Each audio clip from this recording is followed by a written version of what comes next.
Everyone, please take your seats. We will begin shortly.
Everyone, please take your seats. We will begin shortly.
Good morning, LibertyCon. How are you guys? Still hungover, I can tell. It's okay. It'll get better. And we are going to start off the morning with a fabulous debate. We're going to pull out the gloves nice and early. So we're going to talk about Russia's invasion of Ukraine and how it sparked some serious foreign policy debates in the libertarian world. What should America's role in the world be? Should the U.S. continue to be part of NATO? Or is the alliance a relic of the past? Our next session is a debate titled, Should the U.S. continue to support NATO or withdraw entirely? Moderating the debate tonight is, I seem to also be off this morning, is commentator Stephen Kent. Arguing in favor of NATO is political commentator and chief neoliberal shill Warren Ray. And arguing against in Mises Institute scholar and Austrian economist Peter St. Onge. Please help me welcome them to the stage.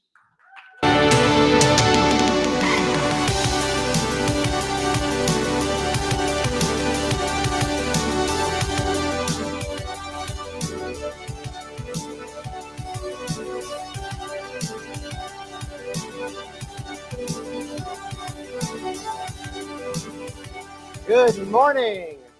Nice to see everyone at LibertyCon, and welcome to the debate on U.S. membership and support of NATO. As this has already been said, my name is Stephen Kent.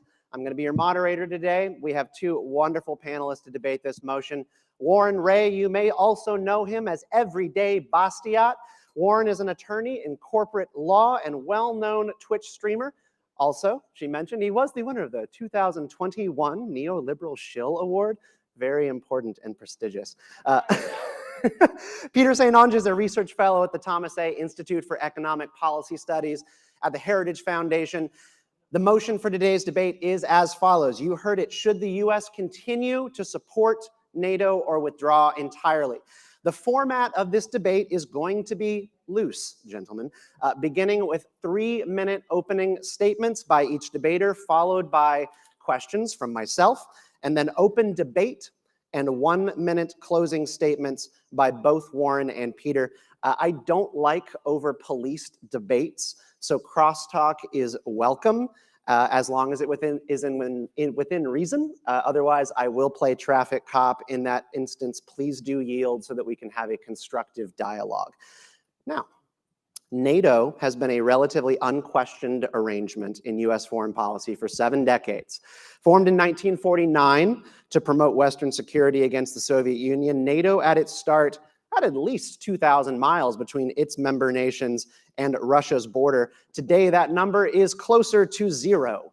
If the goal of NATO is peace in Europe and yet its growth, largely subsidized by the United States, is seen as provocative by our rivals, should the U.S. remain? Warren, kick us off. 3 minutes.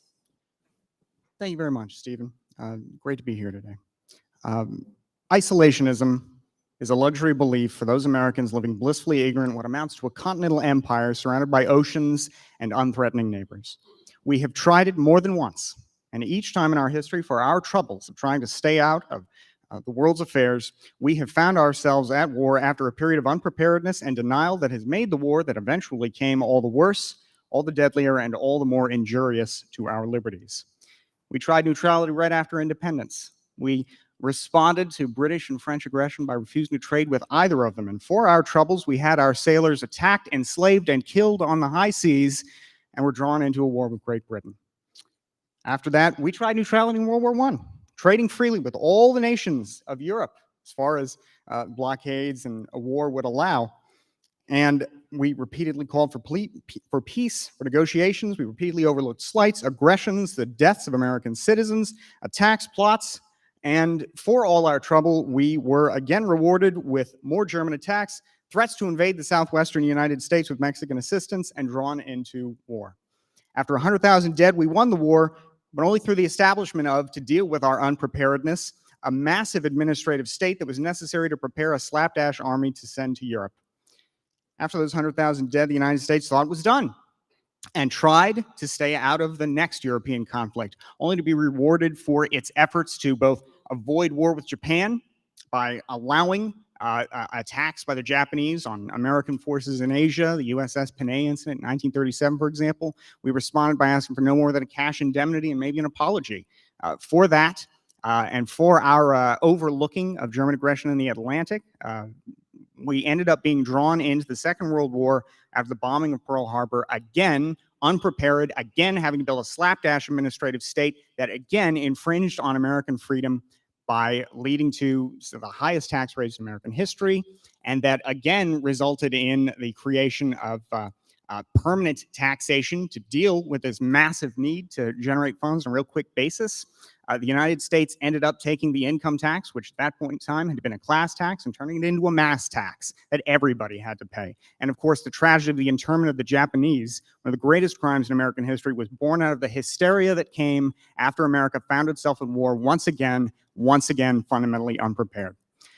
This was not an American issue alone. The same thing happened in Great Britain, which tried splendid isolationism through the late British Empire up to the outbreak of World War I. It refused to engage in alliances. It refused to engage in planning. It refused to engage in deterrence. It thought its island station could save it. And when global war finally drew Britain into conflict, the English historian A.J.P. Taylor put it quite well when he described the station of Britain before 1914, saying, A sensible law-abiding Englishman could pass through life and hardly notice the existence of the state beyond the post office and the policeman. He could live where he wanted and as he liked. He had no official number or identity card. He could travel abroad or leave his country forever without a passport or any sort of official permission. Warren, All of please that wrap up. was killed by the war because these countries refused to prepare and ended up having to engage in draconian, ridiculous measures that were then never undone and are still with us in large measure today. NATO is an alternative to this. NATO says instead of these slapdash measures to try and prevent war, instead of these slapdash measures that result from war, we can maintain lower tax rates, we can maintain more liberty by maintaining collective common defense, securing peace, protecting our freedom at less cost to ourselves monetarily and in terms of our freedom, and preserve peace against far greater foes ever since. Thank you. Thank you, Warren. Peter. Thank you, guys. Thank you, folks, for coming so early. I understand some people had a late night. Use your microphone, Peter. Great idea. Okay, you can probably hear me better. Okay, my position is that we should completely withdraw from NATO, give them some notice. Europeans need time to ramp up, train, buy equipment. Perhaps they'll buy the equipment we park in their countries for free. 3 or 4 years should do it, compact enough for a single presidency. But put them on notice immediately, make no fresh commitments. Ukraine, for example, is their mess. There are 3 reasons for this view. Number 1, we are unpaid mercenaries. Number 2, authoritarian blowback into this country that threatens fundamental human rights. Number 3, moral hazard that actually starts new wars, going through them. Since World War II, we've lost 100,000 young men defending other countries who are infrequently thankful for it. Today, we spend $767 billion a year on defense. For perspective, the UK spends 54, Germany 50, France 42. And these are countries right next to Russia. We're way over here. It's their problem. They're plenty rich, yet we get to pay and die. Number 2, blowback. By getting involved in every place on earth, we make enemies in every place on earth. This leads to militarization of our own society, erosion of our human rights, defending democracy indeed. The Patriot Act is the most obvious example, but since World War II, we've built up CIA, NSA, FBI now. We have an alphabet soup of secret police, all because we bought enemies everywhere. We bought them very dearly. Number 3, moral hazard. In international relations, there's an idea that every war is a mistake, an error, because everybody should have known who would win the war ahead of time, in which case they would negotiate. Perhaps not fairly, but they would negotiate without firing a shot. That is not the situation where there's a gigantic lottery ticket called U.S. intervention. From Serbia assassinating Archduke Ferdinand to Zelensky flirting with NATO membership, U.S. intervention gives a carte blanche to bit players, big dictators all over the world, gives them hope of running Hail Marys. Of course, that's not even getting into color revolutions that we actually admit to starting for some Baroque side quest required by our so-called alliances. In conclusion, alliances like NATO drain our country dry, they slaughter our boys, they turn us into an increasingly authoritarian society, and they can actually cause more wars in the world. NATO is a racket, and we are the mark. Thank you to our 2 debaters. Before we do crosstalk, Warren described an unprepared slapdash world of foreign policy pre-World War II. To Peter, is institutionalized preparedness the only possible way that we can run our foreign policy in 2022? You could argue for preparedness. I think both World War II is an extension of World War I. World War I largely occurred because of a series of commitments. So the UK was willing to give unlimited guarantees to various allies in Central Europe, in turn because it was hoping that the US would get involved. So I think that World War I is actually a terrible example of that. That was a case of our intervening. Wilson could only get so far because of public opinion as FDR, so they had to ease into it. But yes, preparedness is always a good thing, and we should encourage other countries to do lots of preparedness, to build up. The German military practices with broomsticks. Why? Because we do it all. So yes, absolutely encourage them by withdrawing from NATO. Well, I'll tell you, first of all, I disagree with your history there. Great Britain tried to stay out of the First World War. It drew itself into the First World War because Germany violated Belgian neutrality in its invasion of France. The British said, we will intervene if you invade Belgium. The Germans did anyway, thinking the British wouldn't, despite their relatively clear point. There were no alliances on the part of the British before World War I. The reason I raised that up is that there were some relations. There was some talk among some. There was no official alliance.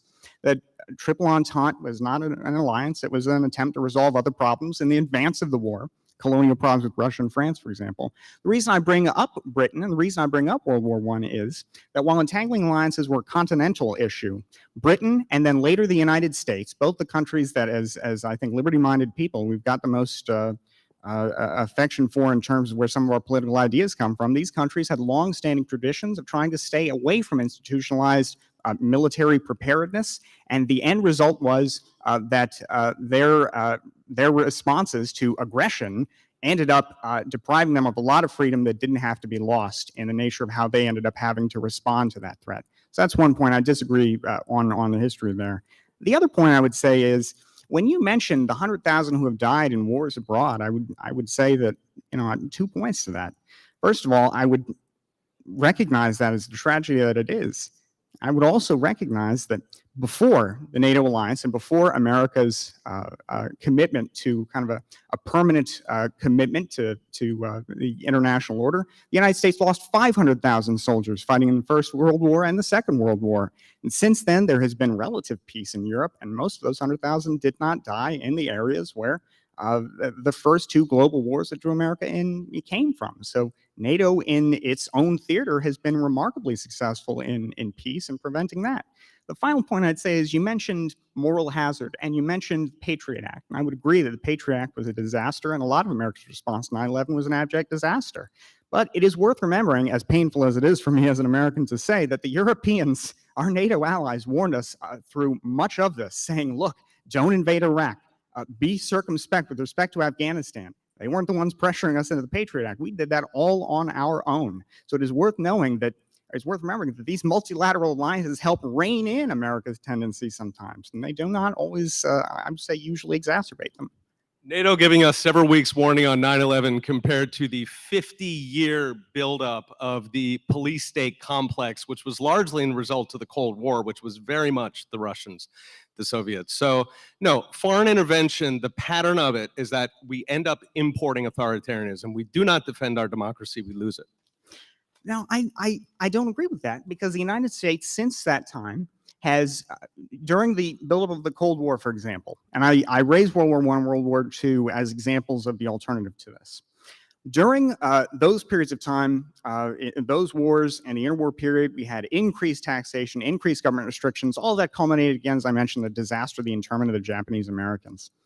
By contrast, during the Cold War, the United States started with a defense budget that was about 10%. At the end of World War II, it was about 25% of national income. In the peacetime period, it was 10% of national income. During the Eisenhower years, it went down almost every year as a percentage of national income to where now it's 3%.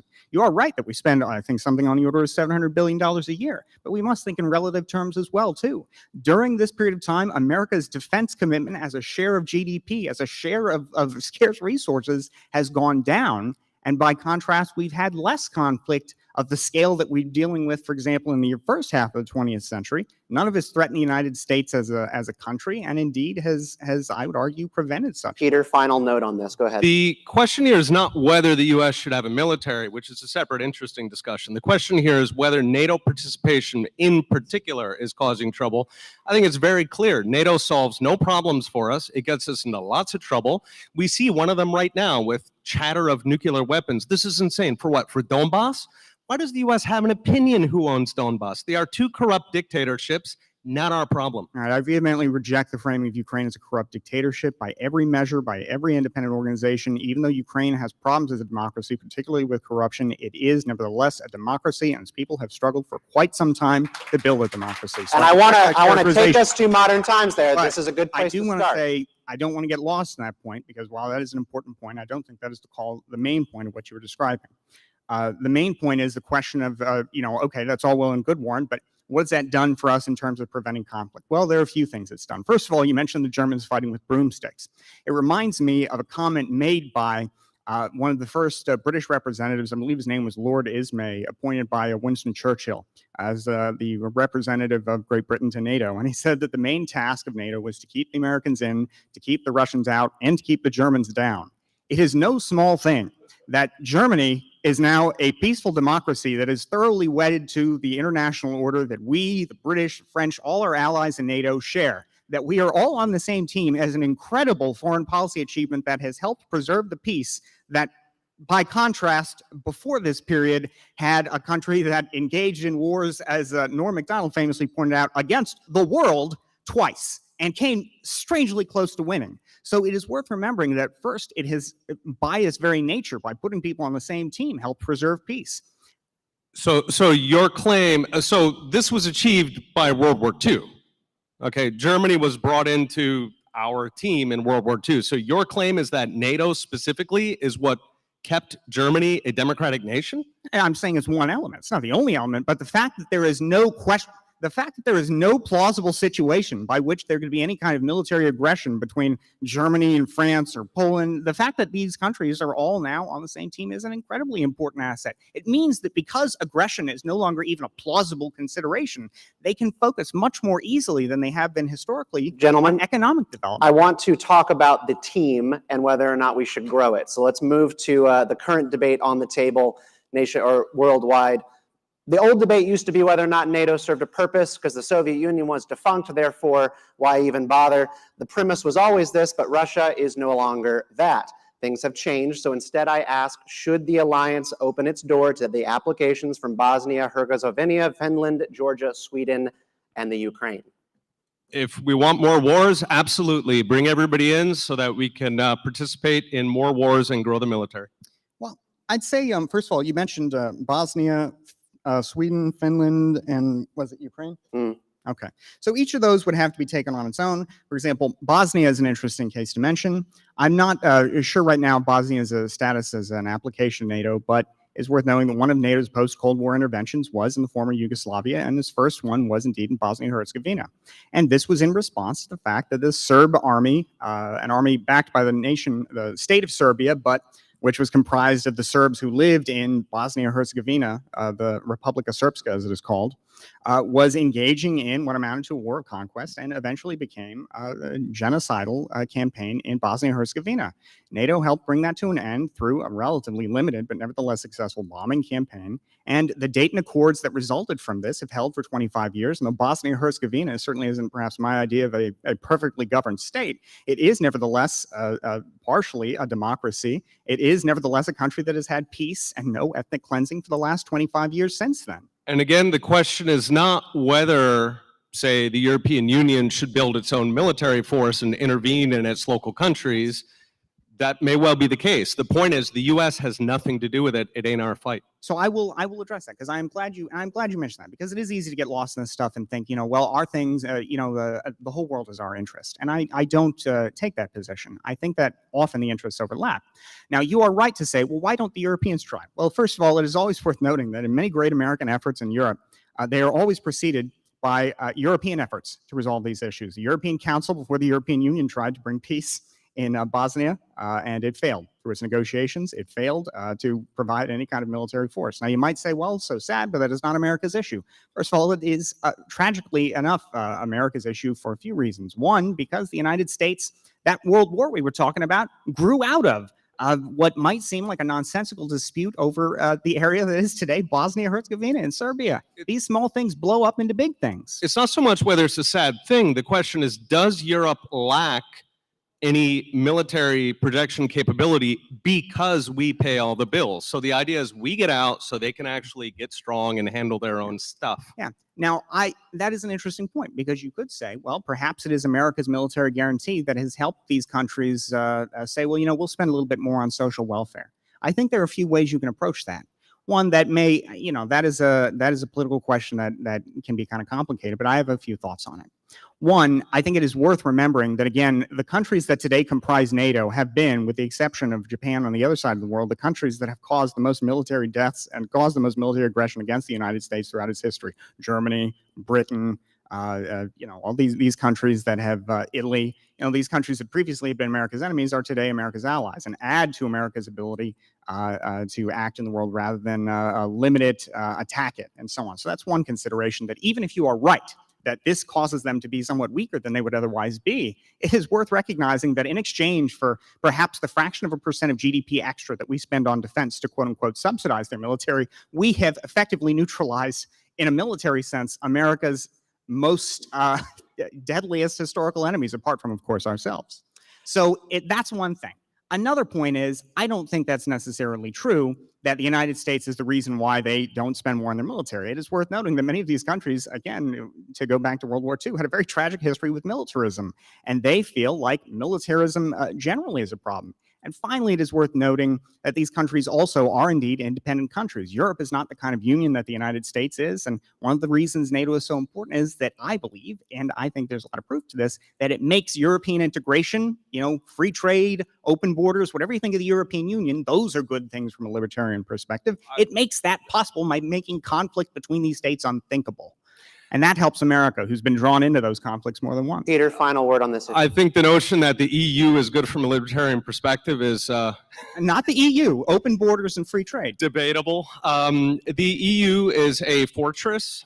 It explicitly uses trade against other countries. It charges Norway. Now it wants to charge UK for access. It is a protectionist island, besides which it is a socialist superstate. There's lots of problems with the EU. If you're arguing that NATO enables the EU, I'd say that's a minus for it.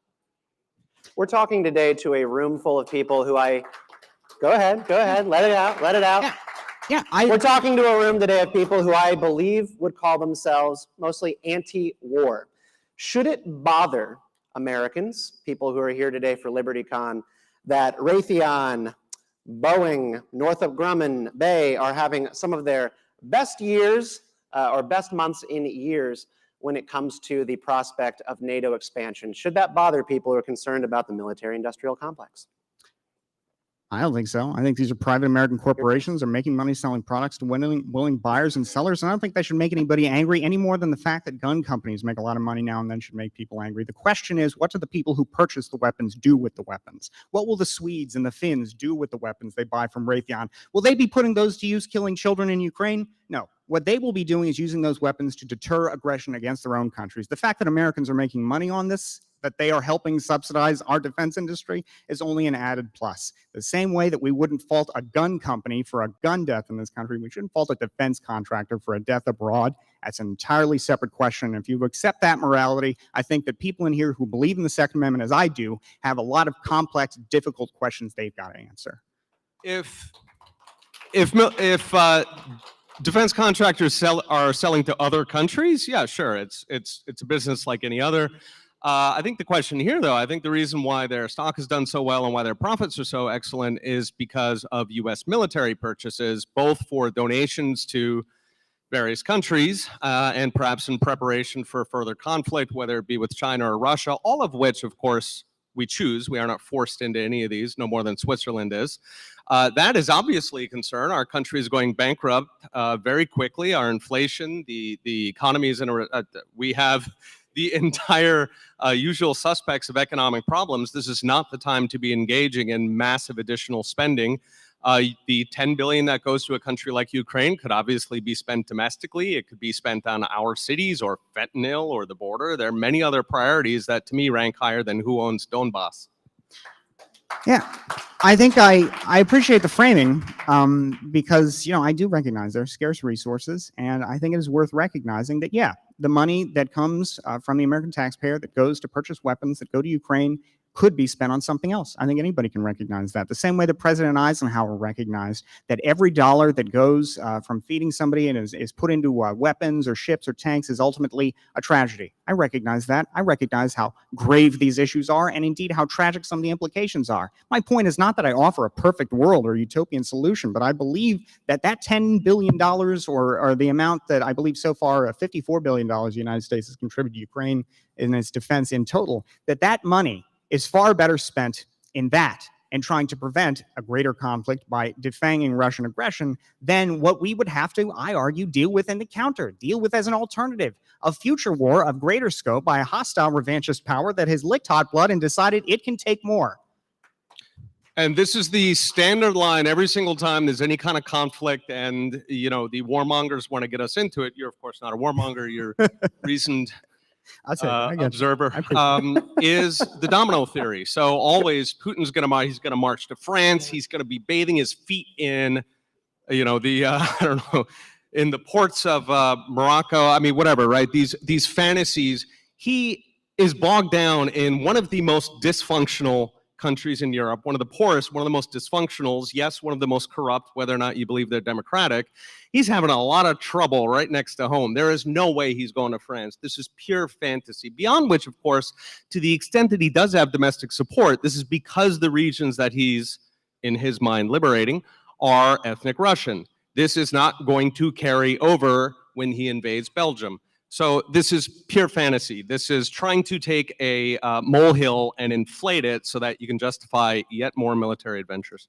See, I don't think that's a fair characterization because it relies on the fact that the Russians have failed so far in Ukraine to do anything more than take the territory that they've taken so far. A huge reason for that is because the United States, after the Russian annexation of Crimea, which happened in 2014, after that, the Ukrainian military, which had been able to put up no resistance and indeed decided the prospects were so hopeless it really wouldn't even try, the United States took an active role in partnership with some of its NATO allies to arm Ukraine, to help train Ukraine, and through its assistance, the United States and its allies have helped Ukraine. Of course, the Ukrainians' grit and mettle has been far and away the most important element, but we have given them many of the material means to resist, to feel like that resistance is possible. They have shown it can be done. But they have shown it can be done with American arms and arms material from our NATO allies, and that is a huge reason why the Russians have been stopped. To say, though, that they would have been stopped no matter what, and really the whole affair proves that this stuff is unnecessary,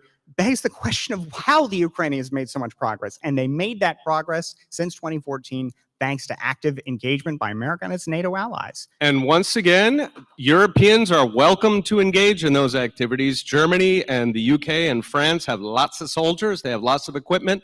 If they want to fortify Ukraine or whatever country's next on their wish list, Moldova, go ahead and do it. Absolutely. It has nothing to do with us. Warren, I wanted to just point out, you mentioned support of Ukraine as NATO allies.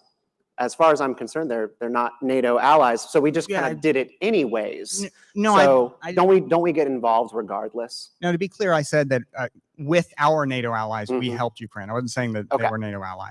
To respond to that point, though, the idea that we would do it regardless, I mean, it is fair to say that the United States on its own individually believes its own national interest is served by faraway adventurism. I mean, certainly the event that I think we would all agree was a disaster from many points of view, Iraq, was something that was primarily American-led despite the objections of many core NATO members like Germany, France.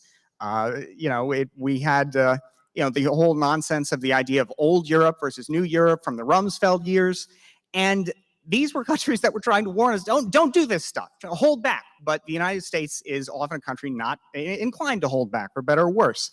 By contrast, when the United States works in multilateral organizations, like, for example, NATO, it has to convince, oftentimes, allies that are skeptical of this sort of thing, like it did, for example, in Bosnia. The Italians and the Greeks were very skeptical of American and then NATO involvement there. But eventually, we were able to scale down the mission and scale up the peacekeeping side of it in line with our NATO allies, and we got a much more successful outcome than the maelstrom that was and tragically remains in Iraq. So that's a point that is worth remembering. If you think that the United States is only involved in the world because of these international organizations, the international organizations, I believe, temper the worst of American access, but also bring out the best of American statesmanship by calling us into a more natural role as kind of a neutral sort of arbiter in terms of viewpoint, but not neutral in the sense of thinking we can just kind of shield ourselves from the affairs of the world and let everything blow over, which just historically has not been the case. No, they are tripwires. All of them are tripwires. They're intended to be tripwires. Korea, Japan,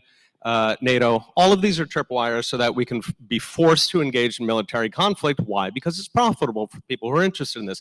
When you say in America's interests, who exactly is the America you mean? Is that a family of 4 in Tulsa, Oklahoma? It's in their interest who owns Donbass? It is. It is No. in their interest because those are the It's people irrelevant who to that. will, if the Russians, for example, are able to engage in military conflict and bring a wider war into Europe. We know that the history of general conflict in Europe has always drawn Americans in. Again and with has the led domino. to the- Again with the domino You say fantasy. again with the domino, and I get that because that theory was sometimes used in ways that were atrocious. For example, the idea that Vietnam was the linchpin of global affairs. But we're not talking about Vietnam. We're talking about Europe, Talking about where Donbass. we have Europe, where we have Eastern Europe in particular, where we have been drawn into conflicts that have been allowed to fester and eventually lead to countries bringing in the United States, because the United States has always from the start insisted on its freedom of trade, freedom of navigation throughout the seas, and invariably some hostile Eurasian power decides, whether it be Germany or Japan, that that freedom is not ours to have. And You as a are result, we end up confusing having to defend it. tripwires with dominoes. We set them up intentionally in order to pull us into conflicts. You see the conflict and you say, see, we should have gotten in earlier.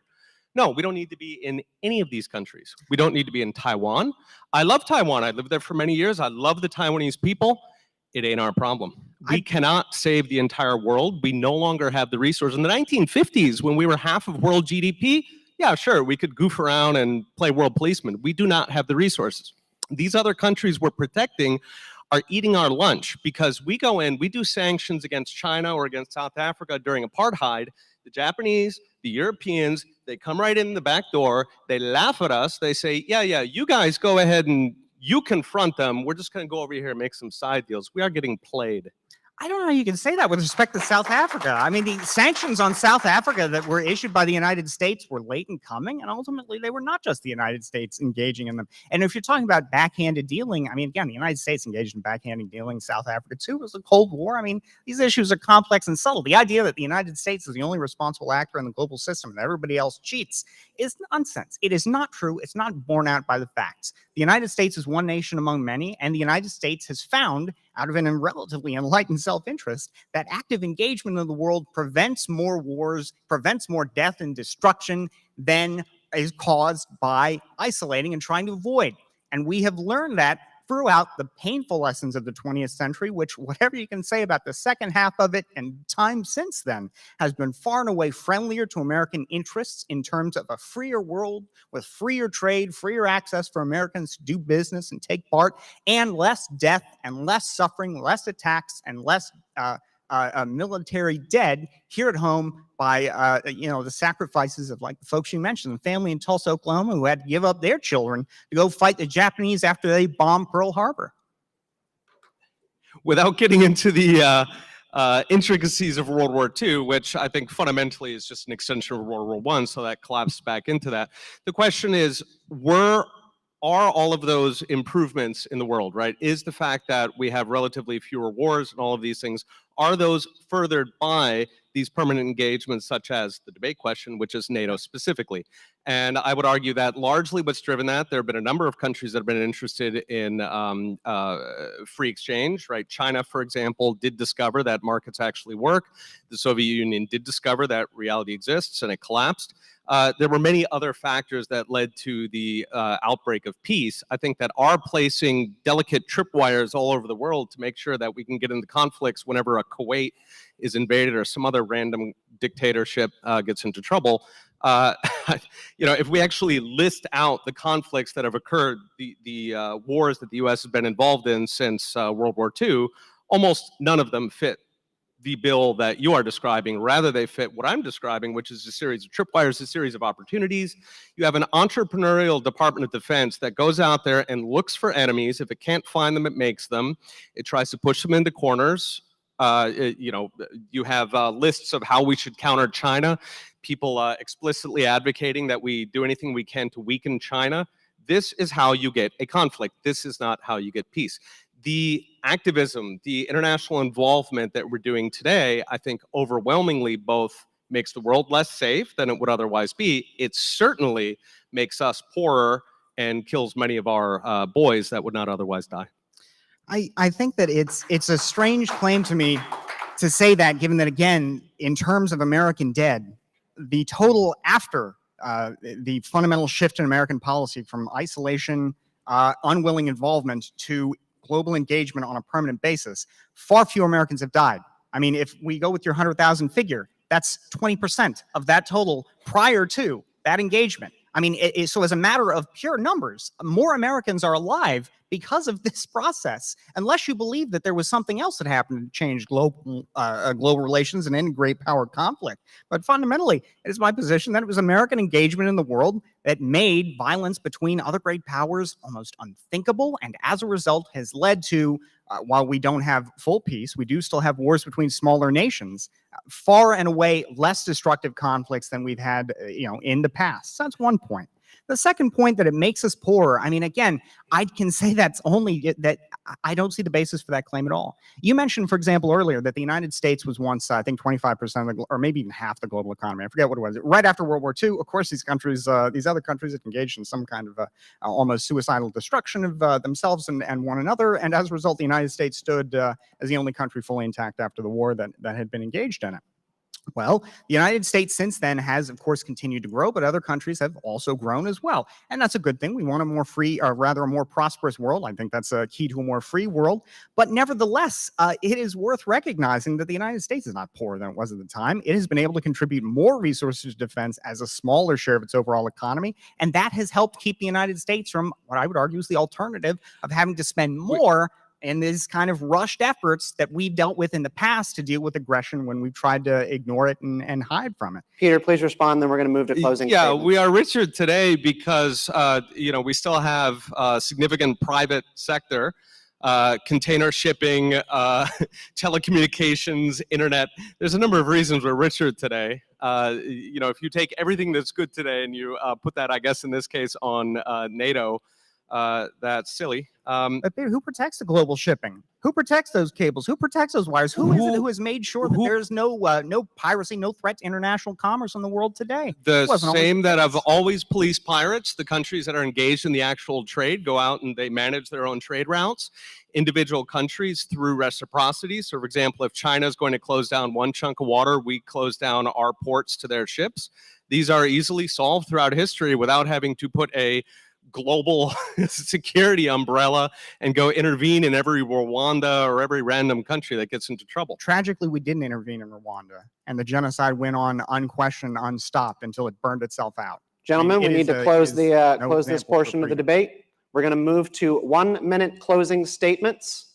You may begin. Peter, please feel free to close us out. I am impressed that Warren came out to defend this point of view. It strikes me as completely insane. NATO buys us more war. It is destroying our democracy. It is gutting us, is hollowing us out and killing our boys. Yes, give them a little bit of notice because the Europeans need some time to learn how to walk, but get out as soon as possible. Folks. Warren? I cannot imagine a position, with respect, more insane than to say that the United States should abrogate some of the greatest achievements diplomatically of its history, such as bringing together many of its former rivals and enemies into one same team to advance the project of, I would argue, international freedom. I cannot imagine a position more insane than that, again, with respect. Now, beyond that, it is really worth noting, though, that what we are talking about is not the choice between perfect and between good and bad, between better and worse. I acknowledge, as again President Eisenhower did, that the expenditures on the military come at the expense of you and me, the taxpayer, and they are, in a very real way, an infringement on our freedom. My argument is simply that the alternative is far greater infringement on our freedom at the hands of foreign powers, at the hands of our own government trying to respond to the aggression of foreign powers, and at the hands of dealing with a world dominated by other countries that are authoritarian in nature, instead of a world where the United States is the most powerful player in the international system. Its allies are on the same team in Europe, and where together, the two of us can help protect a freer world, preserve our democracies, preserve the free trade and the international order. And in response, in the final analysis, the end result is a freer world for each of us as individuals and fewer deaths from conflict by the citizens of our country. I mean, that's what government is supposed to do in the final analysis. Unless you're an anarchist, government's first and foremost purpose is the protection of our physical security and the security of our property. Collective security does that today at less cost to the taxpayer, less cost to freedom, and in the process, it does so in the service of a great cause, democracy itself. Yeah. Applause for our debaters this morning. Thank you so much for starting your day with us at the NATO debate. Warren, I don't know if you saw the sticker wall outside, but I think anarchists are in the majority here at LibertyCon. So, all right, this has been the debate on NATO. I just want to get a quick applause-o-meter for the motion, should the U.S. continue to support NATO, supported by Warren. Let's hear it. The view represented by Mr. Peter St. Onge, withdraw entirely. I'll let that speak for itself. Y'all have a good morning. Thank you.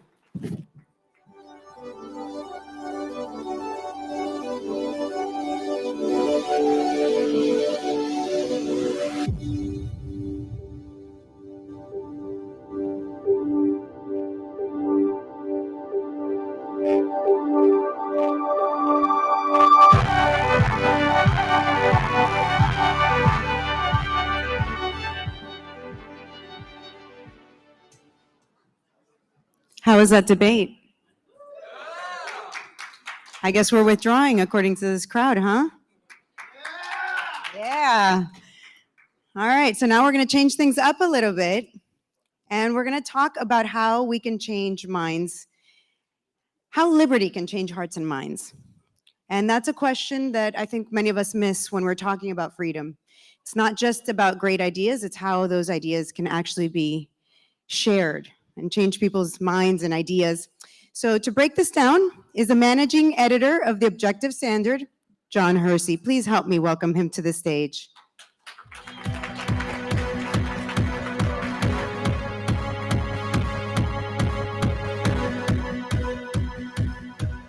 Is there a clicker?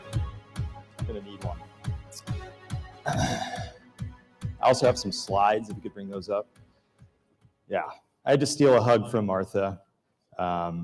We do not have politicians like that where I'm from. I'm actually from New Hampshire, the live free or die state. Absolutely, but I currently live in Massachusetts. And so we do not have Martha Bueno. We have Elizabeth Warren. Yeah.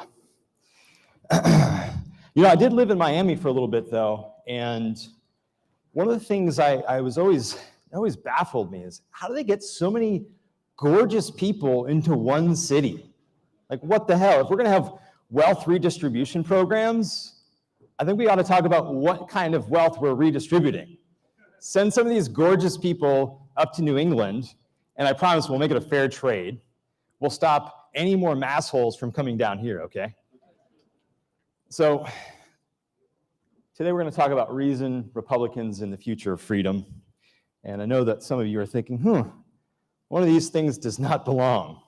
And you're absolutely right, and that's why we're talking about this today. Because right now in America, there are two ideologies that are warring for the minds of Americans. These are, well, the first is, we're all too familiar with it, wokeism, the view that one's identity group is the source of truth and moral concern, and that its interests are served by creating narratives to gain power over other groups. So this comes from Marxism, from postmodernism, from critical race theory, social justice activism. It's the idea that language or narratives is a form of power that is used to subjugate other groups, to keep them ensconced in a false ideology, a false consciousness, as Frederick Engels put it, right? So this is a toxic ideology and it must go. And one of the competing ideologies that is seeking to unseat it is national conservatism. And I know that we heard about this a bit last night, right? And they said their title was Everything Wrong with National Conservatism. Well, you know, it's unfortunately just a fact that in 30 minutes, it's not nearly enough time to cover that everything that's wrong with national conservatism. There's so many things wrong with it. So this is the view that one's nation is the source of truth and the unit of moral concern, and that the nation's interests are served by conserving traditions, primarily religion, that provide the nation with stability to withstand encroachments from rival groups. And this is an ancient ideology, but it's been given new life in the form of some very systematic intellectual support by this man, Yoram Hazony. He's got The Virtue of Nationalism, which came out in 2019, and Conservatism, A Rediscovery, 2022. So we're going to focus mostly on Hersey today, but I think it's worth pointing out that he's not some lone wolf ivory tower intellectual. He has serious traction in the culture. Heads of think tanks, heads of colleges, journalists at all of these publications, and a whole bunch of Republicans, and even people in the military. All these guys, Josh Hawley, Marco Rubio, Ron DeSantis, all of these guys spoke at the National Conservatism Conference that happened about a month ago just down the road from here. So we know that conservatism has long influenced the Republican Party, right? And with this new influx of intellectual support that's only going to increase, we really need to know what these ideas are and, if need be, how to respond to them. Today we're going to cover 3 fundamentals of national conservatism. This is my opinion. This is what I think national conservatism is. You guys should go out, read these books. If you don't want to support him by buying them, just go to your local library, pick them up. Read these books because they're going to change the nature of America and possibly the world if we don't know how to counter these ideas. So the first is that knowledge is produced by collectives, not individuals. The second, the collective or nation, not the individual, is the unit of moral concern. And the third, the purpose of government is to conserve the nation by cultivating loyalty and coercing individuals when necessary. So the basic idea of national conservatism is right there in the title, to conserve the nation. But we're going to break down its fundamentals and talk about why they're, I think, very dangerous. Before we dive in, let's look at the views on knowledge that Hersey and company explicitly reject. Views on politics, and also, to some extent, the underlying views on knowledge itself. So he explicitly rejects Enlightenment liberalism and some of the basic tenets of Enlightenment theory of knowledge. Those tenets include the fact that each of us has perceptual faculties, that we can observe things in the world, understand the world, come to our own conclusions about it, and sometimes those conclusions might be of such breadth that they're actually universal conclusions. So for instance, Galileo discovered that the earth revolves around the sun, not vice versa, as was long held. Isaac Newton discovered mathematical truths that explain natural phenomena, and Benjamin Franklin integrated disparate observations about electricity into a unified scientific theory.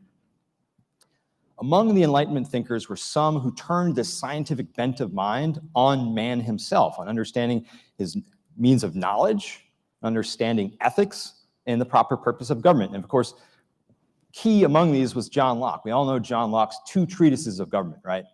The basis of the American founding. What most of us don't know is that before he wrote the 2 treatises of government, he wrote another book that basically held all the opposite views. And this was called the 2 Tracts on Government. And to understand why Locke held these views, we have to understand his context.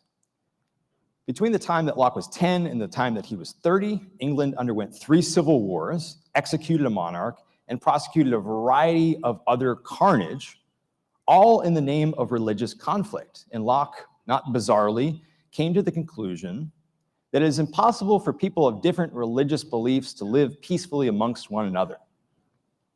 What they do, he wrote in the 2 Tracts on Government, when they form a society, what they do is they agree to give up their rights to a magistrate who has final say on all things civil and religious. So you can think of this Lockean magistrate in the 2 Tracts as essentially Ayatollah Khomeini in Iran today.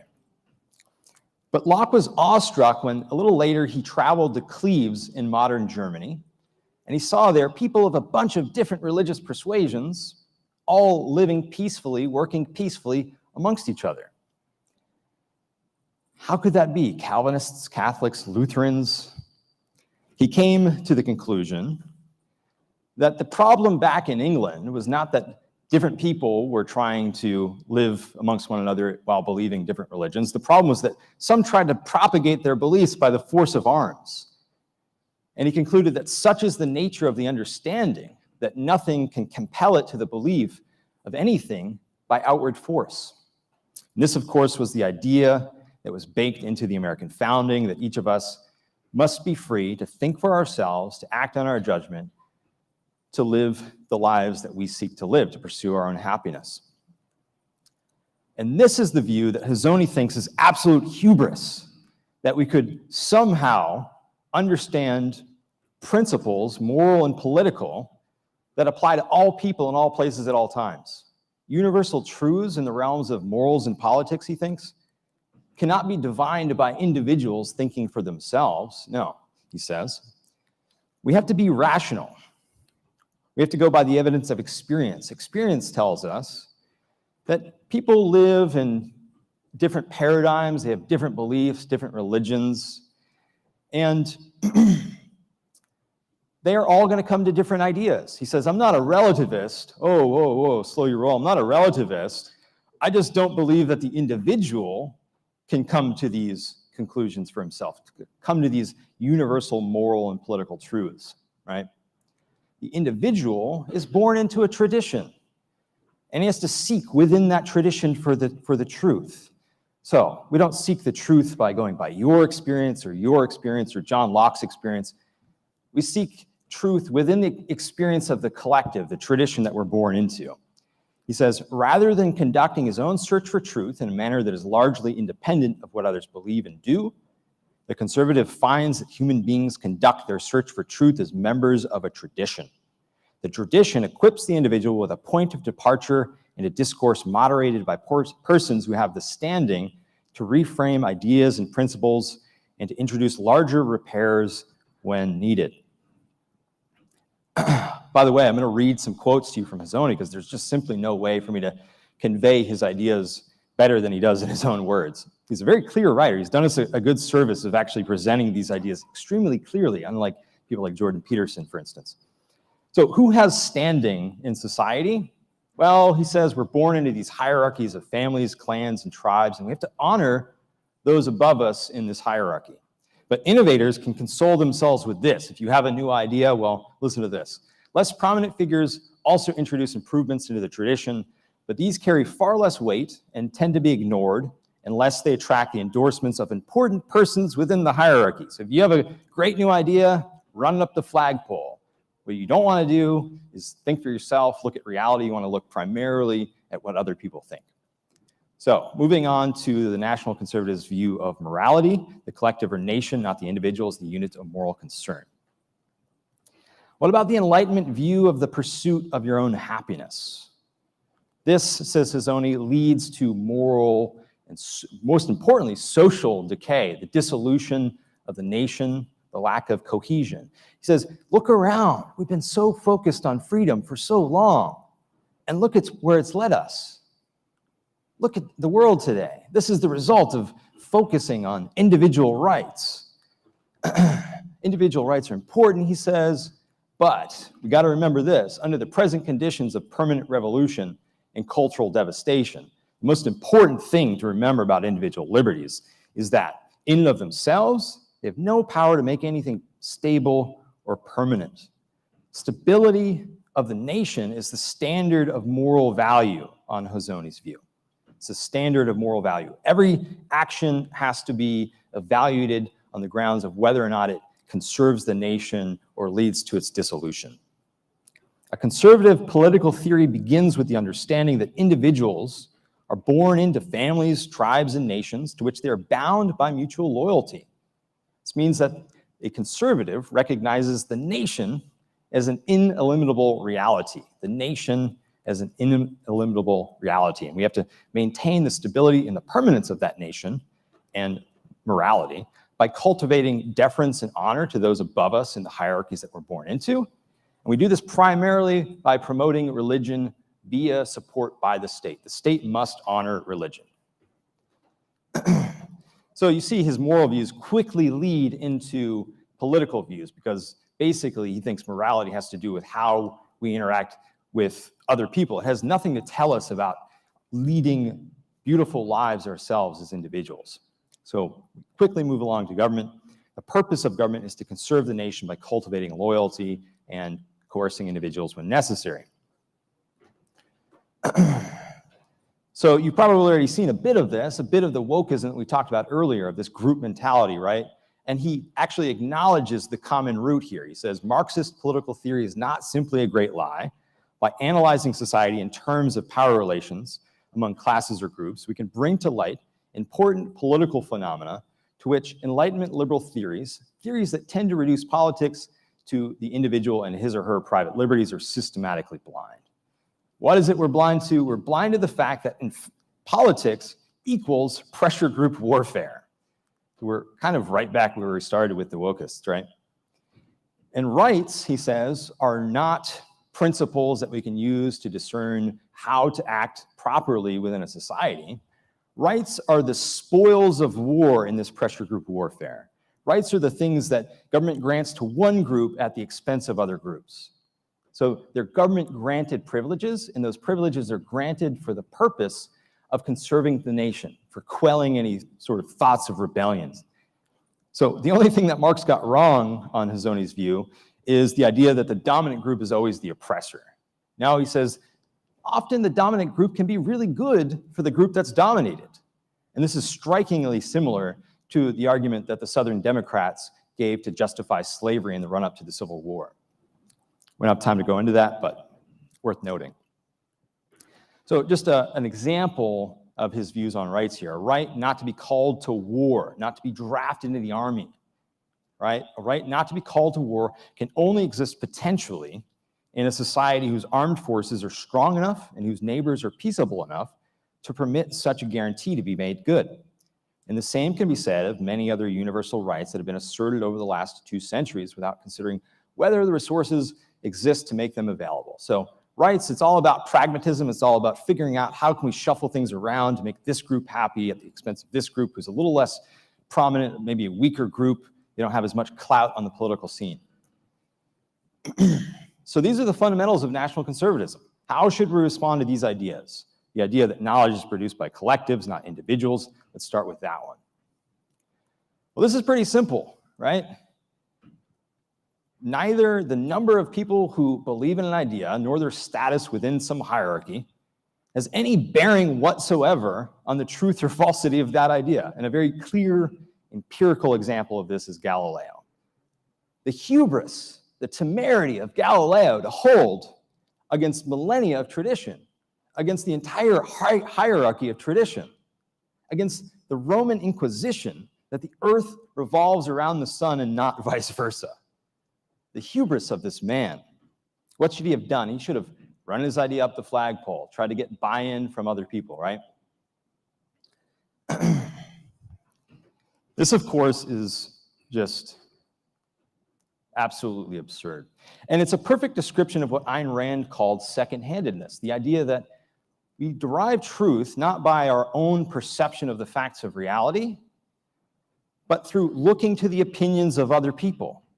Rand said that this is a form of faith or mysticism because it's a form of believing things without evidence. In the absence of evidence, we believe things because other people say that they're true. She said a mystic is a man who surrendered his mind at its first encounter with the minds of others, when his own understanding of reality clashed with the assertions of others, with their arbitrary orders and contradictory demands. He gave in to so craven a fear of independence that he renounced his rational faculty. At the crossroads of the choice between I know and they say, he chose the authority of others. He chose to submit rather than to understand, to believe rather than to think. So, should we honor those people who are so craven to give into a fear of independence? Or should we honor the independent thinkers? The independent thinkers are the reason that we could all get on planes and come here to be together for this conference. The independent thinkers are the reason that we're walking around with supercomputers in our pockets with which to access the world's information and entertainment. The independent thinkers do not tell us defer and obey. They tell us dare to think different. They're the reason that we're infinitely more wealthy than we were 2 centuries ago. They're the reason that my 93-year-old grandmother didn't die at the age of 20 or 30.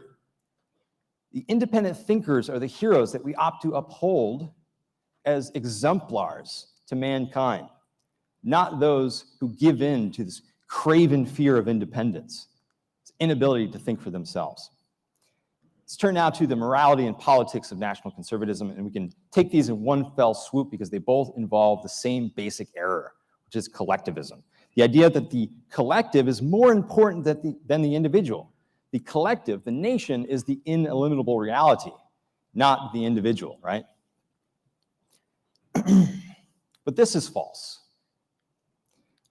It relies on a theory of morality called altruism, the idea that others, serving others, is the only moral consideration. And we saw this with Hezoni's morality. It goes directly to the social level.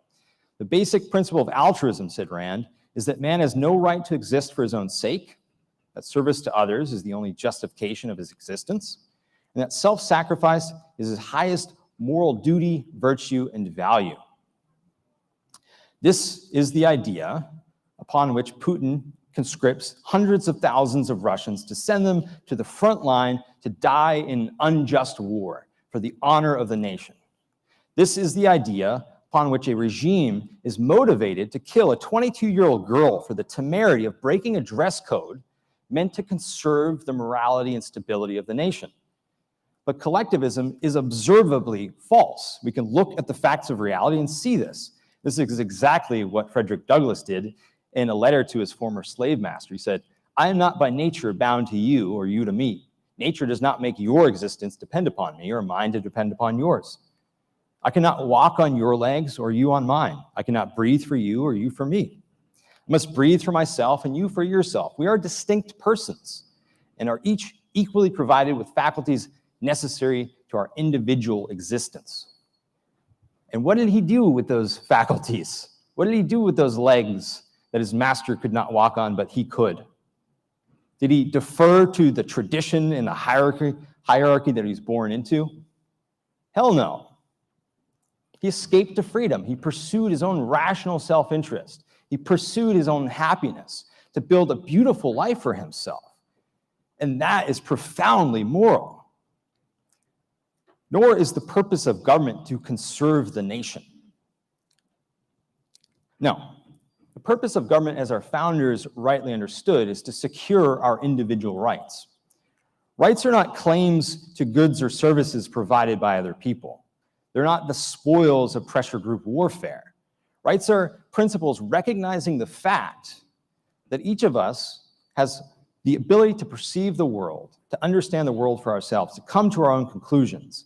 We must be free to act on our own judgment, to live our lives as we see fit, so long as we don't violate the equal rights of other people.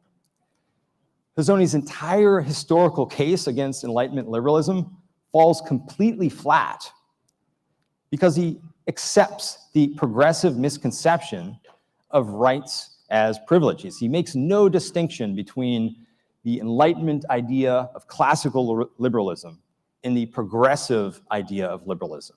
The idea that progressives tried to really obliterate the idea of rights and replace it with the idea of rights as privileges. He accepts that idea hook, line, and sinker, and it's absolutely false. So I think if we boil national conservatism down to its basic fundamentals, it comes down to mysticism, the idea that others are the source of truth, that we ought to believe things in the absence of evidence, to altruism, the idea that we should live our lives not for our own sake, not in pursuit of our own happiness, but for the good of others.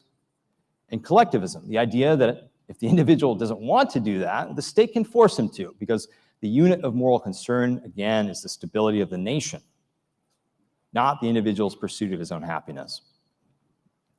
If we want a future of freedom and flourishing, then we have to reject all of these basic ideas. And we have to replace them with the ideas that actually lead to freedom. These ideas undergird not only wokeism, the wokeism that Hezoni seeks to actually counter, they undergird every statist regime, every dictatorship in history. If we want freedom and flourishing, we need reason. We need to recognize reason as man's only means of knowledge.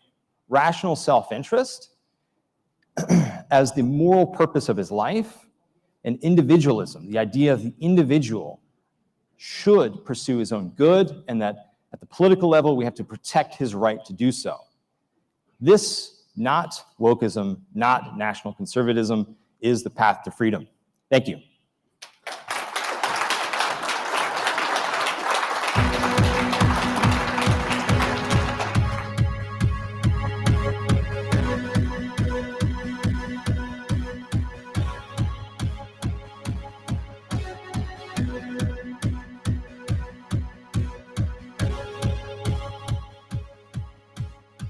Our next panel is a really good one. It's going to be about the F word.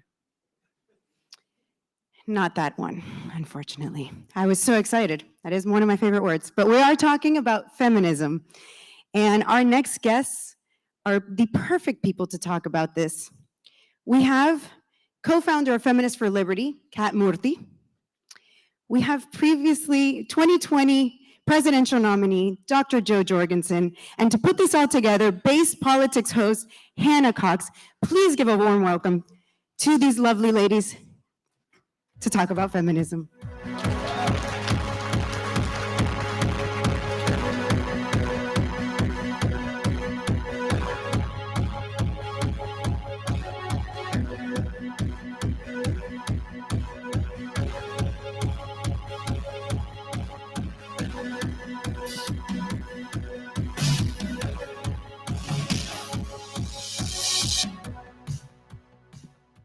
Good morning, everyone. Thank you for coming. I hope you've all had a chance to consume your substance of choice and are ready for a fun, fast-paced conference all day today.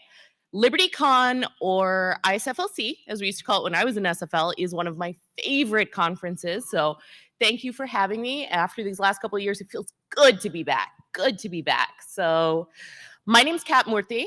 I'm the co-founder of Feminists for Liberty. We are smashing sexism and the state by uplifting libertarian feminist voices, changing the narratives about libertarianism and feminism, and looking at mainstream feminist issues through a free market, classically liberal lens. We don't have a lot of time to talk today. I've got some really awesome ladies on stage with me. So I'd really like to ask you all, share this video, use the hashtag LibertyCon 22, and let's keep this conversation going on and offline. So with no further ado, right to my right, or I guess your left, I have Hannah Cox. Many of you probably know her as the co-host of the Base podcast, but I actually met Hannah when she was working at Conservatives Concerned About the Death Penalty.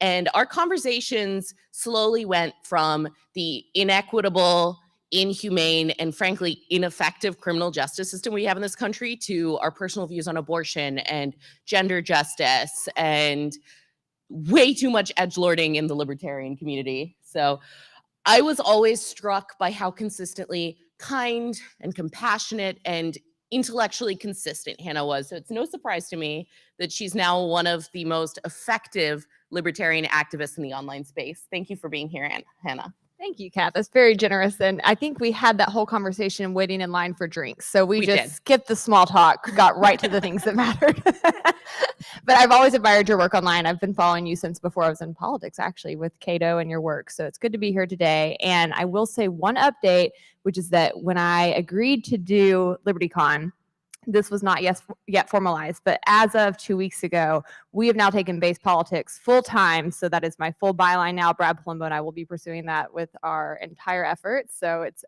no longer just the podcast. That is good to hear. It's a good podcast. It's going to be amazing to watch what you're doing with that project. And the second incredible lady on stage, I almost feel like I don't have to introduce because I'm pretty sure you all know her and have seen her face and heard her speak by now. But Jo Jorgensen was the 2020 Libertarian Party candidate for president and the only woman to be on the ballot in all 50 states twice. In the history of the country.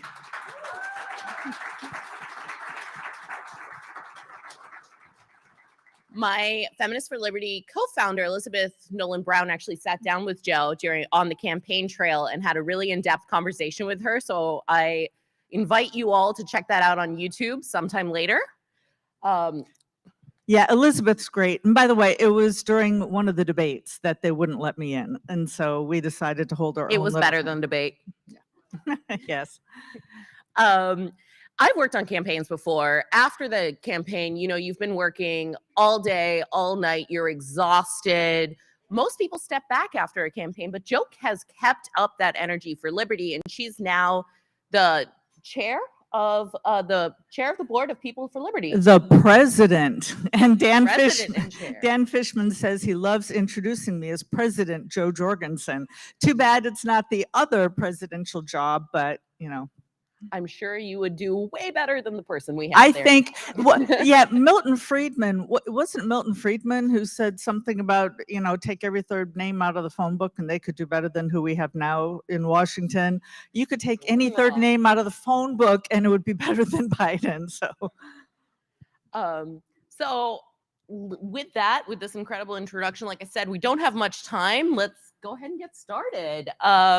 The subject of this panel is the F word, feminism. And feminism really is treated by a lot of people in the liberty circles like a curse, like a horrible thing. We used to hear a lot, feminism is cancer. Now we just hear, don't be a feminist. And I know everyone on this stage and probably many of you watching now, many of the ladies watching now have had their credentials questioned by both the left and the right and how we can be both women and libertarians. So, you know, for me, feminism is just about making sure that mostly the legal barriers, but that everyone has an equal opportunity and has an equal right. They're treated the same regardless of their sex and gender, which to me sounds like a pretty reasonable position to hold. Why, what is feminism and why do people react to it this way? Why is it treated like this anathema, this evil anti-liberty thing?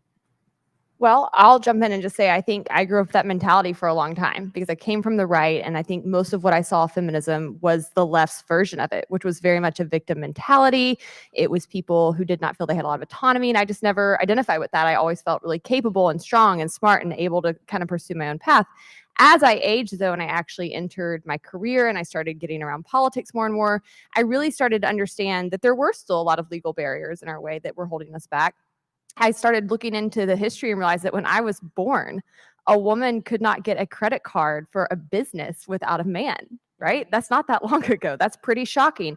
And so as I started looking at that, I kind of came to see it the same way I see systemic racism, where is it necessarily true that we're still implementing these things? Not most of the time, but there are still a lot of things we have to go back and correct from when those laws were implemented. Even if the laws are no longer there, there's many things that are still in place in society that have been built because of those laws that we have to go in and deconstruct. And so that's where I really see it now. And I think that that actually is an empowering way of looking at things. Women can be our own saviors. We can go in, we can fight the state, we can work to dismount some of these things that have been constructed against us. And so I think we just have to reframe what feminism is, what we need to do about it, and really start to lift up our version, which revolves around individual liberty and limiting the government versus looking to the government to come in and save us. Absolutely. And I think that there has always been that individualist strain of feminism, and it's always been a part of it right from the beginning.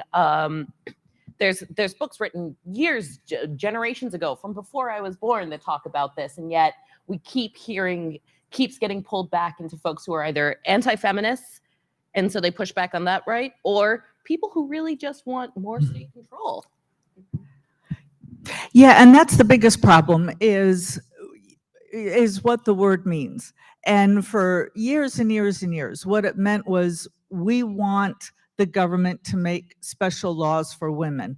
And that's really what it means now to most people out there. So what feminism means to most people out there is, okay, we want boards in which there's at least one or two women on every board. We're the government. We want to hire some contractor, management consultant, whatever. We're going to take into account whether this is a woman-owned business. And so that's the definition that's out there. And it's hard to fight that. And so if you say, I'm a feminist, well, basically it means you're not libertarian. It means you're not going to be chosen because you can do the job best. You're not going to be chosen for the value. And I love John Mackey's talk yesterday, by the way. You're not going to be chosen in a capitalistic system for your for the value that you add. Instead, you're going to be hired because you're a woman. And then the problem is, if you do get on the board or your management consulting firm is chosen for a government project, then everybody treats you as, well, you got it because you're a woman. And then they don't pay much attention to you anyway. And I think I got some of that on the campaign, okay, well, here's the token woman, and what does she know? Right. Yeah. There is very much this attitude, and they've done studies on this. And when there are requirements that a certain class has to be included in something, they actually are. Oh, I'm sorry. I'm much louder now. Okay. Sorry if you haven't heard my brilliant comments up until this point. So there have been studies on this, and when there are requirements for people for certain seats to be held for a certain group or things like that, they're actually less effective, in part because of these attitudes. And so we're not achieving feminist ideals, through these restrictions. And at the same time, I think that we're losing a really important part of the message, which is that for the story of women's liberation is in many ways a story of economic liberty. As Hannah mentioned, women, for the most part, for most of history in most of the world, were not allowed to participate in markets. It's not just women, it's many other groups. The vast majority of people were not, and still are not, allowed to participate in markets fully or freely. And so as economic liberty has spread, as we've had more and more access to markets, that's where the freedom has come from. And that's what I think something that we need to talk about and we need to preserve. Yeah, I would say it's definitely something we need to talk about. We need to encourage women and empower women to go out and seize the day, right? And we see that happening right now in America, and that's something we don't celebrate enough. We have so many businesses that are being opened by women. Once we've removed these barriers, we have seen tremendous growth in what we can do in the actual economic sector. But I think that we continue to have groups like the SBA, which I testified before the Senate about earlier this year, that comes in and they want to say, we're going to give you all these handouts. We're going to target it for women businesses. We're going to try to make sure that we're empowering women, right? Excuse me. And what that actually does is I think it undermines us. Mm-hmm. And it makes the rest of society look at women and say, see, they're only succeeding because of affirmative action. They're only succeeding because they get these handouts from the government. And it actually sort of turns the tide against us. And I think that's why you see some pushback against feminism, against women's rights, especially from men's groups, because they start to have this animosity of like, you're getting a free handout, you're getting a leg up, I'm not. And so while women are being able to take advantage of things in the market and succeed, when the government continues to try to come in and treat us like we're the victims, it gives the rest of society that mentality. And so we have to continue working to, I think, remove that. We're fighting for equal opportunity. Feminism is about fighting for the equality of the sexes. I think that means, and I think, Kat, you agree with this, that means we fight for men's rights too, right? That also means we come in and fight for men who are being disempowered by the state, who have injustice being perpetrated against them by politicians. So I think that's a really important component. And when we do that, I think we do create an actual fair economy and marketplace where everybody can come in and compete and actually succeed on their merits, which is what we should want. We don't want businesses to succeed because they're owned by a woman or they're owned by a man. We want them to succeed because they're offering a really good product at a good price that the general public wants. Right. Yeah. And there's no reason to believe that a woman would not be able to offer a really good product at a really good price that the public wants. Exactly. Yeah, you mentioned equality, though, and so many people misunderstand equality versus equity, and they think of equity. And even if you throw around words like that, then people think, oh, okay, so now we're back to 2 women on the board or whatever. And really, my definition of feminism, and by the way, I don't use the word, but my definition is just don't have any laws against me and leave me alone. Let's have that for the entire population, regardless of who you are. Just no laws against you, whether you're a woman, whether you're gay, whether you're Black, Hispanic, don't have any laws against you, and then just be left alone to succeed. I think, yeah, so I think that you've both brought up really important points about this. Is not, when people think about feminism, we think about women, and we think about women oftentimes, people say it's like, it's in the root of the word, but it's not just about that. The state oppresses people along sex and gender lines that are not only women. There's so many policies ranging for things like selective services or honestly, even access to guns and things like that, that really are gendered. So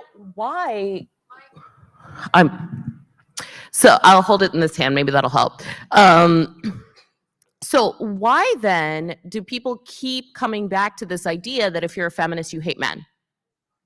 Well, I think because a significant portion of the feminist movement does hate men, right? And I think that we have to be able to call that out on the left. I think there's been a corruption that we saw where you had first wave feminism that was really great, and it's about getting basic rights for women, the right to vote, the right to work. Then you had second wave feminism that kind of came through and was dealing with very significant issues in the culture about how we were treated. And now you have what would be called third wave feminism, which is where I kind of break with the traditional feminist movement and why I think we need to build our own within liberty spaces to get back to the real roots and origins of what feminism was about, because we do see a corrosion on the left where I think, one, they've maybe run out of things to do when it comes to their agenda, right? They are now kind of getting into things that I don't think the government should always be involved in. And I think that a lot of them just really do dislike men and look down on men, and that's not where we're coming from. So I think it's important to sort of part with that.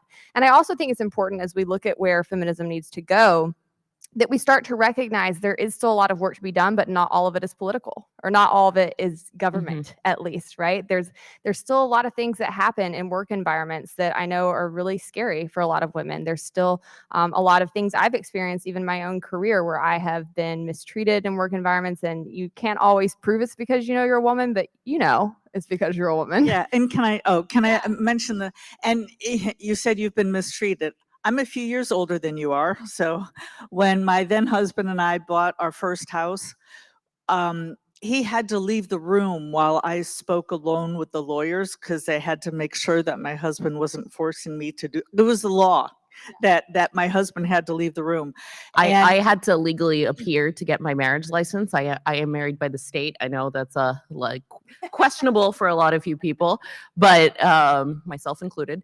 But I had to appear to get my marriage license. My husband was not required to appear. In the state of Maryland, he actually did not have to be at the wedding at all. Of course. Wow. And here's kind of a crazy one, nothing to do with the law, but back in the olden days, you may have seen what are called swimming caps. They're these like rubber things that go over your head. It looks like, one of these bald things for TV. And women were always required to wear them, but men weren't, because traditionally women had longer hair, men had short hair. So we're in the 70s, some women had very short hair, kind of the Mia Farrow. I had to wear swim caps in swimming lessons too. It was a girl's rule. Including me. So I had very, very short hair. I went to a swimming pool. Didn't bring a swimming cap because I'm thinking my hair is shorter than most men. This is very short. And there was a guy there with long hair about like mine is, and basically they told me I had to wear the swimming cap, and they told him he didn't. And I'm like, do you see the length of his hair? Didn't matter. I was a woman. So yeah, but you mentioned workplace. Here's a bigger problem, really, and it goes beyond feminism. The bigger problem here is, women are now about 50% of the workforce. I mean, we're traditionally very low, just working in the back rooms as secretaries. And now we've made great strides. If we had a truly free market country, then companies would live and die by how they treated women, by how they treated gays and so forth.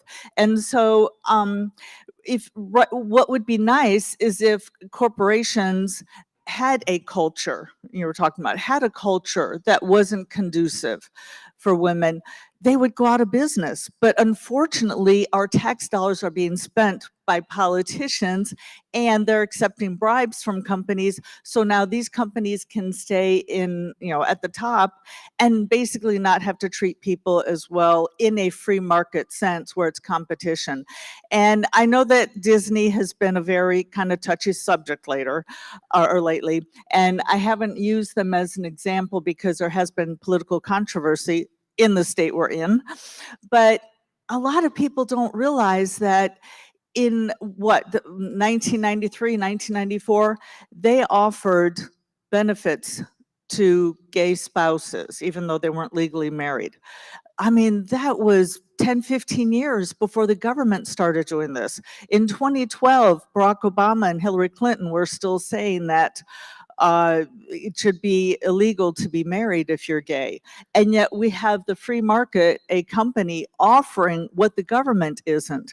And if the government didn't have so much power, we would see competition. Now, would there be companies that discriminated against? Yeah, but they wouldn't rise to the top. I think you bring up a really important point, because I've worked at places as well where prior to the Obergefell decision, which I think is a good thing. I think everyone's marriage should be equally recognized in as much as the state recognizes marriage, right? Prior to that, there are places I worked where you didn't have to be legally married to put your partner on your health insurance. And that disappeared after everyone could be legally married, right? Because they were competing on that point. They were saying, I'm a safe space for people who are in non-traditional marriages, however you want to define that there. But then that disappeared. And I think we see the same thing. Right now, we're in a space where a lot of companies, mostly in the private sector, mostly in places like Silicon Valley, are really competing on the benefits that they offer around childcare, around Flexible work. do you Do you mind kinds if of I- things. Yeah, and I'll let you go in a second. But the thing that I'm worried about is that as we're really pushing this government top-down style of childcare, which, by the way, most families say that they don't want. They actually want that flexibility. They don't want to be able to leave their baby in a state-run center from morning till night every day. I had a baby because I want to hang out with my baby, to be honest. But but yeah, I wanted to mention my own personal encounter with this. I worked for IBM. That was my first job after I got my MBA. And you look at, and IBM, by the way, early on was very good about not discriminating. And the rookie of the year for the entire country was a woman salesperson. This was about 1980 out of West Virginia. The rookie of the year where I was based, and I was based out of Fort Worth, Texas at the time, was a Black man from British Guiana. And so if you had, the Venn diagram, which if anybody has seen Kamala's little thing on that, I can give a much more serious discussion of that. But if you've got more people in the pool to choose from, then you're going to be more successful. Absolutely. But I think also a lot of times the state is actually superseding the free market solutions. They're coming in there. The free market forces people to compete, and increasingly, as more and more groups are becoming more equal, they have to compete for their dollars, they have to compete for their labor, they have to compete for their attention. And when the state comes in and creates these programs that are supposedly supposed to be achieving these same means, it might help a few people, but in the long run, it has all these negative impacts, and it kind of locks us into a state of time. It prevents more progress happening. Yeah, well, keep in mind, this was 1980, before we had as much government regulation as we do now. Although I actually was kind of discriminated against, in an informal way, but overall, IBM did a great job of treating everybody, because they knew the whole Milton Friedman argument. So we got more people to choose from, we're more likely to get the best people. Yeah. Well, not only are you going to prevent the market from being able to adapt as quickly when you implement these government programs, right? We've seen that. And in the 30s, when they came in and they implemented things like the 40-hour work week, these were seen as great workers' rights. Nowadays, I'm like, that sounds horrible. Who wants to sit in a desk from 9 to 5? Who needs to sit if you're at a not desk even being productive from when 9 you to do 5? most of your work at home on your phone? It's stupid. It actually produces a lower quality of life. And I think we would have seen things like remote work and many of the flexible schedules we're moving towards be implemented a lot sooner had it not been for government coming in and codifying these kinds of schedules and then tying them to benefits, right? Legally tying it to insurance benefits. That prohibits companies from being as feasible and able to adapt to where things are going. So I think it actually does hold you back. And then when you look at what I think the left's feminist movement is currently trying to do with things around Me Too, their solutions are state-oriented, right? They want to use the state to come in and fix these things. And I think it's actually more on us. I think it's more on us as individuals in our workplaces. And I've had the incredible experience in recent years of working around a lot of men who I can watch and see are becoming more cognizant of this, or watching out for when men are being creepy in the workplace environment, or looking out for when, a woman's constantly targeted and asked to book the catering, even though that's not her job. right? I see this happening, and I think that that's an empowering thing for men and women when we look at where we still need to go with feminism, to look to ourselves and to figure some of this out within our own communities and our own workplace environments, and keep the state out of it. Yeah, I'm sorry, you mentioned codifying, and I want to mention, so many people out there say, well, if it weren't for the government, we'd still have 6-year-olds in the factory. If it weren't for the government, everybody would have to go to a smoky restaurant. You wouldn't have a choice. But what they don't know is that we didn't have laws against child labor until families could afford it. They're not going to pass laws until basically society has accepted it. Well, not only that, child labor had started to fall before they passed those laws. Exactly, because people had stopped wanting to go to smoky restaurants before they passed those laws. And culture changes, the laws catch up, and then the laws lock the culture in place. Well, and I think an even better example than that would be airlines. A lot of people don't realize that Northwest Airlines banned smoking on all their flights before the government ever did. So it's not like the government comes in and says, this is a really great idea. How about let's ban smoking on, which, by the way, no, I'm against. I mean, if a bunch of people want to fly smoking, fine with me.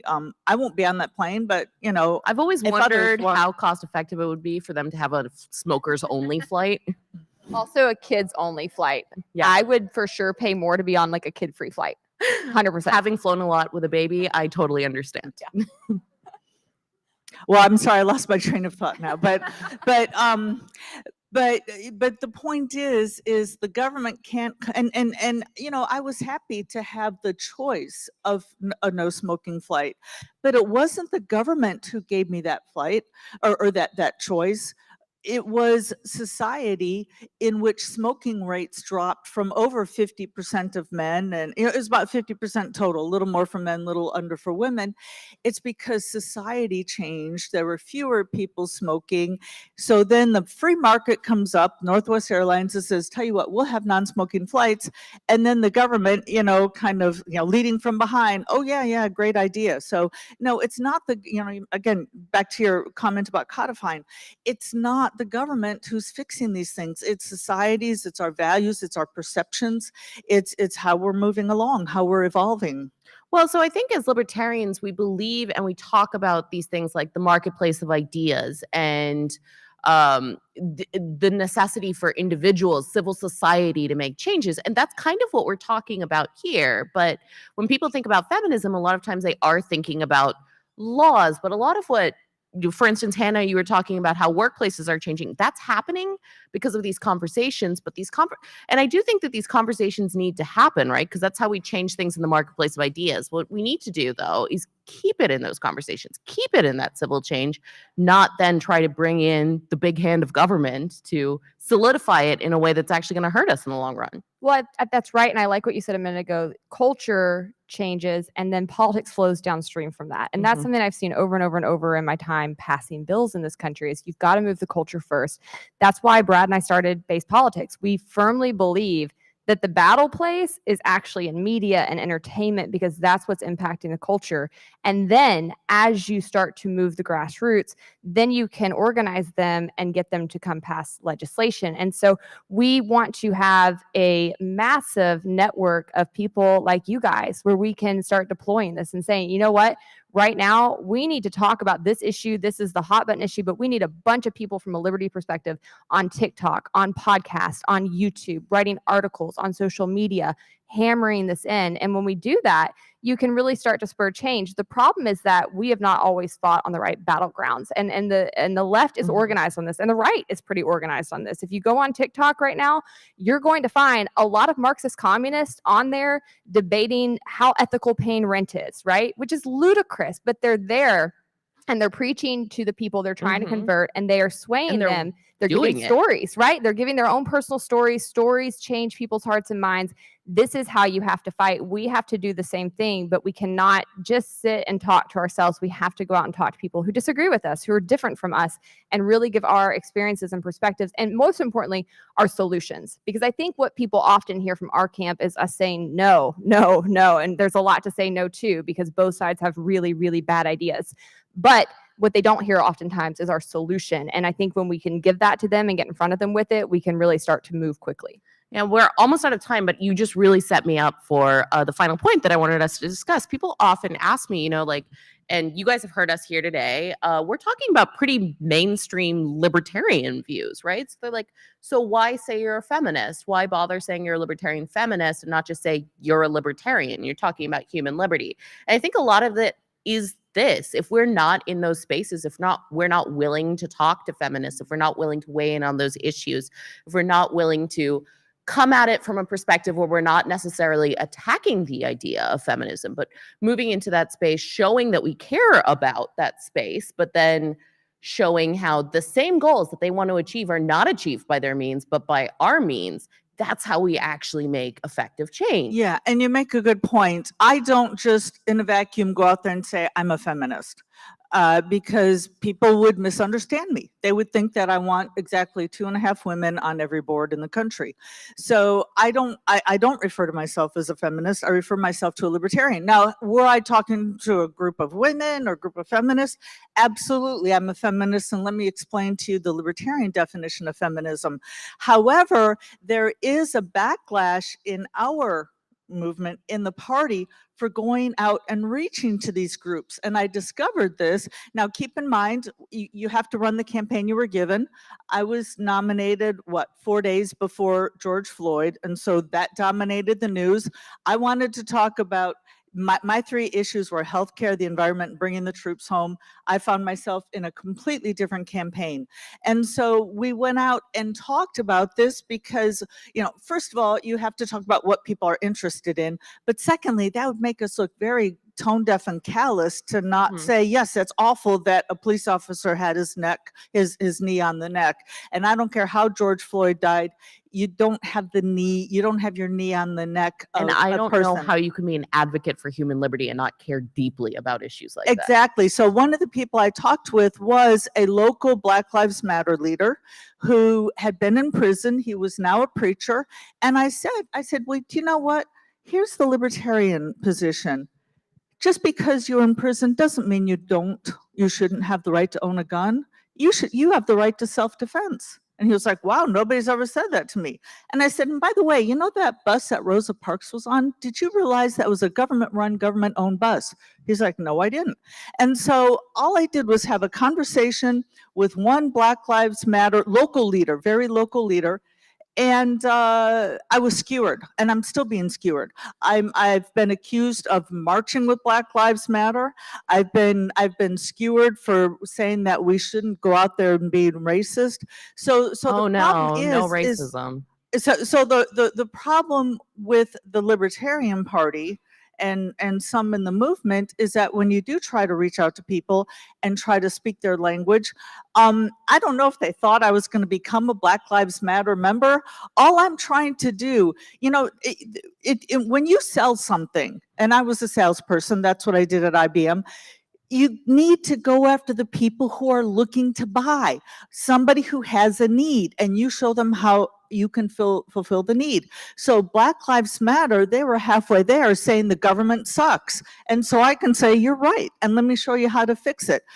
I think that's much more productive than talking to people who say, no, I like the government. Government's fine, no problem. So at least go after the people who have the need.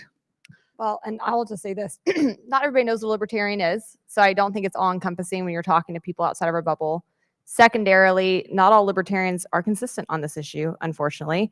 And thirdly, I think it's important to use language that connects with the people you're trying to reach. And so when we're talking about feminism, that's a known word, right? That's a good starting place. And we can start to then express where we break with what is seen as traditional feminism and where we agree and what our solutions are. So I think language matters. There's a lot of people that want to run away from language. I see the same thing when I talk about capitalism. Some people are like, don't use capitalism. That's a word that was made up to use against us. I'm like, that's the word they're using though. Yeah. If I come in here and I talk about free markets, half these people have no clue what I'm talking about. I have or to they fight. agree with you, and then they hold a whole different view Yeah. than you do. Yes.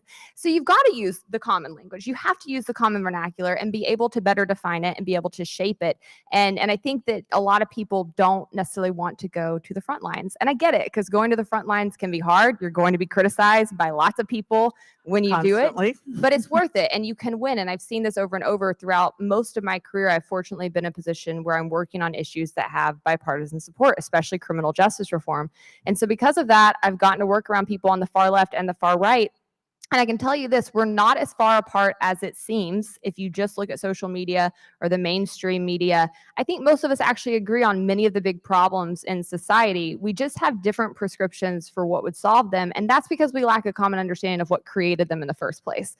And so if you can really start having those conversations and get to those root problems with people, I found that you can tend to build coalitions of support pretty quickly for things that we care about. I think we just have to go out there and be good representatives and do a better job of defending and expressing and explaining our ideas. I think that that is the perfect place to leave this part of the discussion. As I said, I really think that this is an ongoing conversation that we need to be having in our communities, that we need to be participating in, that we need to be taking to all of those other communities that we are interfacing with as individuals. And this is our opportunity to really build a freer world for everybody. And so thank you all. Thank you, Kat. Jo. Had a great time. Let's keep this going.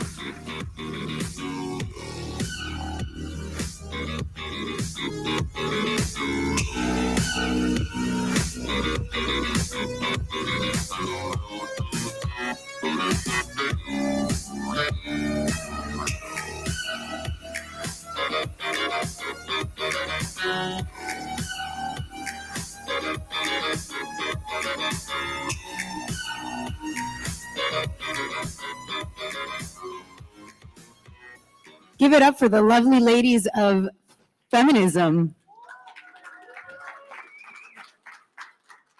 Our next guest is a very special friend of mine. I hope you all come in and hear this story. There are many sides to every story, right? There's your side, my side, and then there's the truth.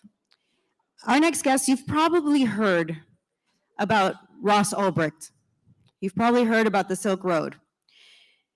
You may have heard of his sentence, 2 life sentences plus 40 years.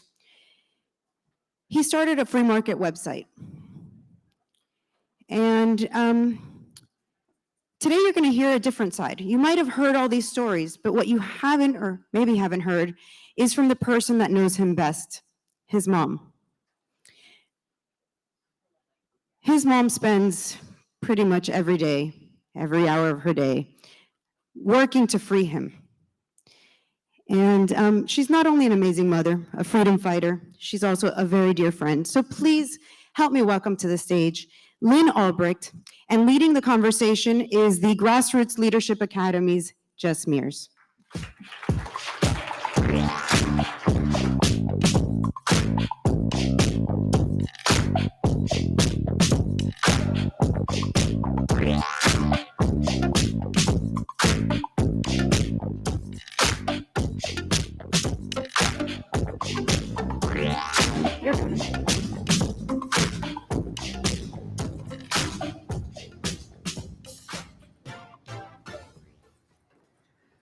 I am so honored to be interviewing someone that I think should be everyone's favorite mom, second only to their own.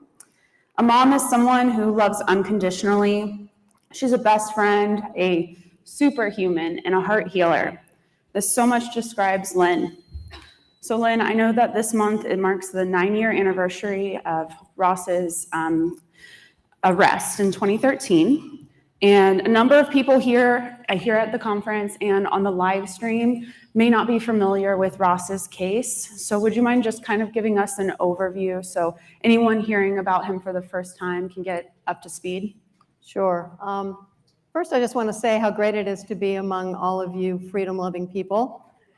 It's a little bittersweet for me because Ross should be here. I want Ross here. He would so love to be exploring ideas with you and having fun and just being with you all. But he can't be because he's in a cage serving a double life sentence without parole for all nonviolent charges. And this is related to a website he created when he was 26 years old that sold far less than Facebook has, far less.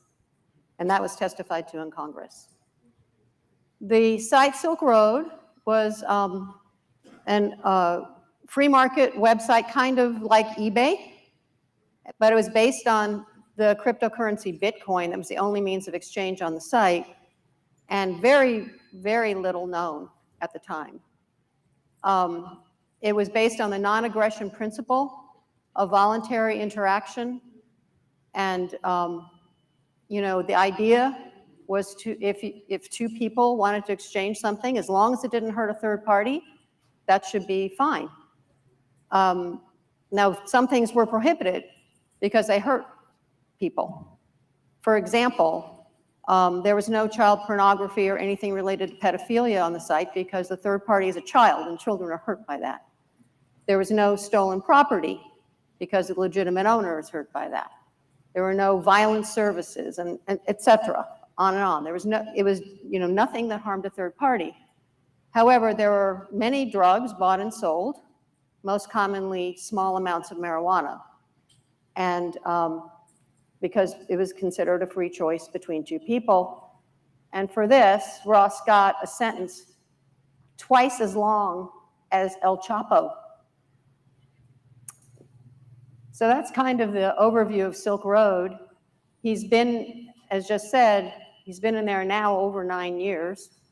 And I can't live with that. And I've been working towards his freedom along with family members and loved ones and supporters like Jess, like Martha, and so many of you here. Students for Liberty has been an amazing support for 9 years. And so we're going to get him out.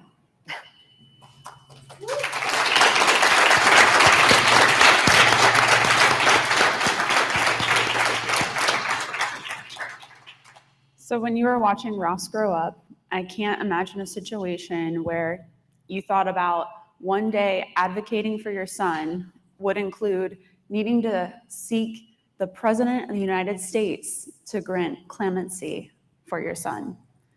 So what has it been like for you in your journey as falling into an activist, kind of an accidental activist kind of role that you found yourself into? What's that like as you've been fighting for your son? Yeah, I was kind of catapulted into being an activist. When we first heard about Ross's arrest, it was from a Reuters reporter who called us and told us this whole wild tale about this website and murder for hire and all this stuff. And I'm like, murder for hire? He's a stellar human being. There's no way. Still feel that way. And he was never convicted for it, by the way. But in any case, I'm like, whoa, what's going on? Turn on the television and there's George Stephanopoulos going, hey, they got the Silk Road guy. And I'm thinking, aren't we innocent until proven guilty in America? Have we had a trial I don't know about? In any case, suddenly our family just exploded with all of this stuff going on. Big trucks with media, cameras and lights going by our house, our neighbors freaking out, phone ringing off the hook, emails pouring in. And we're like, it was like a tsunami hit our family. And I feel like I've been kind of treading water ever since. And that was what started it. The next morning, I just remember lying in bed going, first I woke up and I'm like, hadn't quite hit me yet. And then I'm like, oh my God, what happened? They're lying about Ross. And I cannot sit by and have them do that. And so I called a friend of his. We put up a one-page, helped me get a one-page website up, simply who Ross is and who Ross is not. And that was the beginning. And since then, I've just taken it one day at a time. And it's, I'd never spoken publicly. I'd never walked the halls of Congress.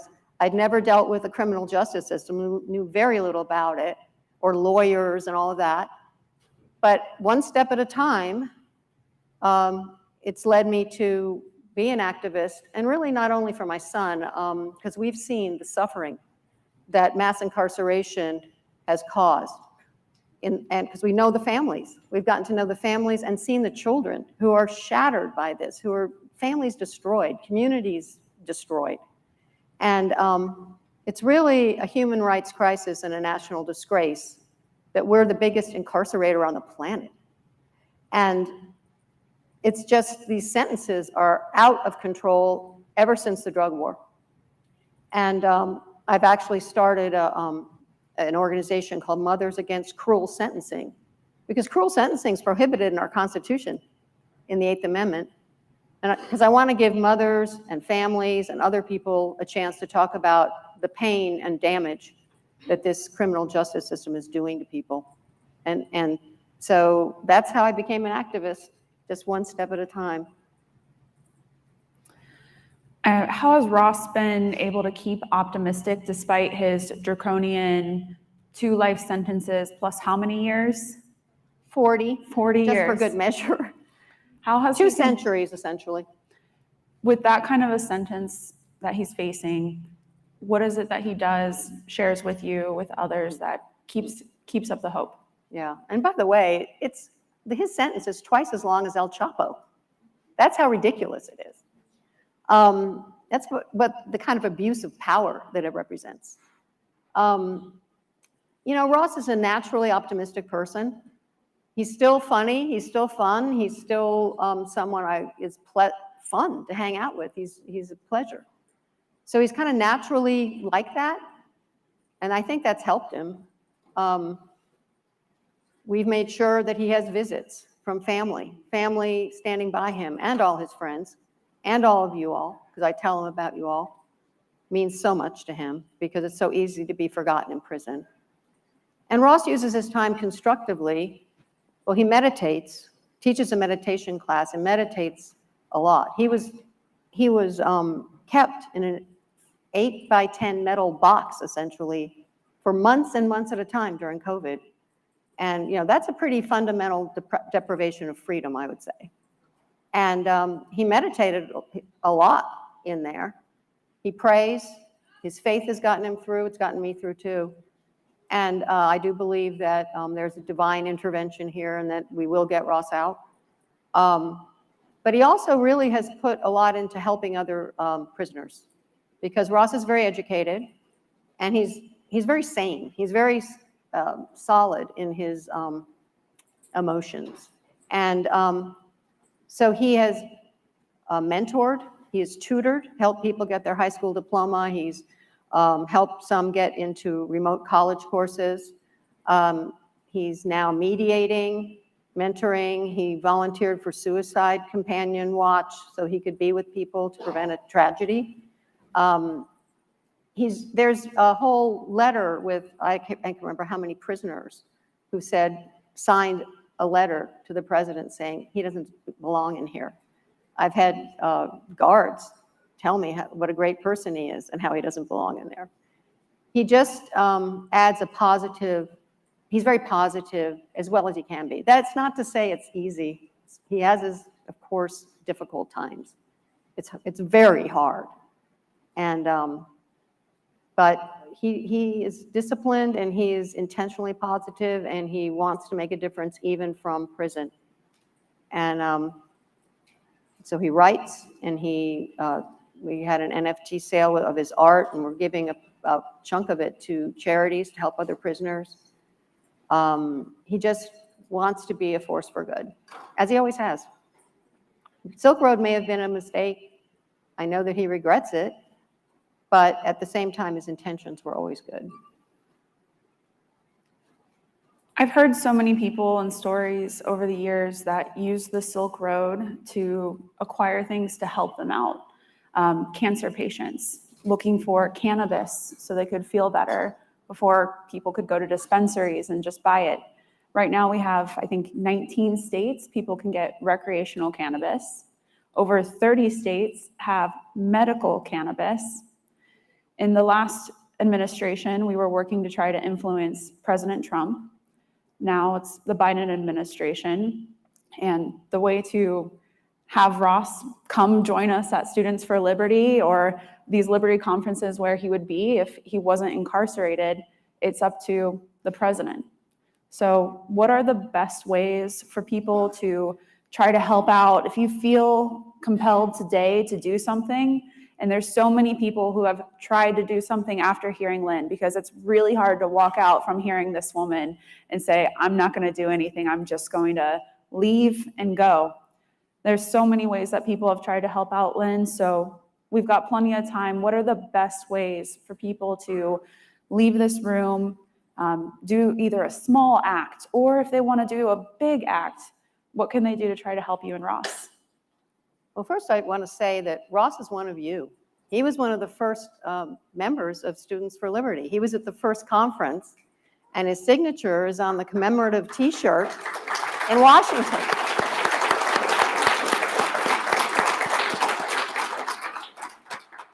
He's one of you. And I'm, again, so grateful for all the support that we've gotten from all of you, many of you. And really what we're focusing on right now, there is a petition to the president asking for a commutation of Ross's outrageous sentence. Basically, correct this sentence. This is wrong. It sets a precedent for other people. And, you know, again, we're trying to be have a good impact for others as well who are suffering. And so there's a petition.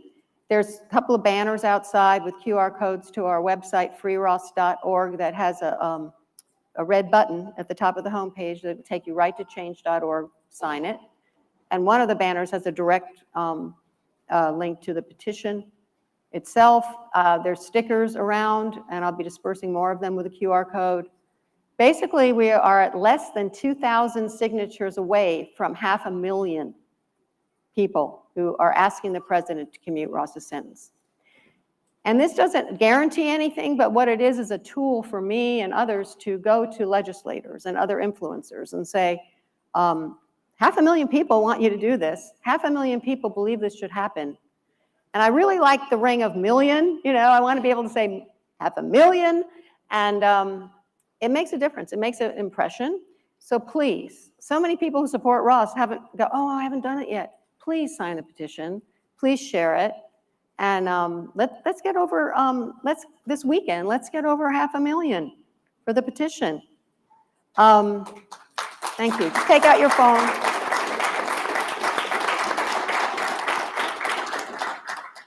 And that kind of brings up the subject of legislators and influencers, because again, this requires a very high level of agreement by the President of the United States. It's not impossible. It's not like moving a physical mountain range. It's a piece of paper and a signature, but it's not easy. And so anyone who has connections with legislators, we would love letters backing up the president to do this. That would be amazing. Any influencers, anyone who can help in that regard, please get a hold of me on freeross.org. There's a footer on every page, you can get right to me and others helping. And that would be fantastic. And also there's social media, of course. Ross has his own Twitter account. So you can promote that. It's called Real Ross U, the letter U. And it's all his own words. It's obviously he can't post it himself, but a loved one posts it. And so please promote that. There's also the official free_Ross Twitter account. And then others have made their own Twitter accounts with Ross's name that are helping us. Any of that, please share. Please, you know, set the record straight. There's a lot of trolls out there, as I'm sure you know. There's also Instagram, Free Ross Ulbricht. There's a Facebook site, Free Ross community page. All of these things help, you know, and amplify the message. Because again, and the pardon attorney said so, I heard her say so myself, public opinion matters to them. Petitions matter to them. And this is a way that you can help that's super easy, doesn't cost anything. And then if you have other skills and ways that you feel like you could help, just get a hold of me. I'm really accessible and would love to talk to you. So again, we can do this. It's just a piece of paper.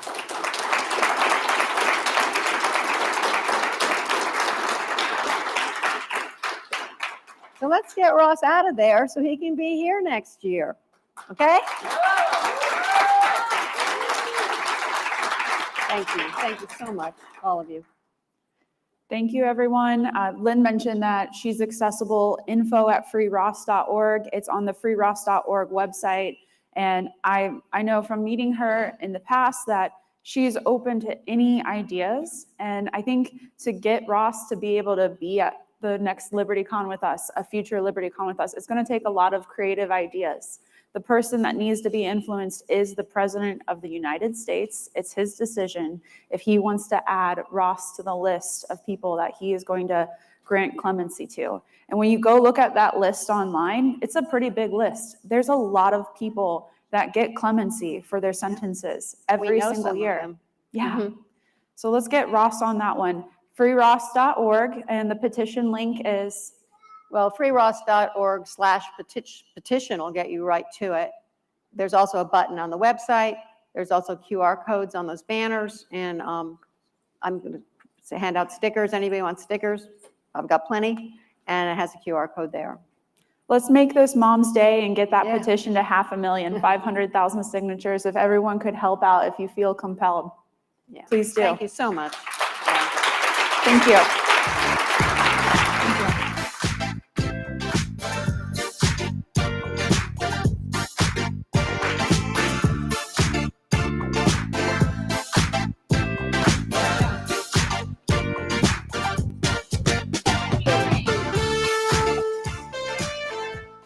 What a fantastic morning. Can you guys give another round of applause to Lynn and Jess, please?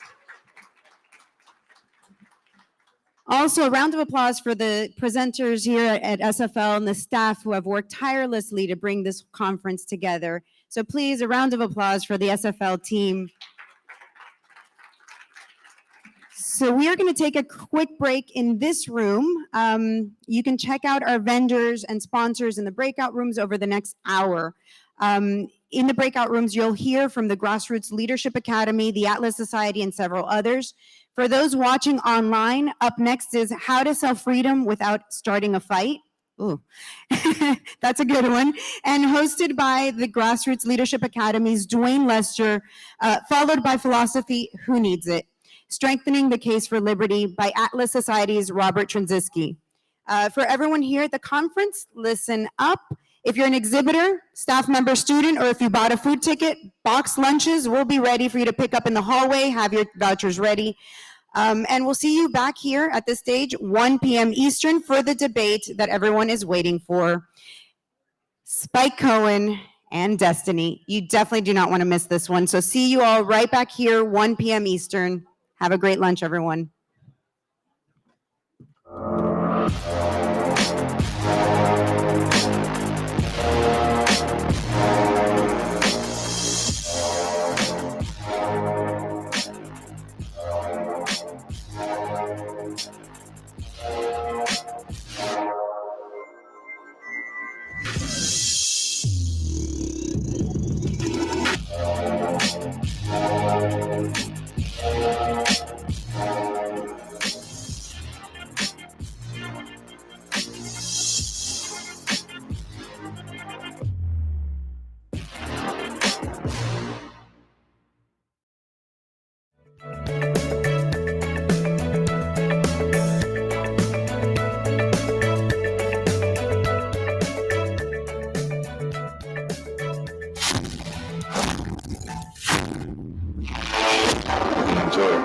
This is the moment the story changed. We just did away with the TSA. Is the right to make our own health decision. Why are both the left and right trying to change it?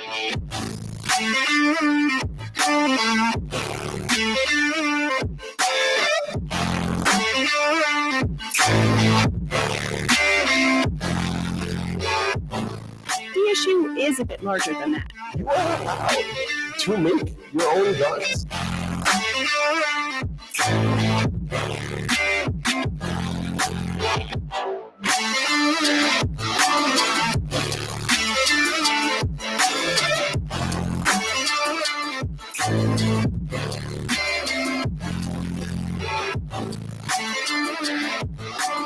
Who's really in charge of government? The war did not aim the Great Depression, it masked it.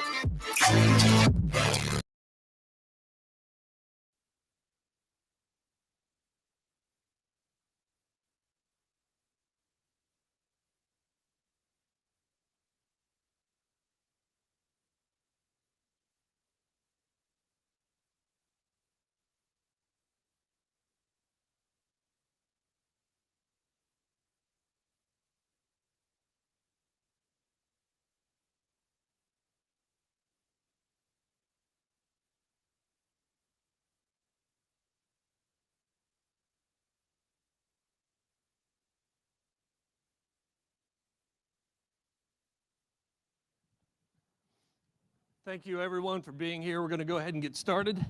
My name is Duane Lester. I got to tell you, the catalyst for this training was years ago, and I remember exactly what happened. I was at my mom and dad's house, and I said to myself, I want to go talk to my little brother about politics, and this is going to be a nice, polite conversation, and we're going to talk about our differences amicably, and we're going to just really enjoy a conversation about politics. And the next thing I know, I'm yelling at my brother.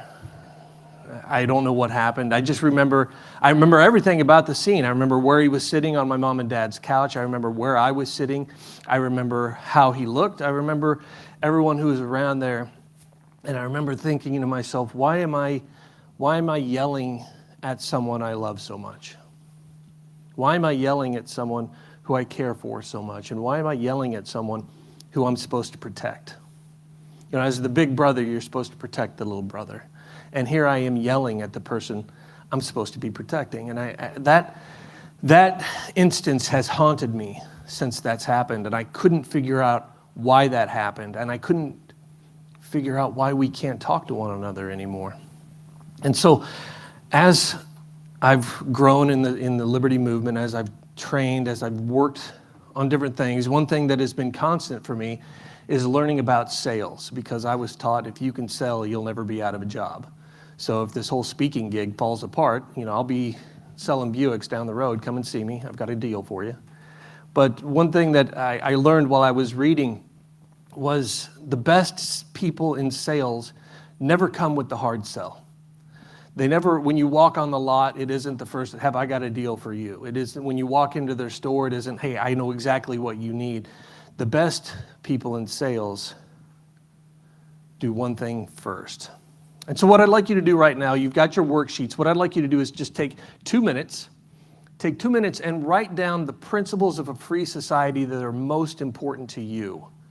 What principles in a free society are most important to you? Let's take 2 minutes and you write those down.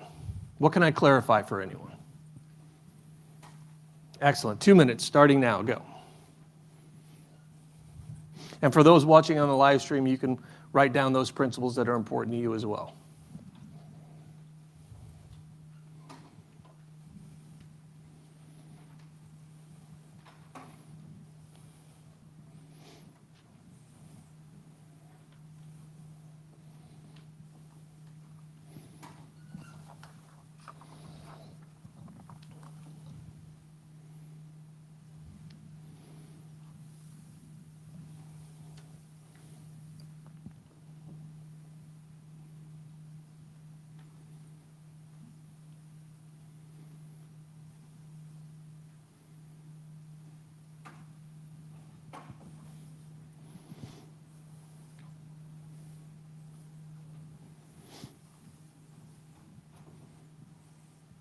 Come on in and have a seat. We've already started. We'll catch you up here in a bit.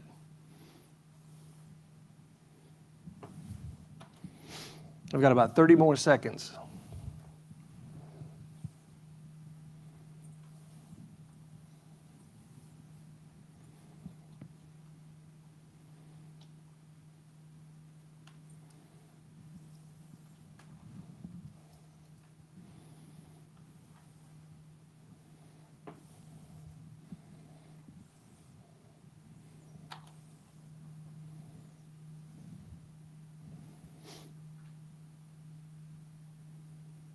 All right, thank you for taking the time to do that. I appreciate that. There's probably more principles you could write down, but we're going to go ahead and move forward. If you don't mind, sir, right here, what is your name?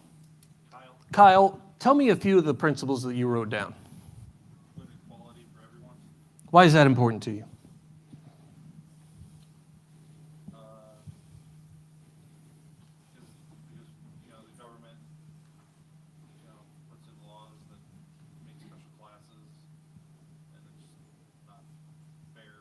Special classes.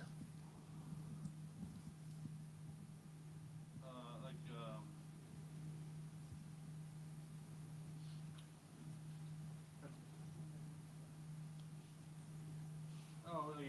certain groups get tax breaks, and like veterans and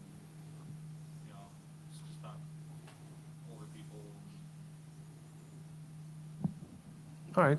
Yeah, it's not fair for everyone across the board. All right, what else did you have? That's the only one you got. I appreciate you sharing with that. Anybody else? Please, go ahead. Property rights. Tell me more. Property rights? No, tell me more. Okay.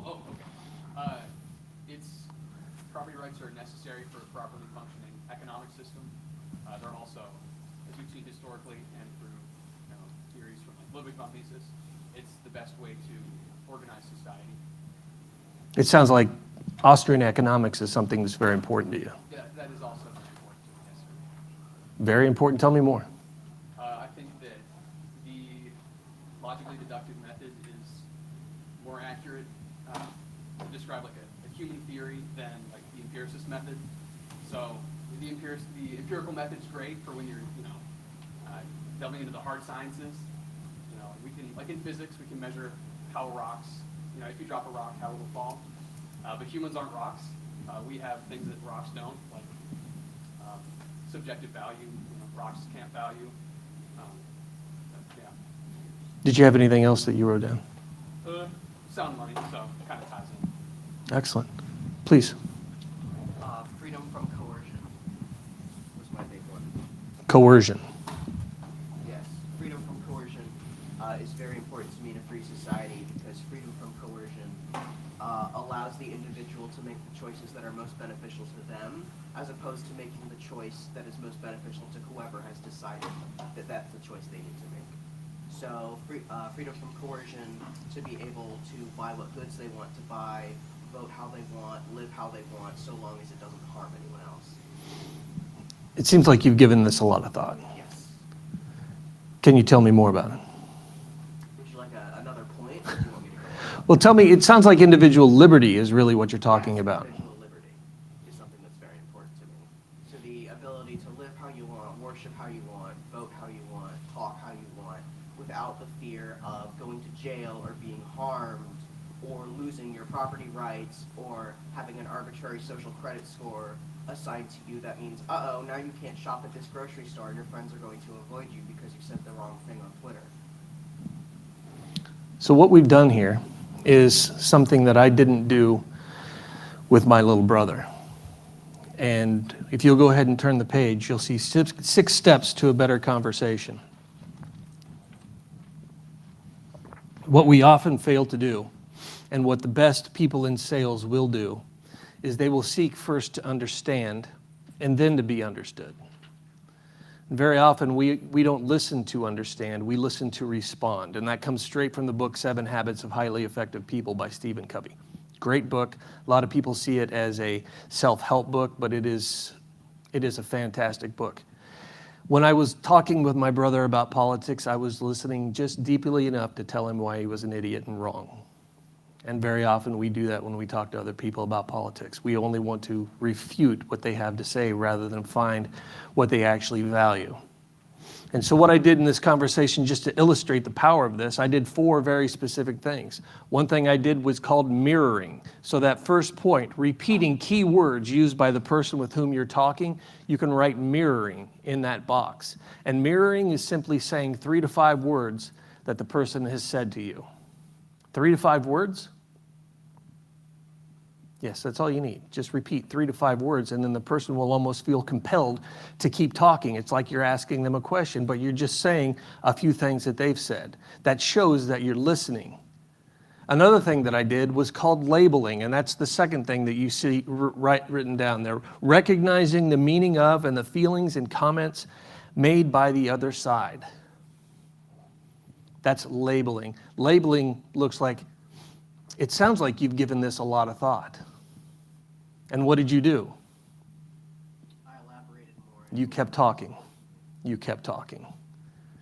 It seems like this is important. It sounds like this. And what you're doing there is you're telling this person, not only am I listening to you, but I understand how you feel about this. It sounds like this is something you're quite passionate about. It sounds like you've given this a lot of thought. And guess what? If they have, they're going to say, yeah, I have. And you know what else? This, and they're going to keep talking, and they're going to keep talking, and you're going to keep listening. Because what you're trying to do is understand what's important to this person. You're trying to understand what principles they find valuable, and you're just gathering information. Because what you want to do is you want to sell a specific principle. Number 3, you heard me say this several times, and it's very simple. Just tell me more. Wow, that's fascinating. I hadn't thought of it that way. Can you tell me more about that? And they will. Would you like, I said, tell me more. Well, would you like another point? Would you like a dissertation? What would you like? Well, I'm really interested. Tell me more. Tell me why this is important to you, which is point 4. Tell me why this is important to you. And they will keep talking. They'll tell you why this is important to them. You can have conversations just with those last 2 points. Tell me why that's important to you. I hadn't thought of it that way. Can you tell me more? Well, wow, why is that important to you? And what you're doing is you're looking for a principle that you both share. There might be a time when you're working with someone you disagree with 80% of the time. But that 20%, that's where you can find common ground. And that's where you can start selling freedom. I remember I was teaching a class and I had a guy, he said to me, I don't like working with people I don't agree with all the time. And I said, yeah, I remember being single. I don't agree with myself from 10 years ago. And when you're listening, you might find a point that you hadn't thought of. And now suddenly you have a new perspective. And now suddenly you've grown and you've learned something. I was at an event with Dan Fishman not long ago, and he talked about this very thing. And this is a point that I've made years ago. You have a right to health care. And a lot of people, that blows their mind. But when you say, I have a right to health care, meaning if I get sick, I should be able to go to the doctor of my choice without someone standing in my way. I should be able to discuss my illnesses with that doctor. I should be able to choose the treatment without somebody standing in my way. It's the difference between positive rights and negative rights. A positive right means somebody has to do something for you to exercise it, and a negative right means it just exists. And so when you talk with somebody, that might blow their mind. They might learn something, you might learn something, and it's a matter of gathering that information. And then once you have that information, you can move on. But while you're listening, you need to listen for specific cues. You need to listen for things, and you can see it on the next page where you see Kling's 3 languages of politics. When I was talking to my brother, I knew it might be a little dicey because my brother tends to see things through the lens of oppressor and oppressed. And according to Kling's book, 3 Languages of Politics, which I saw at the Cato table, which is right next to the GLA table. When you come to see us, you can ask him for the book. Kling says liberals tend to see things through the lens of oppressor and oppressed.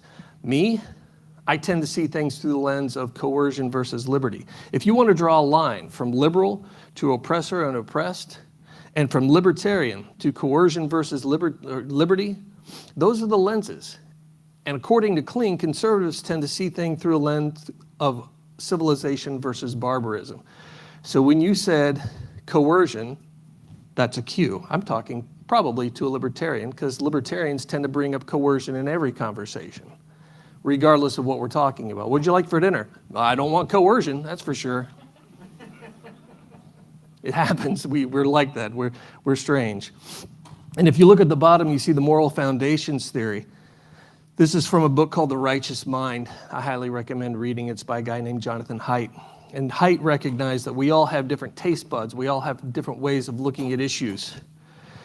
But everyone, libertarians, liberals, conservatives, they all put an emphasis on caring and fairness. It's just how we define the different issues. So when you're listening to people, look for those cues, and it can give you an idea of who you're actually talking to. So once you've gathered your information, let's go ahead and turn to this last page. Once you've gathered your information, then you can start getting into your sales pitch. I've identified a principle that you and I both agree with. We both care about individual rights. That's why I clarified. When you start talking about coercion, then what I said was, it sounds like what you're really talking about is individual rights. That's actually step 2 on here. I stated the principle that I was about to talk about. I stated the principle that I feel we both share, and I'm going to move forward on that. It sounds like what you really care about is individual rights. That's step 2, state the principle. At step 3, I'm going to establish credibility. So what this means doesn't mean, I value individual rights too. And when I was getting my doctorate in political philosophy and economics, let me tell you it doesn't mean that. It means, let me show you how I got skin in this game too. So I might say, it sounds like what you're talking about is individual rights. And as a father of 9 children, which we can process later at the booth if you want to talk about that. As a father of 9 children, 4 of which are daughters, I know that there's a need to really emphasize individual rights. I know that there's a need to make sure that my children are freer than we are today. And that's my whole focus, is to make sure that the future for my children is freer than the one we have right now. And individual rights is foundational on that, along with property rights. So now I've established credibility. So I've stated the principle we're going to talk about. I've established credibility. Step 4 is I'm going to define the principle. So in the blank, step 4, I define the principle. Now what I mean by individual rights is that as long as I am not hurting someone or violating their rights, that I should have the ability to exercise freedom and liberty in a way that benefits me and benefits others. As long as I'm not hurting someone or taking their stuff, I should have the freedom to move. I should have the freedom to talk. I should have the freedom to live where I want to live and move where I want to move, buy what I want to buy, as long as it's not violating the rights of others. So I've established that right. And then step 5, I will create common ground. And I think having that individual liberty is important to you also, isn't it? Yeah. Exactly. And that's when I go to 6. I've established common ground, and 6 is I will connect the principle to my policy. I will connect the principle to my policy. Now, you wrote principle down a lot, and that's deliberate. Principles are key to this entire thing. We will share principles one way or the other. You can find that principle, but you have to understand what your principles are and why you hold them valuable. You have to understand what's important to you so you can then find what's important to others, and you can find that key that will help you work with someone you disagree with 90% of the time. And then once you start working with them, guess what happens? You start forming a relationship built on trust. Yeah, you might not agree, but how often do we attribute malice to someone we disagree with when it shouldn't be? We attribute, well, they're bad people, they're evil, they're wrong, they're bad. No, you just disagree with them. But when you build trust, you build that relationship, that trust leads to you being able to educate them. It's difficult to educate someone who doesn't trust you. It simply is. I get my trust. I mean, you came here because you trust me, not because you know me, but because you trust LibertyCon. You trust Students for Liberty, and they wouldn't put someone up here on stage. So I get trust by osmosis, or something from Students for Liberty. There's a trust there. That trust allows me to educate. When I can educate, well, that leads to motivate. Trust to relationship, to education, to motivation. And that motivation will lead to mobilization. There's a process there.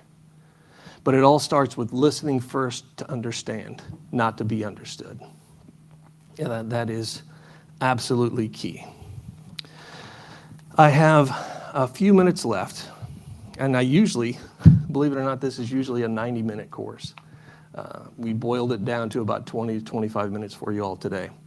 What I'd like to do now is see what questions you have, if any. I mean, I'm pretty good at this, so. What I would suggest is this. There's going to be a time when you move into the 2nd, 3rd, 4th, 5th steps, and somebody starts arguing with you. It's going to happen. Expect it. It happens to me still to this day. Like I said, I am married. I have children. I have friends that I don't agree with all the time. When someone starts arguing with you, you own that. You say to yourself, okay, this is on me. I did not listen well enough to understand. There's information out there I don't have to move forward. We're having this failure because I didn't listen and I didn't get all the information I needed. You go right back to step 1. So if you're talking to someone and you say, it sounds like what you're talking about is individual rights, and they look at you and say, no, I'm not, you moron. You look at them and you smile and you say, tell me more. Right? And smile. That smile will disarm them, because if someone's calling you a moron, they are expecting what? They're expecting a counterpunch. And if you say, wow, I'm a moron, tell me more about that. They won't expect it. It'll be disarming. You can use that.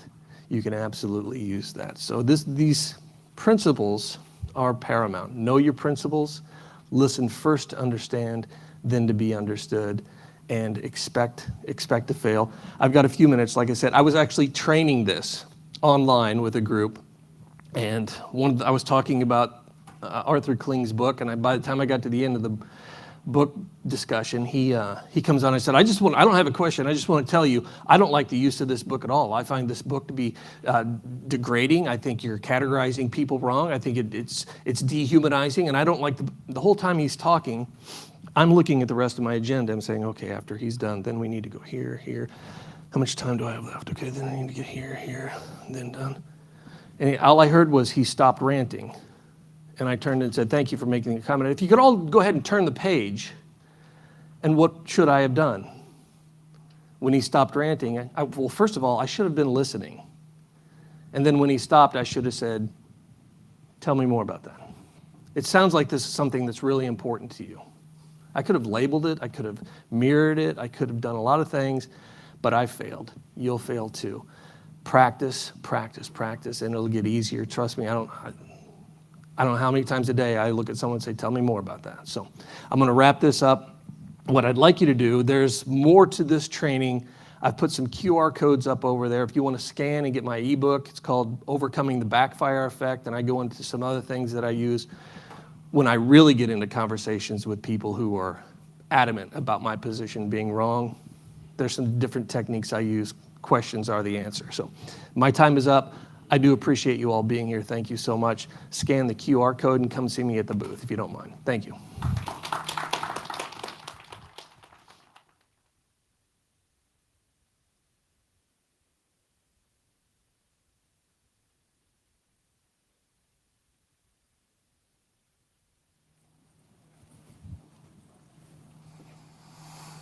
Wow.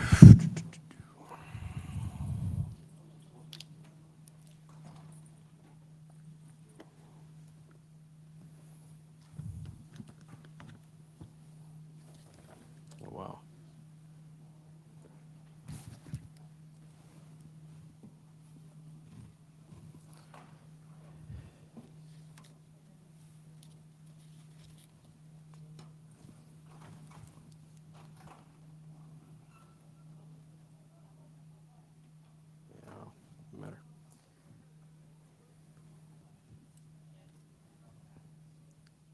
Okay, am I waiting for something, or are we just start? I'm just going to start. I'm going to let people drift in for a second more. All right, so we've been here. Can y'all hear me just fine? They got me mic'd, so I want to make sure the mic's working. All right, so we've been here to celebrate the cause of liberty, and I'm here to deliver to you the bad news, which is you got to wake up and smell the coffee because the cause of liberty is in trouble. Now, first, some introductions. I'm Rob Tracinski. I'm here from the Atlas Society, which is the leading organization for engaging young people with the ideas of Ayn Rand, the 20th century novelist, philosopher, and pro-liberty icon. I'm also the editor of Symposium, which is a publication I started with the goal of strengthening the intellectual foundations of a free society. And what I want to do today is combine those two things. I'm going to talk about how and why we need to strengthen the arguments and ideas behind a free society and some of the big, important ideas from Ayn Rand that we desperately need for that task. And desperately is the key word here, because a free society is definitely under attack. And the way I see it, the main problem as I see it is that a lot of the people we used to be able to depend on to at least defend some aspects of freedom have stopped doing that. They've given up on it. So when I was a kid, which was a few decades ago, but not exactly ancient history yet, it was the quote-unquote liberals on the left who you would depend on to find fire-breathing defenders of freedom of speech, people who crusade against book banning and disagree with everything you said, but fight to the death for your right to say it.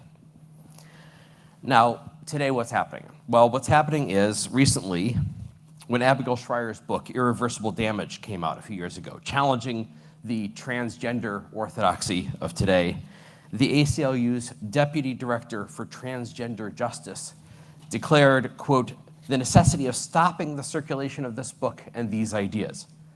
So that's where we are in the age of wokeness. ACLU lawyers for book banning. So can we turn to the political right to defend our freedom? Well, right here in Florida right now, Governor Ron DeSantis, supposedly the sane Trump, he has people arguing in the courts that the curriculum of public universities and even the in-class instruction, the lectures given by professors, are not individual free speech, but are instead government speech. It's all government speech that can then be limited, controlled, and directed by the government. And so his answer to censorship from the woke left is censorship from the anti-woke right. The new dominant strain in the right is nationalist conservatism. And one of the leading voices of nationalism, Yoram Hazony, explains that it rejects the idea of, quote, the free and equal individual as the only thing that matters in politics. And this includes, he says, any variety of pro-freedom views, including neoliberalism, libertarianism, and what they call classical liberalism. The contempt drips out of there. And the conservatives aren't even for free markets anymore. But surely we can rely on the Libertarian Party to come to our rescue. Well, I think a lot of you might know how that's going. Just recently, the national leadership of the Libertarian Party was taken over and turned into kind of a soapbox for alt-right or alt-right adjacent voices. And the Libertarian Party, just when we might need somebody to be consistently in favor of liberty, it's in free fall. It's collapsing. Now, when you see a pattern this broad and persistent, you know it's not for trivial reasons. It is something general and pervasive that affects people of different factions, different interests, different positions in life. It's some kind of mind virus, an idea that's seeping in and making its influence felt everywhere. Or maybe it's better to say that this is the effect of the absence of ideas, certain key ideas that are necessary to defend a free society. And when those ideas are gone, we see this kind of general collapse happening in every direction. So my title today is Philosophy, Who Needs It?, which is borrowed from a great essay by Ayn Rand. I suggest you check it out. It's a quick search away on the interwebs. But notice there's no question mark in that title. It's not a question, it's a statement. Who needs philosophy is you. And what we've been talking about here is one of the reasons you need it. You need philosophical ideas, and by that I mean basic ideas about the nature of the world and the nature of human life. Because without answers to those big questions, how do we even know what we're trying to achieve or how to get there? My goal here today is to demonstrate the need for big ideas by highlighting 3 key ideas from Ayn Rand's philosophy that I think we need as infusions into the political, cultural, and philosophical debate. First, a little note on who Ayn Rand was. Like I said, she's a pro-liberty icon, so most of you have probably heard of her at some point. Some of you may have read her works. I just want to sketch a little bit about where she came from. So she was born in Russia. She saw the communists take over in the Soviet Union, and she escaped to America in 1926 and came here just in time for the red decade of the 1930s, when communism was the leading fashion among the intellectuals. And out of these experiences, she wrote her best-selling novel, The Fountainhead, which she described as being about individualism versus collectivism, not in politics, but in the soul. So it's about independence versus conformity, about the ability to set your own goals and use your own judgment versus just going with the flow and being whatever other people want you to be. Now, she followed that with the novel Atlas Shrugged, which portrays a fictional future America collapsing into a socialist dictatorship. It often sometimes does not entirely feel like fiction. But the novel is really about how it's not the bureaucrats, but the independent thinkers, the doers and creators, who actually keep everything going. They are the atlases who hold the world on their shoulders, and everything collapses without them. Now, Atlas Shrugged cemented Ayn Rand's reputation as a leading defender of capitalism, but it wasn't just about politics. Her interest was in those basic ideas underlying capitalism. As she once said, quote, "I am not primarily an advocate of capitalism, but of egoism." And by that she means individualism. "And I am not primarily an advocate of egoism, but of reason." Now, why does she start with reason? Well, that's the first big idea that we need as an infusion into the case for liberty. Reason is absolutely essential to any defense of liberty. To say that people should be free from coercion is to say that they should rely instead on discussion, negotiation, persuasion. It means they should reason with each other. There's a writer named Jonathan Rauch, a sort of old-fashioned center-left liberal, but someone who's also been a critic of wokeness, and he was a critic of it way back when we called it political correctness. And he wrote a really worthwhile book recently called The Constitution of Knowledge, where he describes the institutions we have in a free society that make sure that things are settled by debate and persuasion and not just by some top-down authority. And he made a really interesting point. He said that if you ask the average person, say 300 years ago, who should decide certain big questions, like who should decide what's true, who should decide who rules, the least obvious answer would have been no one in particular. And yet that's exactly the system that we adopted. Who decides who rules? No one in particular. We all get a vote. Who decides what's true? No one in particular. Each of us gets to decide it individually. And this has been spectacularly successful. The amount of human knowledge has grown exponentially since we decided that no one in particular was in charge of it. And yet even defenders of the system often end up making concessions when it comes to the philosophical foundations of reason. So Jonathan Rauch, there's a reason I chose him. Jonathan Rauch wrote in this same book that the problem is that, quote, humans have no direct access to an objective world independent of our minds and senses, unquote. So we have to stop thinking about an external, if unknowable, world out there. Instead, we should think of truth as social, as coming out of the social systems we create. Truth is social. Now, this is a surprisingly common view, even among people who think they're defenders of reason, who are opponents of sort of woke orthodoxy and the woke attack on reason.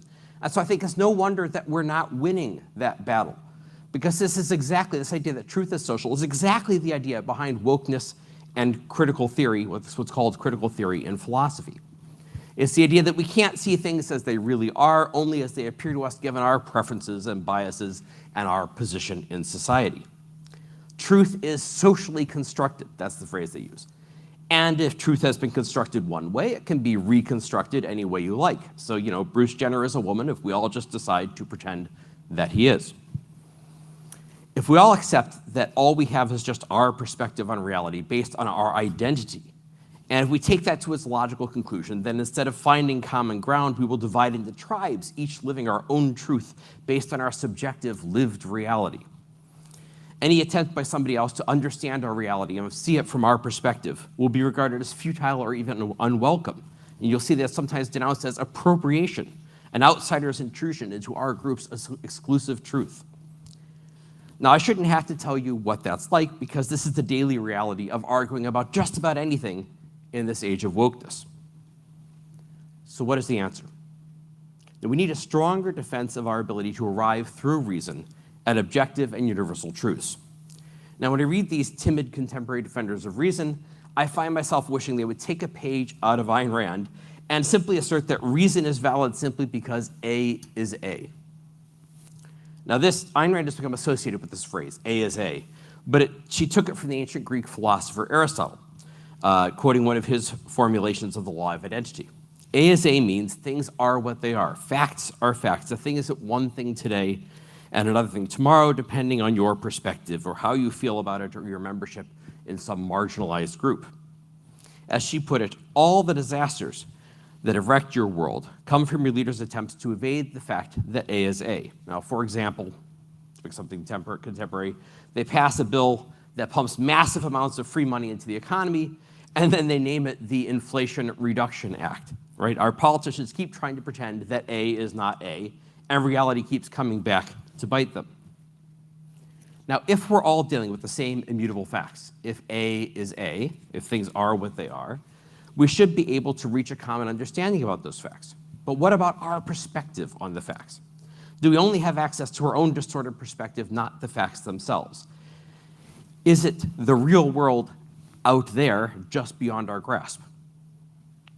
Now think about the old story of the blind men and the elephant. This is an old fable from India, and the idea is that a deputation of blind scholars set out to try to find out what an elephant is, but they have to do it by feel, right? So one grabs hold of the trunk and says, it's like a giant snake. Another encounters the leg and says, it's like a giant tree. Another touches the tusk and says, it's hard and sharp like a spear, and so on. Now, are the three blind men out of touch with reality? Well, no, each one is correct as far as he goes.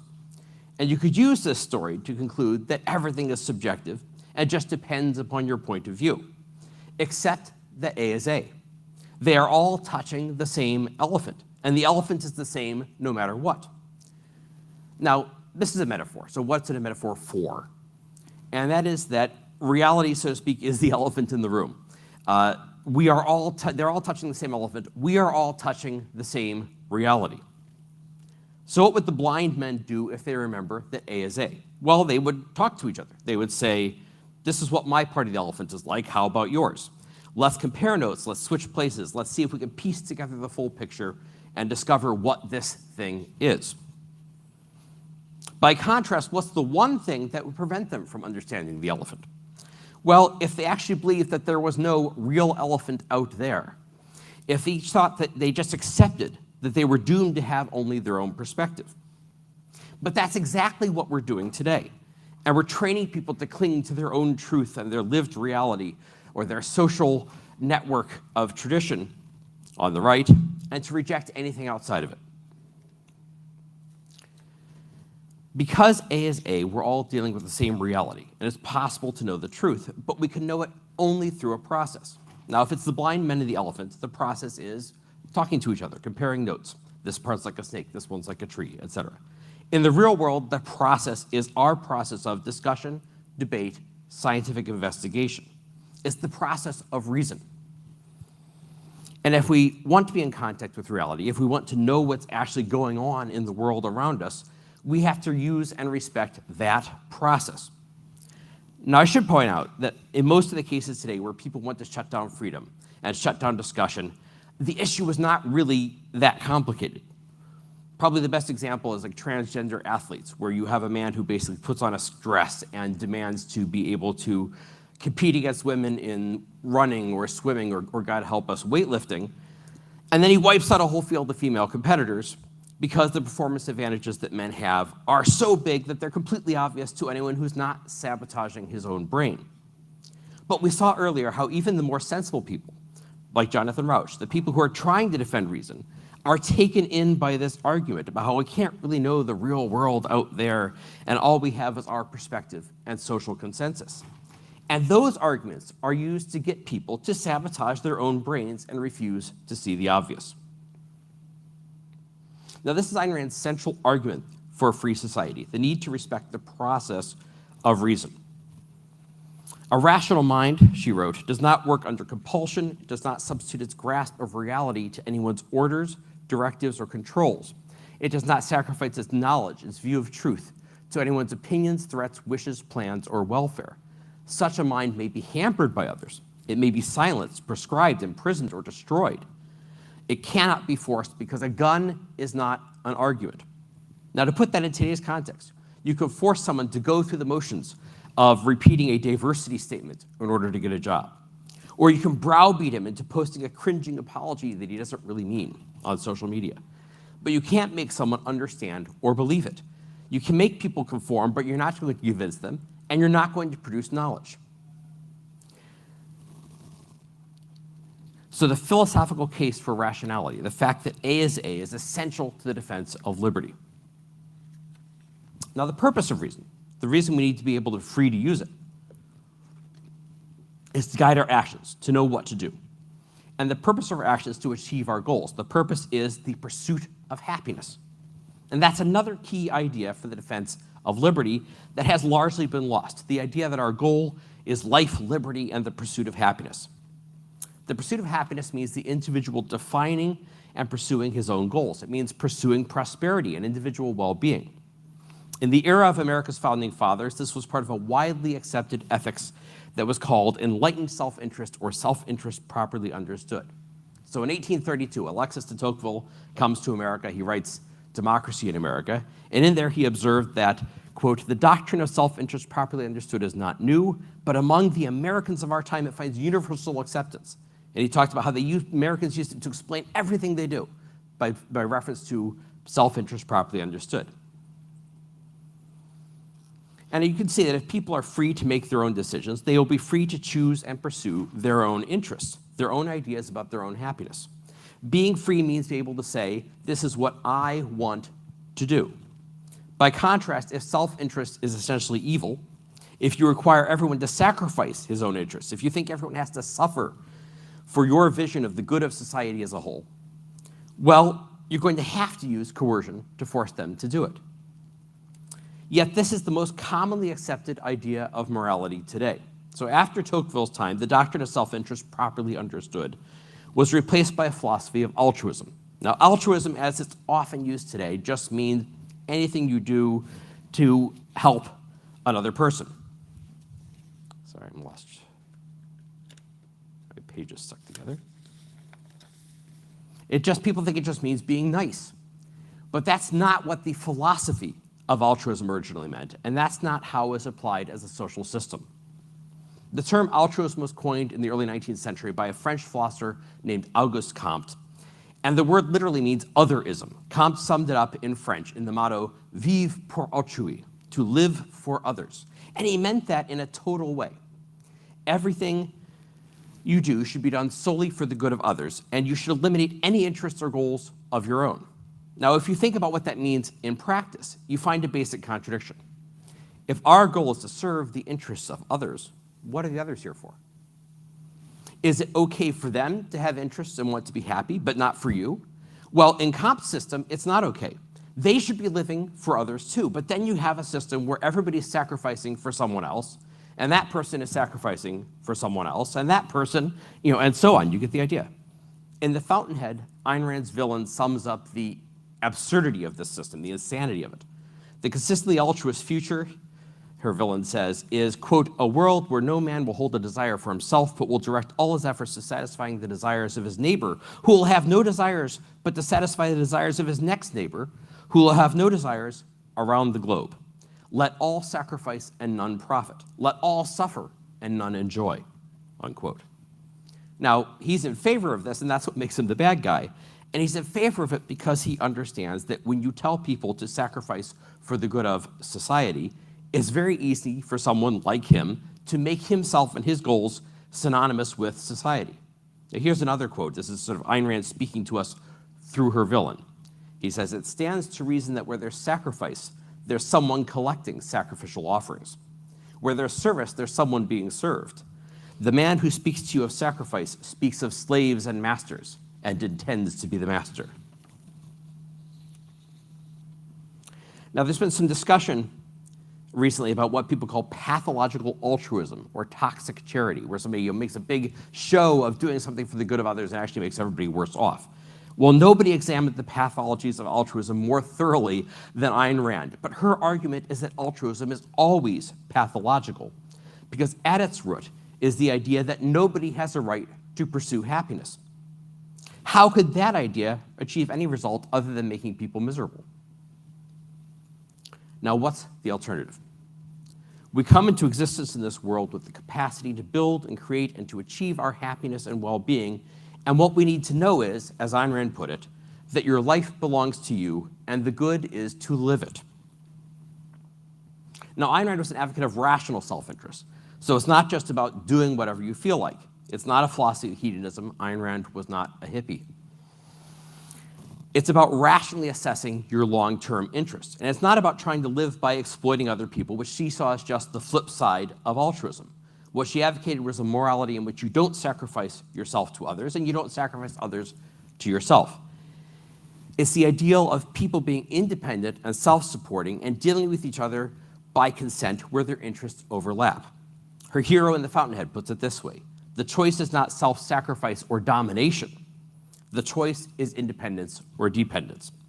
So what's really in our self-interest, our rational self-interest, is to be free individuals in a free society. Now, this is this critique of altruism is a tremendously liberating idea, because most people actually live by rational self-interest as their working philosophy in everyday life. They choose a career, they make money, they buy houses and cars, they support themselves and their families. They pursue their own self-interest, and they do it not by robbing banks or swindling little old ladies, but by being productive and actually doing something or creating something. But you're still supposed to feel guilty about this because you are not sacrificing yourself to all the socially approved causes. So in defending the morality of self-interest, Ayn Rand set out to rescue people from that sense of unearned guilt. Now, when people are out there pursuing their rational self-interest, not only are they not hurting anyone, they're actually doing more to improve everyone's lives than all the altruists put together. Who is it that lifted developed countries out of poverty? The people who invented the steam engine, the factory assembly line, railroads, power plants, computer networks, and everything else. And that's the third big idea that I want people to focus on, the role of the producers. And this is an area where Ayn Rand's contribution was not just as a philosopher, but as a novelist. The heroes of her novels are builders, inventors, creators. In The Fountainhead, it's an architect and artists. In Atlas Shrugged, they're scientists, inventors, entrepreneurs, people who invent new kinds of steel or run a railroad. She took this kind of work, the work that actually built the modern world, and she glamorized it. She romanticized it. She presented it as an adventure, a crusade. She wrote it as an epic. When we talk about rational self-interest, this is what she sees as the substance of self-interest. Picking something productive and going out and coming up with new ideas and building new things and making the modern world. Obviously, this was part of Ayn Rand's defense of capitalism because she was glorifying the capitalists, the entrepreneurs and investors. But the politics of it is secondary. And that's one of the biggest things I think people need to get from Ayn Rand. Too many people on both sides today load all of their expectations onto politics. The left believes there can be no real progress, and nobody's life can ever get better unless they pass another law, and then another after that, and another after that. And they go into absolute despair whenever they don't have a majority. Meanwhile, actual improvements to human life come from people who are not in politics and are just inventing and making new things. But this has also infected the right, which is focused on seeking government power to fight the culture wars. And people act as if the world's going to be saved if they just own one more lib on social media. Ayn Rand's answer to all of this lies in her glorification of productive work. In place of a culture of, she offered a culture of achievement in which work and innovation are what give life its meaning and value. The power of this vision is radical, should not be underestimated. And it's radical in part because it shows the need for philosophy and for a worldview, not just for politics, but for your own personal life and the choice of personal goals. Like the choice of what kind of work you're going to do and how you're going to do it. I want to leave you with one final thought from Ayn Rand. It's less a philosophical idea than an attitude to ideas. So in Atlas Shrugged, there are two characters who are talking, and one of them is struggling with a new idea that he can't refute it, but he feels like he shouldn't, it's going too far that he can't really accept it.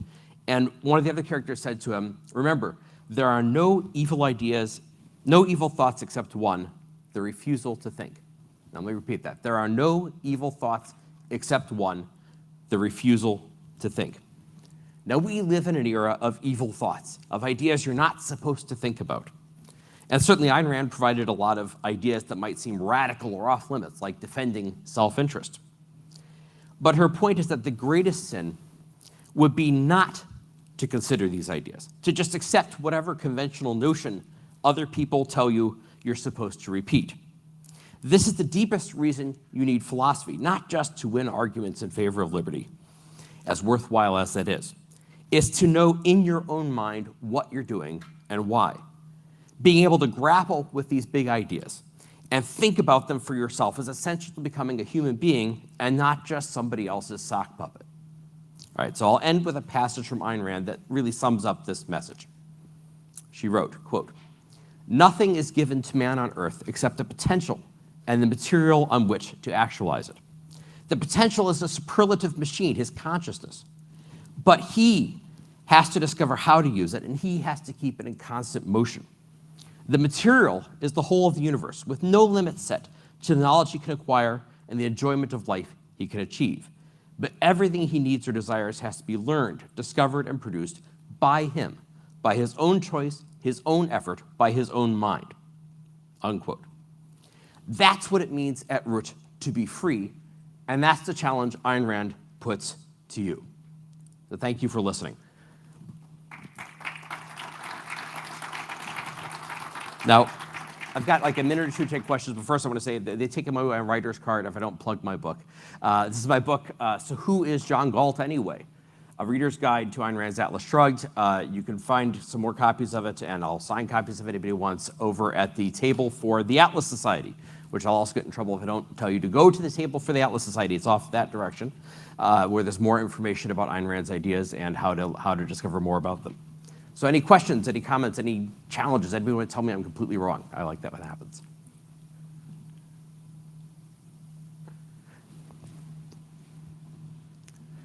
All right, so we have there's a breakout room over there where the continued discussion room, which is, I think, Orchid. And I will also be at the table for the Atlas Society for anyone who wants to come by during lunch or after that. All right, thank you all very much.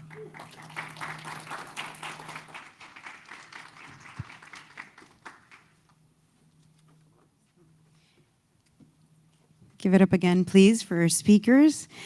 So we are now going to take an hour-long break for everyone here. We will come back on the main stage for those watching on the live stream, 1 p.m. back here with Spike Cohen and Destiny are going to do a debate, Libertarianism, Perfect Solution or Unrealistic Fantasy. So again, back here, 1 p.m. Eastern Standard Time, main room for those that are here in person. Thank you.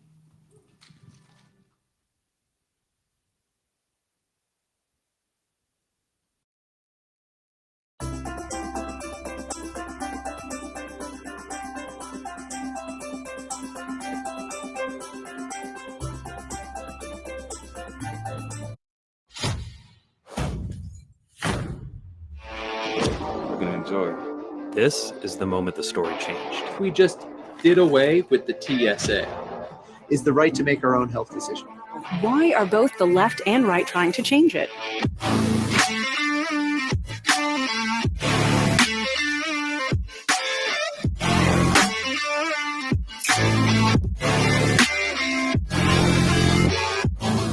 The issue is a bit larger than that. You are allowed to make your own guns.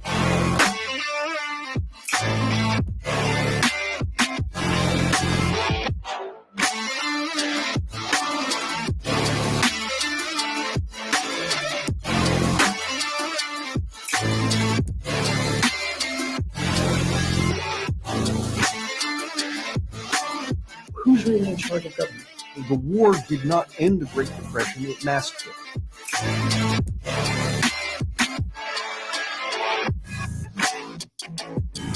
It's a textbook example of cronyism.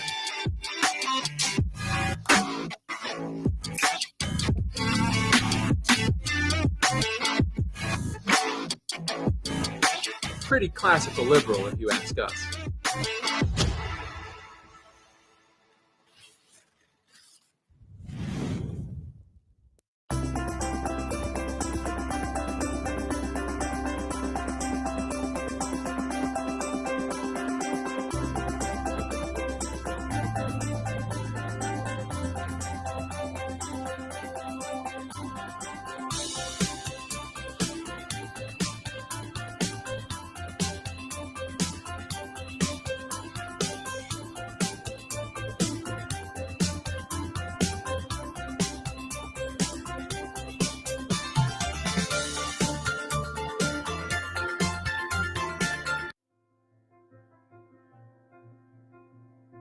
People say university students have it easy. Best 4 years of your life.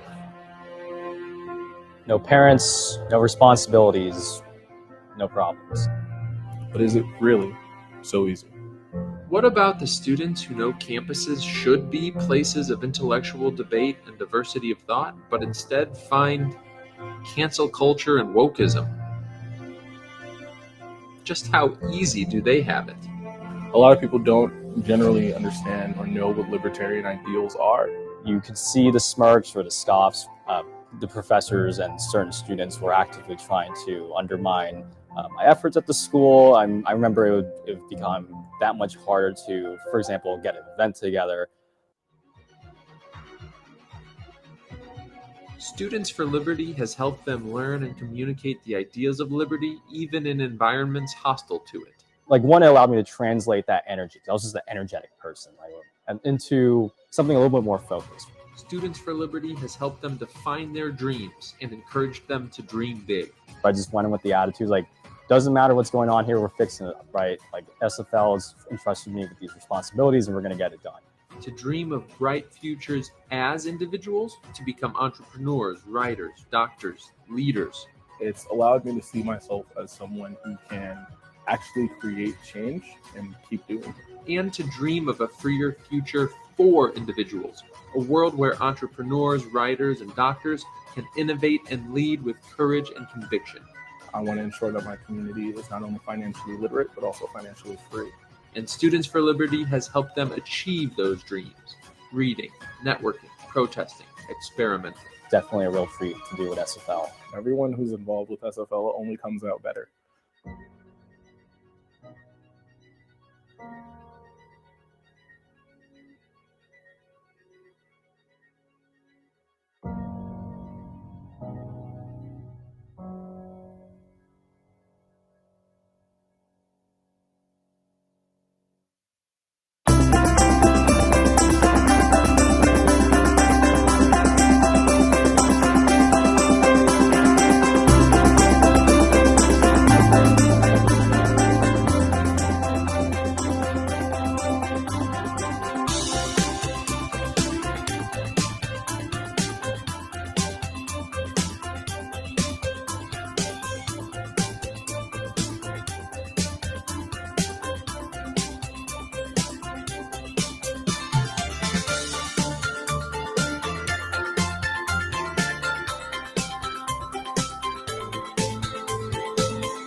Enjoy. This is the moment the story changed. We just did away with the TSA. Is the right to make our own health decision. Why are both the left and right trying to change it?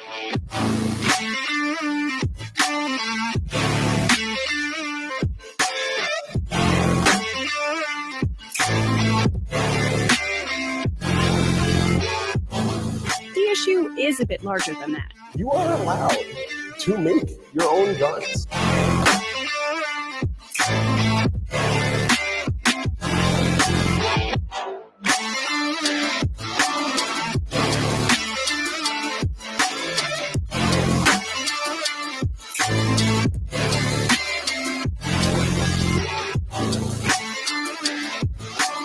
Who's really in charge of government? The war did not end the Great Depression, it masked it.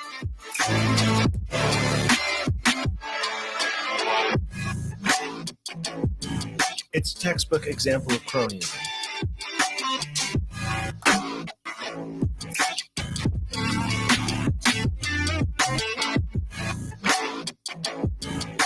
Pretty classical liberal, if you ask us.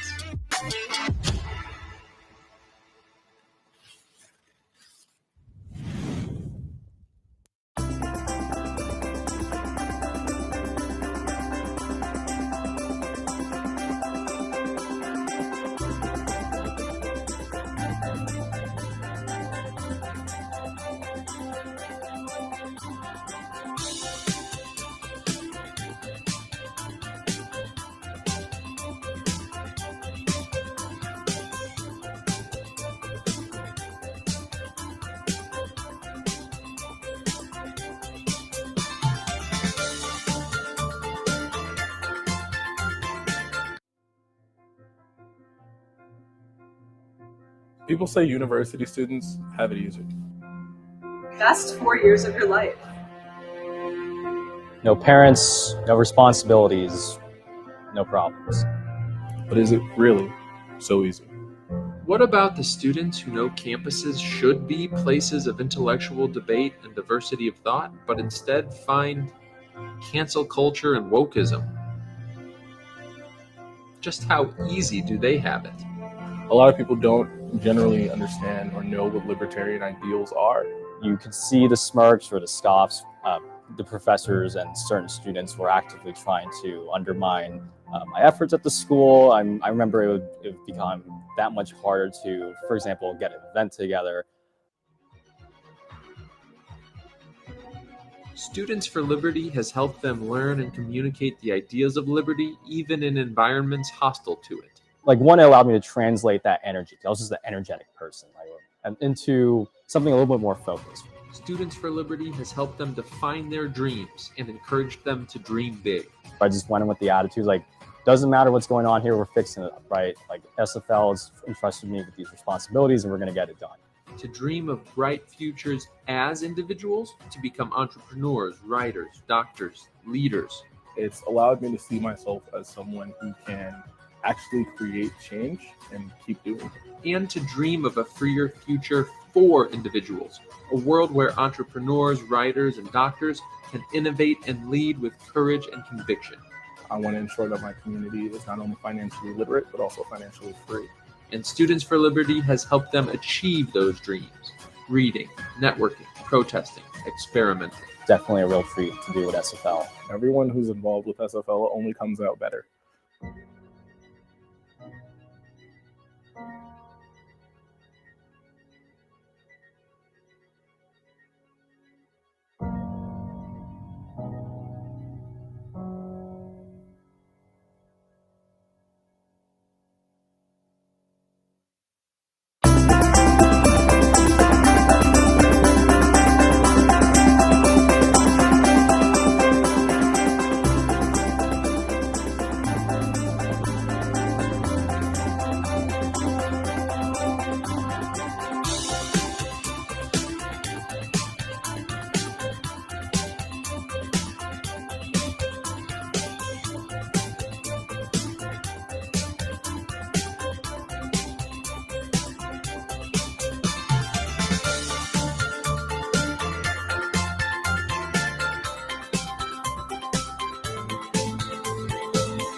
Enjoy.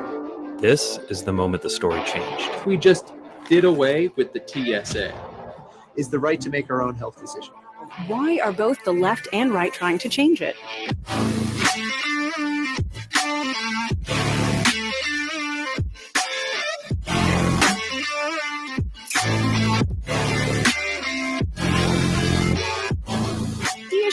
is a bit larger than that. You are allowed to make your own guns.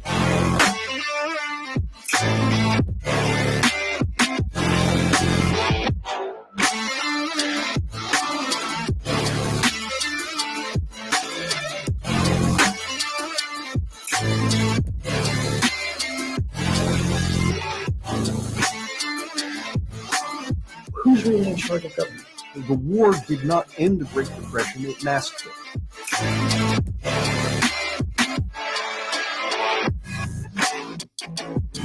It's a textbook example of cronyism.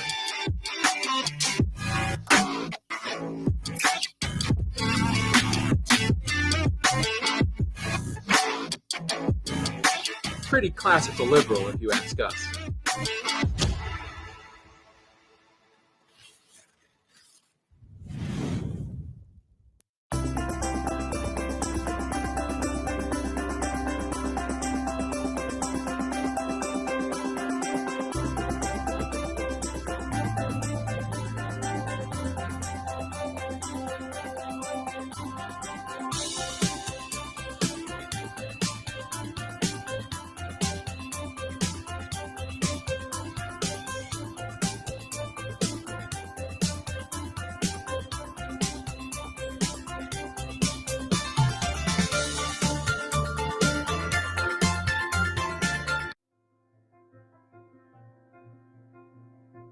People say university students have it easy.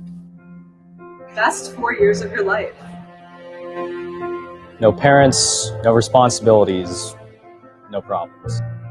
But is it really so easy? What about the students who know campuses should be places of intellectual debate and diversity of thought, but instead find cancel culture and wokeism? Just how easy do they have it? A lot of people don't generally understand or know what libertarian ideals are. You could see the smirks or the scoffs.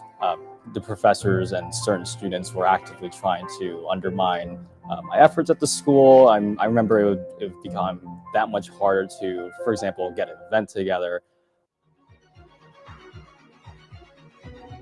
Students for Liberty has helped them learn and communicate the ideas of liberty, even in environments hostile to it.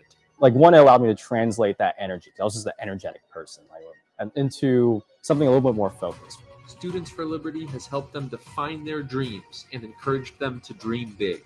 I just went in with the attitude, like, doesn't matter what's going on here, we're fixing it up, right? Like, SFL has entrusted me with these responsibilities and we're going to get it done.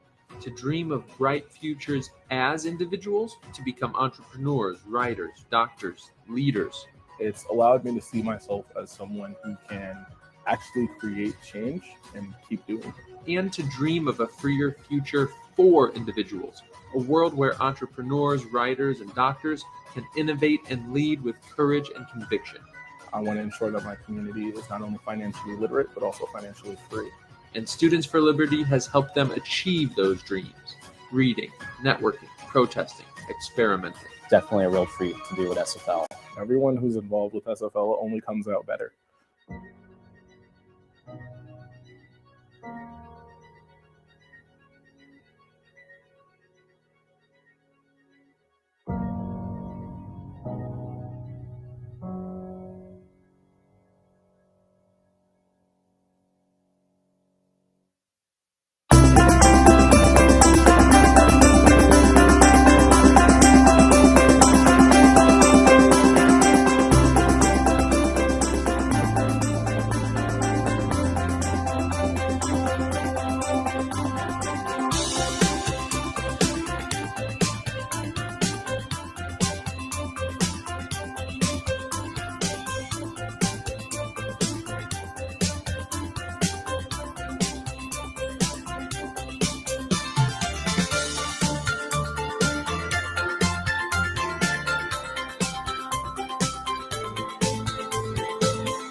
enjoy. This is the moment the story changed. If we just did away with the TSA.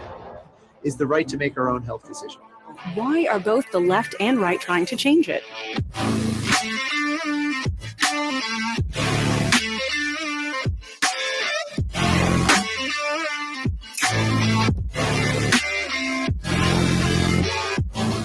The issue is a bit larger than that. You are allowed to make your own guns.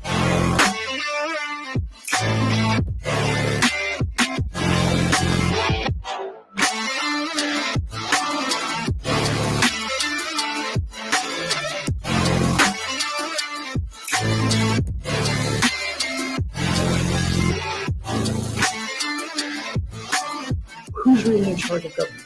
The war did not end the Great Depression, it masked it.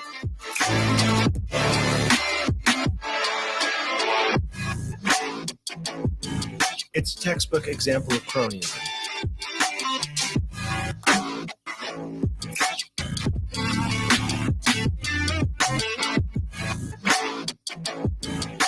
Pretty classical liberal, if you ask us.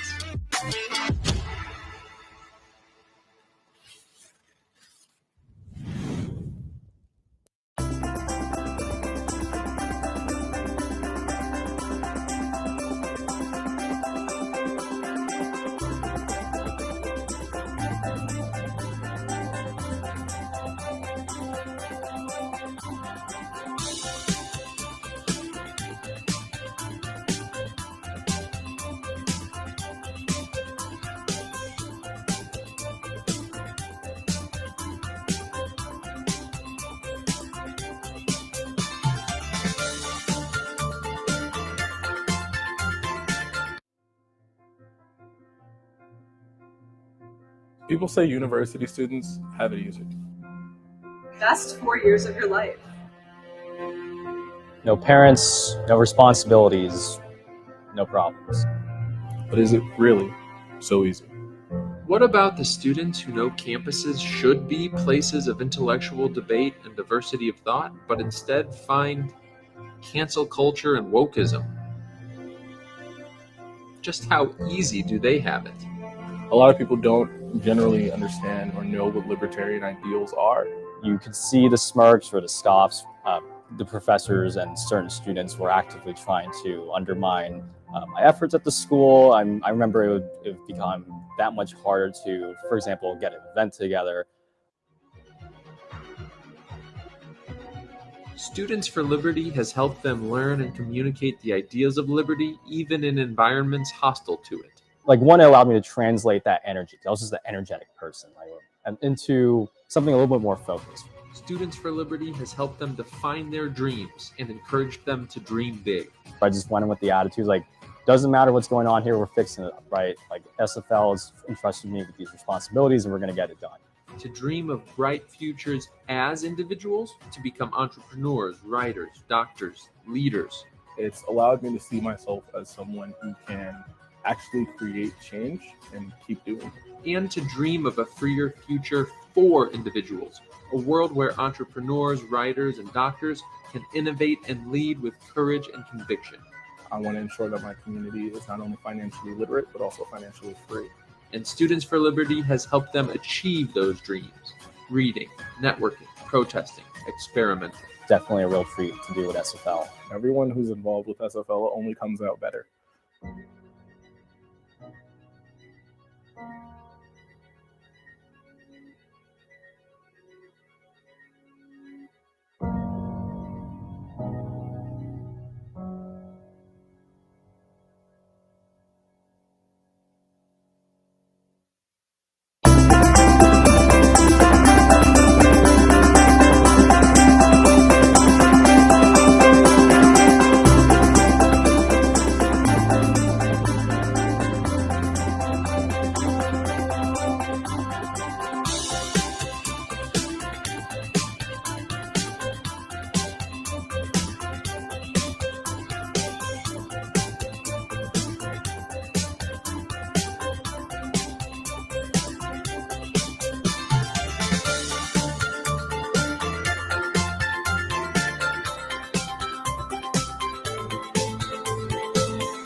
We're gonna enjoy. This is the moment the story changed. We just did away with the TSA.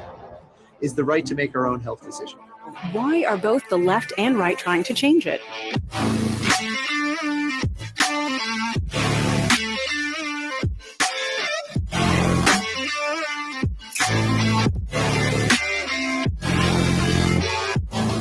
The issue is a bit larger than that. You are allowed to make your own guns.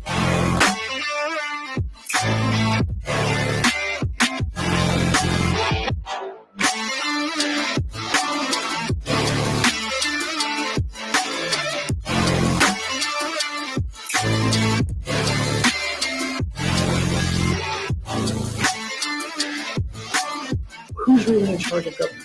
The war did not end the Great Depression, it masked it.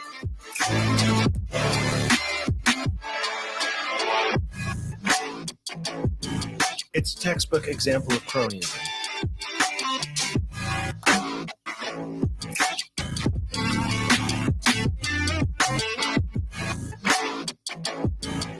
Pretty classical liberal, if you ask us.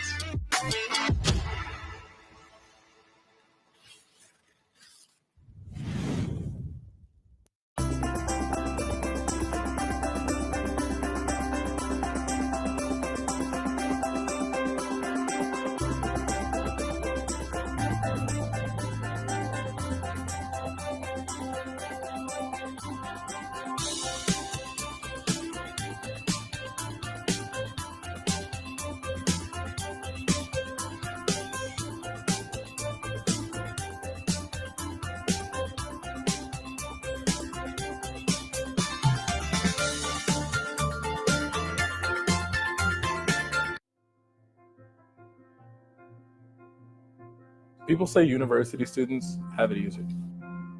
Best 4 years of your life. No parents, no responsibilities, no problems. But is it really so easy? What about the students who know campuses should be places of intellectual debate and diversity of thought, but instead find cancel culture and wokeism? Just how easy do they have it? A lot of people don't generally understand or know what libertarian ideals are. You could see the smirks or the scoffs.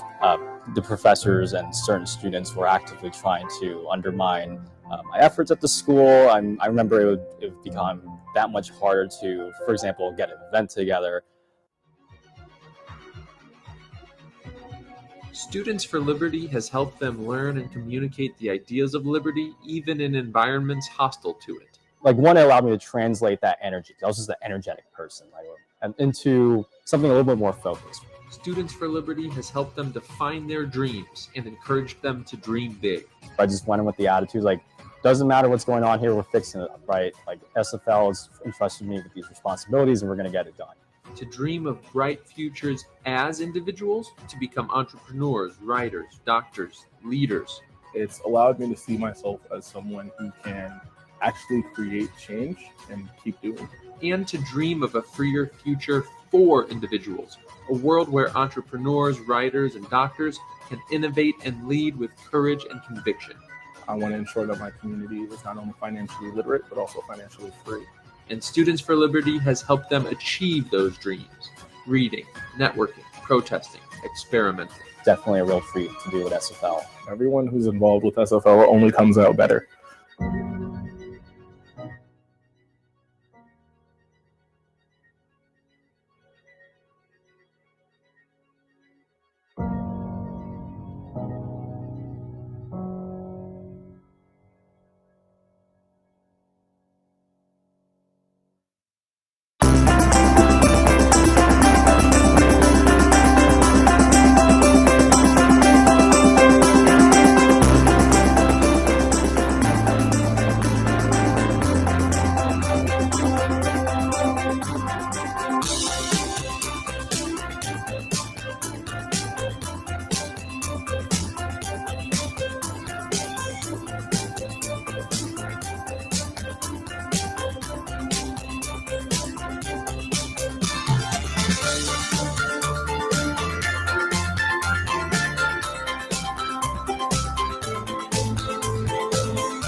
Enjoy. This is the moment the story changed. We just did away with the TSA. Is the right to make our own health decision. Why are both the left and right trying to change it?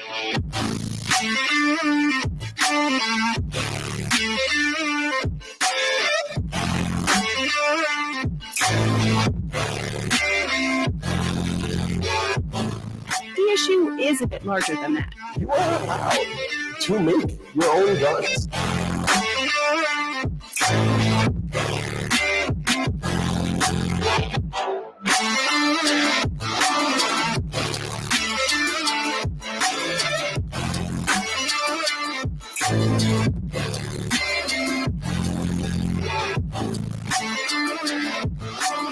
Who's really in charge of government? The war did not end the Great Depression, it masked it.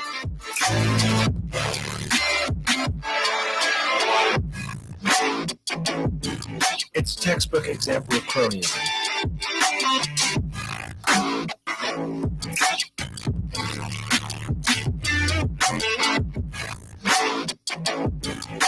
Pretty classical liberal, if you ask us.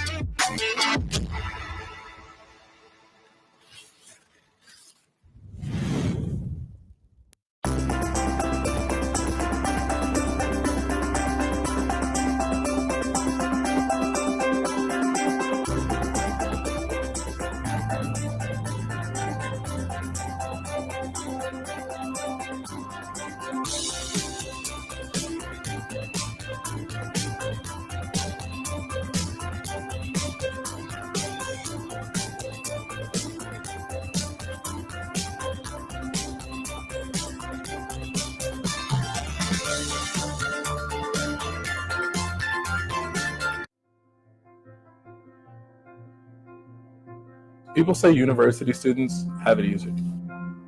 Best 4 years of your life. No parents, no responsibilities, no problems. But is it really so easy? What about the students who know campuses should be places of intellectual debate and diversity of thought, but instead find cancel culture and wokeism? Just how easy do they have it? A lot of people don't generally understand or know what libertarian ideals are. You could see the smirks or the scoffs. The professors and certain students were actively trying to undermine my efforts at the school. I remember it would become that much harder to, for example, get an event together. Students for Liberty has helped them learn and communicate the ideas of liberty, even in environments hostile to it. Like one, it allowed me to translate that energy. I was just an energetic person, right? And into something a little bit more focused. Students for Liberty has helped them define their dreams and encouraged them to dream big. I just went in with the attitude, like, doesn't matter what's going on here, we're fixing it, right? Like, SFL has entrusted me with these responsibilities and we're going to get it done. To dream of bright futures as individuals, to become entrepreneurs, writers, doctors, leaders, It's allowed me to see myself as someone who can actually create change and keep doing it. And to dream of a freer future for individuals, a world where entrepreneurs, writers, and doctors can innovate and lead with courage and conviction. I want to ensure that my community is not only financially literate, but also financially free. And Students for Liberty has helped them achieve those dreams. Reading, networking, protesting, experimenting. Definitely a real treat to do with SFL. Everyone who's involved with SFL only comes out better.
Enjoy. This is the moment the story changed. We just did away with the TSA. Is the right to make our own health decision. Why are both the left and right trying to change it?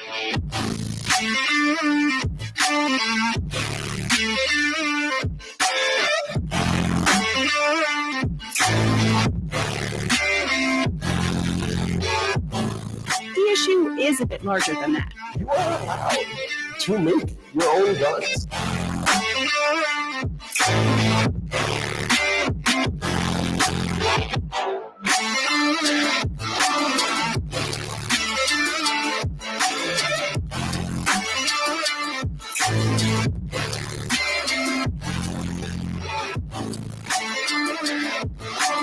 Who's really in charge of government? The war did not end the Great Depression, it masked it.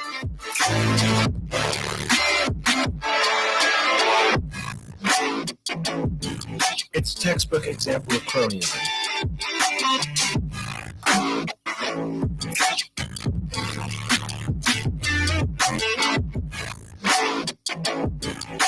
Pretty classical liberal, if you ask us.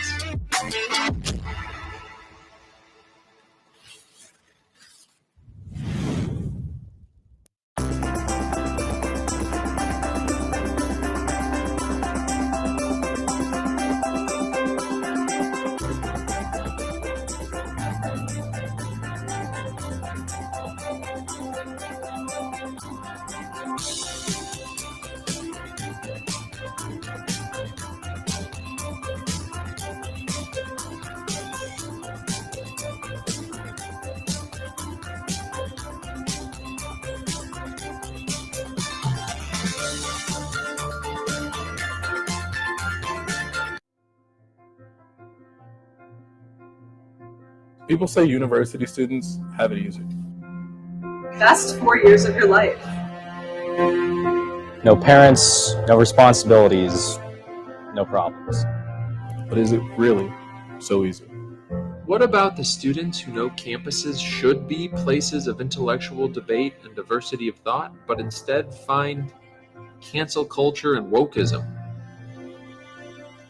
Just how easy do they have it? A lot of people don't generally understand or know what libertarian ideals are. You could see the smirks or the scoffs. The professors and certain students were actively trying to undermine my efforts at the school. I remember it would become that much harder to, for example, get an event together.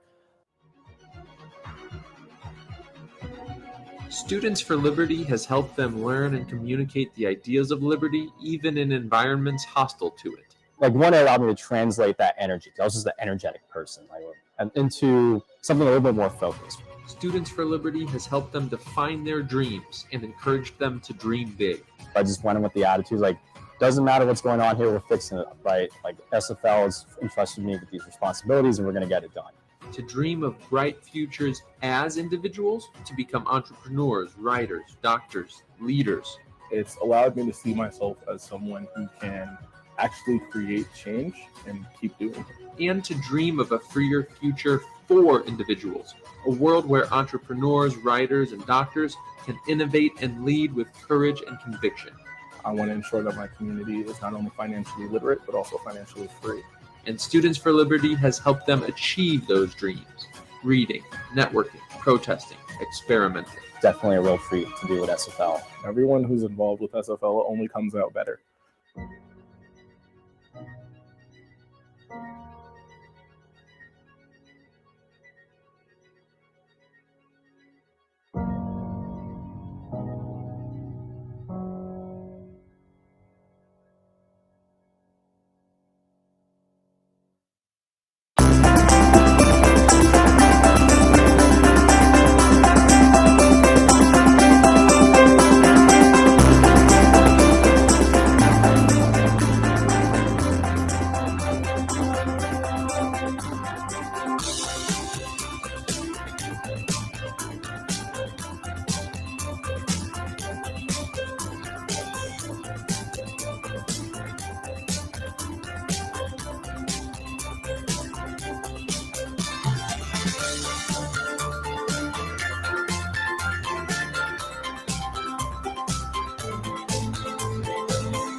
This is the moment the story changed. We just did away with the TSA.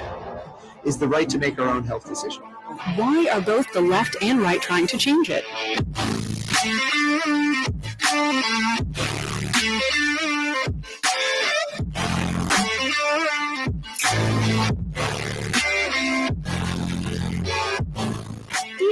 is a bit larger than that. You are allowed to make your own guns.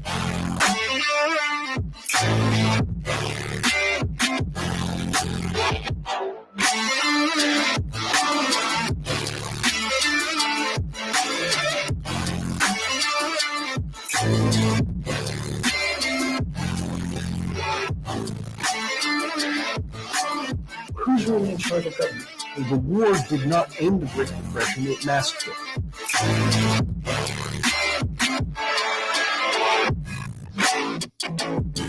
It's a textbook example of cronyism.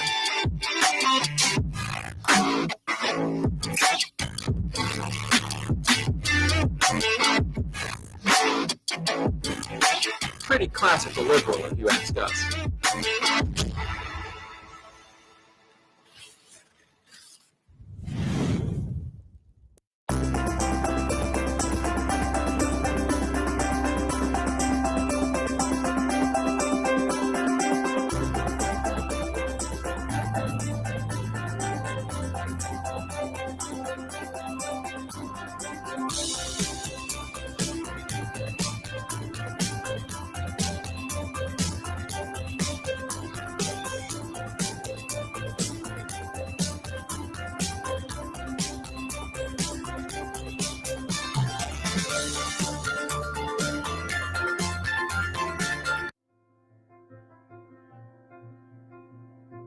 People say university students have it easy. Best 4 years of your life. No parents, no responsibilities, no problems. But is it really so easy? What about the students who know campuses should be places of intellectual debate and diversity of thought, but instead find cancel culture and wokeism? Just how easy do they have it? A lot of people don't generally understand or know what libertarian ideals are. You could see the smirks or the scoffs. The professors and certain students were actively trying to undermine my efforts at the school. I remember it would become that much harder to, for example, get an event together. Students for Liberty has helped them learn and communicate the ideas of liberty, even in environments hostile to it. Like one, it allowed me to translate that energy, because I was just an energetic person, and into something a little bit more focused. Students for Liberty has helped them define their dreams and encouraged them to dream big. I just went in with the attitude, like, doesn't matter what's going on here, we're fixing it up, right? Like, SFL has entrusted me with these responsibilities and we're gonna get it done. To dream of bright futures as individuals, to become entrepreneurs, writers, doctors, leaders. It's allowed me to see myself as someone who can actually create change and keep doing it. And to dream of a freer future for individuals, a world where entrepreneurs, writers, and doctors can innovate and lead with courage and conviction. I want to ensure that my community is not only financially literate, but also financially free. And Students for Liberty has helped them achieve those dreams. Reading, networking, protesting, experimenting. Definitely a real treat to do with SFL. Everyone who's involved with SFL only comes out better.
Enjoy. This is the moment the story changed. We just did away with the TSA. Is the right to make our own health decision. Why are both the left and right trying to change it?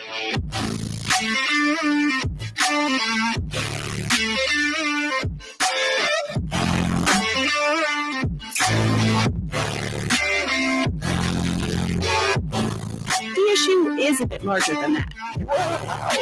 Too many. Your own guns.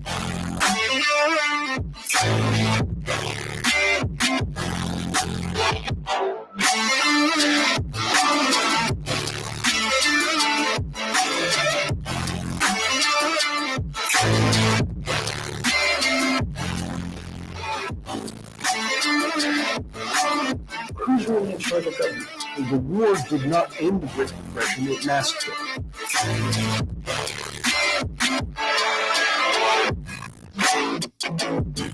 It's a textbook example of cronyism.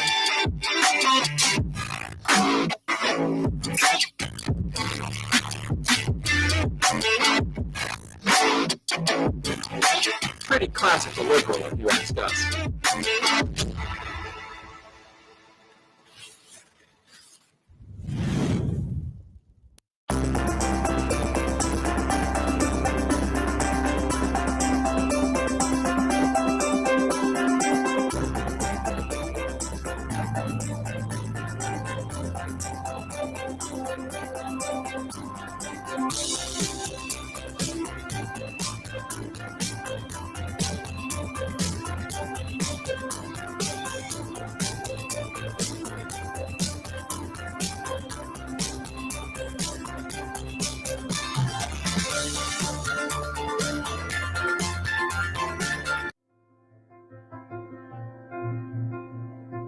People say university students have it easy.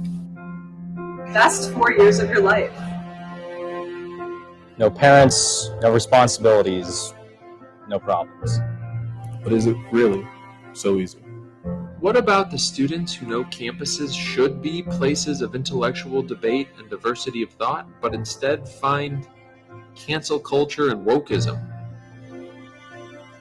Just how easy do they have it? A lot of people don't generally understand or know what libertarian ideals are. You could see the smirks or the scoffs.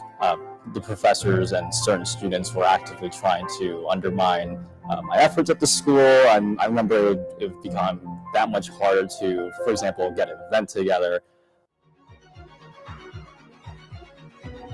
Students for Liberty has helped them learn and communicate the ideas of liberty, even in environments hostile to it. Like, one allowed me to translate that energy, because I was just an energetic person, into something a little bit more focused. Students for Liberty has helped them define their dreams and encouraged them to dream big. I just went in with the attitude, like, doesn't matter what's going on here, we're fixing it up, right? Like, SFL has entrusted me with these responsibilities and we're going to get it done. To dream of bright futures as individuals, to become entrepreneurs, writers, doctors, leaders. It's allowed me to see myself as someone who can actually create change and keep doing it. And to dream of a freer future for individuals, a world where entrepreneurs, writers, and doctors can innovate and lead with courage and conviction. I want to ensure that my community is not only financially literate, but also financially free. And Students for Liberty has helped them achieve those dreams. Reading, networking, protesting, experimenting. Definitely a real treat to do with SFL. Everyone who's involved with SFL only comes out better.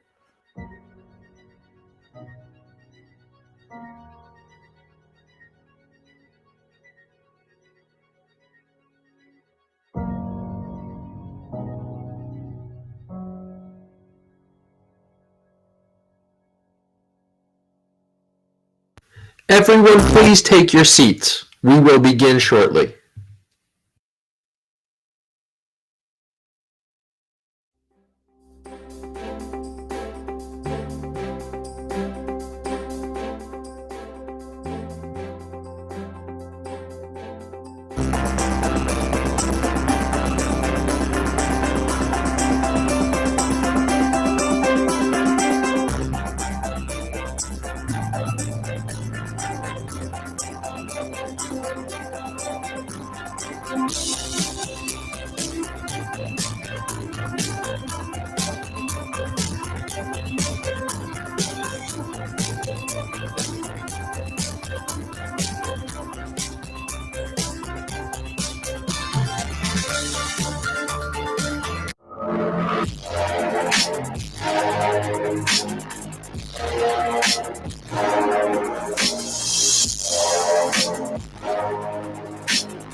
Enjoy. This is the moment the story changed. We just did away with the TSA.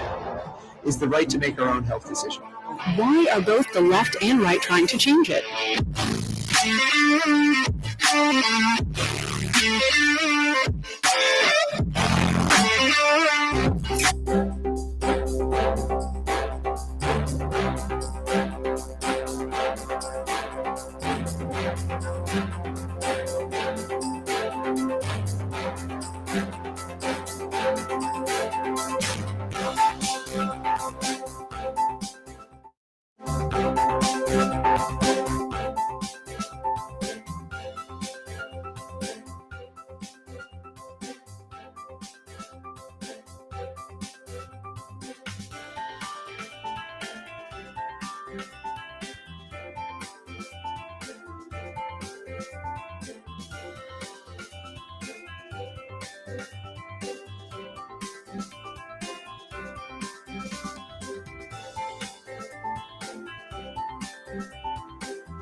Everyone, please take your seats. We will begin shortly.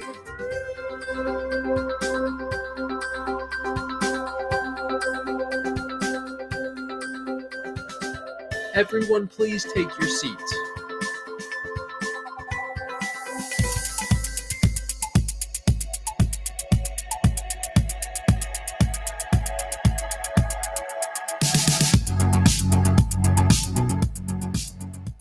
Good afternoon. How is everyone's lunch? A little more enthusiasm because our next guests are pretty awesome.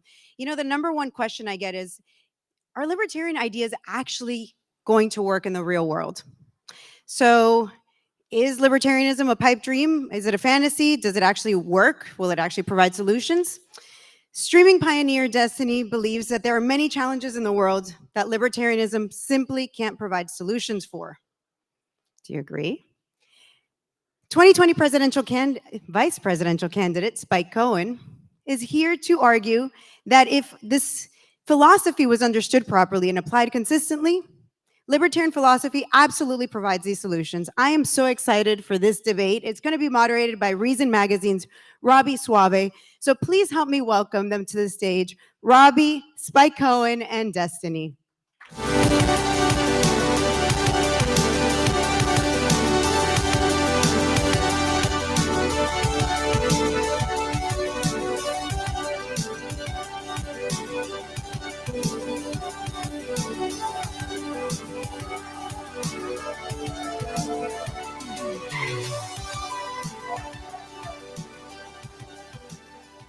Okay, that is bright. Great to see everyone this morning. Hope you're all having a great time at LibertyCon. I know I am. I'm so excited to moderate this debate between Spike Cohen, VP of the Libertarian Ticket last time round, and Steven, aka Destiny, a streamer on YouTube and various platforms. So the topic is libertarianism, perfect solution or unrealistic fantasy. Probably most of us in the room thinks that, well, maybe it's not a perfect solution, a solution of some kind. I think one of the most valuable things libertarians can do, or people who want to spread libertarian ideas, is have conversations, friendly conversations, with people who are interested in our ideas and want to engage with them in good faith. You know, if we just only talk to ourselves, etc., it's fun, but at some point, what good is it accomplishing? So very excited to have this debate. Steven, I want to start with you and just to ask you to spend a few minutes engaging with the topic. What are the issues that you have with libertarianism? Where do you think the limits are, and what are the policy issues where it's not getting the job done? Yeah, so I think the first question you always have to ask, and this is probably true even among libertarians, is when you say libertarianism, what exactly do you mean? Because I've heard everything from, it's almost like socialism, where some people will say it's everything from abolishing all private property all the way to like, well, it's just a heavily subsidized like welfare state or something. And then for libertarians, I've heard like answers as extreme as like anarcho-capitalism. There's absolutely no like formal arrangement of like any like third-party arbitrators or whatever that aren't just like private individuals agreeing to things, all the way to like, I've heard some people like a Ron Paul-esque person might say like, well, abolish the Fed and like have the government kind of back away from things. My kind of general problems with libertarianism in like the most broadest sense, I think the three topics that I try to like kind of dance around, one is welfare, the idea that there are going to be some people in society that are just, are we allowed to cuss up here? I have no idea. Some people in society are heavily disadvantaged, I'll say. Say fracked, maybe. Sure, so fracked. Some people in society are heavily disadvantaged, and there's not much incentive for other people to help them, say for hopefully family members if you can. So welfare is a big one. War, I think that foreign affairs are a very important part of like how the world functions and operates. And the only way to deal on that international level is to have a collective group of people that are being represented by a government that can raise and recruit an army, that can intersect with other countries and represent on behalf of all the people.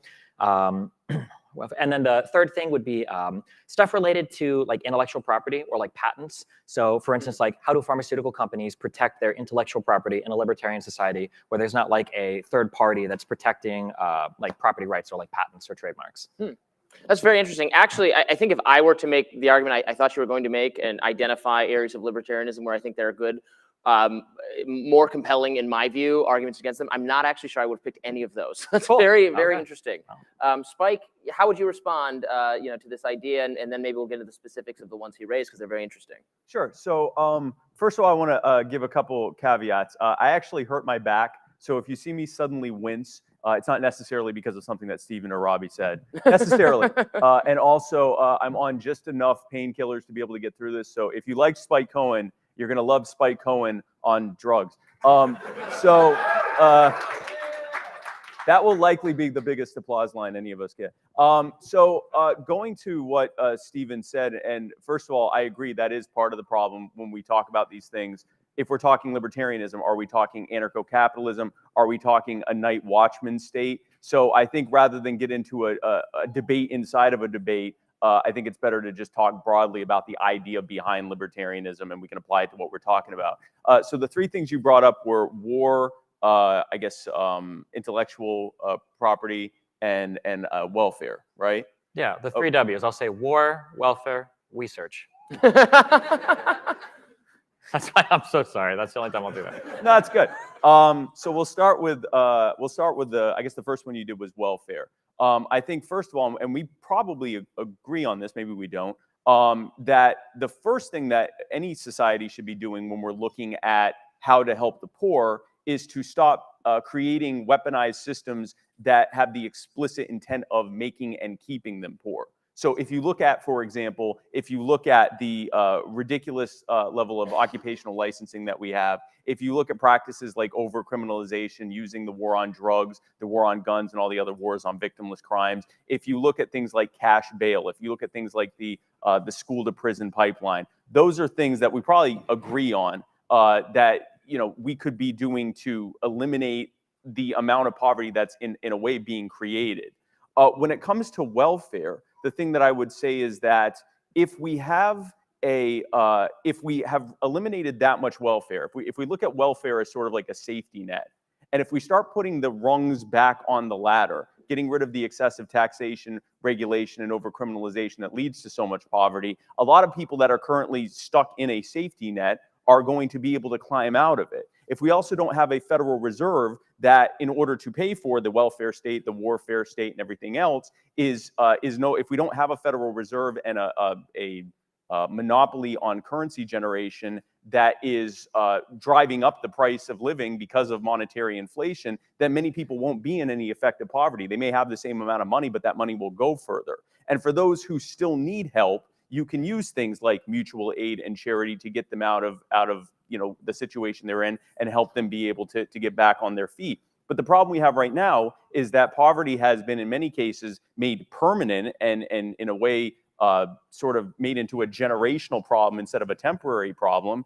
And yeah, that would be hard to deal with just with charity or mutual aid, but simply getting the government off a lot of these people's backs would do a credible amount of good. When it comes to war, we live in the country whose government is carrying out most of the war that's happening in the world. If you look at I call it a genocide that's happening in Yemen, where the US government is funding the Saudi government and elements of Al-Qaeda who are carrying out something that looks even more brutal than what Russia is carrying out in Ukraine and has been going on for far longer. I think that the idea of having a long-term standing military, the problem is when government creates a program, they have to create a reason to expand it and a reason to continue it. And that's what we've seen with the war on terrorism, with the militarization of the war on drugs. That has been a continuation of a program, the Pentagon, that has to have a reason to continue itself.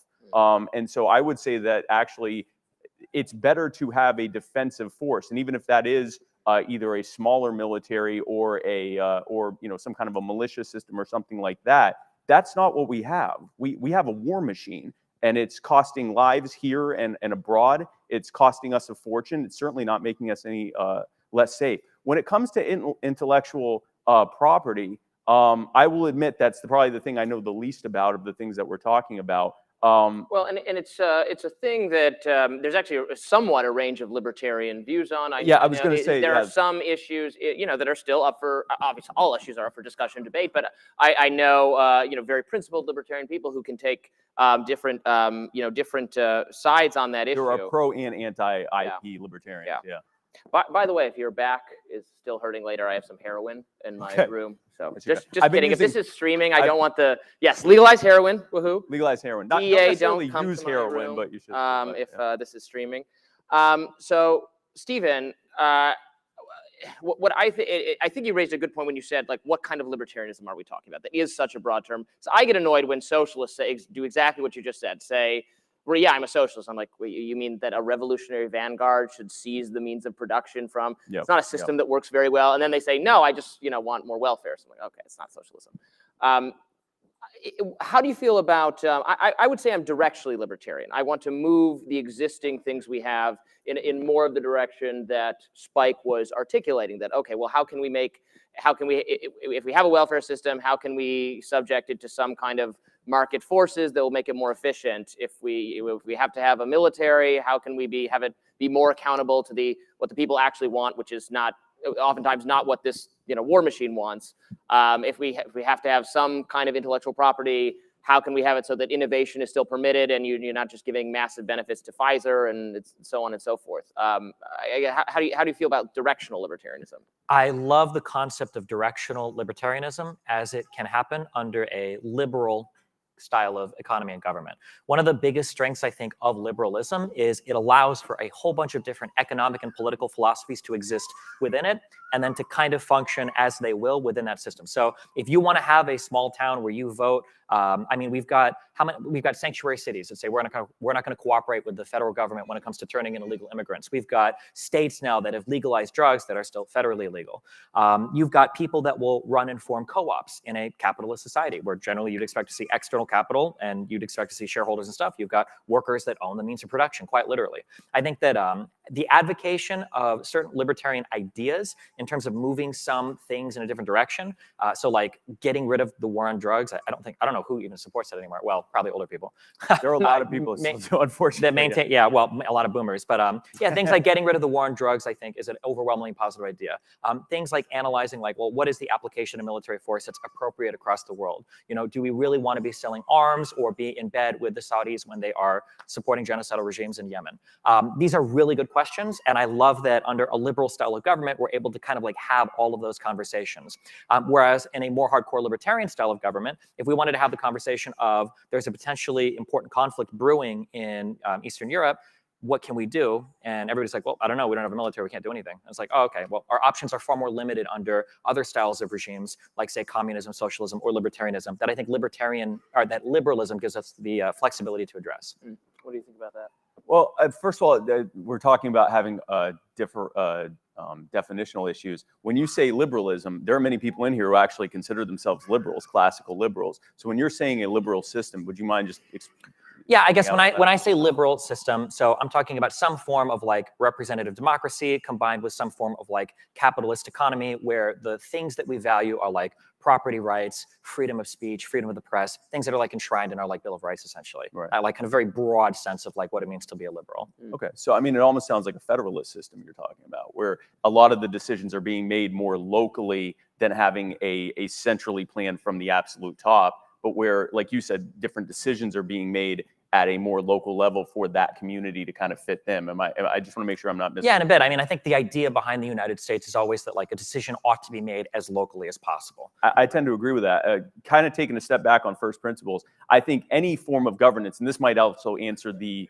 minarchy versus anarchy question on how we're defining libertarianism. A debate we are going to have. A debate we'll be having at 3:30 if you want to do You're going to that. be out of the chair. And somebody else But that we'll avoid doing that with this time. I would say that in general, libertarianism, if you were applying it to how a system of governance would work, you would say that that system of governance would want to be as local as feasible as possible. The decisions being made would be made by the actual stakeholders in a given situation as much as possible.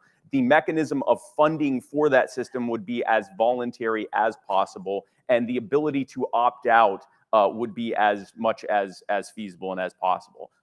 That could fit within a so-called night watchman minarchist type of federalist state.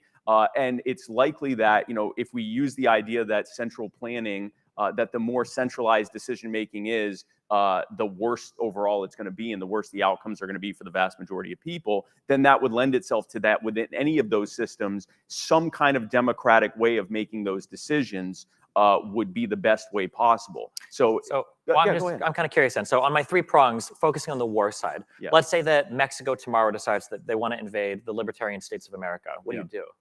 Well, first of all, if you have a well-armed populace, that's probably going to be not very feasible. I mean, one of the things that we've seen, there isn't a standing army that would be able to invade, forget a nation of 330 million well-armed people, even a state of a few million well-armed people. That's not a real thing. That's not feasible. They could maybe have an invasion and they could blow up buildings, but in terms of actually whatever goals they would have in a long-term invasion, being able to occupy, being able to take over resources, that can't happen with a well-armed populace. Now, it's not to say that you couldn't then have some kind of either a regular training system like a militia or something similar that could be called up. And the beauty of having it that way, instead of a standing army with military bases and weapons programs and everything else, is the impulse to use this thing that you have to justify the ever-growing budget that you need to have wouldn't be there. You'd have something that would be ready and on call but couldn't be used for, widespread world policeman type style. Well, so I think in addition to what you're saying, that you're more likely to get invaded by Mexico if you have the kind of vast police and national intelligence and agency forces that the government has. So I've heard this argument before, but let's lean a little bit more into this. So I think you can invade a well-armed population very easily. You would just be killing them all, right? Like holding territory and having the citizens being like subservient to you while they're all well-armed and hate you is probably much more difficult. But if we were talking about like an invasion into like New Mexico or Texas, which is mostly empty land, save for like a couple of big cities, it'd be pretty easy for another country to make big territorial gains. The only people that could resist a formal army would be like individually trained citizens. I just don't see the ability for like individual citizens in like a state. Like, are people from Austin going to drive over to like El Paso to like defend that city? Right. So again, it's not necessarily that you wouldn't have some kind of ability to have a force to call up when and if needed. And if they decided they wanted to have some minimal presence to be able to make sure if something happened, there was something there. Also, if we're going to the hypothetical of the Mexican army deciding that it wants to wage a campaign of genocide, of actually going in and killing everyone, it's likely that there would be some indicators beforehand, like this isn't going to happen tomorrow, right? Sure. So if that were the case, then there would be able to be that, okay, well, this looks like this is something that's going to be happening. We can begin calling up the people that we've had regularly training for this type of thing. But that's to go from that step to say that another government could do something, could decide they want to commit genocide and invade, and therefore we should have. I want to make sure we're in agreement that we should not have the military-industrial complex we have now. Is that correct? Love the military-industrial complex. Okay, so and you're saying that unironically. Yes. Okay. All right. So like, because what I'm gonna to avoid, because I'm sure you've probably been on this dialogue 2 million times, but the questions I'm going to start to ask are going to be like, so you think that we should have a group of people that we could call up when needed? They're getting some type of regular training. Yeah. We're probably making some sort of investment into like arming them. We're probably having some kind of logistic. At some point, are we kind of just rebuilding the military? No, because the idea is that it remains as a defensive force. If you have something that's there that exists, it turns into what we have now. And I want to make clear what we have right now. What we have right now costs us over $1 trillion a year. It has cost us, just in my time, it has cost tens of thousands of American lives in combat. It has cost countless, but millions of innocent lives overseas.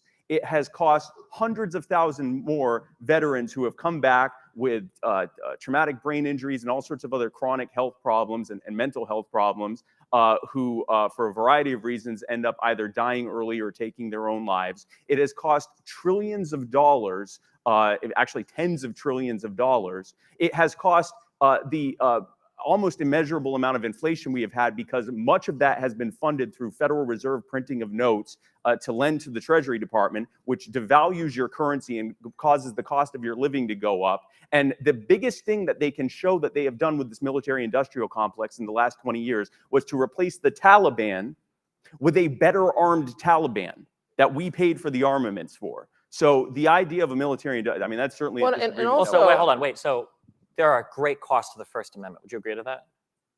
I believe that there are, but I don't believe that an invasive. That's fine, but I'm saying there are. The First Amendment comes with it the ability to do an almost unmeasurable amount of harm to society with the type of speech that you proliferate in society, which is okay, because we've decided that even though there might be some great costs associated with allowing anybody a platform to speak, in the United States, we feel so strongly about that right that we're willing to accept the trade-offs for the benefit of having that right. But who is the we in the military-industrial complex? The we is the existence of the United States is essentially like the leader of the free world. But even from it's the ability to ensure our trade routes. It's the ability to maintain leadership across conflicts across the world. It might be the ability to help a country like Ukraine resist what was thought to be the second most powerful army in the entire world. And that's something that we wouldn't be able to do if we didn't have the military investment that we did. But even under your regime of sort of liberal democracy, I mean, these are decisions not being made. They're not subject to democratic forces at this point. They're not accountable because there's no. Wait, what's not subject to There's democratic no congressional. forces? These wars are not being congressionally authorized anymore. The Ukraine funding is all stuff we're voting on. Like we voted on the Libya replacement, the Syria involvement, the drone deaths of various. We don't directly vote on every single thing, but we have representatives if we really don't like things, and that starts to dictate like who we vote for. That's kind of like, I feel like I'm doing the meme where we're saying, how did my freedoms get over in Afghanistan and Iraq? How is what the military-industrial complex has done largely in the Middle East and the global South? how is that something that has protected my right to freedom of speech or my rights, especially considering that coupled with that military-industrial complex is the internal surveillance state complex, which we have found out means the government keeping track of basically every single thing we do, every single electronic communication we make. How is that protecting or preserving any right? Yeah, so there's not going to be, I can't defend every single aspect of how the United States military or government conducts itself. Like I said, I think rightfully there are a lot of criticisms that one could make of how the government and the military-industrial complex conducts itself. But when I look at things like, for instance, the conflict occurring in Ukraine, only the United States could have been the leader needed in that situation to give Ukraine the tools they needed and to get other countries on board with being able to resist Russia in the way that they have. But that's something that only the United States could have done. But someone would say that has brought us precipitously closer to nuclear war. Do what? Some people would say that the contributions we've made have brought the entire planet. Most people would be wrong, closer. right? What's brought us closer to nuclear war is Russia being an aggressive invader of a country. Yeah, even putting that argument aside, it's not as though the military-industrial complex, like the U.S. military is not invaded or I shouldn't say invaded, has not intervened there, there's been no bombing. No, but weapons that we've developed, systems that we've invested in, weapons that we've sold to other countries that we've gotten on board with our military training, other countries that we've coordinated with because of the size of our military. If the United States was a libertarian country, why would Germany, France, Poland, the UK listen to us when it comes to leading in conflicts in Eastern Europe? Why would they not listen to us if we were demonstrating that we were leading the world in peace instead of war? Because you can't lead the world if you're a completely isolated country with no ability to project power anywhere else in the world either. There is a difference between isolationism and non-interventionism. So the idea, if we distill it down, the idea that there's either we have to be the main warmongers in the world or be isolated, distilled down as saying you either have to punch everyone in the face that you walk up to or never talk to anyone. I reject that argument. No one's talking about punching everybody in the face, but again, that's essentially, U.S. foreign policy is essentially you're either on our side or we're punching you in the face, or actually killing lots of you. There are lots of non-aligned states around the world that the United States, believe it or not, doesn't have an interest in. Now, we have a lot of allies that do things as well. Like, it's not like the United States has drones in Yemen because we just hate Yemen people, right? It's because of our relationship with Saudi Arabia, which I admit does get more complicated. And I think there's room for criticism there. But again, to focus on like probably the most important conflict right now militarily happening over the last 10 years would be what's going on in Ukraine. And only the United States would have been in a position to take point on that, because Russia isn't playing by a libertarian rule book. They're playing by like a totalitarian, authoritarian rule book. But that's not correct, though, because the most of what is happening in Europe is actually European states that are getting involved, including obviously Ukraine. European states at the behest of who, though? Who was the one that brought all of these states to the table? What alliance was? Wait, so are you saying, so if Ukraine says we're being invaded by Russia, you would be next because you're right behind us, please help. It requires a country on the other side of the planet saying, yes, I think you should help them to make that happen. I don't. The United States is the de facto head of NATO, of course, yeah. Let's take a step back, though. I don't think Spike is saying, and are you saying that you wouldn't be, you're not a libertarian nation or a libertarian organization if you have a standing military? I'm not sure I would say that. I'm saying that we were arguing for libertarianism, not anarchy. Well, some people would argue for anarchy, but the military is an important part of it. It's a game of fundamental. That's one of the fundamental things, right? That many libertarians would say is something government can do.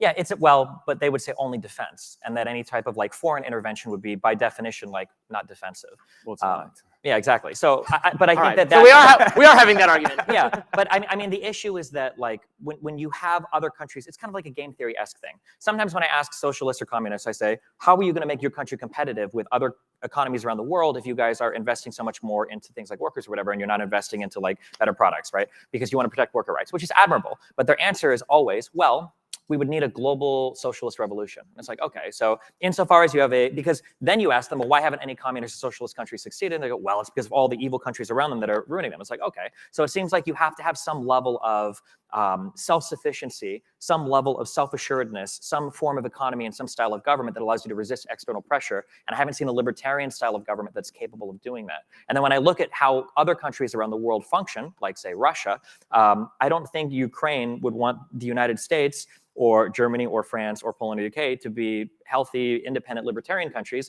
They probably want them to be very liberal government countries with strong governments that have militaries that are being funded and supported by the people that can send arms and help over to Ukraine to help them resist Russia. Well, I think right now the Ukraine probably wishes that there hadn't been a strong interventionist U.S. who convinced them to give up their nuclear weapons in exchange for a promise of peace.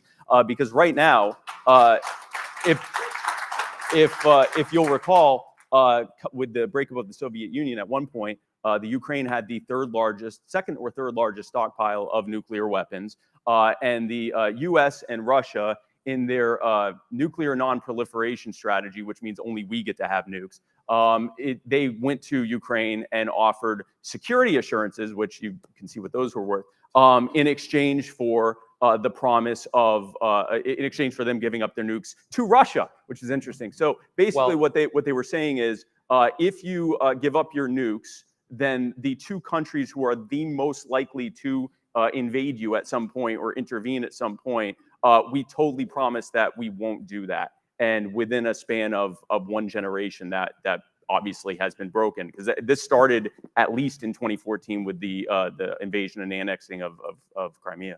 So this was a thing. It was in 1994. It was called the Budapest Memorandum. And it is true that Russia and the United States had Ukraine, Kazakhstan, and one other nation where they said, we're going to move all of your nuclear weapons out in exchange for some promise of territorial sovereignty. But the issue is that Ukraine didn't want to manage those nuclear weapons. It was like over 1,600 active nuclear weapons in one of the most, what would become one of the most corrupt states in the entire world. I think that it was probably a score for every single person that the nuclear weapons that were in Ukraine were moved out of Ukraine. As much as I don't like Russia, I'd probably want that active nuclear arsenal being managed by Russia rather than in Ukraine that was a corrupt, incredibly messed up state that couldn't even afford the proper maintenance of those weapons. I think that the Ukrainians would disagree with you at the moment, but putting that aside, they might disagree at the moment, but they voted for the Budapest Memorandum as much as anybody else did. It's not like we forced it on them. They agreed to that treaty. They couldn't manage that nuclear arsenal. Yes, this is an argument against this kind of style of foreign policy. That's Do you think right. it's better for more countries to have nuclear weapons? Should every country have a nuclear weapon? I don't know necessarily that every country should have nuclear weapons, but I think it's quite a coincidence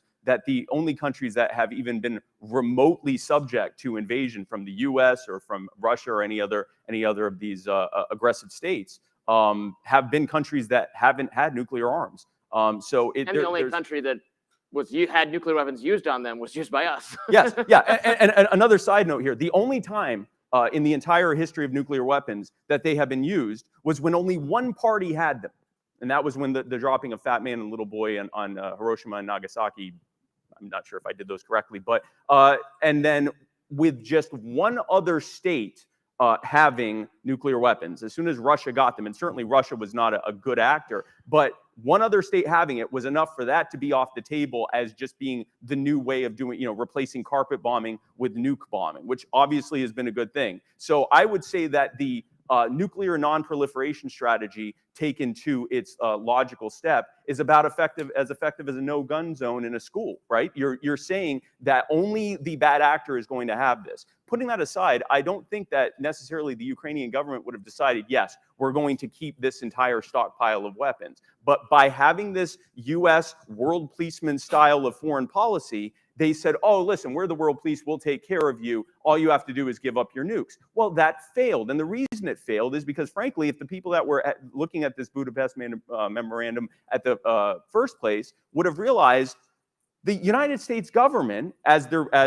everyone from Joe Biden and everyone in the government has said, even AOC has said this, is that the United States government is not going to intervene in a hot war with the other largest nuclear power on the planet. So in retrospect, I would say that the libertarian idea that defense should be as local as possible, if applied to this situation, would mean that a nuclear-armed Ukraine would not fear Russian aggression, or at least not Russian military aggression, and that any kind of things that Russia would do would have to remain on a political, diplomatic, or economic, or social front, and could not lead to a hot war because Russia knows what would happen if they actually did that.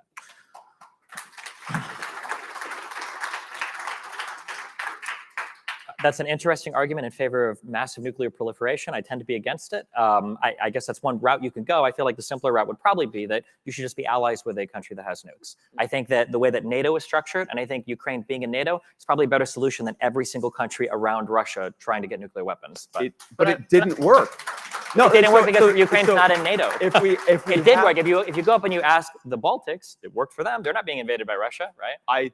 If Russia had decided to invade Ukraine as a NATO country, we would be watching American politicians explaining why, even though Ukraine is a NATO country, we're not going to start. Russia would never invade a NATO country, though. That's the whole point. You said it yourself. Having nuclear weapons or that nuclear shield, it's one of the reasons why from 91 to 2014, Europe was an incredibly peaceful place. And even from 2014 to 2022, aside from the Ukrainian conflict, Europe has been far more stable than it was in the preceding 100 years. So you're arguing for nuclear proliferation, but just under the aegis of the U.S. military. I'm arguing for a nuclear shield where those nukes are managed by as few countries as possible. So that's nuclear proliferation with extra steps. If you think that nuclear proliferation with extra steps is the same thing as being in NATO and having the defense of the United States versus every independent, non-aligned country having nuclear weapons, I don't know what to say. Well, I would say that if you are relying on the U.S. military-industrial complex to not act like the scorpion and eventually sting you as well, then I'm not sure what to say to you. I mean, what do you mean? What does that mean? Sting who? The U.S. government has invaded,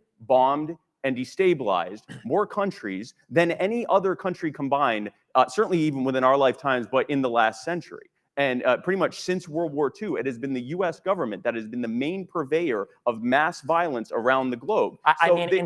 So we're in this situation, man, where we are here in this sort of cone of safety of we won't get invaded by the U.S. because we are the U.S. And we talk about all the beautiful things that come from this military-industrial complex. And it's almost like Hunger Games. We're like the comfortably sitting people who get to talk about we can sit here and say things like, well, there's certainly some criticisms to be made, while hundreds of thousands of people are being mass murdered by a conglomeration of dictatorships and terrorist groups that are being sponsored by our military. So to argue that they should be the ones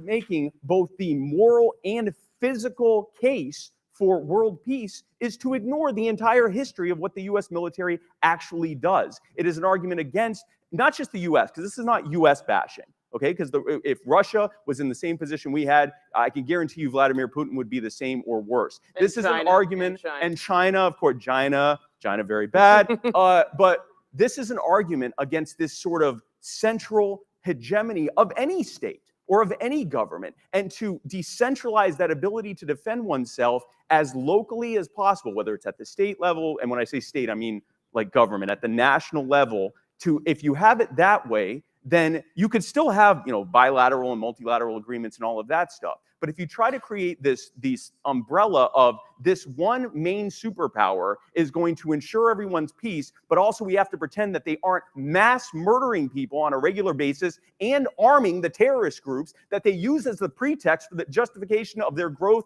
and expansion to begin with, that's just foolishness. There's no reason to do it that way.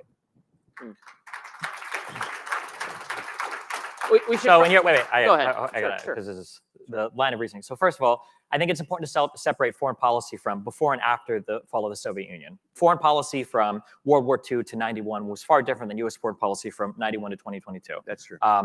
However, the second question then, so are you opposed to the existence, say, of NATO?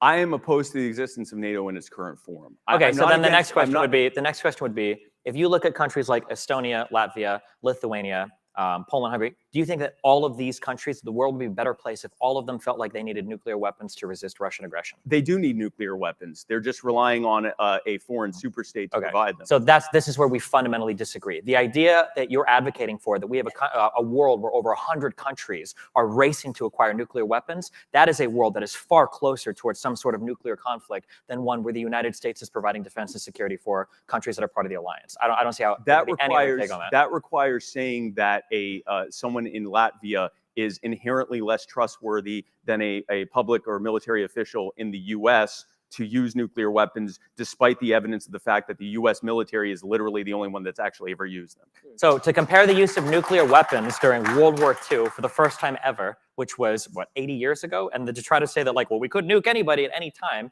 is an incredibly reductive view of how nuclear weapons function in the world, number one.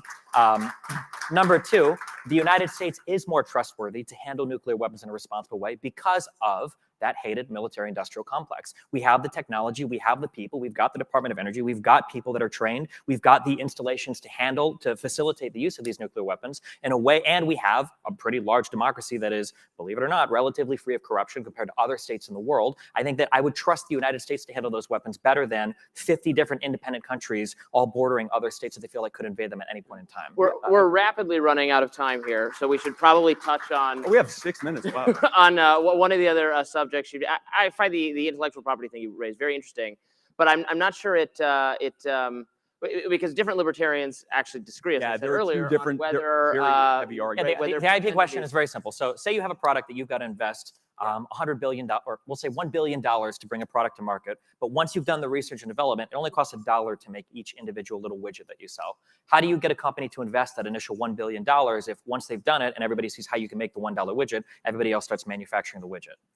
So I'm going to answer this very, very broadly because, as I said, I will admit that this is one of my weaker subjects. I will say that my understanding is that the patent system that we have as it exists largely didn't exist in any real way for until about, say, 200 or 300 years ago. And the now international treaty protected system of patents that we have now is largely a post-World War II phenomenon, or certainly a post-World War I phenomenon. The idea is that, what I would say is that, and again, this is very broadly speaking, clearly a lot of advancement of human society, which involved the investment of proportionally large amounts of capital and resources, was happening prior to that being in place. I'm not going to try to make an anti-IP argument for 2 reasons. Number one, like I said, it's not a strong subject that I can get into the weeds on. And number 2, there are both libertarian arguments that are exactly your argument for IP and libertarian arguments that say that IP does not exist. From a philosophical standpoint, I say if something isn't scarce, it's not property. So an idea, therefore, can't be property and taken to its logical conclusion. If I say something and you repeat it and I sue you because you've taken my IP, that's the logical conclusion of that idea. But from a brass tack standpoint, I would just defer to the fact that up until about 200 or 300 years ago, we didn't have such a thing, and we still saw tremendous amounts of advancement, including the capital and resources that were invested. But I will defer on the fact that I can't. Yeah, I think it's a really interesting subject. I used to be much more in favor of militant IP protections, and then I was more persuaded by some of libertarian arguments against them, and the fact that it seems to me like things are patents have gotten very abusive, and there's much filing of things that ought to not be covered.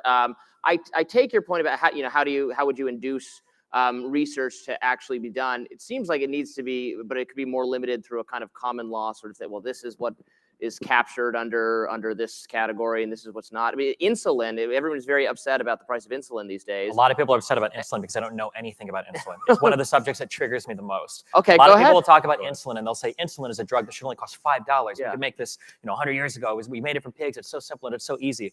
Are there any diabetics in here? Can't see anybody. Nobody? I was going to say, I couldn't see if there were, but yeah. No diabetics at a libertarian conference. That's interesting. Again, heroin up in the room. No, I'm just kidding. But no, I mean, like, the insulin that you took before is like, your blood sugar is high, you inject your thing, and you crash hard, you feel like shit, you got to time your stuff, you got to poke your finger, everything, you got to figure out, like, at all times what your blood sugar is. The different formations that we have on insulin formulas that exist today are far more complicated, are far more nuanced. There's a reason why there's so much R&D that goes into it. It regulates your blood sugar throughout the day in a far more even way. You can do it with one injection. There's like time release. It's a very, very, very sophisticated formula that's used today. A lot of people will point to insulin as like the #1 reason why pharmacies are so horrible and evil and destructive, or pharmaceuticals are. And I would point to insulin. I'd say, well, actually, I think insulin is one of the biggest reasons why pharmaceuticals are so successful, because they've taken a relatively simple product with an absolutely huge ton of R&D and time. They have created products that are way more sophisticated versions of that initial horrible product, which oftentimes when you hear about people dying because they couldn't afford insulin, it's because they were buying that cheaper, horrible product. There was that one story that went viral a while ago where a guy said that he couldn't afford insulin on his insurance and he went to Walmart and he bought some instead. And people were like, oh my God, look at how horrible pharmaceuticals are. No, he had insulin. He just bought the shitty brand at Walmart. You can still buy the really bad. You can still buy the really bad. We don't know. Yeah, it's out there. You can buy it if you want it, but nobody wants to use it because it's a horrible product. Yeah, but again, there are libertarians who actually feel that way. So I was going to say there's an entire branch of libertarianism that agrees with you on that. Yeah. Before we have to wrap up here, any other quickly, any area you want to raise? Is something else you feel that libertarianism is? In a minute and 30 seconds. A concluding thought about the limits of libertarianism. As a liberal, I like other styles of government or economies because I think they do provide really strong or good critiques. I think that libertarians, ironically enough, are more concerned with certain liberties than liberals are. And I think it's really good to, even if I don't agree with libertarians, to argue with them sometimes and say like, hey, well, maybe the surveillance state, the power is moving a little bit too far. Or maybe, you're defending the idea of a strong US military. Well, how do people in Yemen feel about that? How do people in Iraq feel about that? How do people in Afghanistan feel about that? And I think those are all really valid criticisms and concerns. And like I said, I like liberalism because I can incorporate a lot of those into my current understanding of how our government works and runs, but it's good to have those conversations.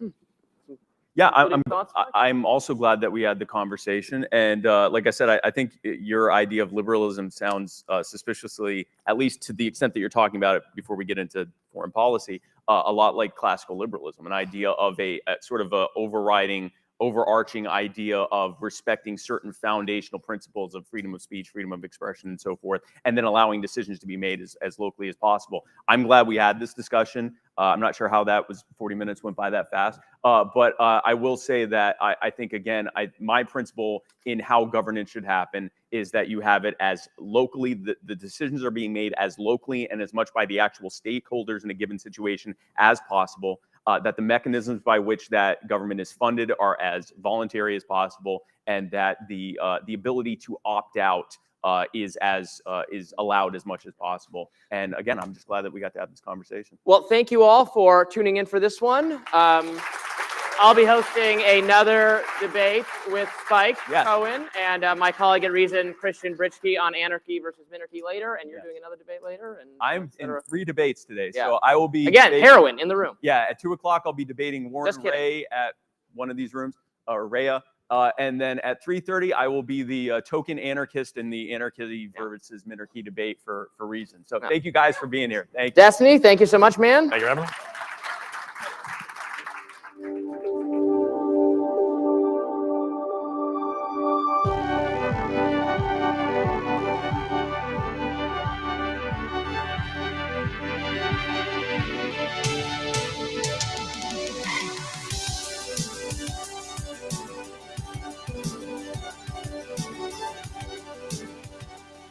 Was that a good debate or what? Who won, by the way? I hear a lot of spikes in the room. Destiny? Okay. My money's on Spike. So we had an unfortunate cancellation. Congresswoman Nancy Mace cannot make it today. However, we do have a great talk. We're going to talk about how you can talk to Republicans about cannabis legalization. And leading that conversation, we are going to have Duane Lester, Jess Mears, and Jason Edson, all from the Grassroots Leadership Academy. So please help me welcome them to the stage.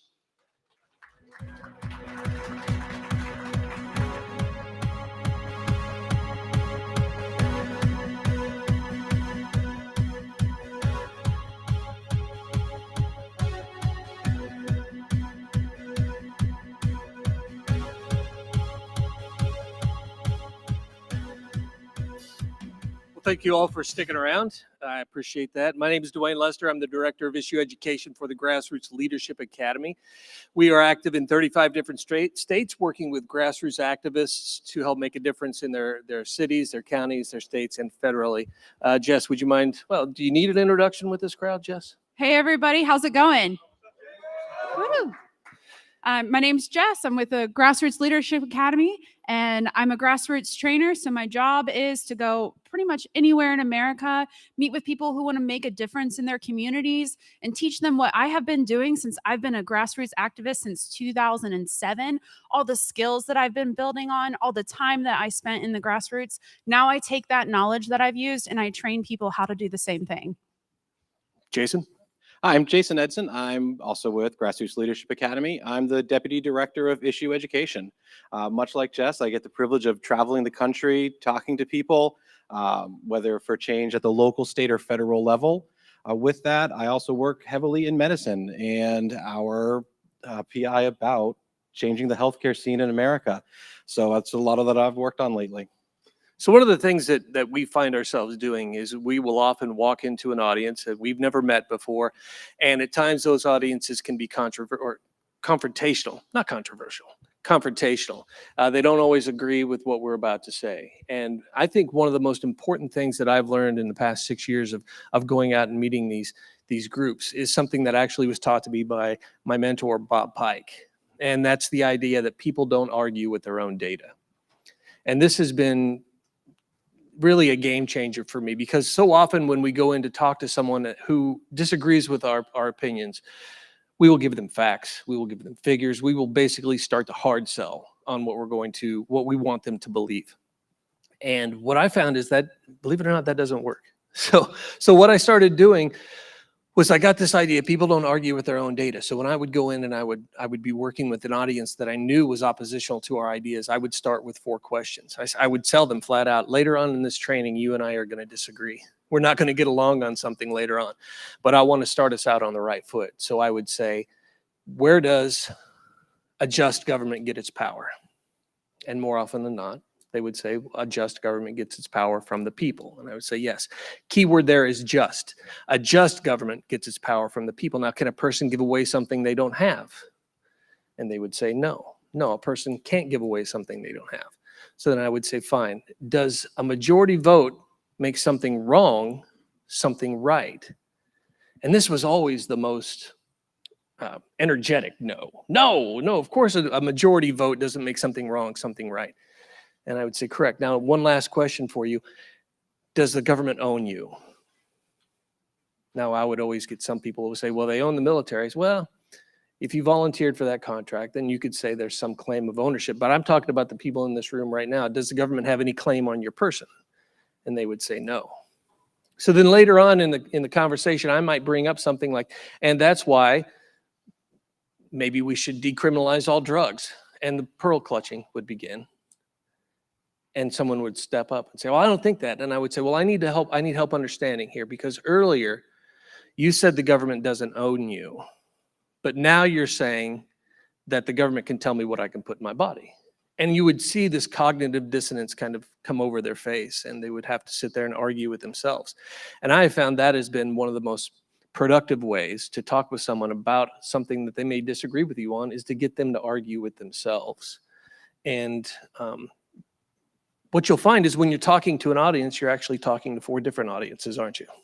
That's right, Duane. So building on that, what I also see when I come in is that there may be 4 different groups of people in the room. You have those true believers. So I'm coming in talking about cannabis reform. And there are people that are already with us. They are there, they are excited, they want to hear what we have to say, they want to make a difference. There are people that are completely against us. They heard about this and they want to tell us exactly how we were wrong. Your friend who was there earlier, he talked about, they want to tell me why I'm wrong, why I'm the evil person, and what's the matter with me. There's also people there who are apathetic. They may just be there for the free food. They may be there because their spouse wanted to go. But then there's the persuadable people. Those are the folks that I want to talk to. Those are the folks that are open to this idea, that may have had an experience in their life, that may not fully believe what they're hearing. And a lot of times I have to engage the folks that are hostile to me for them to hear it.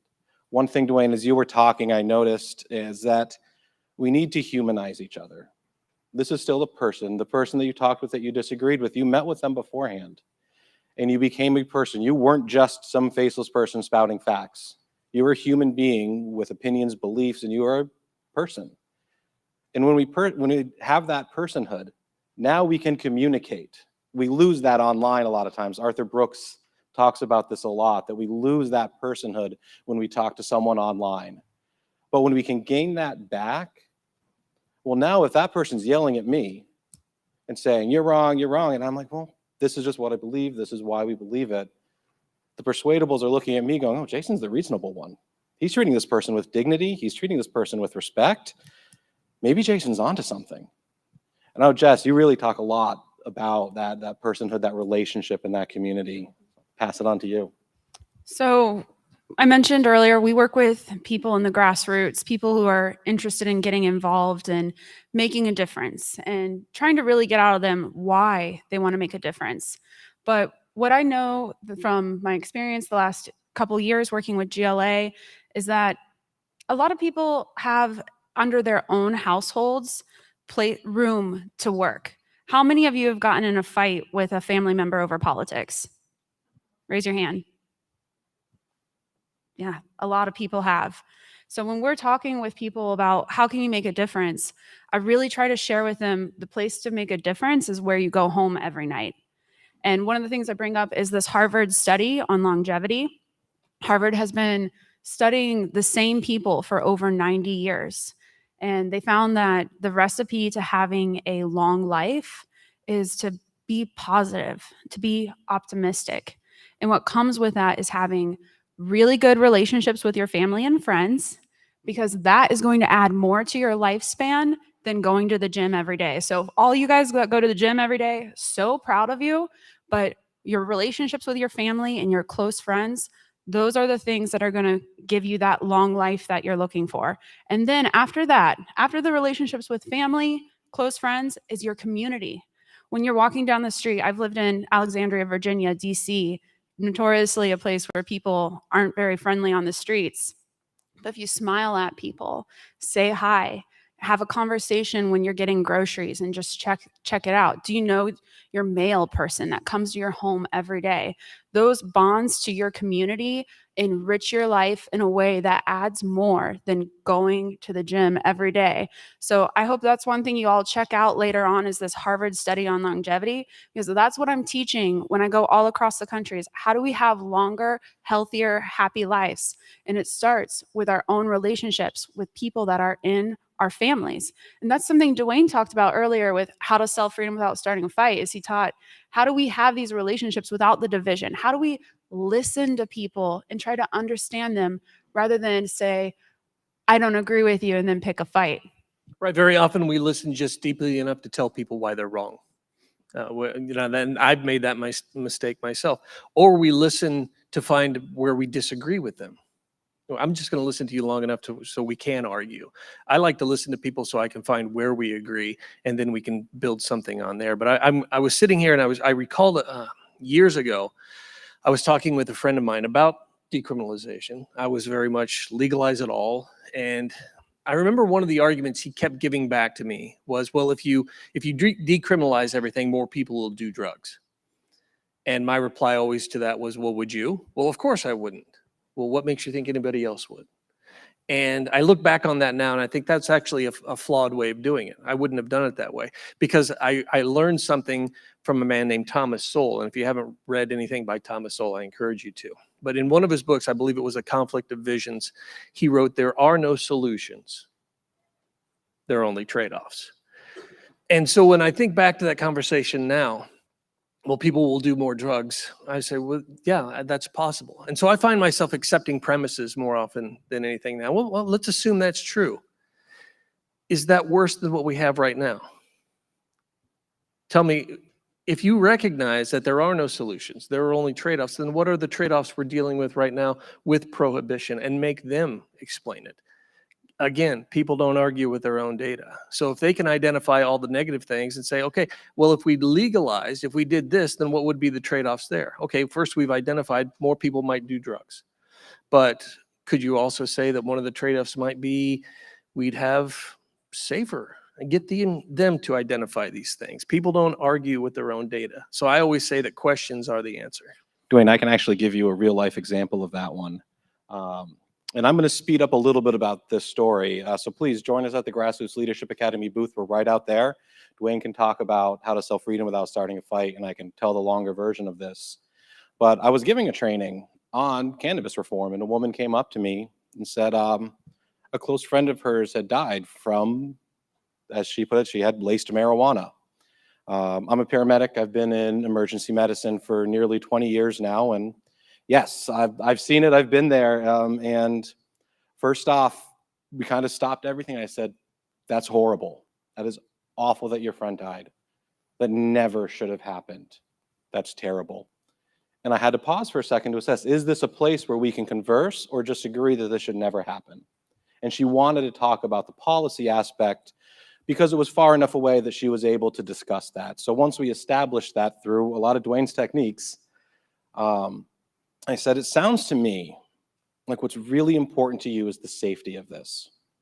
Yeah, whether or not people use, because this is a long-term user, this is a friend of yours that used for decades, that you want safety in the product. She said, yes. I'm like, well, I'm going to go directly to it. And I said, well, if we legalize cannabis, there is a structure in society now where a business is held to a standard for the purity and contents of their product.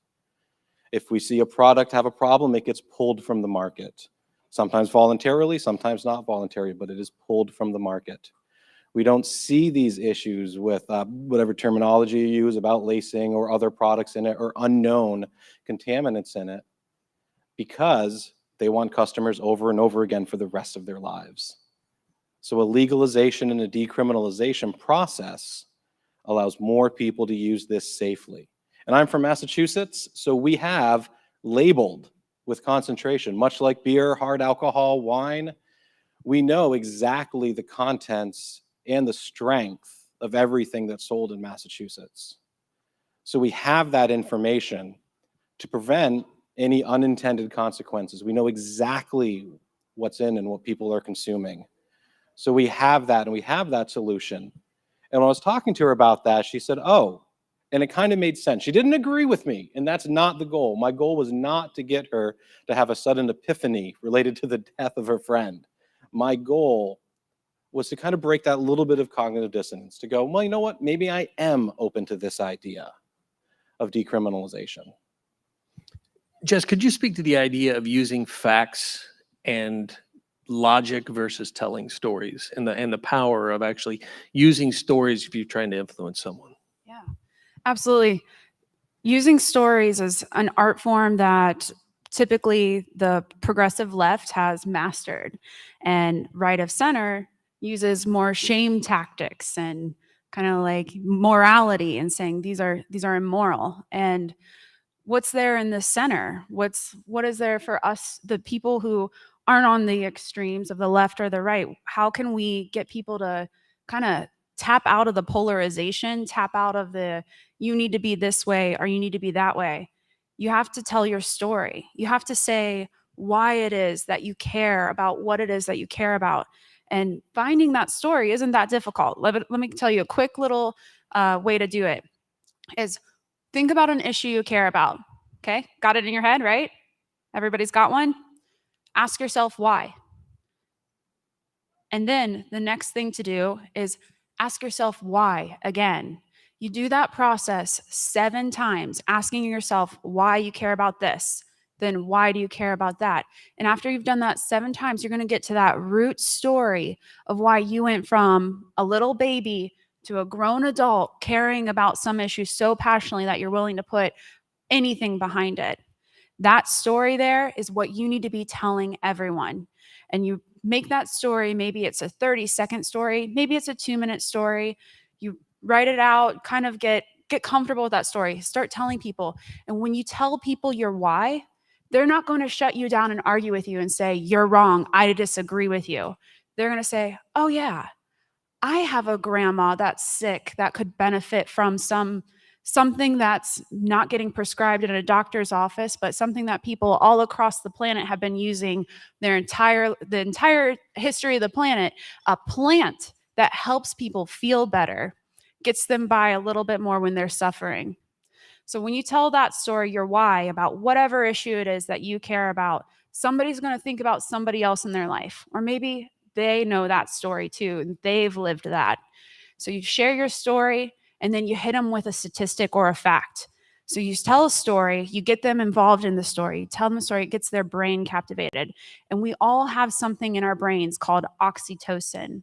It's the love molecule. It's what gets us, it makes us kind of fall for each other. Maybe it's not always in a romantic sense, but in a let's bond together. I see you, I hear you, that kind of way. So when you start releasing the oxytocin by telling your story, then you hit them with the fact and say, 75% of people care about this. You tell them the statistic. Then you've got a recipe for somebody understanding you a little bit better and why you come from the position that you come from. So please, everyone, ask yourself why 7 times. That's your homework today. Jess, when you mentioned that, there's this quote that Duane likes to give a lot, and I know you and I have talked about it as well, and that's that people buy on emotion and justify with logic. They buy on emotion and justify with logic. So I want to give Duane some space to kind of elaborate on that, because it changed a lot of my perspectives. Yeah, that's actually from a participant in one of my trainings in Alaska. I remember he was sitting in the back and he had a Libertarian Party Alaska t-shirt on, and he blew me away with that. And I said, why do we tell stories? And he said, because people buy with emotion and they justify with logic. And I want to double down on what you said and say, it doesn't even have to be your story. If you know a good story and can communicate it, you can make a difference. And I've got about 3 minutes left. I want to tell you about a story that I told during the Trump administration. I was tasked with going around and training on free trade. So you can imagine the audiences I had at times, very friendly. And I remember one of the arguments that I would commonly get was that this was a short-term pain for a long-term gain. And I would tell a story about a nail factory in my home state of Missouri. It was down in the Boot Hill. It was a nail factory, and they relied clearly on steel. But the increase in the cost of steel put this factory on what the owner called death's door. It was on life support. And I said, okay, if this is a short-term pain for a long-term gain, let's accept that. There's this factory, and at this factory is a guy named Jim. Jim's been working at this factory for years now. His daughter, Celeste, she was born with a genetic heart defect, and she has treatment for this. If that factory closes, then Jim loses his job. If Jim loses his job, he loses his health coverage. If he loses his health coverage, then Celeste's health care has diminished. So can someone in this room explain to me why this little girl should suffer short-term, maybe not so short-term pain, so that some people somewhere else can have maybe a long-term gain? And there was no one in that room who was willing to make that argument. And again, going back to Jason, there were people in there who were against me. Obviously, there were people in there who may have been on the fence. Those were the people I was reaching out to. Those people who, oh, I hadn't thought of it that way before. I hadn't put it in that context before. So those stories can help you. Again, and what I did at the end was I asked a question. Can anyone do this for me? I need you to explain this to me. And now they have to argue with themselves. People don't argue with their own data. So I may not have changed everyone's mind, but I may have changed someone's mind. And that's really what it's all about. We've got less than a minute left. I want to close with one final point. You okay? What I would say is, this isn't going to happen overnight. This is something that you're going to experience over and over again. And what I talked about today in selling freedom without starting a fight is you've got to have this relationship, that trust. It starts with trust. Trust leads to a relationship, and then that relationship can lead to education. Or maybe it's relationship and then trust and then education. But one way or the other, take your time, build that trust, because you don't get educated by people you don't trust. And then eventually you can start making that case where you can say, hey, this is really about trade-offs. And I would rather deal with the trade-offs associated with too much freedom than those associated with too little. And that's how I'd like to end this. Thank you. Thank you. Thank you. Thank you. Of where Ukraine is. Ukraine is one country removed from Lithuania. So put it this way, it's very personal to me, this war, not just as some bad things happening overseas, those things that are happening very close to the people who I care about and people who I love and place where I used to live most of my life. So this is a little bit personal, but I'll try to move away from that. So energy. Energy is a major issue here. And I want to sort of focus on what will this war do to European energy, what this war is doing on European energy, and what might happen in the future. And then thinking about it, I sort of like to box everything in a matrix, and long-term, short-term, those are the two qualifiers. And another one is we have basically three types of problems. So type one is kind of nuisances, or the problem when energy is expensive than last year, more expensive than last year. Or energy costs more, but it's really not that bad. So a good example would be gas prices in the United States. I don't know all of you guys love to complain about gas prices, but they're nowhere near as expensive as they are, either in California or in Europe. and people are just fine with lower incomes and more expensive gas prices. So when Biden calls the Saudis and says, "Hey guys, that oil production cut that you want to enact, can you wait until midterms?" So that's kind of the political nuisance problem. I mean, if a gas costs $3.50 or $4.50 or $6.50, that is not a fundamental problem. Sure, it takes away from groceries, takes away from other types of income, but that's a price with which economies can cope quite easily. And once again, we have had gas spikes or gasoline motor fuel spikes all over the history, and you can remember right before the, let's say, 2008 or 2007 crash, oil was about $150 per barrel, and the economy survived. So that's type 1 problem. That's relatively easy. Type 2 problem is then energy becomes so expensive that using it is actually unfeasible in economical sense. And that, I think, is a problem which most European countries are going to have. They will have gas or some substitute for natural gas, but it will be so expensive that any meaningful use of it becomes basically unfeasible. If you're industry, if you're a large manufacturing company, if gas is expensive, it's there, but so expensive you cannot use it because it doesn't make any sense. And then so that's mainly all European countries. And then there's a type 3 problem in which there is no gas at any price. And I think World Bank and Europeans themselves identify 5 countries who are going to be exposed to that, or there is a high risk that they're going to be exposed to that, and that's Germany, Austria, Czechia, Slovakia, and Hungary. All sort of inland countries, very dependent on Russian supplies, both old and new, very limited capacity to diversify supplies of natural gas.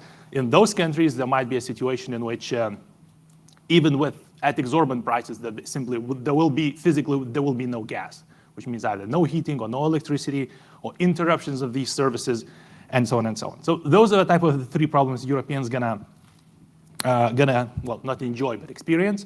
And let me go through the details of this. Obviously, the cause of that is, the reliance on Russian gas of Europe in general.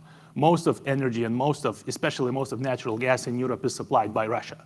Russia is something like 2/3 to 40%, depending on the season, supplier of natural gas to the European Union. And you would think that's a natural development, or you would think that's always been like that. But in fact, that's a relatively recent development. It's a development after 70s and 80s and the Arab oil crisis, or the Middle Eastern oil crisis, depending how you like that. But it was after these days, or after these crises, that Russia, actually USSR at the time, became a major supplier of gas to Europe by connecting their pipelines to European pipelines.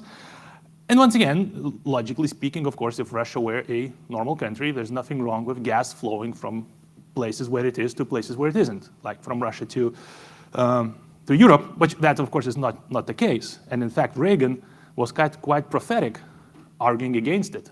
It almost reads like Time Machine, but Reagan tried to impose sanctions on companies who were building pipelines from USSR to Europe. It was Reagan that actually warned Europeans that increased dependence on Soviet gas will cause big problems long term. Now, I think he was right. Europeans did not listen and saw that as an opportunity to prop up their failing steel industry, and that's the situation. But long term, put it this way, there's nothing natural or inevitable about Europe being overly reliant on Russia. That is a relatively recent development, and there could be other developments.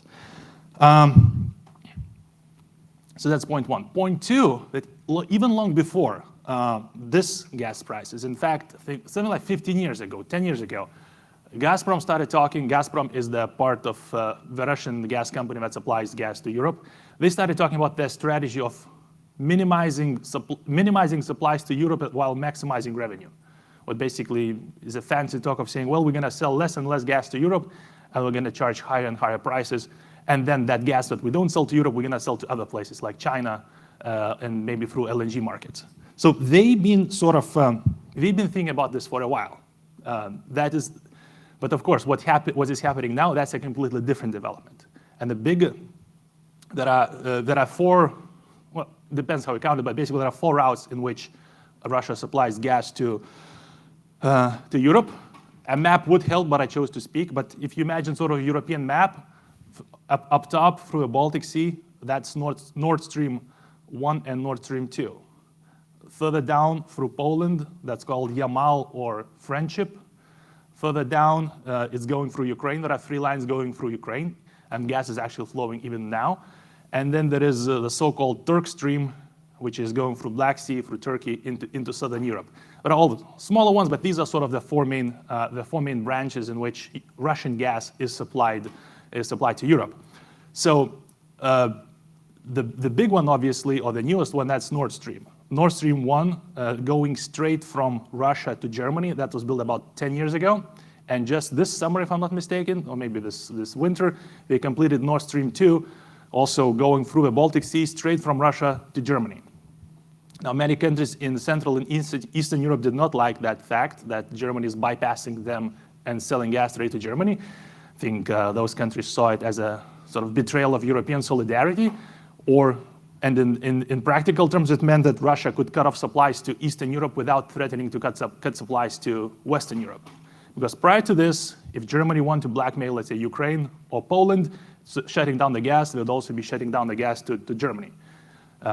Well, with Nord Stream, that problem was solved, and Russia can supply gas straight to Germany, bypassing all the different countries.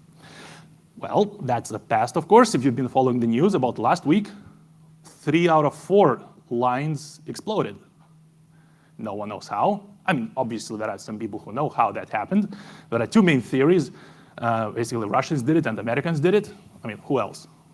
Ukrainians don't have access to Baltic Sea, and that explosions happened at 80 meters below sea level, being 80 meters underwater. So that requires some technical capacity. I'm not going into conspiracy theories, but basically, there are 2 main explanations. Either they used a pipe checking device that goes into the pipe and sort of flows through the pipe to explode it from inside, or someone did a sabotage from the outside. There's an investigation, obviously, we'll see, regardless who did it and why. Right now, Nord Stream basically it can supply gas, but at a much lesser capacity, and Germans are not taking it because Germans have had it enough of Russians.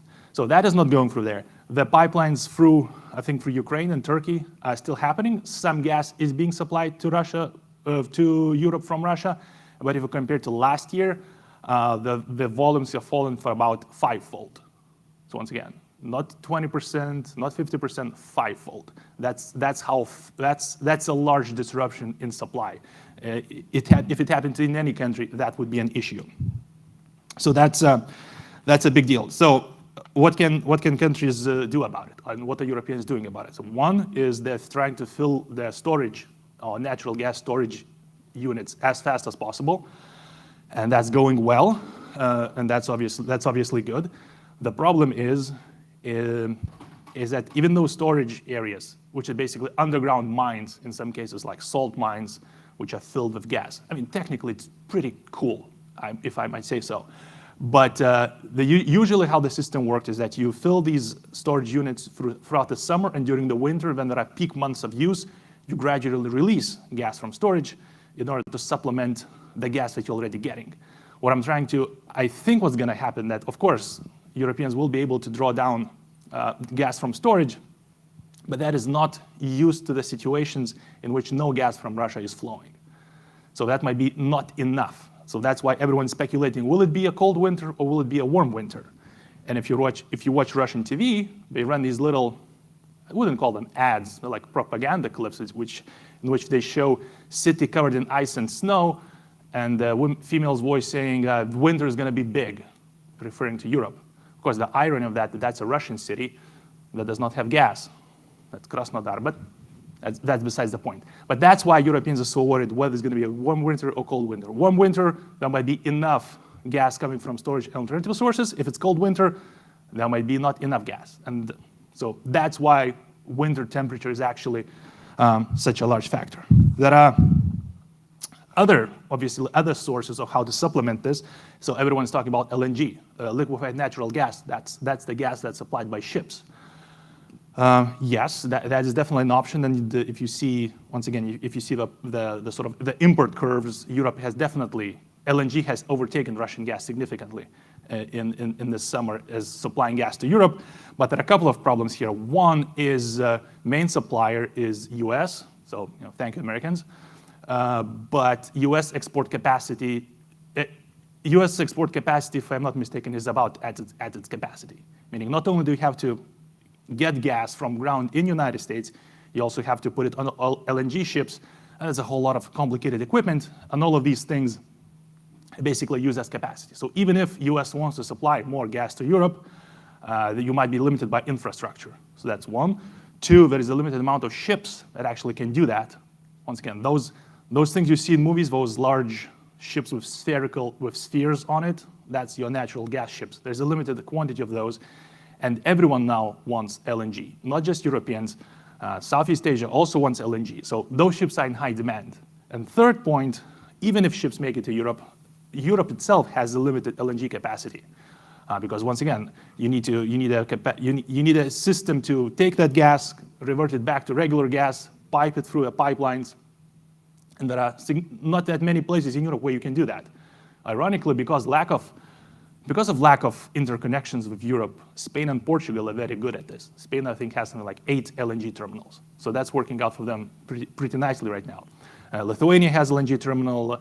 Netherlands have LNG terminals. Poland has LNG terminals. I don't think Germany has any. There might be some under construction. I might be wrong here, but basically German LNG capacity is insufficient or not there, precisely because they've been getting a whole lot of gas via pipelines. And there you go. And even if Germans, being Germans, get their stuff together and start building LNG terminals tomorrow, those things take time. That's actually, energy is interesting because that's one of the areas of economics where markets actually are impacted by physical limitations and engineering solutions. And finally, even let's say if gas from LNG does flow to Spain or to France, there's also limited interconnectivity between countries in Europe. So as much as Europe likes to think of itself as sort of one united continent, when it comes to infrastructure, especially gas infrastructure, there's limits to how much gas can be pumped through those pipelines. And then there are some minutiae things. I just read about something last week in that additives to natural gas that France uses are incompatible with additives that Germany uses.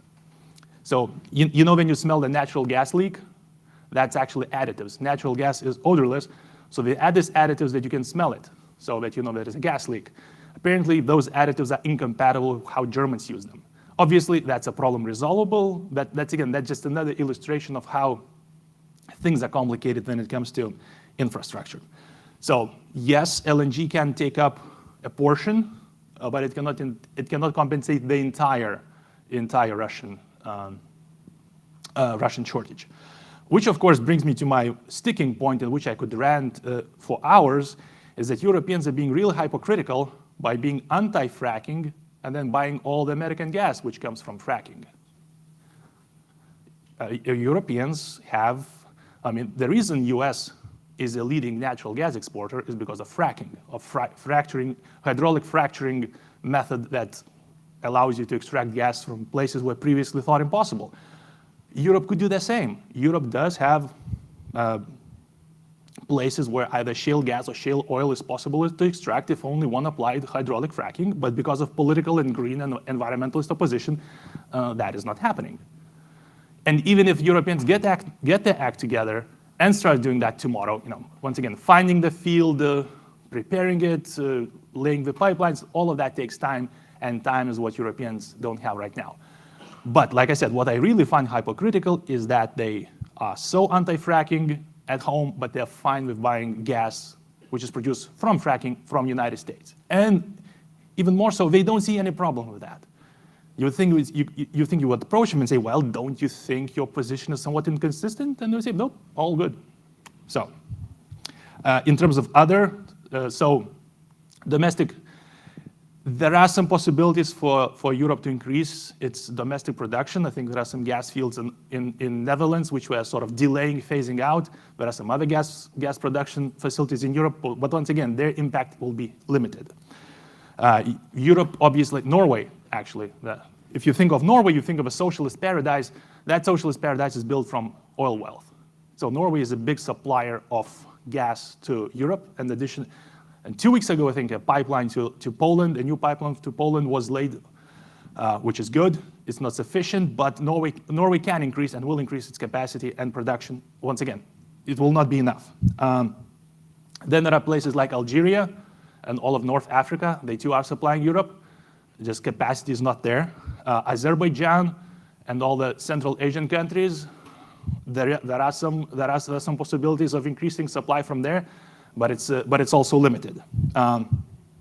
So, long story short, when it comes to natural gas, other countries and other sources will pick up. The fear of mine and everyone else in Europe, will that be enough? And many factors, including air temperature, will play a role. Then, of course, is, well, can we use something else? Can we use something but natural gas? And in some cases, yes, and in some cases, no. So where gas is relatively easy to substitute, emphasis on relatively, it does not mean it's easy, but relatively easy, it's in energy production.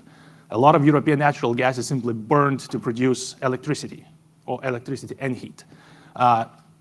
So in some of these cases, depending on design and depending how many different plants a country has, you can basically fire up your coal plants and shut down your natural gas plants. That is possible, and Germany, I think, once again, is beginning to do it. Germany's beginning to, reuse the coal they have right there under their own ground to power some of the power plants, much to the dismay of Greens and Greta Thunberg, but they're doing that. Will that be enough? We'll see. Another cool thing that many European countries are doing is actually, especially the ones that have a lot of either forests or wood industry or furniture industry like IKEA in Sweden, they're using waste, they call it waste biomass, but it's basically these wood pellets that look like potato chips. The reason why they look like potato chips is because you need to dry them out in order to burn them efficiently. But that's a very fascinating area. That's one of those places where environmentalism and economics makes sense. If you use wood waste and all sorts of other biomass waste, you burn them in what's called cogenerational power plants, and they produce electricity for the electric grid, and they produce heat for district heating. District heating, not a big thing in US, but actually a big thing in Europe, and then the nice thing about it is that, once again, you use the heat from burning wood or natural gas to produce electricity, and you use the waste heat to heat the water that you then supply to households. In that case, your efficiencies are about 80%, which is very good when it comes to energy. Once again, that's a possibility, but you need to have prepared for that. You need to have power plants that do that, and of course, wood pellet prices actually follow gas prices. So if gas becomes expensive, so will wood pellets. But at least there will be enough of them. Nuclear is another big option, and kind of as we joked during lunch, France, out of all countries, seemed to be reasonable on that. About 70% of France's electricity is supplied by nuclear power. So I don't know what it is that French do, but it probably has to do something with being great power or thinking they're great power, but they're good on nuclear. So France is good on electricity, even though I think there might be some investments you have to make to continue operating the nuclear power plants. Once again, I don't want to pick on Germany, but as you might have heard, up until recently, Germany was planning to shut down completely good nuclear power plants because Fukushima happened about 10 years ago. Now it seems like they're reverting and saying, well, you know what, we'll extend the operation of nuclear power plants. The perfectly good German nuclear power plants, we're going to extend their operation until next year. And even Greta Thunberg seems to agree with that. So, hey, you know what? That's good for Germany. But I think, once again, long term, nuclear is something that Europe definitely should be considering. Now, of course, nuclear is expensive, it's very capital intensive, but those old power plants, those are dirt cheap because they've already been paid for. So you get the best of both worlds. The capital costs, which are low, and electricity that is stable and relatively clean. Which, of course, brings us to another source of substitution for natural gas, which is electricity. There are some applications. I mean, you can use electricity for heating, you can use electricity for industrial processes rather than gas. That is all good. But it sort of just so happens that actually this summer has been particularly droughty in Europe, and all the hydro, or many of the hydro power plants, especially in Scandinavia, that was actually running below capacity because, well, there is not enough water. And not only that, because if there is no water, you cannot transport coal on barges to get them to power stations in Germany. So once again, circle of life kind of thing. So in terms of supplying energy, there are alternatives and there are issues to resolve. I think the fear is that if there is not enough demand reduction, which we're going to talk right now, some countries like Germany or Austria and Slovakia, Hungary, they might experience something like 15% shortage of natural gas that they will not be able to plug anyhow, and that means switching off lights at Eiffel Tower, switching off shop lights in Austria. And I think a recent decree, which was in Germany, prohibition of heating personal pools by natural gas. Now, I would say that is a little bit of a first world problem. If your pool cannot be heated during winter, I think Germans can survive without that. But demand reduction, and as harsh as it sounds, that is one of the ways to cope with lack of natural gas. The only problem is that, of course, governments are stepping in, and I don't envy governments in this. So it's basically, what kind of crisis do you want to have? Do you want to have an output crisis, basically meaning companies not having enough gas or too expensive gas to produce things? Do you want to have a population or bunch of angry voters crisis in which people have to be cold at their homes? Or do you want to have a fiscal crisis in which you borrow more money and dole them out as subsidies to either households and industries? And there is no right choice there. It's all bad. So I do not envy governments here.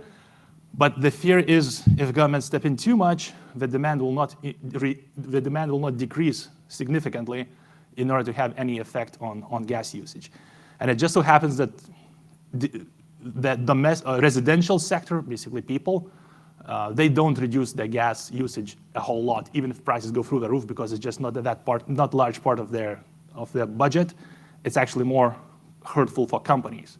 But once again, if you're a politician and you're going to say, you know what, we're not going to do anything about the people, but we're going to help out businesses, well, that just doesn't fly well in any politics. And of course, when it comes to companies, the big issue that even if they do get gas and it is expensive, is that they're going to be outcompeted in a global market. So let's say right now, European gas price is more volatile than the stock market. But okay, no one got that joke. But even with that volatility, European gas in Europe for a company right now is kind of 8 times more expensive than gas in the United States for a company. So basically, if you're a Siemens or competing with, I don't know, Caterpillar, basically if you're competing in an industrial global market, the US is going to outcompete Europe, because especially in energy intensive industries. So for instance, if you're producing fertilizer or ammonia for nitrogen ammonia fertilizer, that's very gas intensive. That's a Haber-Bosch process where you take natural gas, combine it with nitrogen in the air, bam, fertilizer. Wonderful miracle thing, saved billions of people from starvation, but it uses a whole lot of gas. And the only substitute for that is ammonia, which is also made out of natural gas. So if you are, and the gas and fertilizer market, that's an international market.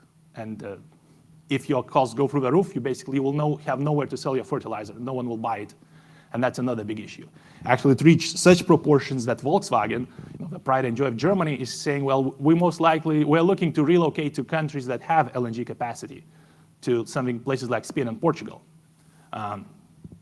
Of course, that may be their political pressure to their government to build LNG faster, or it could be the thing that they're doing. Slovakia right now is actually the most car-producing country in Europe. Most cars per person are produced in Slovakia. So you move that to Spain, that's a big pain for Slovakia. I'm going to try and finish to kind of leave place for questions and answers. What's the implication for this for the world? I think a couple of things might happen. First of all, short term, I think the problem is very difficult to resolve. Long term, we can resolve everything. So long term, I think what might happen is some things that we did not consider possible, but it is very likely, it is quite likely, it is a possibility that Russia will stop being a major supplier of gas to Europe. What can Europe do about it? So first, I would say that's cooperation in North Africa, Algeria, and all these other countries. They already have some natural gas export capacity. We need to expand that, including electricity. Then Europe could go to all the Central Asian countries, like let's say Kazakhstan, Tajikistan, or even Turkmenistan, the countries that border Caspian Sea. You can get gas from them bypassing Russia. It will go sort of the southern corridor, Azerbaijan, Caspian Sea, Black Sea, Turkey, Europe. But that would have actually very good implications for the region, because right now these countries, they have abundance of gas, and the only places they can sell it is to Russia, which Russia then later sells to China and keeps the profit.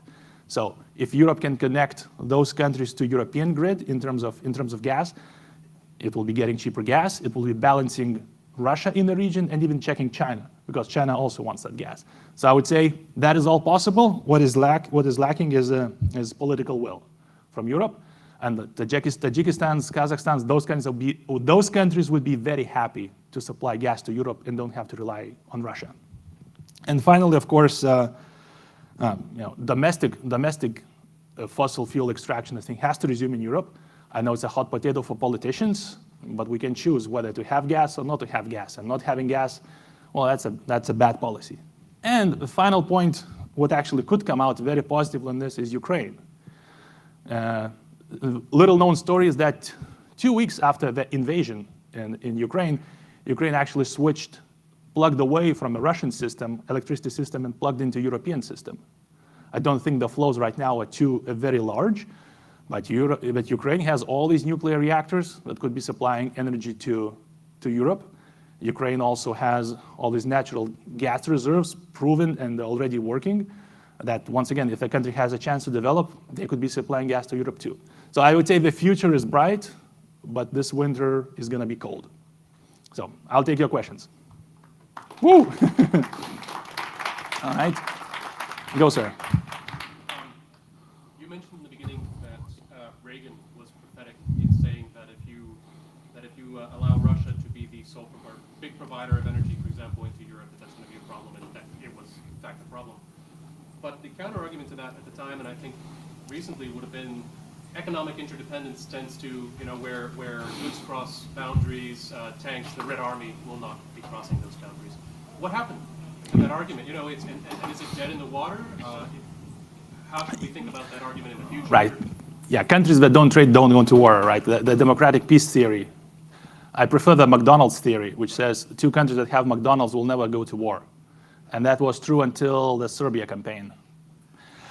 Yes, but actually I heard another good explanation that yes, that is true, that 2 countries that trade don't go to war, but for all the wrong reasons. So basically, the explanation of that would be, well, had this worked well, Russia steps into Ukraine, threatens its trade partners, such as Europe, not to intervene, and the war is over pretty soon. So if that's the working of that theory, I don't like that theory very much. All right, we had a gentleman in the back.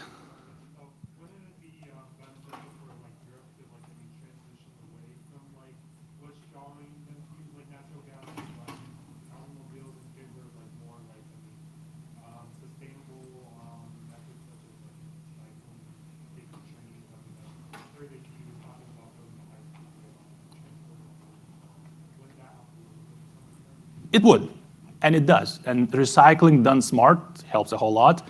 High-speed trains in densely populated areas also. So that all helps. I'm just saying that given the current level of challenge right now, that's not enough. Photovoltaics also help, but it all takes time. So given the current levels of technologies, it will take time. Yes, sir. You talked about Central Asia supplying gas to Europe. Aren't most of those countries allies with Russia? Well, if you asked me that question last year, I would have said yes. This year, all of those countries, they kind of, yeah, they are allies, but they don't really want to be, or at least they seem like they don't want to be. So let's say Kazakhstan is a good example. Kazakhstan used to be one of the biggest supporters of Russia, but now Russia says, oh, by the way, some northern territories in Kazakhstan, oh yeah, we'd like those too because those are actually Russian territories. So now Kazakhstan is not very much of a Russian friend. I think the only 2 friends that Russia has left in its NATO, which is called the Organization for Cooperation and Development, that's Armenia and Belarus. Armenia because it's trying to defend itself from Azerbaijan, and that's not working out, and Belarus, because that country is simply taken hostage. So I would say even though those countries are not against Russia per se, they would like the geopolitical choice and to sort of stack their bets and have alternative ways to supply to where to sell their gas. Whew, yes.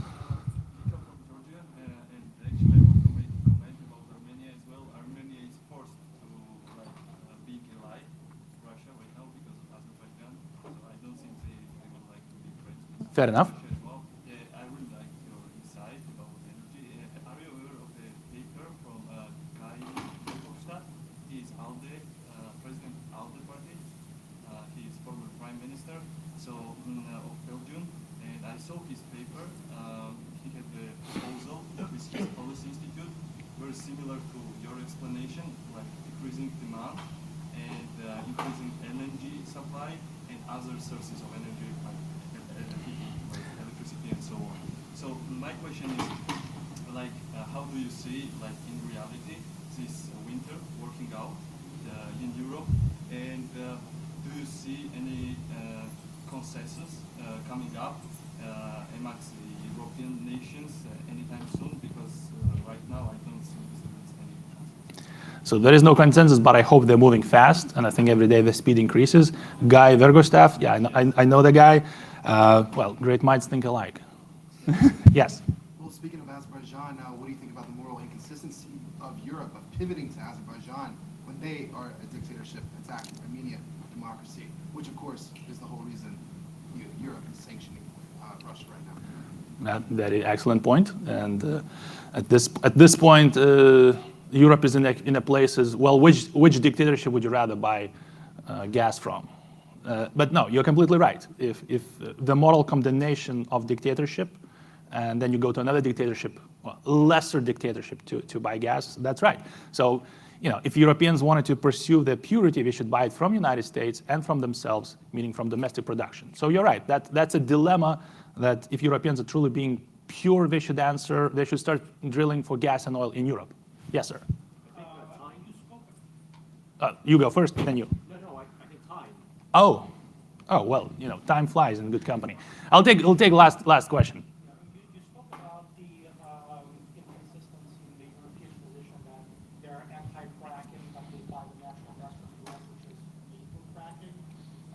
What do you think of another potential inconsistency where, for example, they say we're not going to buy Russian gas and oil, but then, for example, right now Russia is in discussions with Turkey to build a gas hub in Turkey. So let's say the Europeans can say, oh, we're not buying the gas from the Russians, we're buying it from Turkey, where in fact it's Russian gas. Would something like that be possible? Well, yeah, it's always the thing with oil, especially what's happening these days, is two oil tankers meet up in the middle of the ocean, and they siphon Russian oil from one tanker to another and sell it as something else, gas or oil. So yeah, and Turkey is being difficult in this situation a whole lot. Guys, we can continue discussion out there. Thank you for reminding us. Time flies in good company. Foundation for Economic Education. Thank you for coming.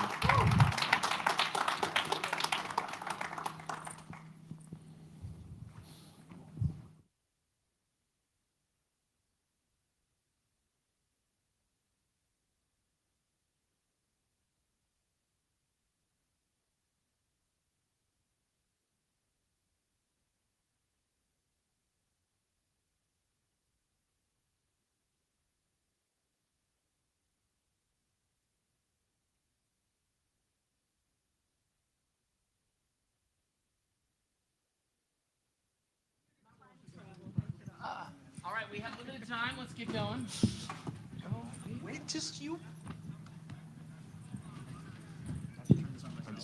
Yeah, it's on. Hi, everyone. Does mine work? Oh, yeah. Who's our resident carnival barker who's going to go tell the people in the hallway to get inside? Look at that. I think we have no That's not- support. That's not an excuse to leave, by the way. I saw Stay. you. We see you going. Wait a half second. You're good. God, Robby. No, it's time to start. We're late. I understand.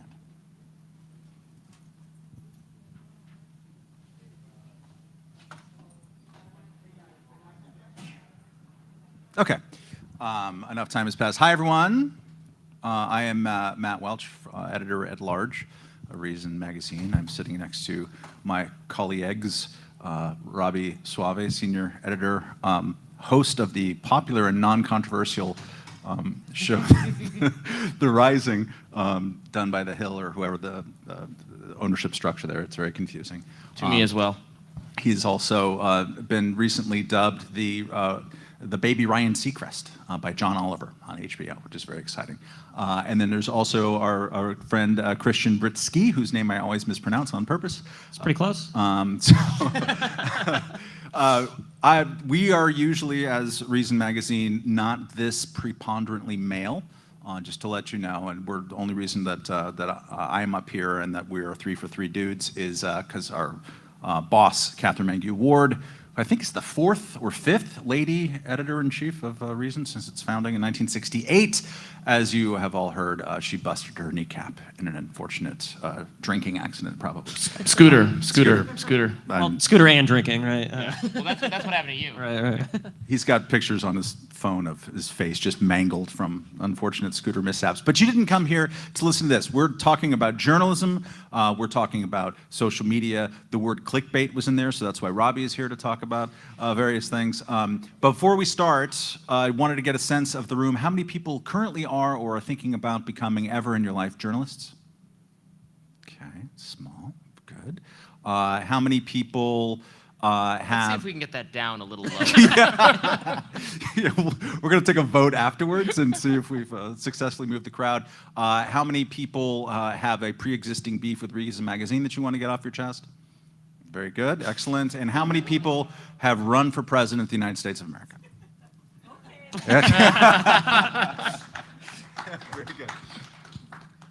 We'll just get started and have a lot of time for AMA at the end because we know a lot of people. I want to say before even we get started, thank you to all the people who've come up and said nice words at us. It's always very invigorating to come out here and to talk to people who consume our stuff, love us or hate us or whatever, or in between, but are knowledgeable about it. It's very gratifying and fun, and we appreciate that. And we also appreciate hearing the negative stuff as well.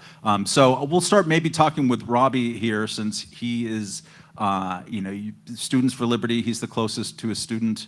At least he looks like he's the closest to a student among us. I don't know. It's a tough race between the two. Before the scooter accident, maybe. Yeah. Before the scooter, the disfigurement. You grew up online, totally online, unlike me because I'm old. Maybe talk about, since the beginning of your career to now, how the rise, especially of social media and of just being too damn online, has affected journalism and your work from your point of view. Yeah, absolutely. I mean, social media has become so critical or so crucial to what all journalists do, not just those of us at Reason Magazine. Probably in the last, from the phase 2013 about until maybe 2020, Facebook was the major source of traffic for us, for Reason.com, and that was not unique. That was also true of probably most mainstream journalistic organizations I know, and certainly most conservative or right of center or alternative, provocative, whatever you want to call them, journalistic projects. It was wholly Facebook derived. After that, Facebook was screamed at by mainstream journalists who hate the power that social media, and in particular Facebook, had over the discourse. An influence that I actually thought was positive, because if we're only allowed to talk about what the Washington Post and the New York Times wants to let us talk about, this constrains conversation in all sorts of ways that are unproductive for libertarians. So in many ways, the rise of social media has, I think, been liberating for libertarians, for contrarians, for people whose views fall outside the narrow, very boring, and often very destructive mainstream consensus, which has been disastrous on foreign policy and COVID and so many other things. Social media actually has given you more license to speak. Now, the most recent phenomenon in the last 2 years, at least more, is the federal government trying to bully social media companies into restricting conversations, into restricting actual journalism. And this has prompted some disasters for us and for everyone else. So, we've seen the rise, and now we're seeing I think we saw the peak a few years ago in terms of journalism being done, shared, distributed through social media. That is now changing because the federal government, in collusion with sort of mainstream voices, are trying to convince everyone that social media is too dangerous, or like you can't handle the truth, that kind of stuff. I think it's very pernicious and should actually be resisted. The Cato Institute recently had a paper out about jawboning Yes, as it's the fantastic. term of art to describe the way the federal government has been saying, hey, are you sure you want Alex Berenson on Twitter? Maybe you don't, kind of thing. And it's basically, transitive property of censorship. Christian, I should say about Reason Magazine, for those of you who aren't aware of it, it's a libertarian magazine founded by a mad genius college student in 1968 named Lanny Friedlander, and then run since the early 70s by a trifecta of Bob Poole, the late Tibor Machan, and Manny Klausner, now published by the Reason Foundation, which does a bunch of think tanky stuff in addition to that. But we do journalism, print magazine from the beginning. The foundation arose 20 years later and gave it sort of a stability underneath. I say all of that because I think people's conception of both journalism and opinion journalism and kind of where the journalistic discussion is these days is kind of mixed up. And some of the mix-up is from journalists themselves, increasingly those who work at places like the Washington Post. Long way of saying, Christian, can you talk a little bit about how the reporting process at a journalistic libertarian institution might differ from the normal activist or discourse process of being a libertarian online? Sure, absolutely. So, I mean, obviously, when you're a journalist, ideally what you're trying to do is tell a story. And, you know, Reason Magazine, we're not objective. We have our own perspective. We're libertarian. We're trying to get that message out into the world. But something I think is still really valuable is to make that point is to engage in that reporting process, to talk to people who are you know, have firsthand experience, you know, suffering under regulation or something, who can really tell that story. It's better to hear it from them than me just have an opinion and put that out there. And then it's also to kind of really highlight all the ways we like to, you know, show how big government is bad and regulation maybe fails and doesn't accomplish its ends, is to talk to the regulators, you know, talk to legislators who are proposing these ideas, talk to people trying to shut down free activity, get some villains in your story. That makes it a little bit more exciting and kind of illustrates some of the problems with government that we, you know, that our mission is to unveil. Robby, talk a little bit about how your beats have evolved over time. You started writing a lot about college campus speech wars and such like. And at first, even some colleagues of yours whose names might rhyme with Fat Belch were wondering, like, are we paying too much attention to this? And then the things that you started, you know, were documenting 10 years ago or whatever the hell you started with us, now seem to have leaked everywhere in culture, and you wrote a great book about it. Can you talk a little bit about that development and your current going theory of how those attitudes about speech on campus have proliferated into the country writ large? Yeah, it's like the terrific writer and journalist Andrew Sullivan said, we all live on campus now. So many of the values of elite centers of education, the Ivy League, the liberal arts, the terrible liberal arts colleges, you know, the kinds of students who even there are minority voices, who the vast majority of students do not want to censor speech, you know, do not want to shout down speakers they don't like, that kind of thing. It's a small number of activists on campuses who are trying to, you know, stop you from hearing different voices. But they won over and over again in these battles. Craven administrations just said, well, it's easier to appease them than to be perceived as being sexist or racist or whatever their issue is. And there was kind of an idea that, well, they'll grow out of it when they go to the real world, you know, then they get a job, they find out that you can't just, like, you know, scream about your oppression or something to get your way.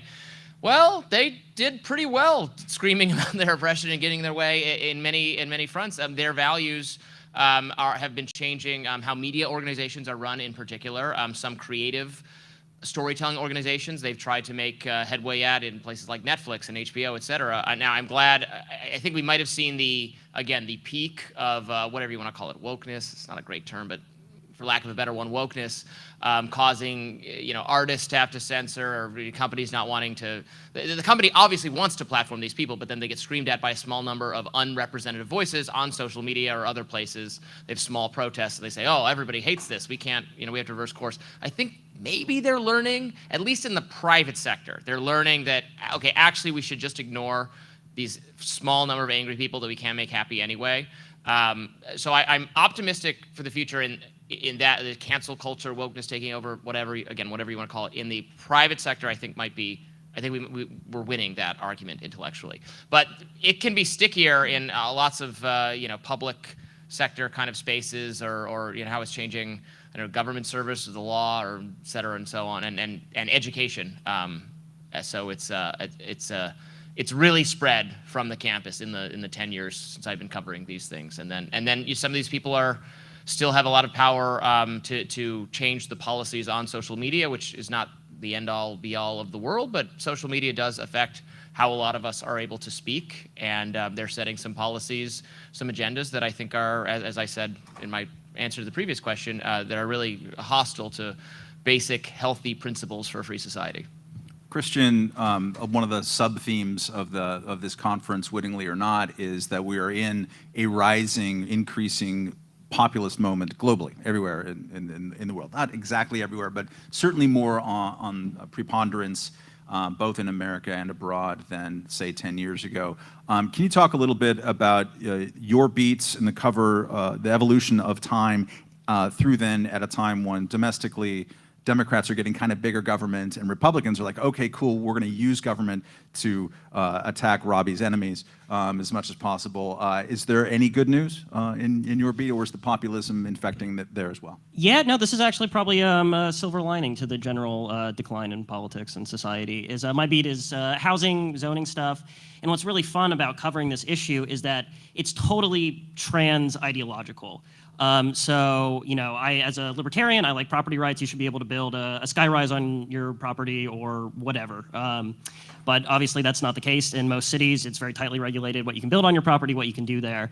And there's this whole wide, increasingly successful movement to liberalize these rules. And it includes liberals, progressives, even people who would otherwise identify as socialists, who see restrictions on development as propping up for the socialist YIMBYs, yes, in my backyard is the term, propping up, capitalistic profits, excluding people, it's bad for the environment, what have you, to conservatives who like the property rights argument, and libertarians. But on the flip side is that you also have conservatives, libertarians, progressives opposing liberalization. I wrote a story about Redondo Beach in Los Angeles. A guy is trying to turn a power plant into a massive housing development, and he's being opposed by a Libertarian Party city council member there, whose argument is it'll make traffic worse. So I don't know. It's a fun issue to cover, but it's also one where the people who are trying to liberalize the laws, increase property rights, they're winning. They just passed a number of very important bills in California, allowing you to build duplexes anywhere in the state, allowing you to build apartments in commercial zoned areas. This is starting to get attention at the federal level, although the Biden administration, they've talked a good game, but have not really followed through on it. Yeah, so far so good. So. Let's talk, before we open it up to questions, about kind of our perceptions of where the profession has gone, or has been going, or is going in the future. Robby, since you're Mr. Tech Guy, you literally do a YouTube television show, which is really great, in addition to growing up online. Reason has always been, tried to be at the forefront of as much technological innovation as possible. We got late into podcasts, frankly, but we're trying to catch up. But we did Reason TV beginning in 2006 or 2007, and I think probably still do better than most people, damn it. Getting out in front of a video, and had our first website in 1993, and these types of things. So there's always been this libertarian suspicion or belief among some that technology is this great liberatory thing, and we want to, as an organization, participate in it. You certainly have participated in it. Yet there's a feeling now among a lot of people that, I don't know, not the internet was a mistake, but the iPhone was a mistake, or social media was a mistake. There's a lot of feeling of disquiet about what that's done to the media. What's your sense of that right now? Yeah, absolutely. And my second book is about exactly that, trying to grapple with social media and all these calls to regulate it and all these people saying it's harmed our society. I think a lot of the things people say about social media being bad are wrong and flawed, or frankly just like bullshit. Social media has made it easier to communicate across vast distances with so many people. And social media is not just Facebook and Twitter and Instagram. It's also, I'm in forums to talk about obscure video games with people who live in Finland now because, that's something that this technology has allowed. It's wonderful and it's liberating and it's connecting and liberating at the same time. That said, there are certainly some problems with social media. There's some social problems it's made worse. Some people who have depression or anxiety are certainly made worse by being constantly on it, just like... Why do you keep looking at me when you're saying this? I'm trying to look into a mirror. I'm looking at myself on the... just in that, gambling should be legal and most people can gamble and have a good time and not, give away their wedding ring. There's a small number of people who should not gamble because they're addicts. Same thing with alcohol, same thing with everything. It's just like everything else. Moderation is good for most people and it's fine. Now, the complaints about censorship and all that sort of stuff, I agree. There's a lot of very concerning policies being enacted. They're mostly being forced on these platforms by the government, and that's just the reality. These are not, in many cases, these are not freely chosen policies that the heads of these companies want to have. They're being screamed at by political figures and by mainstream journalists you caused Trump to get elected because you allowed people to say this, or people are dying in the pandemic because you allowed people to say this. They're getting accused of violence and death and misery and misinformation, and actually because they're not being defended enough on the other side by people like us, they're caving. They're caving. We're watching it happen in real time. So I think actually this is a call to action, to, as weird as this sounds, to defend these companies more because they feel like they should have some allies on our side, and in fact they're being dictated, they're being yelled at by the government, and that's what's causing the policies we have. Christian, I'd invite you to think a little bit or talk a little bit about how sort of mainstream elite professional journalism has been changing a little bit. I'm thinking in particular with the rising calls for what the journalist Wesley Lowery has called for moral clarity among people, to call Trump a liar in the headline, the subhead, and the caption, and the tweet, and to sort of police adjectives. If we just adjectived harder here at the Washington Post, then we might get a different outcome. Have you seen mainstream journalism become kind of more activist over this time, or what's your view on this? Yeah, certainly. You read, you read a Washington Post article, for instance. Trump will say something, or back in the day when he was still president, he would say something, and it was, it was off the cuff. It was kind of opinion, but then they would have to add in there like Trump claims without evidence. That it's like, well, he wasn't making like a factual claim. He was making a joke, even, right?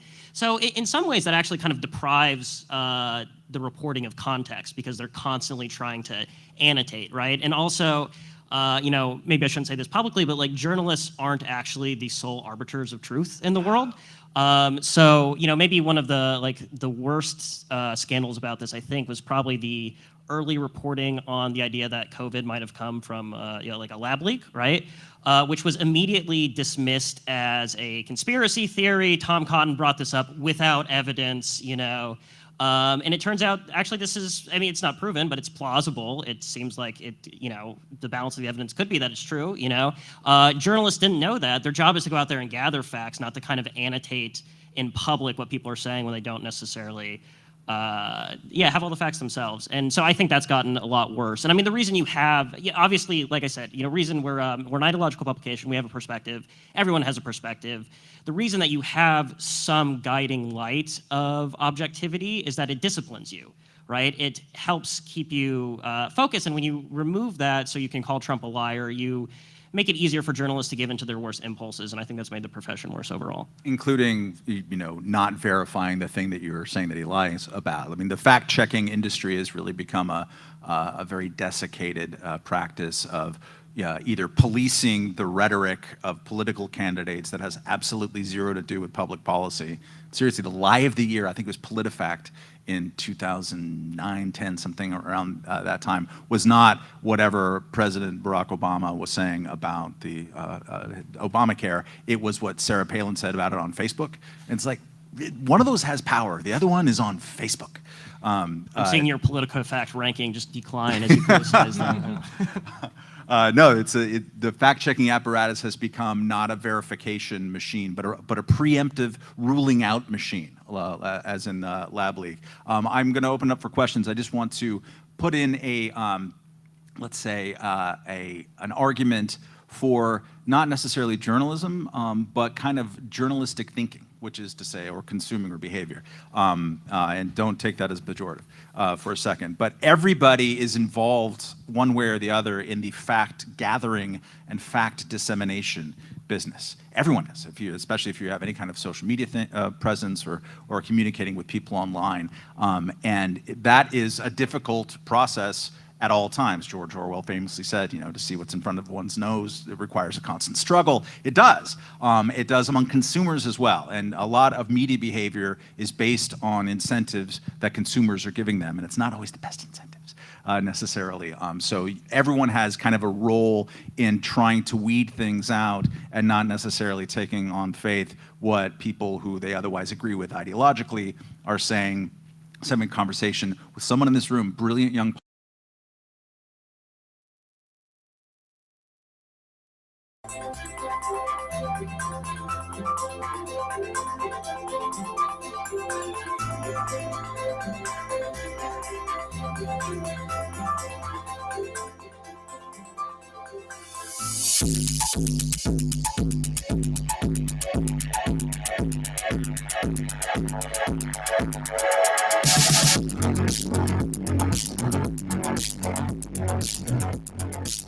Welcome back, LibertyCon. How's everyone doing? All right. Yeah. We have a fantastic panel right now, something very relevant. So nearly 13 million Ukrainian refugees have been forced to flee their homes for a chance of life and safety. As Putin threatens nuclear escalation in Ukraine, while committing hundreds of thousands more troops to the land war, it seems that for many, that they will never be able to return to their peaceful lives they lived before. Joining us to the show is the human cost of Putin's war in Ukraine, SFL's local coordinator, journalist, and Ukrainian refugee, Tanya Rak, conflict journalist who has been on the ground covering the war for the last several months, Dylan Burns, and documentary filmmaker who's been focusing his lens on a mutual aid group in Kharkiv, John Farina. Please welcome them to the stage.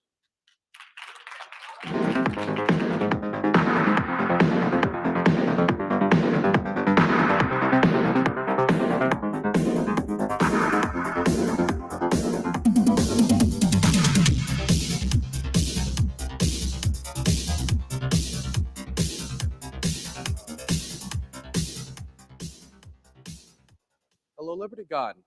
Happy to see you all. I've been chosen to lead this conversation, so I'm just going to be guiding it as well as adding my commentary with the rest of these wonderful people. So the first question I wanted to answer with is something that she mentioned, the refugee crisis that has been produced from this war. Millions of people have been displaced internally and externally as they flee to nations like Moldova, Romania, Poland, and across Europe. And so I wanted to ask both of you, what type of challenges do these Ukrainian refugees face as they flee their homes? Well, they're traveling to unknown circumstances. A lot of these people they're not rich. They don't have as much money, as they would like to. They don't know where they're going, and they're leaving everything behind in order for safety. So they're trading their life, everything they've ever known for their whole life, in order just to be safe from the war. So it's the unknown that's really. From my perspective, people really face many obstacles because, first of all, to become a refugee is not something that you can generally get prepared for. It's not the immigration in the usual sense of this word, because once you make a decision to do so, you probably prepare, you save some money, you learn about the culture, you learn the language, whatever. And as it was correctly said, this is a huge stress. It's a challenge. Lots of people don't know where to go. They don't know how to build their life from the scratch. And I think that there are several phases, because the first one is when you're basically struggling for your life and your first thought is how to stay alive, right? But once you pass this stage, there is another question, how exactly you have to live after that. And that causes more challenges. Because even if prior to that you had a clear understanding of what your destination in life is, it doesn't mean that it wouldn't be lost. Plus, there are different limitations, there are different understanding of how refugees are being treated, and generally whether it is correctly to label people as refugees, meaning that a refugee is technically, in terms of registration, is a person who gave up their citizenship for temporary documents that allow to stay in a certain country for a certain period of time. And those people who leave, who flee, most of them are people who are under temporary protection status, and I think that we have to label it as such. So I I talked to a lot of aid organizations in Poland before I went into Ukraine. And there's two stories I would talk about in relation to this. The first story I would like to talk about has to do with the psychological damage of young children. So I talked to the headmaster of a school in Poland that has accepted refugees in Lublin. Wonderful woman. It was a great conversation. But we went out to watch the children play and talk about the different challenges they face. And Lublin is near an airport. And I was talking to her about, the differences between the Polish children and the Ukrainian children, because there's a lot of history between Poland and Ukraine, and a lot of violence that has occurred between those two countries. So I wanted to see if there was any strife. And she says they're children. They play together. They're fun. They just want to play tag. But she says there's one way you can tell the difference between a Ukrainian child at this facility and a Polish child. And the way you can tell that difference is when a plane flies over. When a plane flies over the school, the Polish children just keep playing. It's normal. It is what it is. We're near an airport here in Miami. It's normal for that type of stuff for airports to be in a modern country. For the Ukrainian children, they lay down on the ground. They duck and cover at the sound of those planes. They have been changed. You cannot take away that psychological damage without extensive psychological work, and a lot of it will be there for their whole lives. And so I'd like to emphasize that we talk about beds and food and stuff like that, but a lot of the unseen scars of war affecting young children need to be addressed through therapy and getting sure that these children get the psychological help that they need, either through NGOs or charity organizations or actions from governments. And the other story I'd like to tell is I was talking to a woman who was coordinating the refugee response in Lublin, and she told me that she has had conversations with refugees who are thinking about coming to Poland and fleeing their country, who have had untold things done to them by Russian soldiers when it comes to sexual abuse. I won't get into too much detail. And they are scared due to certain things that they have heard from the media that if they go to certain countries in the West, that they won't be able to get the reproductive health care that they want to make sure they deal with the impact of that violation to themselves. And so those are two issues that I'd like to highlight that are not regularly highlighted in the media. The next question I'd like to bring to our attention is when we look at what happened in Afghanistan, that is a project the United States worked on for 20 years, trying to build up that country. And it feels like it collapsed in an instant. And so a lot of us were accustomed to that when it comes to our allies in the world. And so a lot of us, assumed for various reasons that Ukraine was going to collapse in a similar manner. I mean, it was going against the second most powerful military in the world, allegedly. Why do you think Ukraine was able to hold out on a war that was only supposed to last 3 days, according to Russian generals? Well, these people, the Ukrainians are fighting for their land. They're fighting for their families, their history, their culture.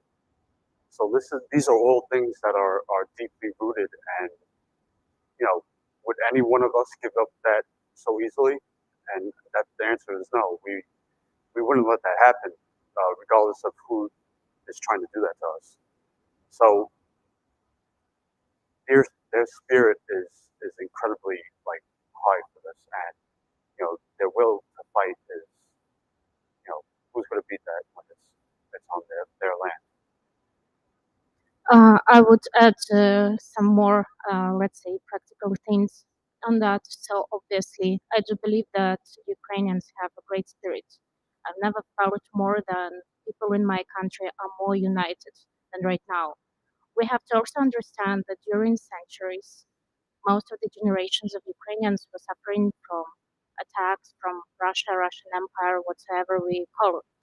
But at the same time, I think that the ability to stand as we do right now is also due to many thanks to our foreign partners and to weapons that we get supplied. Because right now, this is the issue of Ukraine. At least some media, especially Western media, label it as such. But at the same time, we cannot know what can happen in a year, in 2 years, in 3 years, in Baltic countries, in Poland and whether it would go further. So by defending our land and our territories, Ukraine is also fighting for some other countries. I'm going to do something that I think you guys will appreciate. I'm going to bash an intelligence agency. So I think part of this was the failure of American intelligence agencies and other intelligence agencies throughout Europe when predicting how Ukraine was going to perform against Russia. So the American intelligence agency predicted almost to the dot when this was going to happen. In fact, the Russians had to scramble to change their plans because Joe Biden came out publicly and said they're going to invade tomorrow, and they didn't know how the United States knew this. But it was because we have a lot of technical intelligence, satellites, hacking of communications, and the Chechens, well, they like to use, I guess, Discord more than they like to use encrypted communications. And so that was the reason why we were so accurate in predicting the invasion. But what we don't have a lot of, or at least enough of when it comes to the Russian government, is human intelligence. Having people in army divisions trying to hey, what's the willpower here to fight? What's the corruption like when it comes to 1.5 million winter uniforms just disappearing out of nowhere? That was the failure of the American intelligence agencies in predicting that Ukraine was going to collapse so quickly, and why the American government was offering Zelensky a ride out of the country. And Zelensky, of course, responded, and now what has become a famous quote, "I don't need ride, I need ammunition." And so I would say that that's the first thing. I wanted to bash an intelligence agency, which I think you guys will appreciate. But I think the next thing I'd like to talk about is that Ukraine has strived for independence for hundreds of years. Voltaire wrote about it a very, very long time ago. I mean, this is, I think for a lot of Westerners, this is becoming, the first time they've ever heard about it. But for Ukrainians, this is a decades, generations old struggle. And so for them, this is like their War of 1812 for them. This is the empire coming back, trying to reclaim what they say was stolen from them and what belongs to them. It's a war of colonialism. And so Ukrainians have a lot of will to protect that. Not to mention the revolution that was the Euromaidan helped birth a new age of democracy in Ukraine that I think a lot of people want to protect. I talked to a lot of these Euromaidan protesters who remember how protesters were targeted during the Euromaidan protest movement. They remember how Yanukovych tried to ban protesting during the protest movement. They remember how paid thugs were used to brutalize them, and they don't want the occupation that the brutality they saw in Bucha with the mass graves, or the largest mass grave that was just uncovered in Izium, to come to their village. And I think that's a big motivator for them.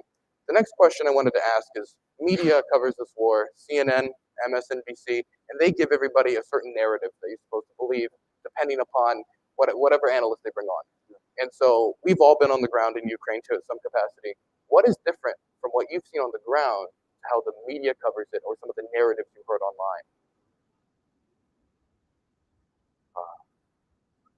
You want to start that? Oh. Yeah, sure.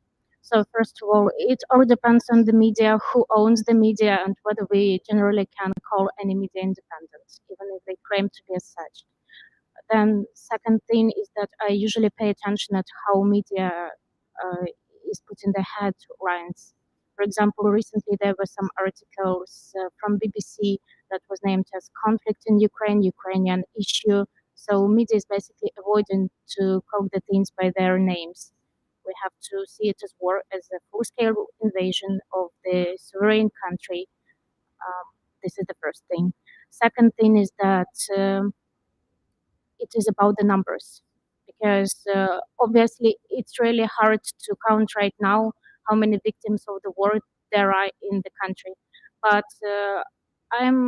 I keep on checking the information about Mariupol, because this is the city of my origin. And the statistics that was given about the city is that there were approximately 400, 500,000 of people killed, though the information that is provided by local resources is approximately 87,000 of people. And I think that this is not the total number, because Mariupol is still under occupation, and it is impossible to find if there are how many places where people were buried in the yards there are. And generally, I think that it is very it is a very different approach when you watch the war from the side, when you are not in the country, when you are not on the ground. Because basically, even if you're extremely empathetic, even if you follow the global agenda, it is just impossible to live through the same things as people do on the daily basis. Whether they're afraid of the air raid alerts or they don't pay attention, because unfortunately, you also get used to live in war. And war is not only about the death. War is, excuse me, but life as well, a certain way of life. And it is also about the way how generally people react, how they react to challenge, how they react to each other, to people from different parts of the country, and as well as how much people stay united. A couple of days ago, they were collecting money from one of the biggest foundations in Ukraine for the drones after the mass shelling that was on Monday. And they collected $352 million just per one day. One of the big narratives that I was told about beforehand was the difference between Ukrainian speakers and Russian speakers. In fact, it is the fight that has really defined this war when you look at how media talks about it. And so I went to the places in the war where there are majority Russian speakers. I went to the Donbass, I went to the city of Kramatorsk, I went to Kharkiv, I went to Zaporozhye, I went to these locations that are majority Russian speakers. And I talked to the locals and I talked to the soldiers as well fighting it. And I went to SPG-9 training with the Ukrainian military out there. And I just listened to them talk. I don't know a lot of Russian, I don't know a lot of Ukrainian, you know, Dobro day, yakti, the most basic of stuff. And I noticed that every single soldier that I spoke to spoke Russian. Every single one. All of them communication in Russian. They didn't say talk. They didn't say Ukrainian words. They were speaking in Russian. And from this perspective I was given by Western media and Russian media as well, was this idea of like the Ukrainian speaker versus the Russian speaker is how it's talked about. But all the soldiers I met were speaking Russian. And when I talked to them, if they were a translator, what they expressed to me is, our part of the country is the part that's getting bombed the most. Our part of the country has had the most deaths, had the most casualties. Our part of the country has had the most violence from Russian bombs. And when you think about it in that way, that the people that the Russian government is coming to talk about liberating are the same population that's dying the most from Russian bombs, it's not that hard to reason why the Russian speakers of the area are fighting so hard against the Russian invasion. There's no liberation when your child or your mother or your brother gets killed by a Russian drone strike. That isn't any liberation I have ever heard of. The next question I wanted to talk about is, what do you hear from Ukrainians that they need the most?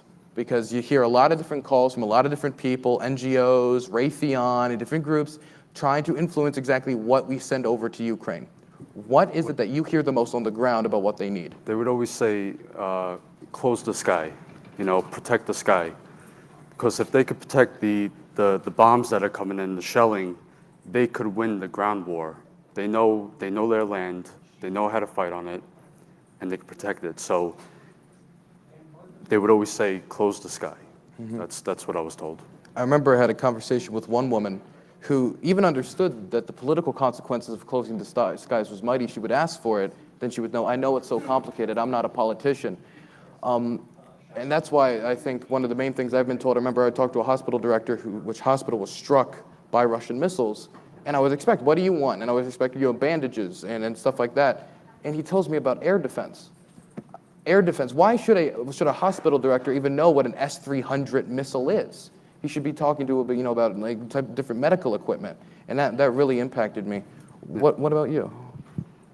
I would agree about the air raid protection, because the air defense is the thing that is crucially needed, and I can explain why. Because, for instance, Russian army is also using Iranian drones, and these are these type of drones that can change their destination. So basically, if in the beginning the decision is to shell, let's say, Lviv, on the highway it can be changed for Kiev, and how can Ukrainian army respond in a quick way. Unfortunately, it causes lots of death. And also the example of Mariupol and the tragedy of Mariupol Dramatic Theater also shows that it is the thing that's firstly needed. But at the same time, recently I had a discussion with the head of Superhumans Ukraine Center, and this is not the only thing that is needed in Ukraine. So first of all, I think that people in Ukraine are really grateful for humanitarian aid provided of different types, but it's not like you see that someone is a refugee or even internally displaced person and you bring clothes or medications. It's all needed, of course, but at the same time, there are lots of people who lost body parts due to shelling, also people from the military as well.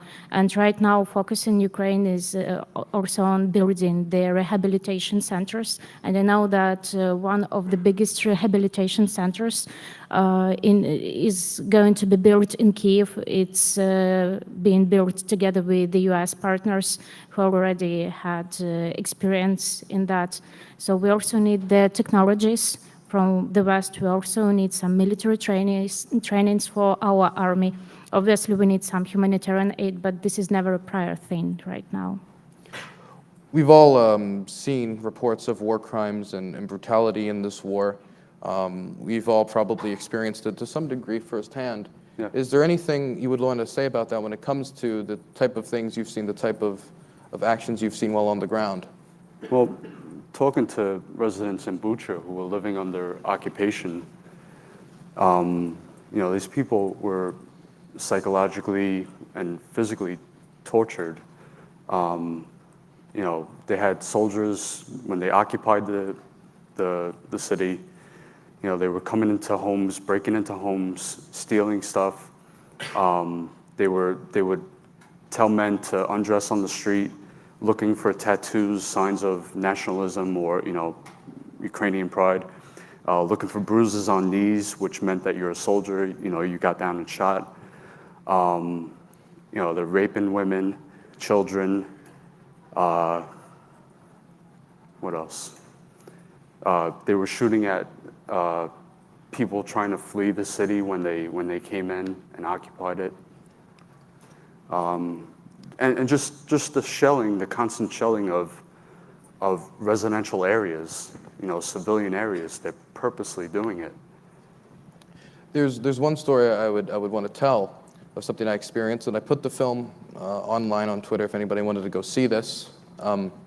I was in the area where, this is actually the same place I interviewed the person about the hospital, and I was in the city of Mykolaiv, and I was very hungry for a steak because I'm American. And so I went to a local steakhouse, and this was at the same time the Kherson counteroffensive was launched by the Ukrainian army. And I was in there with 2 Polish aid workers, and I was discussing like, oh my goodness, this is massive. I mean, this is from our direction in the city of Mykolaiv. Is there somebody we know in the area we could interview? And we're talking about it. Eventually we finish our meal, we leave the restaurant, and an artillery shell falls 300 feet away from me. And then another one 200 feet away from me over here. Another one behind me. Shrapnel didn't get you. Found me. I was very lucky. Yeah. Other people were not. In this strike, not too far away from me, 2 people were completely eviscerated. 24 were injured. This was an area between restaurants and apartment buildings. The only soldier I saw was after the 6th or 7th strike, and he was running to try to help the people who were injured. It's impossible for me to see that just shelling of the city center of Mykolaiv in these areas between restaurants and apartment blocks, which was a civilian center during rush hours, like 3 p.m., people are coming home from work, and say that's not deliberate, because it wasn't one shell that missed, it was multiple shells, one after the other, in response to a counteroffensive being launched. And that's a constant theme I hear, that for every Russian military failure, they repay Ukraine through targeting the civilians. Yep. Through their own frustration, they take out that frustration on the civilian population, which happened a lot in Bucha. I've heard a lot of the same reports. Can I talk about... quickly, I want to make sure we can get... When I was in Kharkiv, I was following around 4 volunteers who were delivering food and medicine to civilians who couldn't leave. We had just gotten to the building where we were staying. We were living underneath the building in the basement. And we had just pulled up. All of a sudden, rockets started coming in. And there's all residential buildings. There's nothing else, no stores. I mean, you had to drive like 10 minutes to get to a store. So it's just buildings. And I think I counted maybe 25 rockets that came in, and we were very lucky to survive that. So that's just a first-hand experience of what I went through. I think that generally world has to know more specific war crime stories, because when we come up to generalization, we don't see people behind that, we see just the numbers. I would agree that there are lots of war crimes connected with targeting civilians, which is basically a war terror. This is the breaking of Geneva Convention and etc. At the same time, these are also sexual assaults, and I think that we have to talk not only about women and children, though they're prior vulnerable social groups that suffer from that, but also men, also soldiers. Then there is the terror of soldiers, especially the case in Olenivka, where still lots of Azov defenders are, and their relatives, they have no idea what's going on, whether they are alive or not, whether they suffered from that shelling that was a month ago or not. I have specific cases that I know personally, both from my family, since they were in blockade for 3 months in Mariupol, and from the friends who managed to flee from the region that were under the constant shelling as well. I know families who were killed. They were just living in neighborhoods and nothing helped them. Doesn't matter whether they were hiding in shelters or someone was dying while trying to carry on some medications or water to other people, because this is just how it works right now. And I think that it is crucial to document war crimes. In March, when I didn't know whether my family was alive or not, I thought that probably I could help and contribute to how this war is being led, at least at the level how I can. And I started to collect the stories of people who managed to flee. I reached out to the editors of the Medium platform, and together we recorded approximately 300 stories. Some of them became pretty viral. Some of those people who we were writing about, they got some financial help from private donors that helped them to start their life from scratch. Maybe it's not too much, but at the same time, it's still something. And, you know, I think that lots of people were brought up with this narrative, never again, and then something is just coming to your land and says, okay, we can't do it again. So that's why it is really significant to document what's going on now. One of the main questions I've heard while here from people is the threat of a nuclear weapon being used, either in Ukraine or it's spiraling out into a full-scale nuclear war. I wanted either of you could pick this up. What do you gauge the threat is of something like that happening? And what is the reaction of people on the ground in Ukraine to the constant threat of those types of weapons being used? I think that there are two sides of it. Let's start from the reaction of the people on the ground. As much as media is trying to inform people about the possible threat of the nuclear attack, of course, people are worried, they're frustrated, but at the same time, all anxiety and anxiety from war as well, it also has its own phases. So the first phase was denial, then it was the peak of the anxiety, and right now people are just trying to think about those safety plans, plans B, to get some water, food, and just first necessity stuff in case if something happens.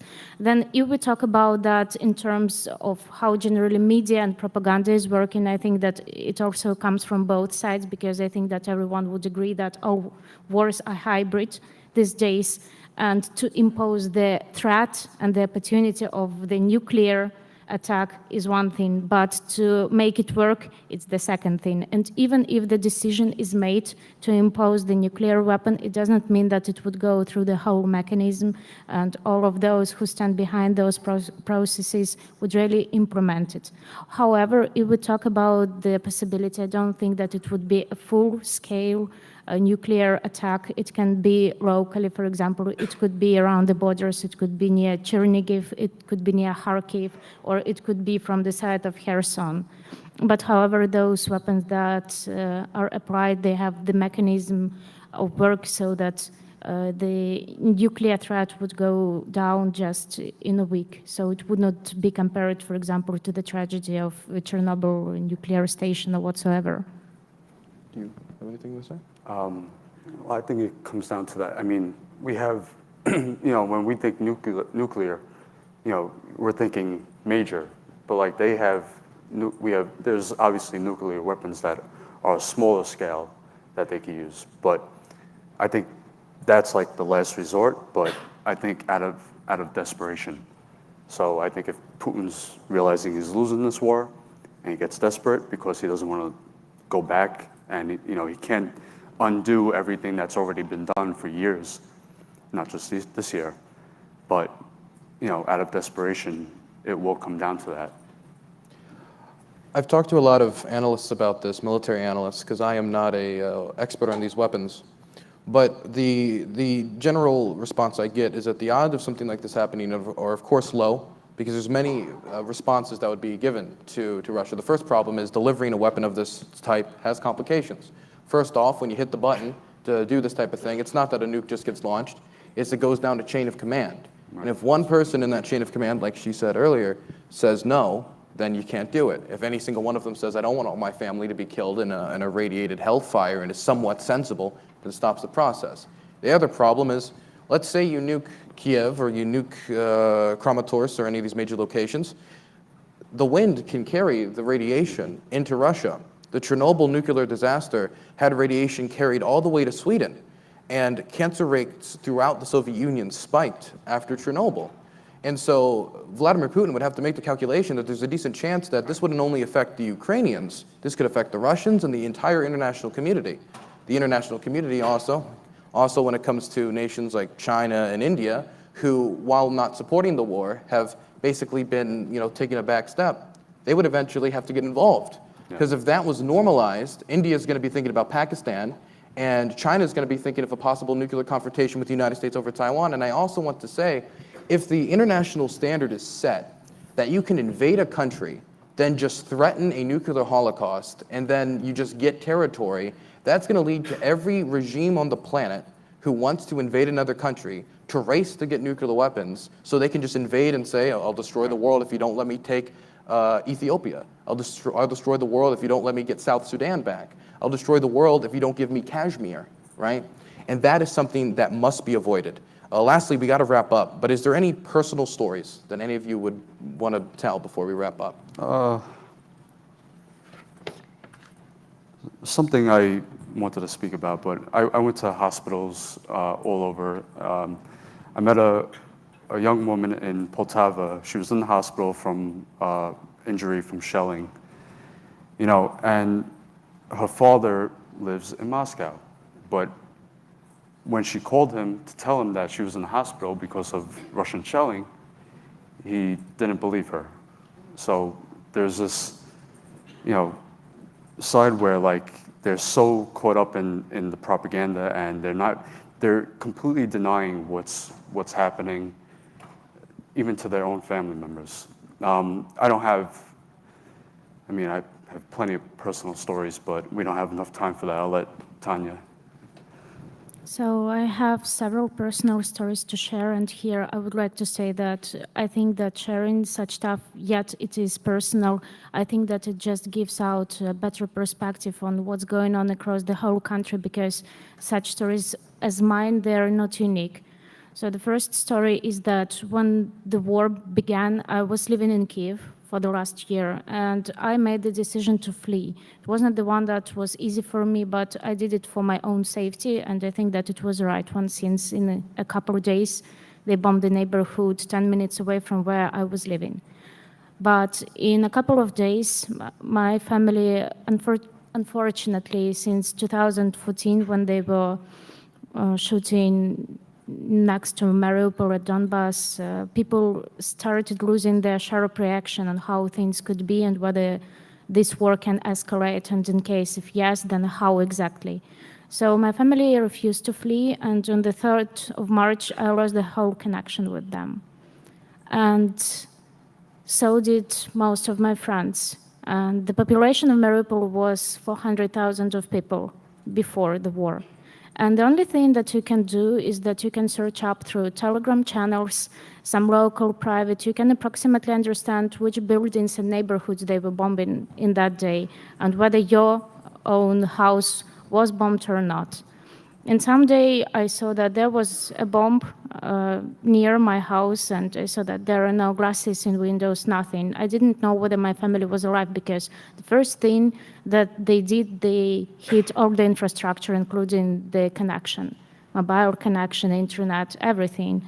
And I asked my friend who had a connection with his mother through Signal to get to my mom and to see whether she was alive. She was, but in a couple of days, that mother and the whole family of my friend, they were killed. And the only thing that was left from their bodies was scars and teeth.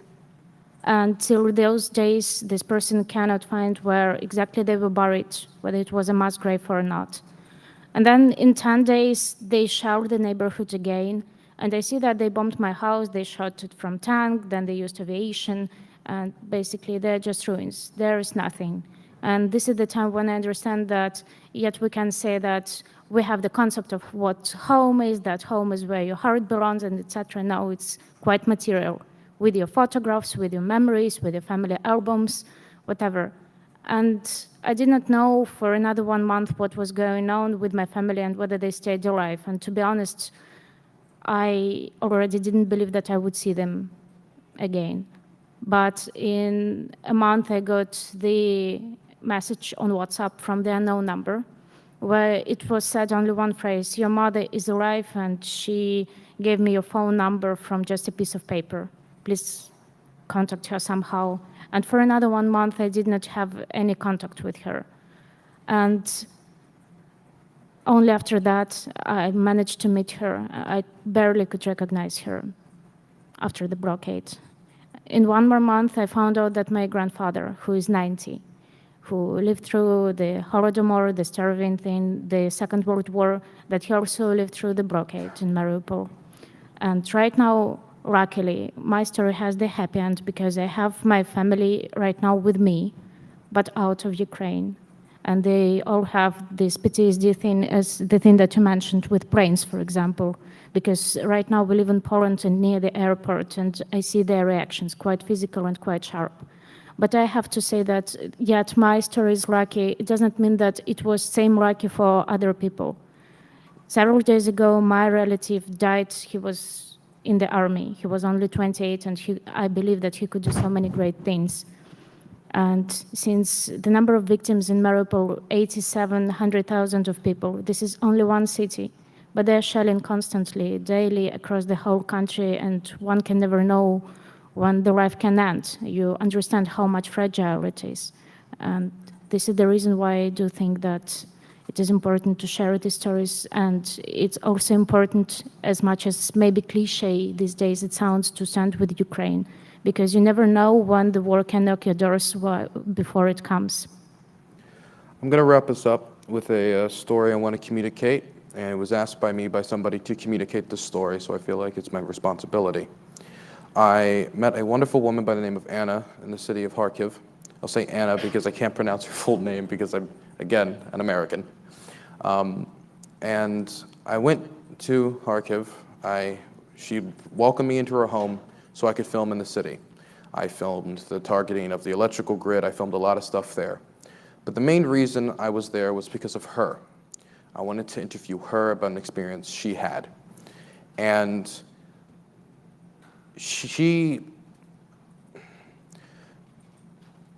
I was gonna interview her no matter what, because she was an amazing person who participated in Euromaidan, has put her life on the line multiple times to try to help other people. But during the process of me setting up the trip to her location, her father, who was a gardener, loved cats that he would feed out on the porch, was on the porch one day in Kharkiv, and he was feeding a cat that regularly came up and visited him. It was a street cat, which there are many of in Ukraine. And while sitting on the porch, his wife comes out, her mother comes out and tries to come inside, air sirens, air sirens. He's like, the whole, hardened, like, I'm a man, this is my home, I'll do what I want. Wife goes back in the home, and a Russian artillery shell tears through the porch, tearing him to shreds. He was killed instantly. He was ripped to shreds. His intestines were about to spill off of the porch that was elevated. He was completely obliterated. It was a very brutal image. This shakes the whole home, and the wife comes out so shaken that she starts grabbing his ankle, trying to wake him up, even though he was already dead. And I interviewed her about the death of her father, and they were such loving people that they gave me this little keepsake to keep me safe from something like that happening to me. I go to them to interview them about their family tragedy, and they think ahead to make me a little keepsake to keep me safe. And that is the spirit of the Ukrainian people that has suffered through this war, but will persevere through this war. It is brutal, it is terrible, and for every war crime that happens, that is documented on mainstream media and that there is a picture of, there are 10 more that get covered up by the Russian army or don't get covered in mainstream media. And I just wanted to emphasize that to you guys. The same thing is true of the Yugoslav civil wars and Yugoslav genocides and of the Second World War as well. And just remember that for every war crime you hear about, there are 10 more that happen that'll never grace your ears. Yeah. Thank you.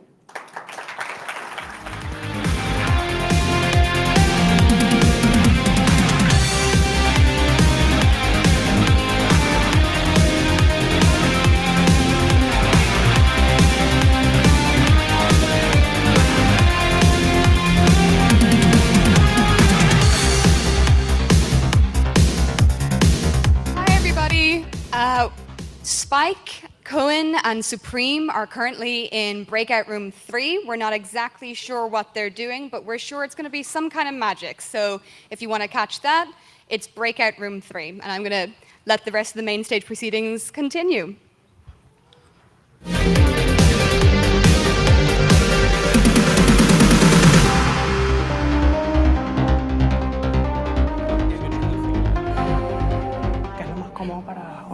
I'll take the last one. Okay. Hello? Okay. Hi, everyone. My name is Shashmita Nair. I am a local coordinator from Malaysia, and I'm so honored to be on the stage here today. So the next session is titled, How Socialism Destroys Countries in Latin America. The amazing lineup of speakers we have for you today have experienced, seen, and they themselves have many stories about how socialism tore their country apart. Without further ado, please give a warm welcome to our speakers today, Jorge Jraissati, Marta Bueno, and Daniel DiMartino.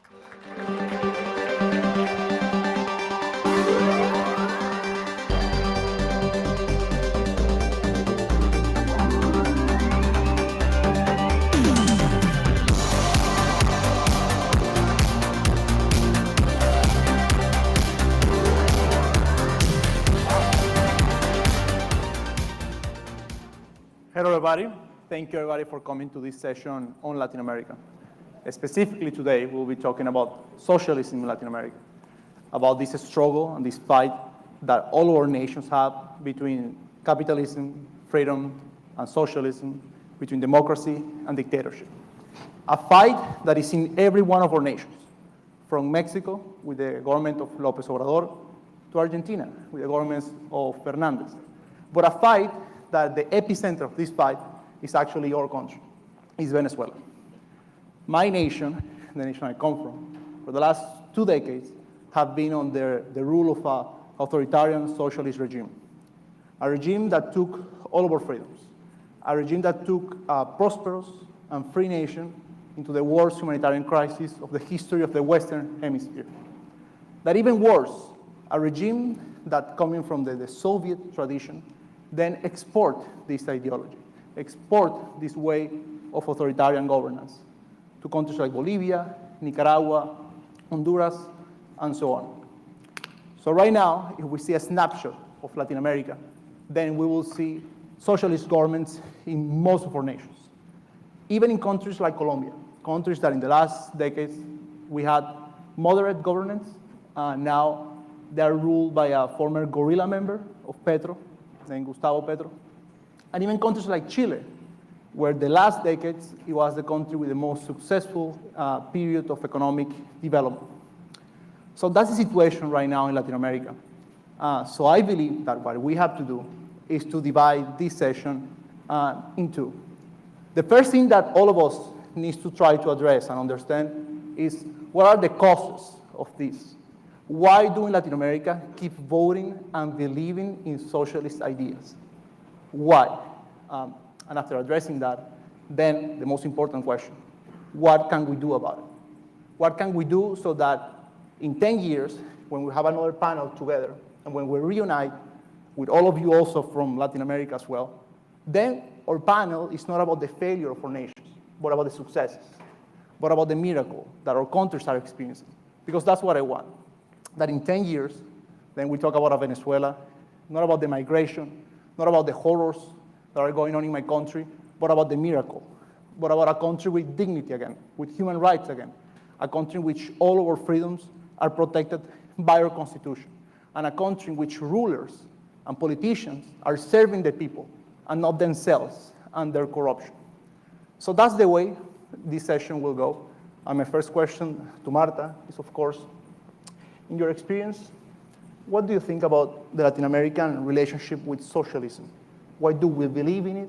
Why do we have this tendency?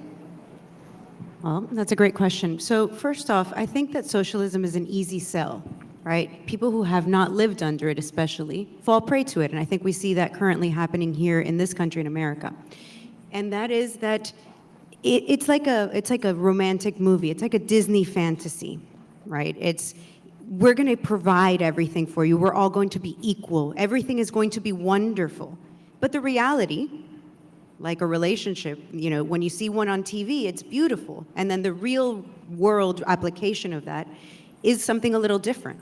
And that is that it takes work and that it takes more than. You cannot just have a government come in and give you everything. It doesn't work that way. And so they sell that idea, and it sounds great, but in the application, it's never worked. And then there's also the other half of this. It's not just the selling point of it. It is that Cuba and Fidel Castro has had this mission, this plan for all of Latin America for the last 63 years, and that was to turn all of Latin America into a united type of USSR. This isn't something that I'm coming up with. You can hear about it yourself in Fidel Castro's own words. He wanted something like this, and he has been planning it. He trained Hugo Chavez, he trained Petro, and these are things, and he had a big part in Nicaragua, he has a big part in FARC, which is Colombia. This is something that has been planned and put into motion. So you have a plan that has been executed very well, and then you have this idea that is very easy to sell. So it's almost twofold. It's almost like the perfect storm came together and is now what we're seeing. I grew up in Venezuela. I'm not Venezuelan, I'm Cuban. And Cuba's very much invaded Venezuela. And that country that was prosperous and was at the time in the 80s, one of the most prosperous nations in Latin America is now one of the poorest. And that is the thing that I try to emphasize to people who talk about socialism here in the United States. You just can't, it's not the recipe. It's not the chef that introduces this recipe. It's the recipe that's broken. Socialism has never worked. It will never work. Daniel, same question. Yeah, well, I think that first it's important to remark, why does this matter to Americans, right? And I think that Latin America is such an important case for us because in most of these Latin American countries, people voted for these governments that are destroying their own nations. And if that's ever going to happen in the United States, it's going to be because there's a democratic election where people vote people into office that start implementing massive regulations, massive taxation that ends up stagnating our economies and leading into this cycle of we vote a socialist into power, then somebody else comes in, then they don't do things right again, and then a socialist comes again into power. And that's what we're seeing in Argentina, and that's what we're seeing now in Colombia, and we're seeing it in Chile and everywhere else. So Martha touched in an important cause. There is an international strategy of socialist regimes like Cuba, now Venezuela, Nicaragua, who sponsor political parties abroad that give them money, like this is actual, financing to destabilize other countries. Cuba does this. Venezuela gave money to Podemos, which is a political party in power in Spain. Chavez, as part of the Foro de Sao Paulo, which is an international organization of socialist parties, they meet every year to organize how to take over new countries. Like this is like an open conspiracy. And that's one side, but the other cause is that the right and the liberals, properly understood, classical liberals in Latin America, don't do well when they get elected. Or the oppositions, when they get elected, they really don't do much. We saw what happened in Argentina. Macri took over after Cristina Fernandez. And what did he do? Inflation stayed in 20, 30%. And Argentinians, after 4 years, were, this guy disappointed us. So let's vote the same people that destroyed our country in the first place back in. And in Bolivia, they had an opportunity with Janet Núñez. And what happened was that she organized new elections, and the Bolivians voted again for the socialists. So how do we break that cycle? And this is even outside of Venezuela, where we don't even have the choice to vote. I'm from Venezuela. I came to the United States 6 years ago, and it all started democratically. So how do we stop America and other countries from entering into that cycle in the first place? And I think that the answer to that is that we need to make sure this country and other countries are prosperous, so that people never feel the need to vote for socialists in the first place. If Venezuela had been prosperous in the 90s, if there hadn't been crises, because Venezuela was okay, of course, by today's standards, people were not starving, but it was not okay either.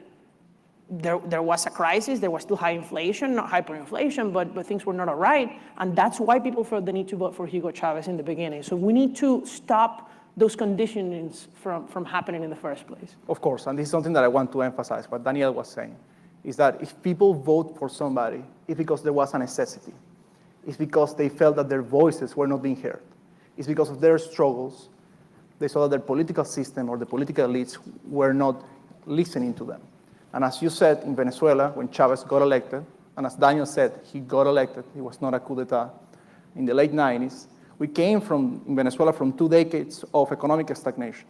We came from Venezuela, we grew a lot from the 1920s to the 1980s. In fact, we were the country that grew the most rapid way during those decades. We grew by almost 7% per year per capita.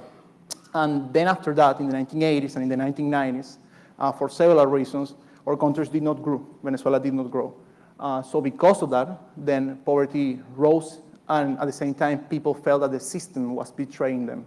So when that happens, then the power vacuum is often filled by populists, by people who tell them that by overthrowing the system, by giving them omnipotent powers, then they will be able to solve all the problems of the nation. And that's something that happened in Venezuela. And then when they are in power, they tend to, for example, rewrite constitutions. And again, we are seeing the same, for example, in Chile, in a different perspective, in the sense that Chile was growing very rapidly until, in fact, the reforms of Bachelet a few years ago. Yeah. And then when the progress does not continue, then the same people who create the problem, then the most radical part of that wing, then try to offer the solutions, and try to offer the solutions based on a new constitution, for example, which is something that all of us should reject. You also touch on a very important topic in the sense that when we have the opportunity to govern in Latin America, we have to govern well. And governing well, I think, has 2 elements on it. The first one is the technical elements, and you're doing a PhD on economics. You know how difficult it is to find and to achieve economic development. But when we have the chance to be in government and to do reforms, we have to do them. You mentioned the problems of Macri, and we can all, for example, talk about the problems of the 1990s in Latin America, where all our countries try to apply reforms and they fail. And the second aspect of that is the aspect of communication, which I want to ask you, Marta, because you have been talking to people from all over Miami in these last months. And me, from afar, from living, not even in the US, I live in Madrid now, I saw your success. I saw that during your campaign, you were able to touch something. And again, this is the second aspect of governing, is to listening to people, empathize with people. Because if people vote for populists and socialists, it's not because they're stupid. They vote because they see in them a solution. And our challenge in our movement, what we have to do, is to build that solution, to empathize with them, to talk to them, and to tell them that the solution is not the populists. The solution is to give them freedom. but to actually give them freedom. So my question to you is, how can we talk to people? How can we communicate the ideas of a free society? That's a fantastic question. And the reality is, people don't learn from other people's experience. And you can see that all around in Miami. We are surrounded, literally surrounded by people who have come to this city, this county, from places like Cuba, like Venezuela, like Colombia, like Nicaragua. And they tell their stories and they tell about these governments that are oppressive, these regimes really. And yet, people will still vote for the same thing. So I wish I had an answer. That's the bottom line, is why don't people listen? And I think the real issue is that it's the same thing I witnessed in Venezuela when Chavez was coming into power. You know, people would say, it can't happen here. It can't happen here. And I saw the same thing here in Miami. Well, that's fine that we are now increasing our budget $1 billion for this city or this county. It doesn't matter that you're going to raise our taxes, that you're going to do these things, because that can't happen here. And I think that's the point, is that we as a society believe that everything is going to be okay and everything's going to stay the same, and then one day it's not. But at that point, as we've experienced, Cuba now has 63 years that they have not voted for anyone. And before that, that's probably a bad example anyways, because before that they had a dictator in Batista. But once you're in that position, you can't vote your way out. The only way out of an oppressive regime is fighting your way out. That's right. And so when it's at that point, it's too late. You know, you're so right with what you said about Venezuela and people saying it can happen here. But now people say the same thing in the United States. Absolutely. And, you know, I'm a believer in American exceptionalism, but American exceptionalism doesn't mean that we're immune from problems. It means that we're exceptional because we're free. That doesn't mean that we're going to be free forever. We're only going to be free if we keep those freedoms. And I was in my university library a few months ago, and I was looking for books about Venezuela in New York. And I found a book that was titled Venezuela, Land of Opportunity from 1953. And, you know, they talked about the economy and all these things that were like in Venezuela. And that was the time that my grandparents immigrated to Venezuela from Europe.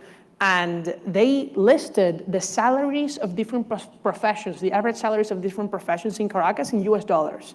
And I, you know, wonder, how much did those professions pay in the 1950s in the United States? So I went to the Bureau of Labor Statistics website. I looked up the, you know, one of them was like secretary. A secretary made more money adjusted to US dollars in Caracas than in the United States. There were more cars per capita in Caracas, the capital of Venezuela, than in New York City in the 1950s. That's how rich Venezuela was. Now, of course, the United States was much poorer in the 50s than it is today, but the point is the relative wealth. And so if it can happen in Venezuela, a country that was democratic, that was wealthy by international standards, that had political freedom, then why can't it happen here? It can happen anywhere. And you know, Jorge's question was about communication. How can we communicate it? I want to bring up, it's not just about communication, it's about culture. And why do I want to bring up culture? Because socialism, at least my experience has told me, really comes from envy. And in Latin America, there is an epidemic of envy. There is an epidemic of hate towards success, while in America, we admire success. I think that's changing, though. When I saw people wheeling a gulag, for example, Jeff Bezos for Amazon, you know that it's changed. It's changed. You know, maybe, I think we've always had sectors here. You know, we've had, for over 100 years, we tried to have an actual socialist party in the United States. And we had, you know, big communist movement, and you know, there's also people who don't believe in free markets on the right, too. But I think that the average American here believes much more in entrepreneurship and success and risk-taking than I think the average Latin American in my experience, at least in Venezuela. And I think that that's something that we need to preserve and we need to try to export. And that we can do it here, you know. We can do it without government action, exporting entrepreneurship into Latin America. I think there should be more Americans trying to bring those things into Latin America. There should be more of an effort to try to help people in that way.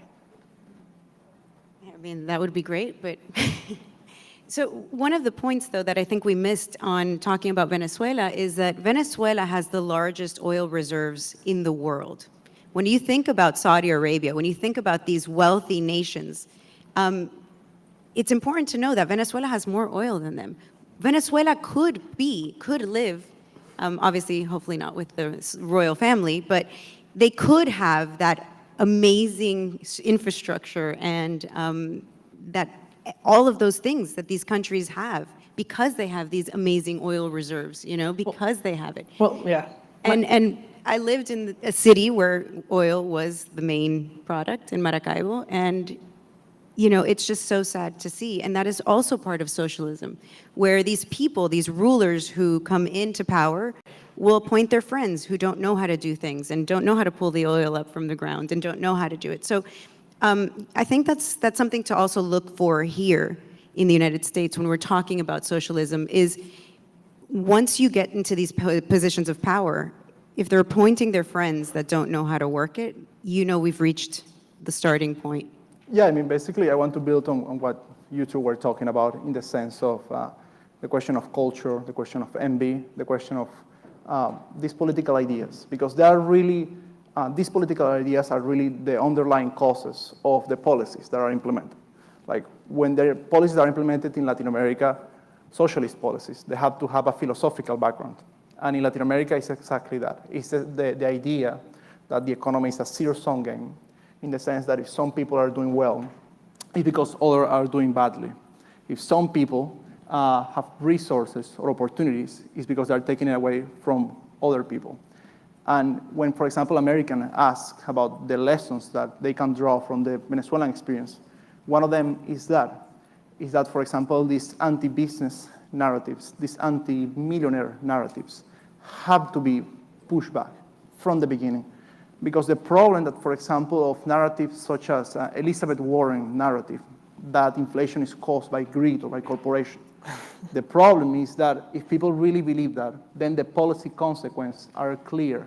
People will advocate for a stricter business regulation. People will advocate for price controls. And people will advocate ultimately for the policies that end up resulting in, for example, scarcity or in all the problems that we are seeing in Latin America. So that's a key element, really. And that's why, again, that's why these type of organizations, these type of conferences are so important, because these ideas have to be communicated so that way they don't end up in policy. Jorge, but just like there's, you know, of course, you know, there's people who say inflation is caused by greed, but there's also people who say that what happens in Venezuela is caused by sanctions. Yes. Just like what happens in Cuba is caused by sanctions. And it's the same kind of myth that has nothing to do with reality. And the interesting thing is that all the problems that we have in Venezuela, and this, we have to put it on the record, as you said, is that they precede the sanctions. Like the sanctions, the heavy sanctions were really implemented by Trump during 2017. And all the problems that Venezuela had come from the early 2010s. For example, we're in a recession since the third quarter of 2013. We have a scarcity since 2009, for example. But yeah, if you want to touch on that.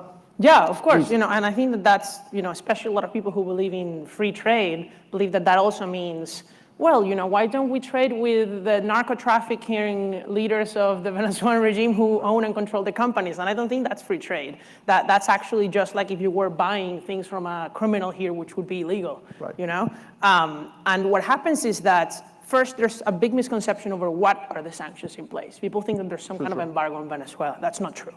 Right now, if you guys want, we can go online and we can send food door to door in Venezuela, medicines too, anything you want.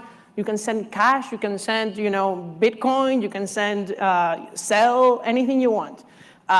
Yet, the regime has created this narrative that they're trying to infiltrate into both the left and also in libertarian movements in the United States, saying that it's the fault of America and that the best solution is that the US just needs to lift all sanctions and Venezuela is going to be better off. Venezuelans are going to be richer. And that's not true.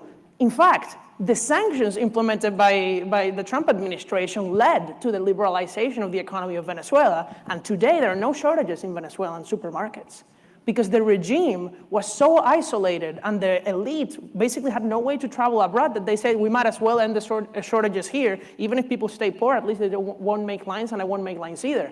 So the ironic result was that the sanctions actually improved the quality of life of Venezuelans. No, yeah, that's actually, yeah, please, do you want to comment on something? That's absolutely true. And I think that's my number one pet peeve when talking to libertarians about the issues of Venezuela and Cuba and, so on. It's that sanctions sometimes are needed. The same happens with Cuba. People think that the sanctions on Cuba is why Cuba is having the issues that they have, and that's just not it. It is the cause of the regime. The sanctions don't necessarily cause this, and eliminating them won't fix the problem either. So thank you for bringing that up. I appreciate it. Yeah, of course. Yeah, that's extremely important, and I have also been publishing a lot about it, because exactly, if the narrative then becomes that because of the US, is that countries like Venezuela are in poor conditions, then, which is exactly what all the leftist movements in other nations are pushing, is to basically say that their policies are not the real causes of the crisis. And again, all the data contradicts that.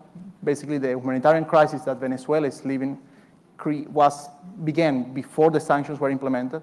And as you said, sanctions, if we really want to talk about it, they are policy instruments, they are tools. We should not see them from a moral perspective.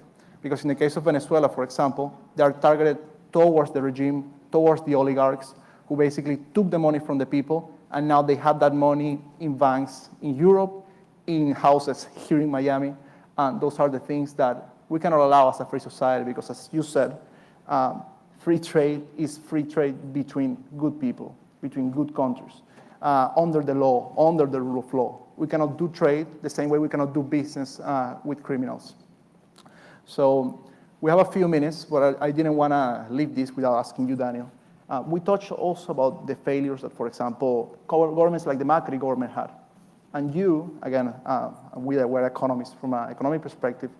What do you think is missing from our governments or our allies when we reach power?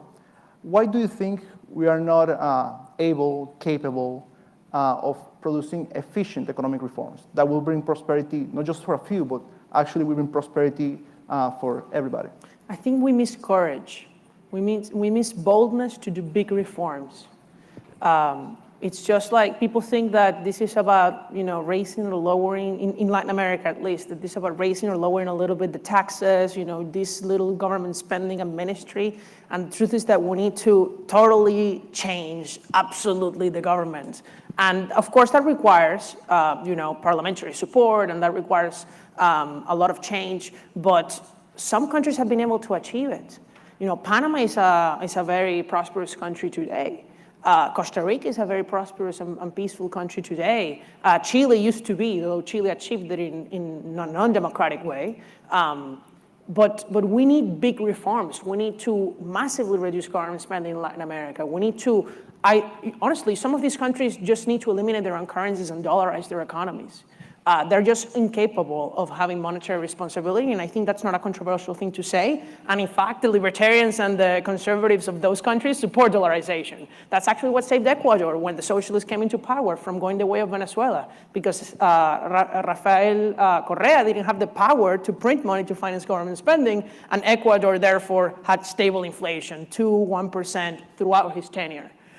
So we need those types of constraints that at the time socialists come into power, they can't even shake the prosperity of our countries.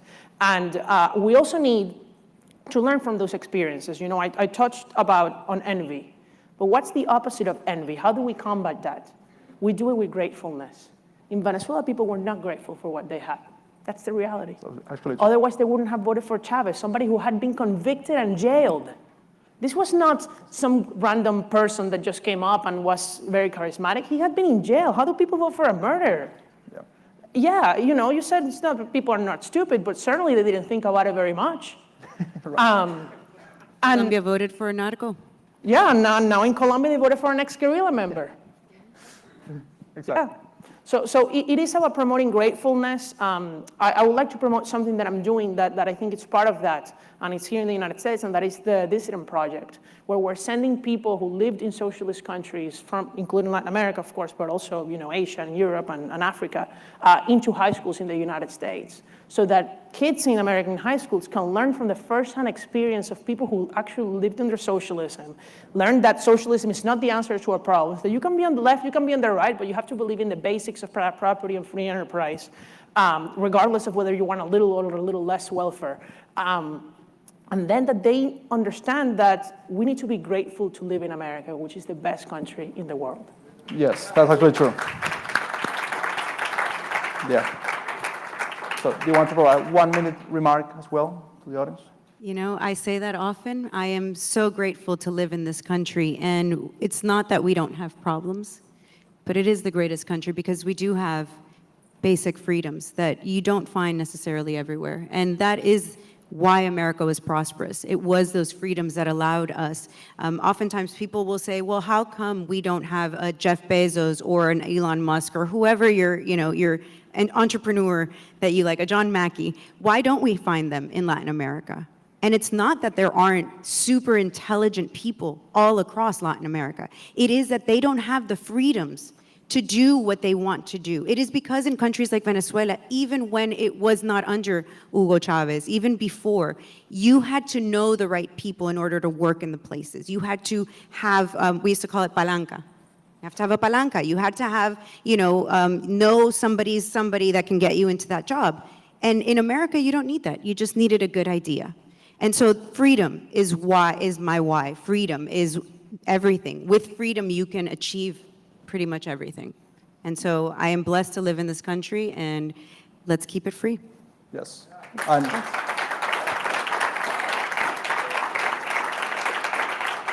thank you. And since the two of you correctly said words of encouragement to Americans of why we need to fight for freedom, then let me finish with a slightly different type of angle, which is why should Americans also care about foreign affairs, international affairs, and specifically why they should care about Venezuela. The same way that in every generation, I think there is a moment that changes things, or there is a moment that shapes that generation. The same way that, for example, the Berlin Wall shaped for the better our parents' generation. I think what is going on in Ukraine, and what happened this year, is our own wake-up call. I think it's a change of paradigm. I think it really reflects that the world is changing, that the balance of power internationally is changing, and that if we, those who believe in freedom, and if America does not step up, then the next generation is going to be in really difficulties. If you see, for example, and if you study the Venezuelan case in detail, you will see how, for example, Iran, Venezuela, Russia, China, Turkey, how they work in synergy, how they work together to spread their totalitarian ideology and to also enhance their economic, and geopolitical power. You see that, for example, on the energy sector, where the Iranians are cooperating with the Venezuelans. You see that for example, on the media, and how the Russians then work together with the other totalitarian regimes to spread misinformation. And you see it with the Chinese, when the way that they use their economic power then to move ahead and to try to colonize Latin America. If you see, for example, the investments from China, they go to specific countries with a specific type of regimes.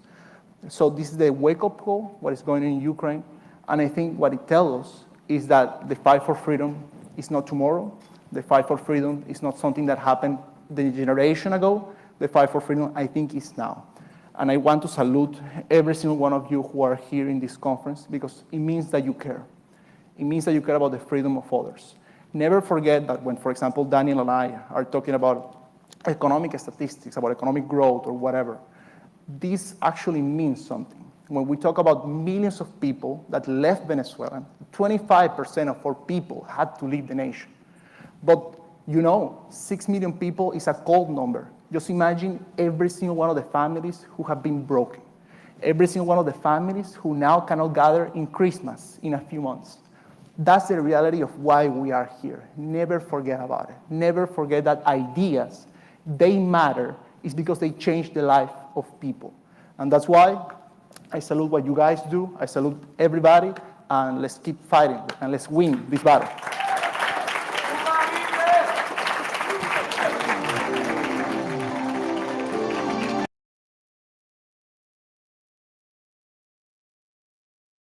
bloggers, gender affirming care. We're arguing what is a woman. We're letting Canadian teachers show up with like big titties, like prosthetic tits, right? And no one's, like the Ontario school district doesn't know what to do about that. And it's just as an example, and this is where it impacts IBB's work. In Afghanistan, the US actually spent $787 million on gender programs.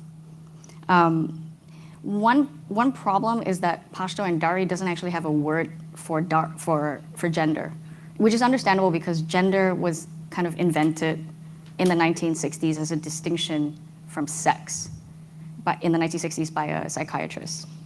And so there was a funny clip that was unearthed where you had an expert, like an academic expert, going in Kabul, talking to Afghan men and women. This was in 2015.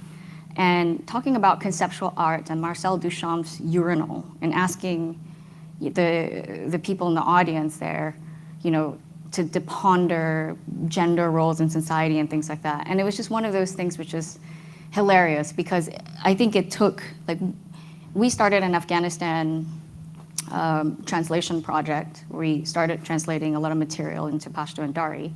And it just amazed us that, after trillions of dollars of the US spending in Afghanistan, that the Wikipedia page for feminism or women's rights didn't exist.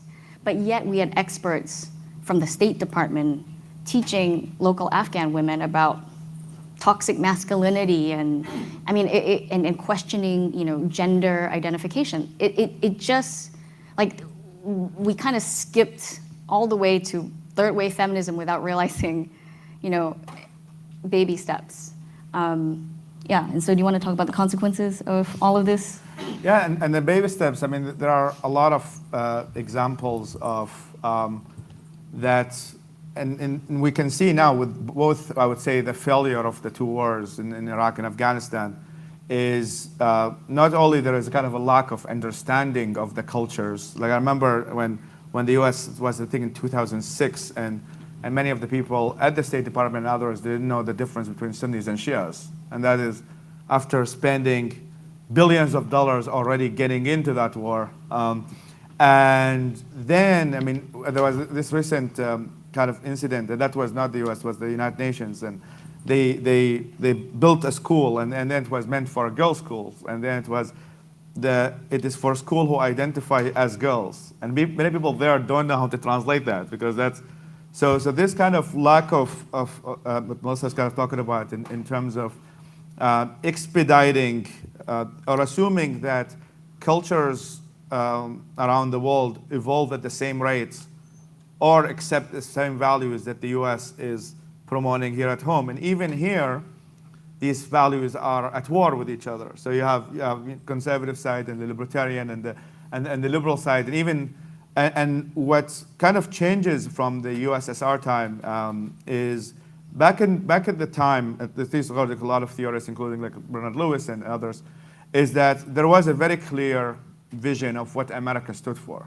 and what the West stood for in terms of capitalism as a kind of a main economic system that it stands for, and with religious freedom, and that was what the US used to broadcast into the public through a program called the Voice of America. Voice of America started as a Cold War initiative in which this is what American values are, which is, as I mentioned, capitalism being one of the central pieces of it.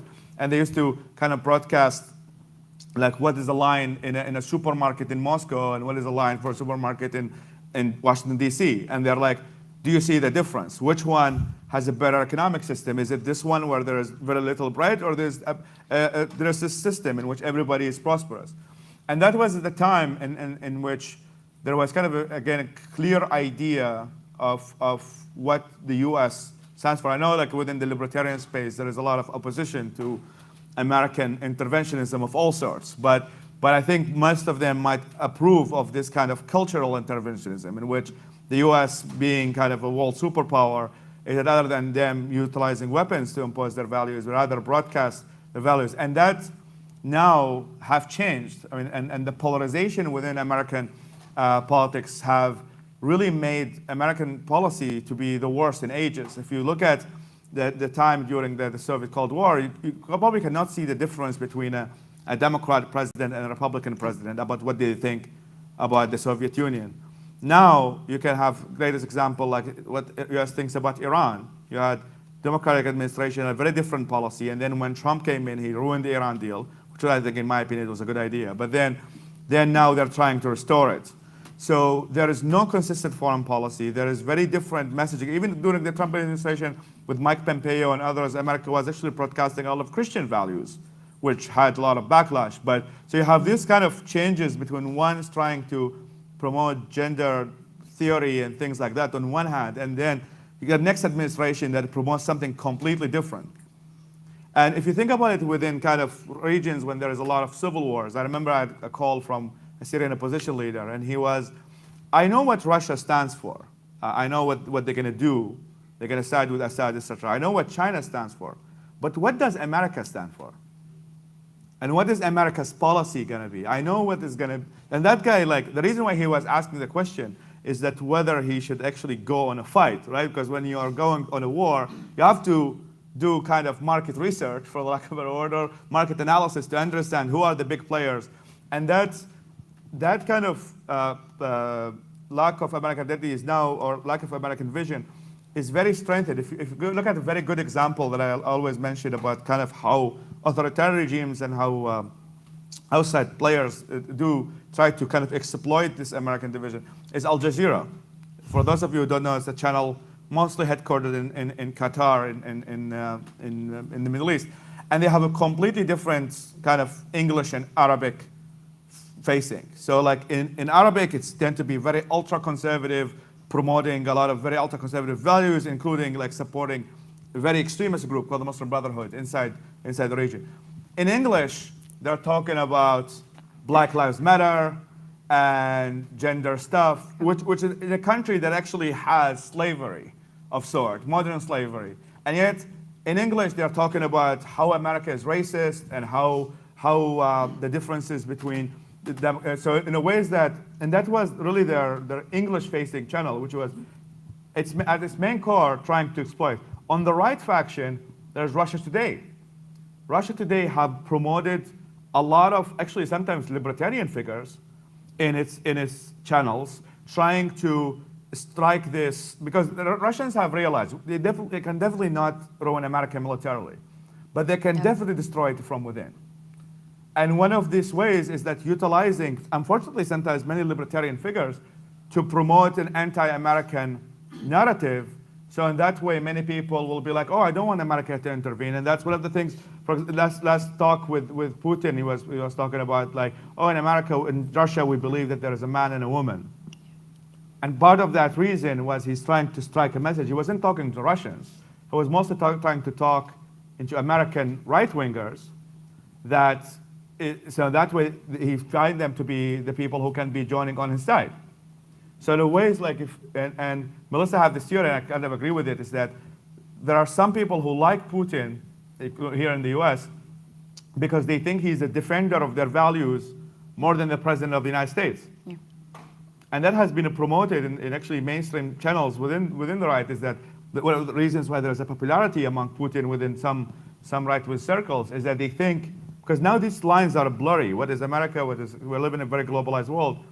And that there are some people here who think that Putin, and you can have people in Malaysia or Singapore who think Xi Jinping is their leader, even though they are in a very different country. So we have to be kind of very aware as an organization, also as people, of figuring out a way of how to not be exploited by many of these authoritarian regimes, and at the same time continue to have these important conversations within our cultures about what solution is.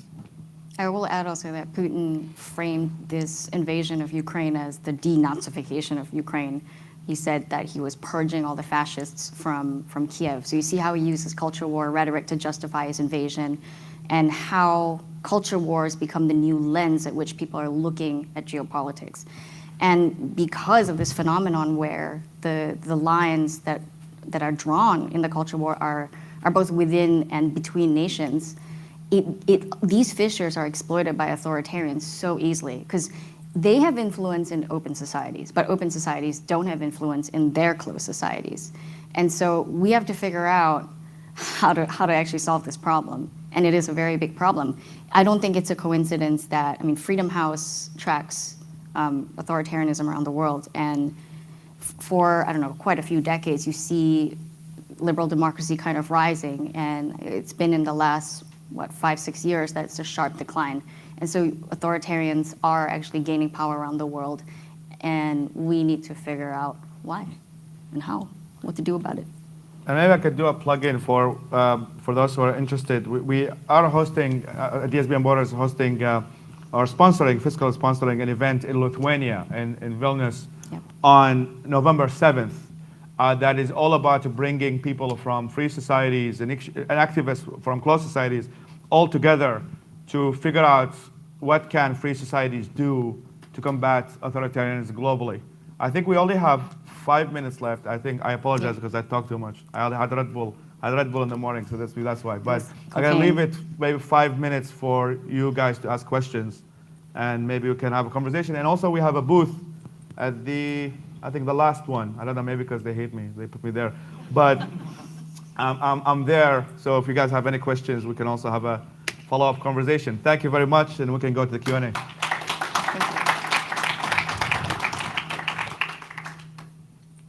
Is there a mic, or maybe you can just shout? Yeah.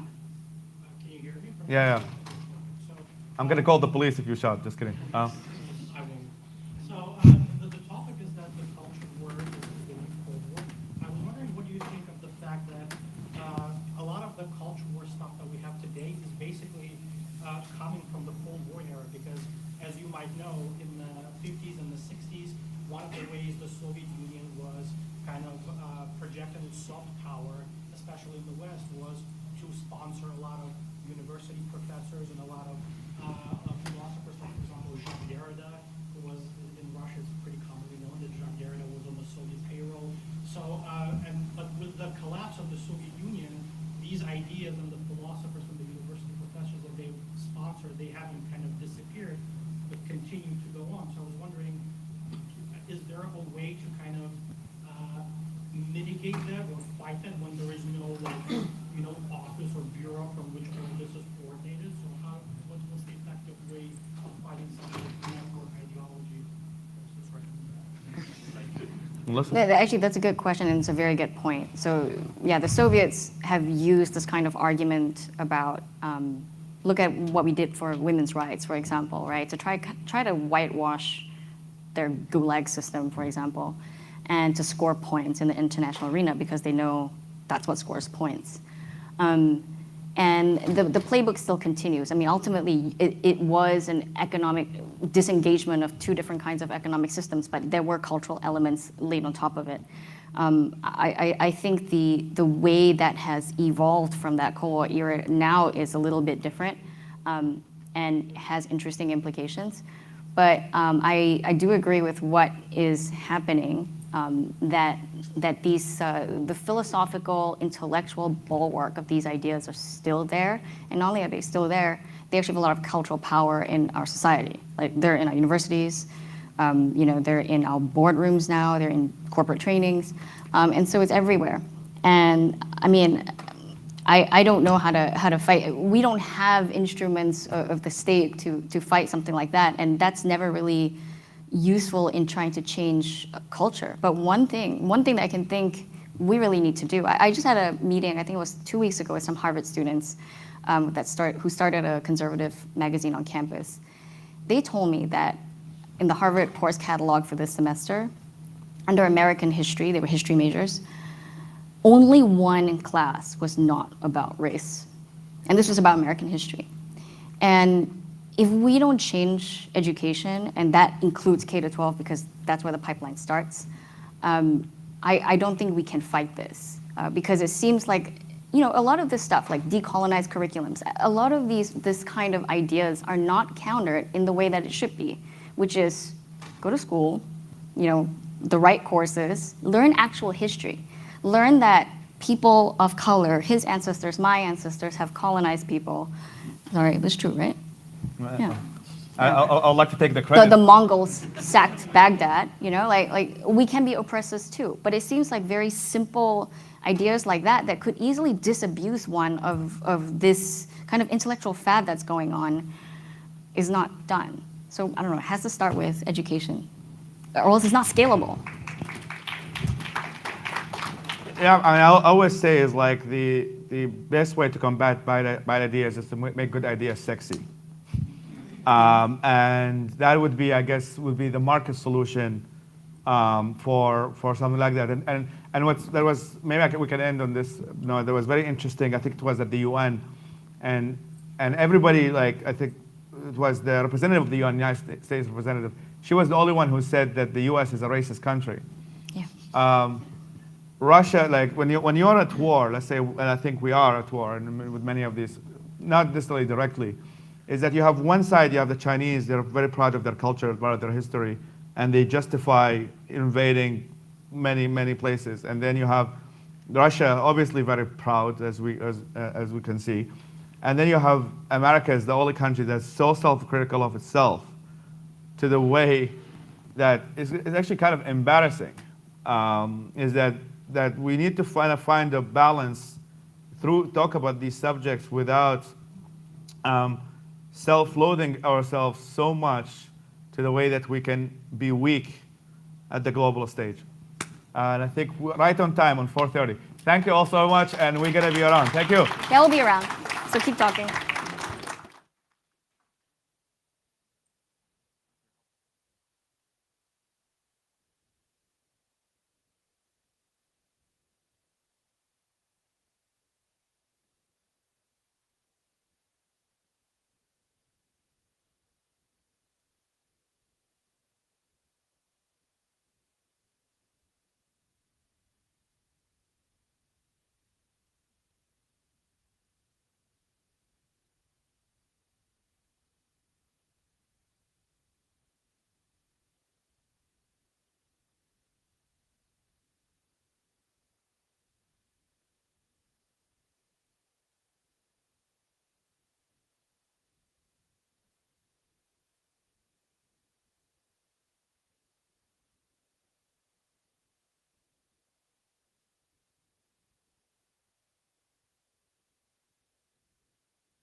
I just got a peek at the notes. This is going to be a great talk. You can't read that. I can read that.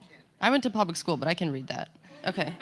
I went to public school. The handwriting is terrible. You can't read that. Hi, everyone. Welcome to our talk on health policy and health freedom.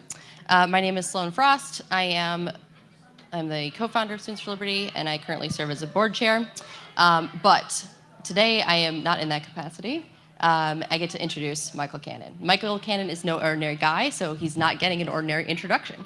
If you want to read about all the different publications and speaking events and books he's written and done, Google him, because I'm not going to tell you. Instead, I'm going to tell you a quick story. So when I was an undergrad, I was studying health policy, and I felt like something was missing from my education. There wasn't enough perspective being offered. I'm sure some of you can relate to that. And so I came across Michael's work when I was looking online, and I thought it was fascinating. Here was this guy who was actually combining economics and policy and talking about helping people as opposed to just advancing a system. And I thought it was great. So when I was interning in DC, I kind of stalked him, and I found a panel that he was on, and I made sure that I attended it. And at the end of it, I got up the courage to introduce myself. And he was so kind, he was so patient, I had so many questions about health and economics, and he wanted to talk about all of it. He offered to talk with me more about it if I wanted to, and I'm sure he regrets that because I've taken him up on it many times since then. And I tease him, but he's a really great advocate for everything that we believe in healthcare and freedom. He's been a steady voice for true healthcare reform. I'm sure the needle or the thorn in the side of many people who want to expand government at the expense of people. And he's someone I've turned to many times for insight. He is tireless advocating for a system that actually takes care of people it says it will. And he's one of the few people that can challenge me in nasty injury stories. So please join me in welcoming to the stage my mentor and friend, leader in pro-liberty health policy, Michael Cannon. Thank you so much, Sloan. I've been introducing myself to everyone here this weekend as I'm the guy who had Sloan Frost as an intern. That's going to be my claim to fame. When I'm dead and gone, that's what people are going to remember about me. Because Sloan Frost is amazing. For those who don't know, Sloan helped to found this organization that has made such a difference in so many people's lives and such a difference in the movement. And I could not be prouder of her or value her friendship more. So, when it comes to health policy, we libertarians face a challenge. And I think it's a challenge we face in a lot of places, but it's even more acute in health policy. We are, to coin a phrase, outgunned, outmanned, outnumbered, and outplanned. And the reason, I have a joke that sort of explains, one of the reasons why this happens. The joke goes like this. What do libertarians and Christian Scientists have in common? They don't do healthcare. It usually gets a bigger laugh than that. You know why? Because I'm usually speaking to left of center audiences, and they're like, oh, yeah, that's great. It also works for conservatives, by the way. They're like, oh, yes, that's so true. Republicans, and they love laughing at conservatives and Republicans and libertarians, which confirms the truth behind the joke, because most of the audiences I talk to who are interested in policy are left of center. On the left, they have politicians who care about health policy. They've got activists and academics who get into those jobs because they care about health policy, and they have piles and piles of money devoted to finding ways to get the government to take away your freedom to make your own health decisions, okay? Whereas on our side, on the free market side, we don't have the politicians, we don't have the bodies, we don't have the big piles of money. And I'm sort of evidence of that. I'm an example of that. If you had told 23-year-old Michael that, you know what, I got some good news for you. Within 10 years, you are going to be the director of health policy studies at the Cato Institute. And you're going to be in that position for at least, now 18 years. I would have said, oh my God, are you kidding me? That is awesome. Did you say health policy? Because I didn't get into the health policy because I wanted to work in health policy. I got into health policy the same way almost every libertarian or conservative, someone on the free market side does. That's the job that was open, okay? And there are structural reasons for that. I have a lot of theories about it, but my goal today is to try to get a few more bodies into to recruit a few more academics or activists or bodies to work for health freedom. Maybe some people who thought they, you like 23-year-old Michael, you're thinking, what? You want me to pursue a career in health policy? Why would I do that? I don't know anything about health policy. It's scary and it's so socialisty. I want to give you a few reasons why you should ignore every other speaker here and all the important issues that they're talking about and all the important threats to freedom and focus the rest of your life and your career on health policy and expanding health freedom. Because if you do that, you will get better sex. I mean, this is a Students for Liberty conference, right? This is what 20-somethings care about, right? So first of all, better sex, more money. Maybe you're one of those econ nerds, one of those markets are cool libertarians. You also get more economic growth. And maybe you're one of those anti-war libertarians who want to totally smash this state and the military-industrial complex and even the Fed for the role that it plays in all of our military adventurism over the seas. Health policy will also get you less war. More sex, more and better sex, health policy. More money, health policy. More economic growth, health policy, less war, health policy. You think I can do it? I'm not sure. You let me know at the end, okay? We'll start with the sex. Odds are that there are at least a few women in here who are or have been on the pill. And if you live in the United States and you use oral contraceptives, you know who you have to go to before you get one of those products? You have to go to a government-appointed gatekeeper. We call them doctors. This is not how it works in more than 100 different countries around the world. In more than 100 countries around the world, women or their boyfriends can just go to the pharmacy or to a drugstore and buy oral contraceptives without a prescription. This government-imposed prescription requirement not only increases the cost of obtaining the pill, both because of the time cost and because the interaction with health insurance, it raises the prices. Ask me later about Obamacare's effect on the price of the pill. But it also reduces, and that, as we know, because the demand curve sloping the way they do, means that less women make use of the pill, and so oral contraceptives are harder to come by, but it also reduces adherence for those who do try to access it because it puts that additional step in the way. And this is stressful. And let's face it, it's unfair if you're the one who has to go to the doctor and you're the one who has to play this greater role in preventing contraception than your partner does. And it would make sense to me if you were less interested in sex. So even if guys, this could mean more sex for you if we had a more egalitarian distribution of the burdens of contraception. And the way you do that is through health policy by getting rid of these ridiculous prescription requirements that the FDA imposes on not just the pill, but all forms of contraception. Some of them, maybe you'll want a prescription requirement in place, but that's something that the manufacturers and the pharmacists can work out without the government telling them to do this, and then certain manufacturers lobbying to keep those restrictions in place so that they can make more and more money off of this racket. And you'd also get more innovation in contraception and ways of delivering that and getting it in people's hands more safely. And speaking of safety, studies have shown that when women self-evaluate for the pill, because there are risks to the pill, when they self-evaluate, they're actually more conservative in the decisions they make than the doctors who are handing out the prescriptions. So, more sex. What about more money?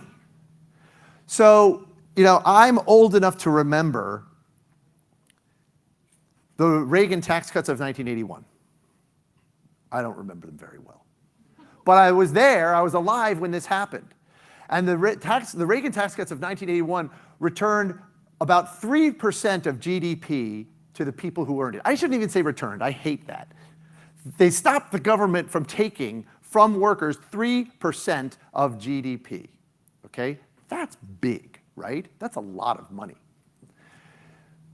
In health policy, by working for health freedom, we could return in a revenue-neutral way. So without even having to cut government spending, though I would love to do that, a revenue-neutral way, and we could deliver an even bigger tax cut than the Reagan tax cuts. And it cut simply by reforming the way the government treats employer-sponsored health insurance under the tax code.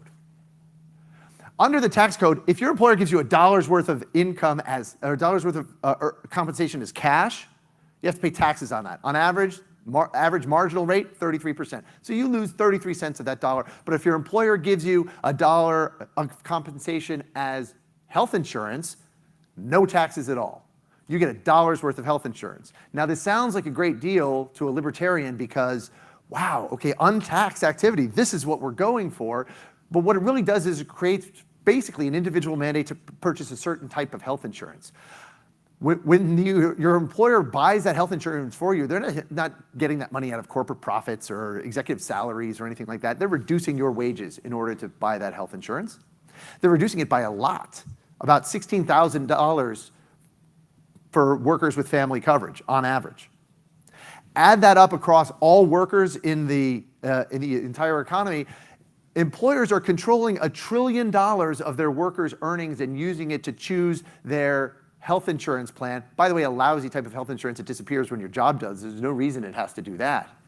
And what happens if you as the worker want to say, no, that's my $16,000, or workers collectively wanted to just say, you know what, we'll take all $1 trillion of our earnings that you're spending and we'll buy choose our own health insurance. What would happen?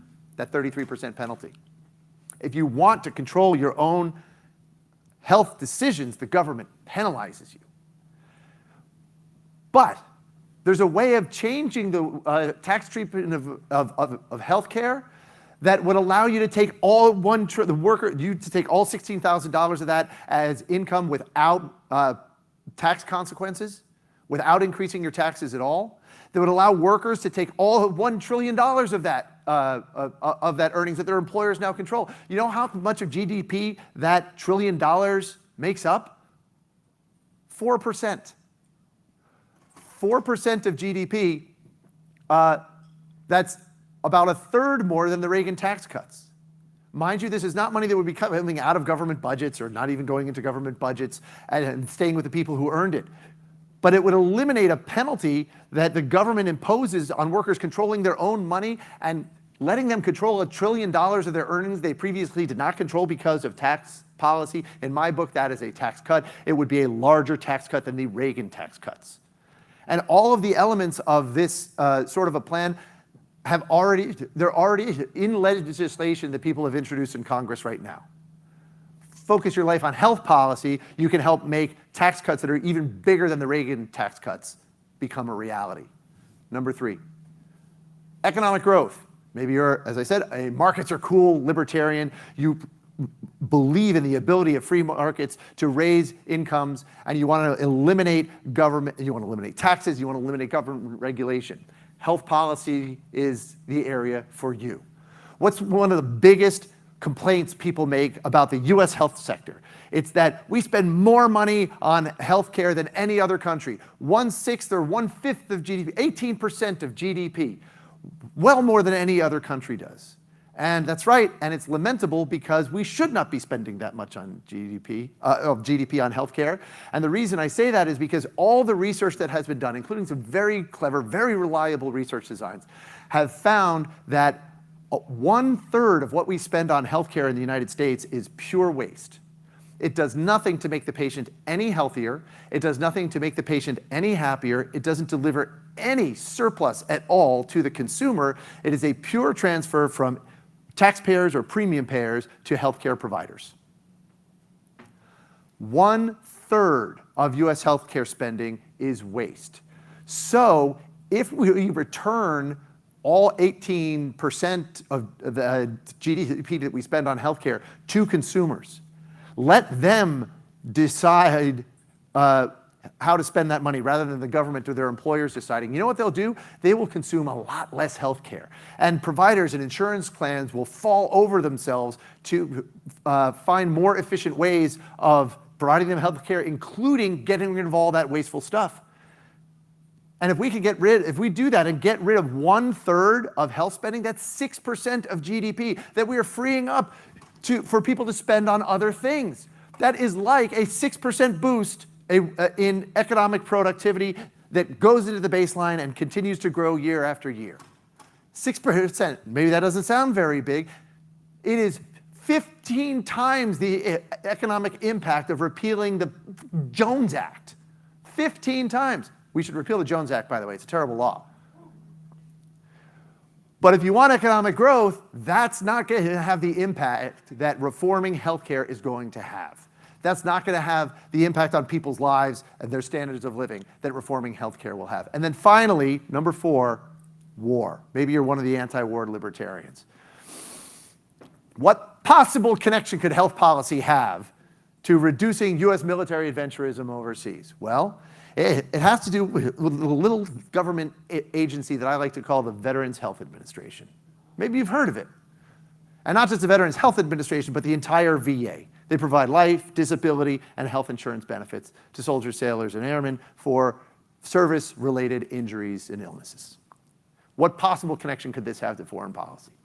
Well, it turns out that some of the biggest financial costs, maybe the biggest financial cost of military conflict, is not actually bullets or tanks or gasoline. It's veterans benefits. One of the reasons that veterans benefits are so expensive is because they last, the veterans benefits that Congress has to pay relating to a given military conflict, they have to pay for decades. Okay? It's not just a one-time, you shoot them and then you're done with that expenditure. They have to pay for decades. And they don't peak. The cost of veterans benefits don't peak until like 40, 50 years after the end of that military conflict. So they just rise and rise and rise and rise and rise. But how does Congress fund veterans benefits?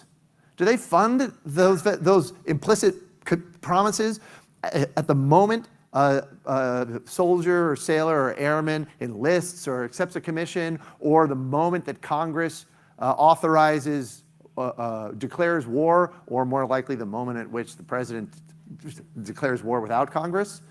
No, they kick the can down the road. They make all of those decisions without having to account of the largest financial costs associated with military conflict. What difference do you think it might make if they actually had to give up more butter in order to get all of these guns? You know, it's not going to, if you're one of those war-loving people who want to, make sure that that we're going to declare war on Germany and Japan, that we're going to go respond to Al Qaeda, after September 11th, that's going to happen even if Congress has to come up in real time with the money to fund veterans benefits. If they have to give up more butter in order to get those guns, that's still going to happen. But in marginal cases, like maybe the Iraq War, or maybe the 10th or 11th year that we're in Afghanistan, in those cases, if they have to come up with that money, they're going to make different decisions. Hillary Clinton said she voted for the AUMF with the best information, because with the information she had, that's the best decision she could make. Do you think that if she had more information, okay, wait, Hillary's not a good example.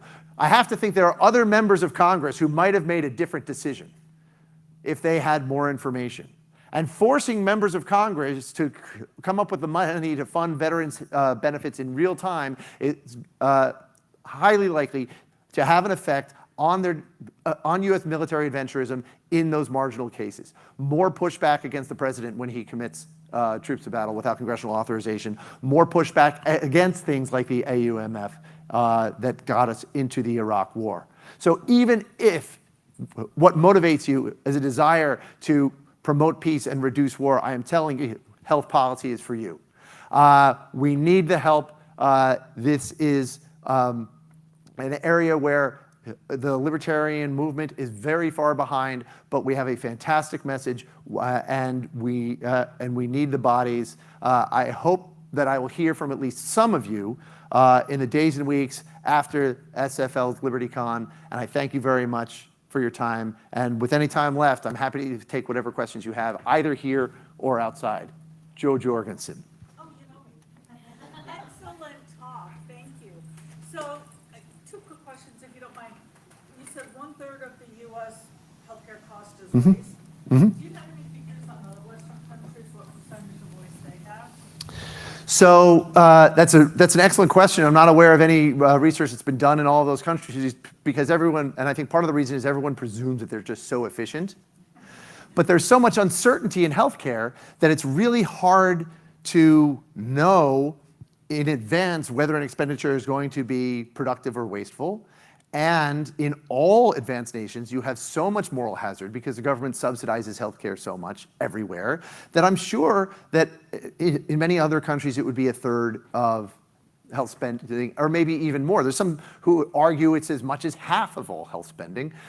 And so I would love to see some research there. But the one big difference is they spend a much smaller share of GDP on healthcare, and their GDPs are much smaller.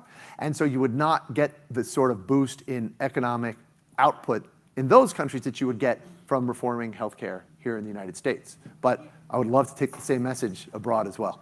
Yeah, and the other thing is, that was really interesting that you said that people are more conservative in getting contraceptives than the doctors are. One of the complaints that I got, the pushback that I got was, well, what about antibiotics? We're going to have superbugs, and so we can't just let people willy-nilly get antibiotics. And I was wondering if the same research, if the numbers were similar, or if you had research on that. So a manifestation of this phenomenon that I'm talking about, we don't have enough libertarians working in health policy. There's not enough research on that question. But I will refer you to a paper that we published at Cato in 2020 that I co-authored with my colleague, Dr. Jeff Singer, who's a Cato Senior Fellow and a general surgeon in Phoenix, Arizona. It's called Drug Reformation, and it's all about government-imposed prescription requirements.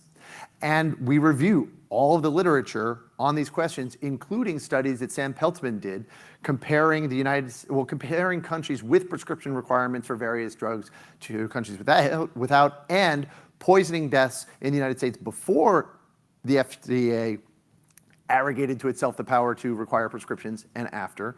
And in both cases, what he found is that prescription requirements don't help, including when it comes to antibiotics. They don't make a difference. There's a plausible theoretical story that you can tell that government-imposed prescription requirements for antibiotics will prevent the spread of diseases because you won't have abuse of antibiotics, but the data aren't there to back it up. Now his studies are decades old at this point. Unfortunately, no one else is doing this sort of research. But one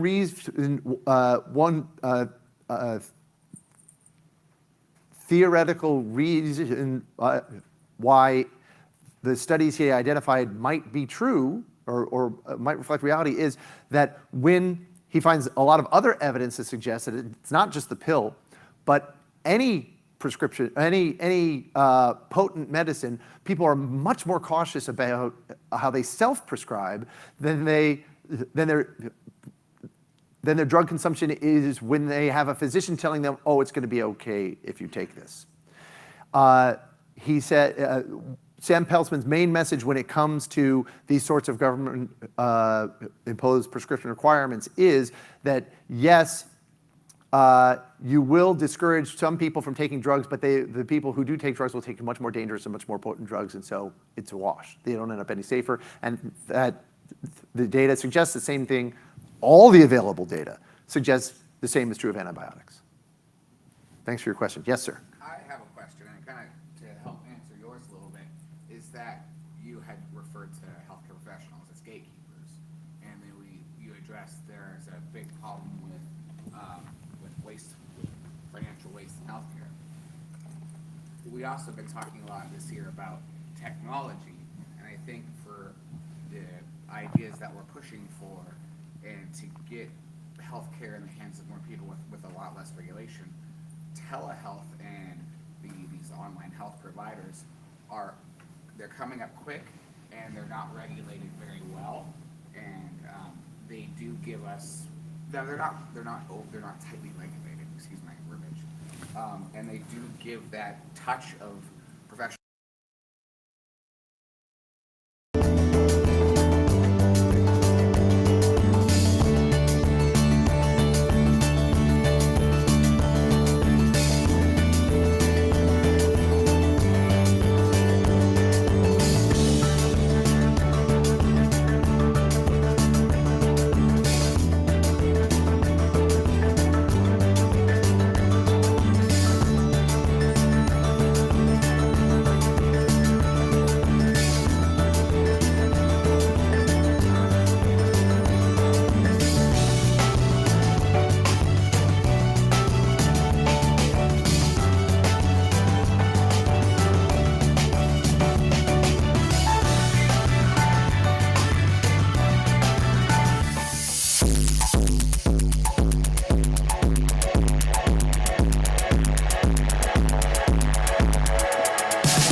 want to first off turn around and just show you guys.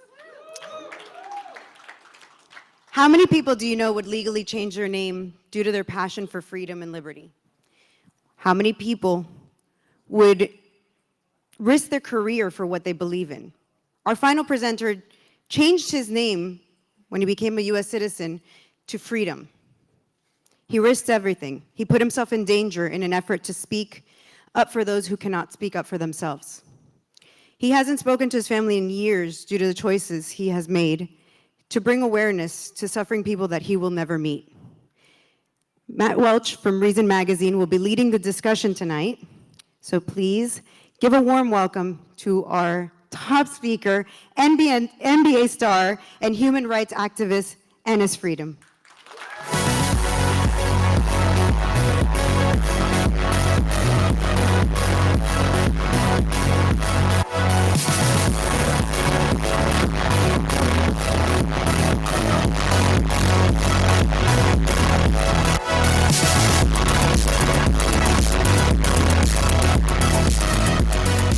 Hi, everyone.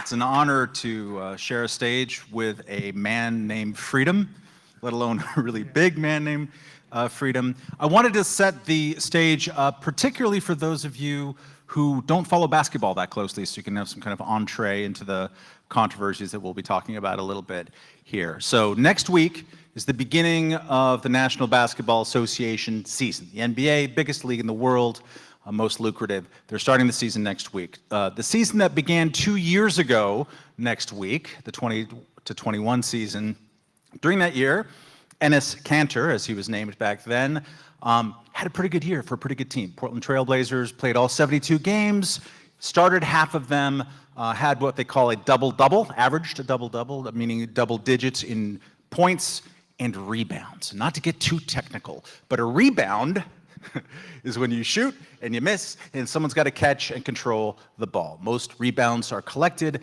by the defensive team because they're closer to the basket. So getting an offensive rebound is a particularly valuable skill in the NBA and has been valued as such for a very long time. That season, which ended 15 months ago, he had the second most offensive rebounds in the NBA.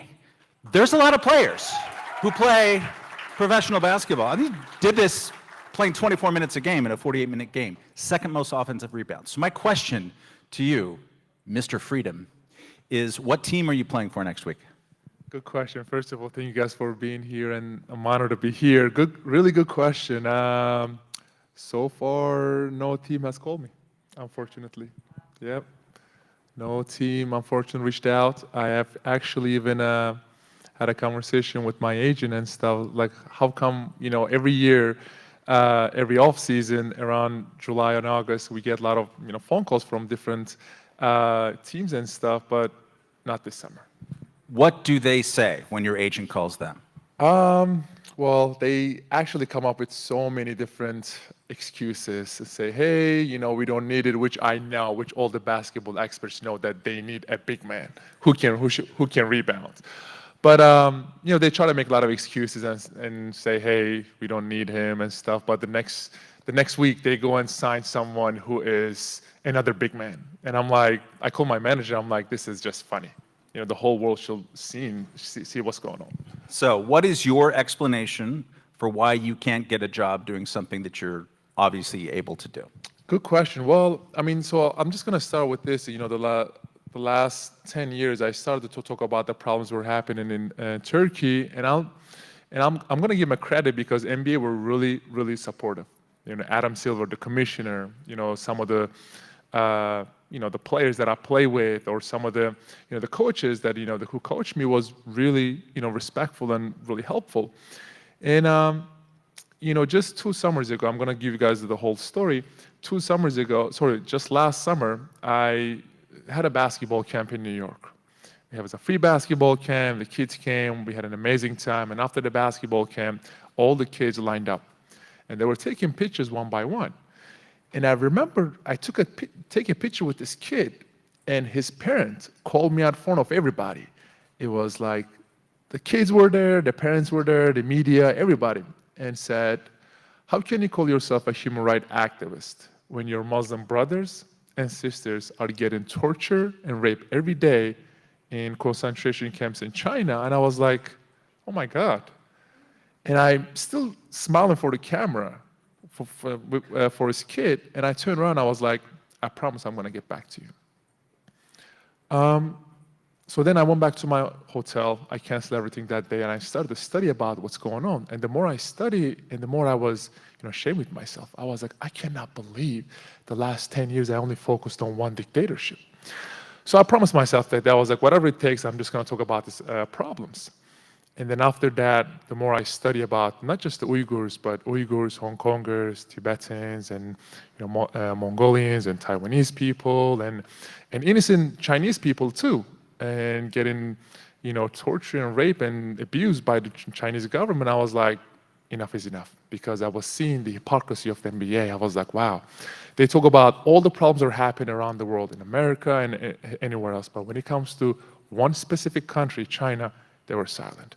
And I did actually a lot of research about how not just NBA or sports world, but you look at Hollywood, you look at Wall Street, academias, big tech, Congress and local congresses, how they were talk about all the problems that were happening in the world, but when it comes to China, they were silent. I was like, someone has to open that door. So what had happened a couple of years before that is that the Houston Rockets had been playing in China at the time, and which the NBA has been playing exhibition games there for a long time. It's a huge business there, and the then general manager, I believe it was Daryl Morey, came out and said, I think in response to a question, that you could go ahead and correct my. Because I had a really funny story about that. So 2 years ago, one of the general manager of Houston Rockets, Daryl Morey, tweeted something very simple and said, "Free Hong Kong."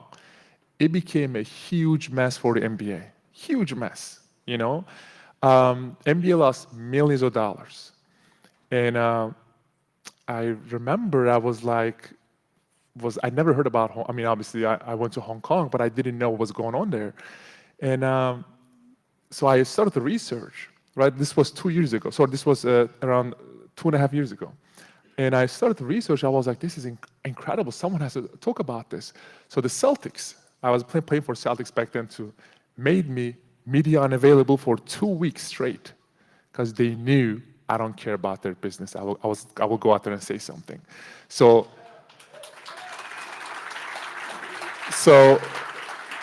later on, right? Later on, 2 weeks later, 2 years later, I started to talk about these problems. Not many people know, but he texted me. He reached out. Oh. Yeah, he reached out. Not many people know that, but he reached out. And you know what he said? He said, listen, they made me took my tweet down.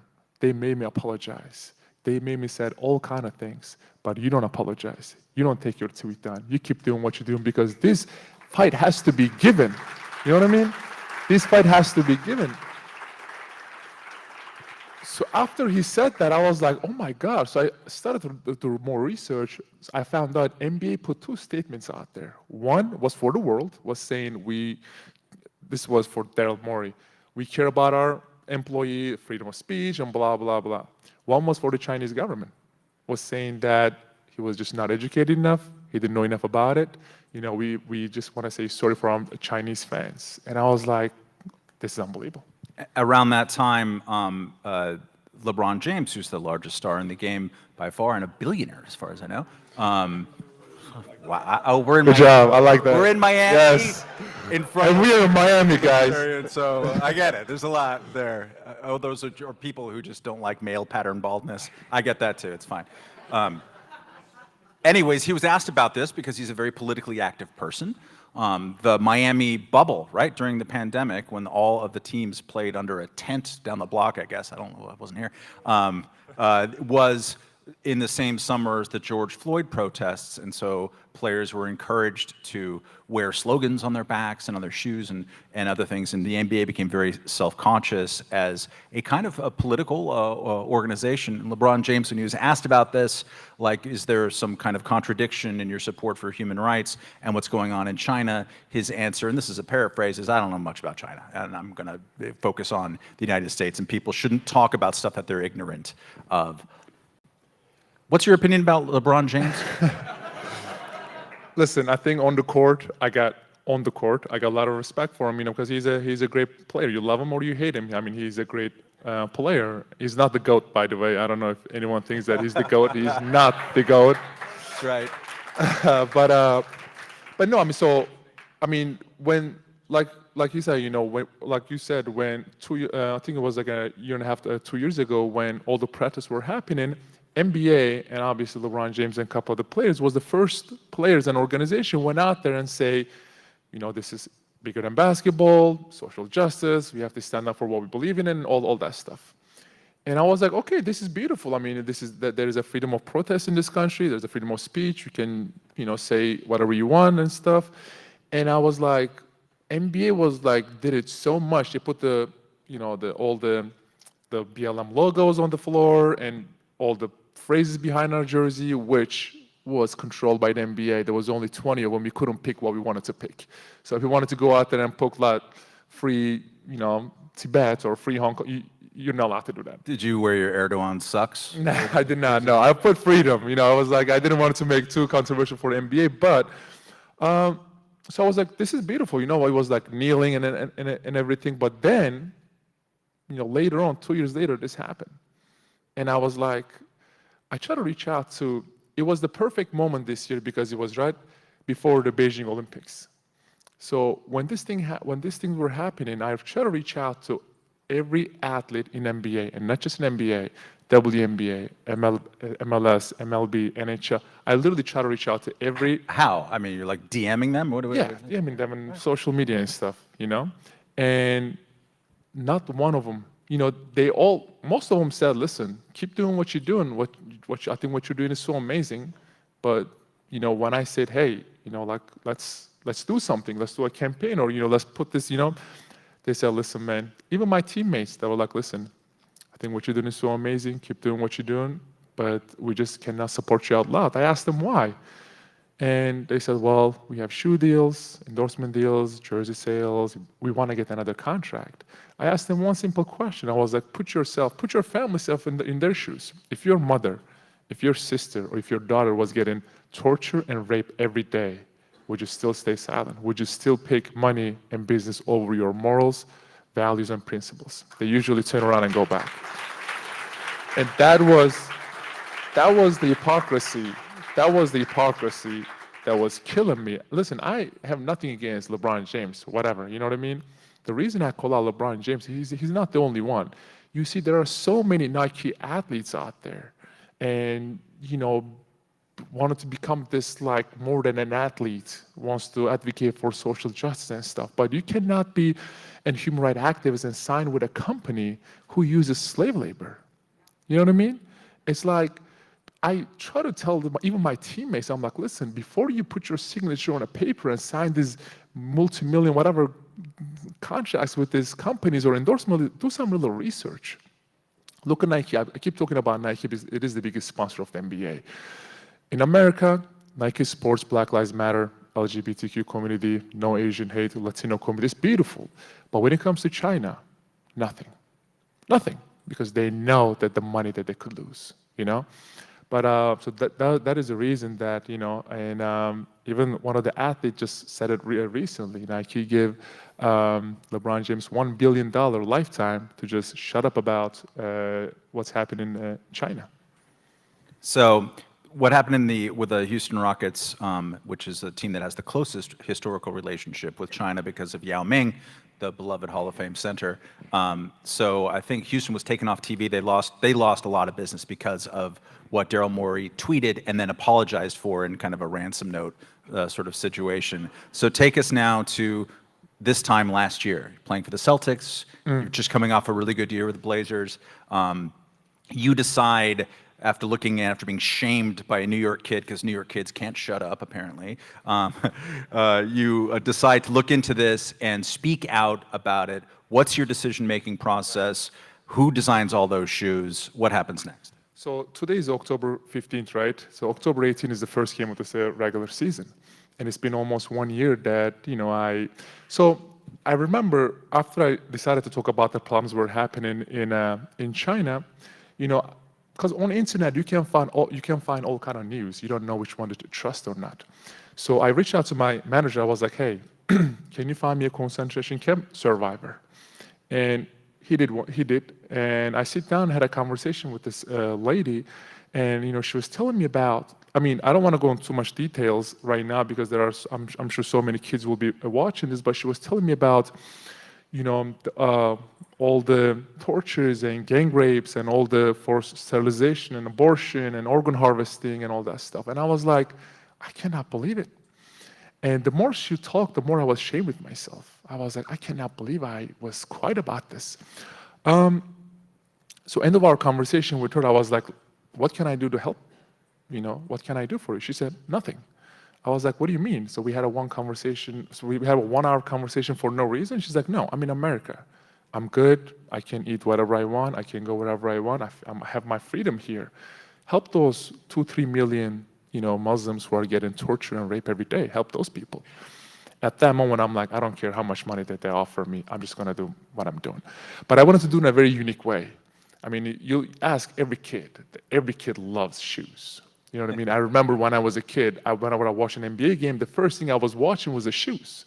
And the next day I was waking up and telling my dad, please buy those shoes for me, No one can hate the shoes. So we come up with this idea. I was like, listen, we are going to reach out to all these dictatorships out there and artists. And we're going to ask him or her to just put all the struggles, everything on our shoes. And we're just going to go out there and play in them. So we did it. My first topic was Free Tibet. And,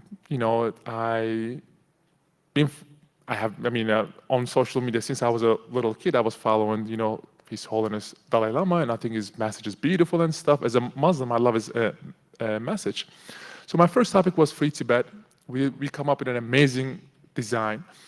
And I looked at the rule book. There's nothing against it. Because 2 years ago, everybody was putting BLM or I can, breathe and all that stuff. And it was beautiful.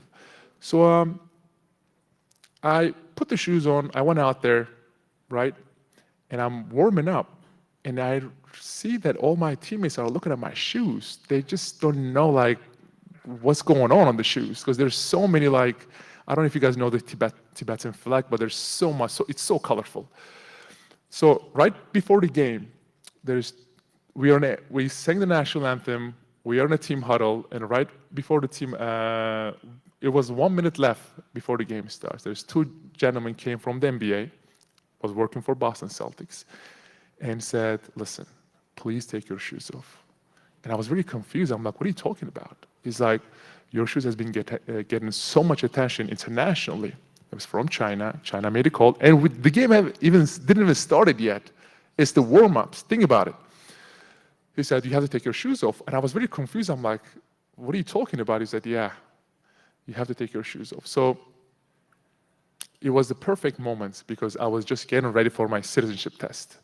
So I closed my eyes. I'm like, okay, we have 27 amendments. My first amendment, freedom of speech. Seriously, this is while they're talking, this is what I'm thinking. And I was like, no, I'm not taking my shoes off. And they're like, what do you mean? I was like, go tell your boss. I don't care if I get fined. And they said, we're not talking about a fine. We're talking about getting banned. So they threatened me to get banned just because of the shoes that I was wearing. So I didn't take them off. That half, I played 0 minutes, which I played every game before that. I went back to my locker room. I picked up my phone. There was thousands of notifications. I clicked on the one that my manager sent me. He said, every Celtics game is banned in China rest of the year. It took them 24 minutes, 12 minutes, 12 minutes, 24 minutes to ban every Celtics game in television rest of the year. And so that game I played 0 minutes. After the game, one of my teammates reached out to me in the locker room and said, listen, you know this is your last year in the league, right? You're not going to get another contract after this. Enjoy it. I hope you win a championship, but you're not going to get another contract because if you criticize Nike, if you talk about China, you're out of this league. And I was shocked. And after that, NBA called me after the game. I was like, what did I do wrong? He's like, you cannot wear those shoes ever again. They harassed me so much. They were calling me once every hour. They harassed me so much. At the end of our conversation, I said, okay, I promise, this Free Tibet shoes, gone. I'm not going to wear them ever again. They said, promise? I said, promise. We hang up the phone. So the next day, we have a home opener. I wore free Uyghur shoes. So, what? You're in a locker room. The NBA, these locker rooms are small. The guys are big, but it's not that many people. What are they saying to you? And specifically, what is your coach saying to you? You've gone from being a rotation player, second in the league in offensive rebounds, and suddenly the Boston Celtics don't need an offensive rebounder. What was his explanation to you? Good question. They did not give me no explanation. What would happen when you asked? Or like, they give me, we had a conversation with the coach, and he's like, yeah, listen, we're trying to do some new things. We're trying to play some new young guys. It's early of the season. I promise you, out of respect, because I have a lot of respect for people. I just sit there and just listen, but I did not really hear what he was saying because I know what was the deal. So right after the second game, I had a conversation with Adam Silver, the commissioner. He even admitted, it's on the internet, you guys can watch it if you want. He even admitted that. He's like, listen, at the end of the day, we are a business, and we have a business to run. And even one of the owners said that, you talk about China, you'll be out of this league. I think the one thing that hurt me the most, NBPA, the Player Association, which I give thousands of dollars every month to protect my rights against the NBA, was the one pressuring me and saying, don't wear those shoes ever again. So union officials reached out to you and said, don't do this, because China is a source of money, and their contract is about how do we divide up the money. Yeah. So, and then right after that, things got even worse. And I think as we came to Miami, actually, we're going to play against the Heat. I sit down and had a conversation with someone from the State Department. And he's like, listen, I'm just going to tell you what's going to happen the next 6 months. I was like, okay, I'm listening. He said, so you talked about China, and it's all over the world right now.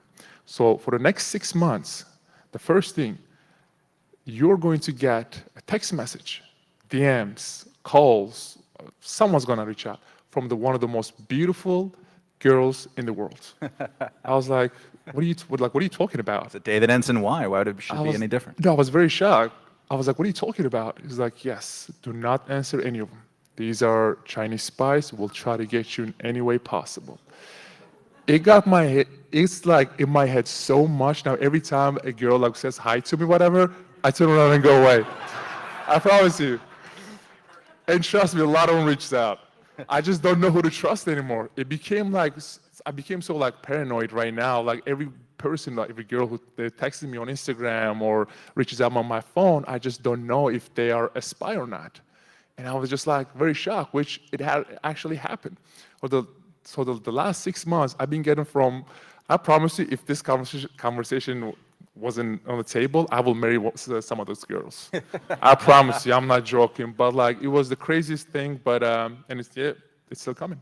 So when I came here and was talking to someone yesterday, and they heard that I was going to be talking to you, and they're noddingly familiar with it, said, "Well, okay, sure, he criticizes China, but it comes from Turkey. Is he really criticizing Turkey that much?" So why don't you share with the class what your relationship has been with Mr. Erdogan, including back when you were not a United States citizen and your passport situation was a little bit different? So all my activism, so my first 2 years, I played 11 years in the league. My first 2 years, all I cared about was playing basketball and having fun with my teammates. The first time coming into the league, that's all I cared about. And then my third year, I remember there was a corruption scandal happened in Turkey. President Erdogan and his family was involved in it. And this is all over the internet. You guys can go ahead and follow it up. But so after that, people, caught him. And I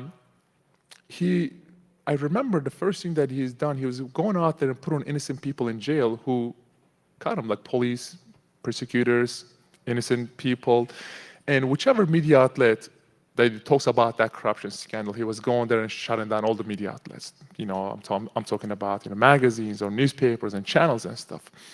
So I was like, if you're fighting against a free media, I'm going to say something about it. So as an NBA player, I was not educated enough about the situation. I said something about it, Because of the NBA platform, it became a conversation in the United States and Turkey. And I was like, even one single tweet can affect this much. From now on, I'm going to start to pay attention about what's going on in my country more.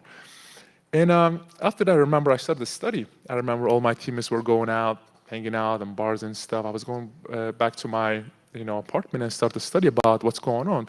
Not just Turkey, but Middle East, the relationship between America and Turkey, and all that stuff. So the more I studied, the more big platforms started to give me this huge interviews and op-eds and all that stuff. And every time I say something, because of the platform, it was becoming a really big conversation, and Turkey hated that. I remember, the things that I talk about affected me and also my family. I remember my dad was a scientist. He got fired from his job. My sister went to medical school for 6 years. She still cannot find a job. I think the saddest one was my little brother, because he was playing basketball and he wanted to be like his big brother playing NBA, but he was getting kicked out in every team. And I remember that he was asking me like, hey, I'm the tallest one in my team. I'm the best player in my team. Why are they keep getting me, why am I keep getting kicked out? I couldn't explain him. He was too young. So they were getting affected so much, they had to put a statement out there and saying we are disowning NS. And I remember going to a practice that day. Was definitely one of the toughest days in my life. And after that, Turkish government didn't believe that. They sent police to my house in Turkey and they raided the whole house and they took every electronics away. Phones, computers, laptops, iPads, because they wanted to see if I am still in contact with my family or not. They couldn't find no evidence because I wasn't, but they still took my dad in jail for a while. We put so much pressure from here to Turkey, they had to let him go. And then after that, they canceled my passport, and they actually put my name on Interpol list. So till this day, I still consider as an international criminal. There are only 26 countries in the world that I can only travel to right now. 26, And right now that it's been going on, and now I have 11 arrest warrant for me by President Erdogan. I mean, do you use this as like a bragging thing in the locker room? Like, you guys think you're bad. No, it's actually so weird because every year there's like a new arrest warrant comes out, and I just laugh at them because I don't really care about what they put out there. But when I walk in the locker room, all my teammates are like, "Oh my God, I just got an arrest warrant for 4 years." So they looked at me. It's like they were always looking at me as like this, how am I gonna say? They wanted to ask, but then they were just because of my family was involved, it was a little personal. They were just a little shy to ask. And then after I spent a couple of months with them and they started to ask, hey man, it's like, we've been seeing on the news that they want to arrest you, they want to kill you, they want to do this and that and stuff. I think the craziest one, I don't know how that got out, how they leaked out. So it got to a point there was so many death threats. I sit down with FBI, and I was actually in Portland, had a big conversation, and some of the agents said you cannot stay in an apartment or a house. You have to move to a hotel because it's more secure. And while I was in a road game, so I moved to a hotel, and while I was in a road game, the FBI came to my hotel room, and they set up this thing called panic button. And they said, whenever you feel uncomfortable, push that button, we'll be there in 2-3 minutes. I always wanted to try it and time them and see if they're really going to be there in 2-3 minutes. But I mean, it's very difficult because the things that I want to I wish I can sit down and start talking some of these, Turkish people. I'm like, I don't talk about politics. I don't really care about politics. I have never my whole life, even with Turkey, even with any country that I talk about, I have never said, vote for this party, vote for this people, vote for this. I don't care about that. What I care about is human rights, because I don't care if you're from the right, from the left, from up, down, whoever you are. You have to care about human rights, So after I got fired or banned, whatever you call it, from the NBA in February, I went to DC. I sit down with both parties. I remember it was like 20 to 25 Republican senators, and then there was a couple of days later, I sit down, had a conversation with same with Democrats. I'm like, listen, what do I do now? Should I get into politics? Every single of them said, absolutely not. Absolutely, do not get into politics, because they said you have a pure message in your hand.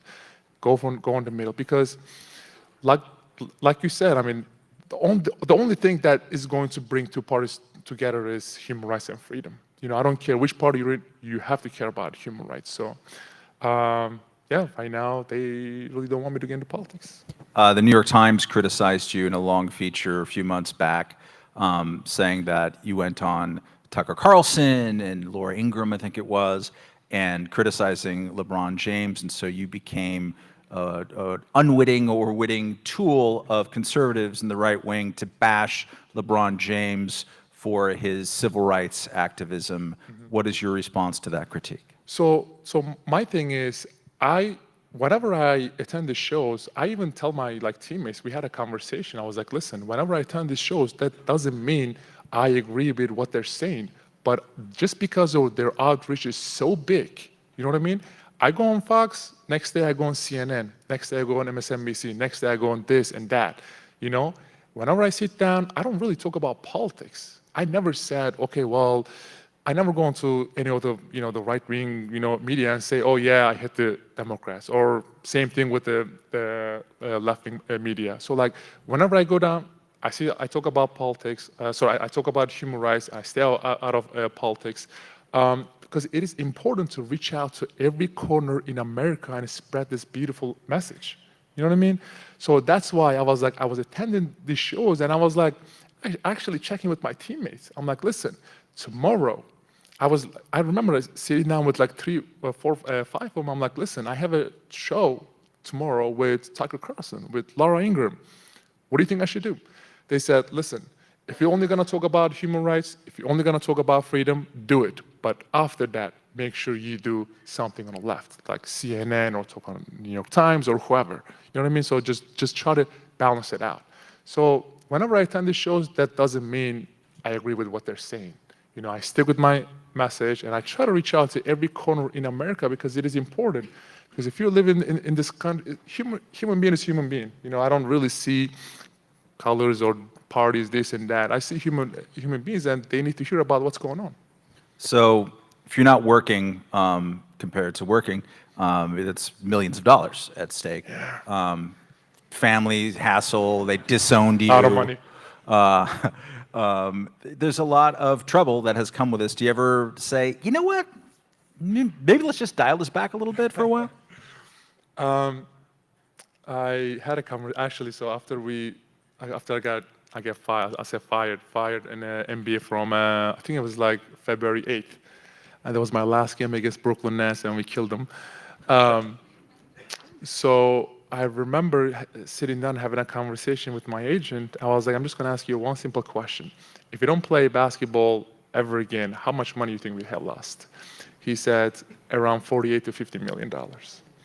And I was like, okay, cool. I promise that didn't hurt at all, because I know what I was doing is bigger than even, forget about 50, forget about 100, because I remember the pain inside of my friend's eyes, the concentration camp survivor. I don't care how much money, like LeBron is a billionaire. Some of the players signing this $200 and $300 million for 5-6 years.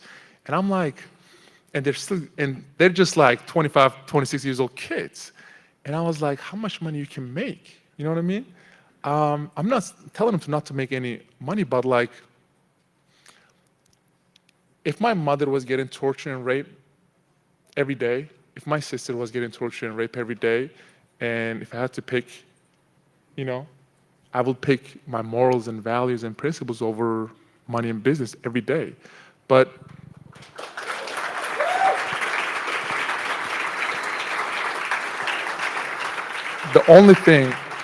I have no regrets. I have zero regrets. If I had to do it all over again, I would do it even stronger. But the only thing that breaks my heart, I wish one, I don't care about an MBA or not, one athlete joined me. That was my ultimate goal. I was praying to God every day. I was like, please just give me one player, one athlete, whoever, it doesn't matter what sport that he plays. Just give me one player that can join me so we can create this movement and start to talk about what's going on, Because now I started to go to these big events, right? I hear about the pain in Tibetans and Hong Kongers and Taiwanese people and Mongolians and Uyghurs people get out of China. I'm talking about Cubans and Venezuelans and Nicaraguans and Turkey and Iran and North Korea and Ukraine and Russia. So I can just go on and on. I was like, God gave us this amazing platform to talk about whatever we want to talk about. And the amazing thing is, if you're an athlete, you're like a teacher. There are millions of kids out there are idolizing you now and follow your footsteps. Now with all the social media and this and that, everything that you do is going to be out there. And so you can educate them. So if you want to have a better and brighter future, we have to educate our kids so they can make a better choices for our country. You know, so that was the one thing that was breaking my heart the most. Unfortunately, not one of them. I even tried to reach out to Olympians because it was right before the Beijing Olympics. Nothing. To underline the idea of giving up, you know, $45–50 million. If you go to Basketball Reference, great company, Sports Reference. Plug for them anytime. At the top of every player's page, they will have projections for this coming year. Because if they haven't officially retired, we can assume that a healthy 30-year-old man with his track record is going to do X, Y, and Z. The projections currently on the tape, which frankly is exaggerated given playing time considerations, however, is that he would average 14.6 rebounds a game. That's not the numbers of a retired person, last time I looked, and that's something that would be valued a lot by people. Are you going to play in another country? So I was actually, this is so crazy because I was like, okay, no NBA, forget about the NBA. So what about Europe? Because Europe is like the second biggest the league after NBA. So I was actually talking to this team, Panathinaikos. It's in Greece. I love Greece. As a Turk, it's a little weird, but I love Greece. So I was talking to this team, Panathinaikos. It is the biggest team in Greece and stuff. So I was like, hey, you know, like, let's do it. So the first week, they were so excited. They were like, oh my God, we cannot believe it. An NBA player coming to our country and coming to our team and play. So the second week, they said, sorry, we cannot do it. Wow. And I was very confused. I'm like, what are you talking about? So my manager did some research. The EuroLeague is sponsored by Turkish Airlines. And it's really close to, Greece is really close to Turkey. So they couldn't really promise us that we are going to be okay. You know, so that is not going to happen. But other than that, I'm like, right now, no Europe, no NBA, no China. China has a league. Yeah. I actually wanted to go to. It's going to sound crazy. Do you guys know Yao Ming? Yeah, he's one of the best Chinese player that ever played the game. So he invited me to China. He was doing a panel, he was doing an event, and one of the kids asked him a question. He's like, this has happened in China. He's like, hey, Mr. Ming, so NS Freedom is talking about, you know, China's this and that. What would you like to say to him? He said, you know, I understand that so many people have so many different opinions about China, but I want to invite him so I can show him around. The next day I was on CNN. I was like, okay, I'm coming. I promise you, and I swear to you, I was going to go.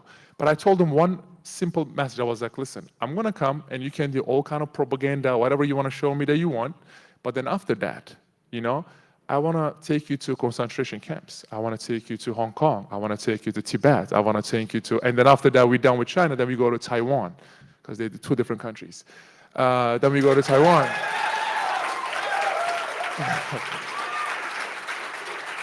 This sounds like the best buddy comedy I've heard of in a long time. And I promise you, I still have the video on my Instagram you guys can watch. You know what he did? He blocked me on Instagram like a little kid. I swear to you. He blocked me on Instagram like a little kid. And I have like the screen recording on my phone. I can show it to you after if you want, but it's just, that's obviously like helps me. That shows that how much of the hypocrisy that all these people are just spreading and lying. But it is what it is, man, you know? Last minute or so that we have here, you became an American citizen. We still rock. We still get people like him. In 2021, you chose that moment to change your name to Freedom. This is an international crowd, but speak a little bit to our native-born Americans here. Why would someone be so cringe to change their name to Freedom when they are getting their citizenship? Another funny story. So I came here when I was 17 years old. I went to high school in Los Angeles. I remember I had my first practice, and then after that, me and my teammates went to locker room, and after the practice, everybody's tired, so everybody's just sitting down and hanging out in their phone and stuff. So I saw this one of my teammates put a post out there on Facebook, and he was criticizing the president of the United States.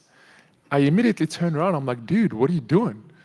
And he was very shocked. I was like, what happened? What's up? He's like, I just saw your post. And he said, okay. And I was like, well, you might be in jail tomorrow. So he's like, what do you mean? He's like, well, don't you, is it like, I was like, if you criticize the president, don't you go to jail tomorrow? And all my teammates started to laugh. And one of them said, dude, this is not Turkey, this is America. And I was like, what are you talking about? He said, well, we have freedom of speech, freedom of religion, expression, and protest, and you can, just because of what you're saying, what you say on internet is not gonna lead you to jail.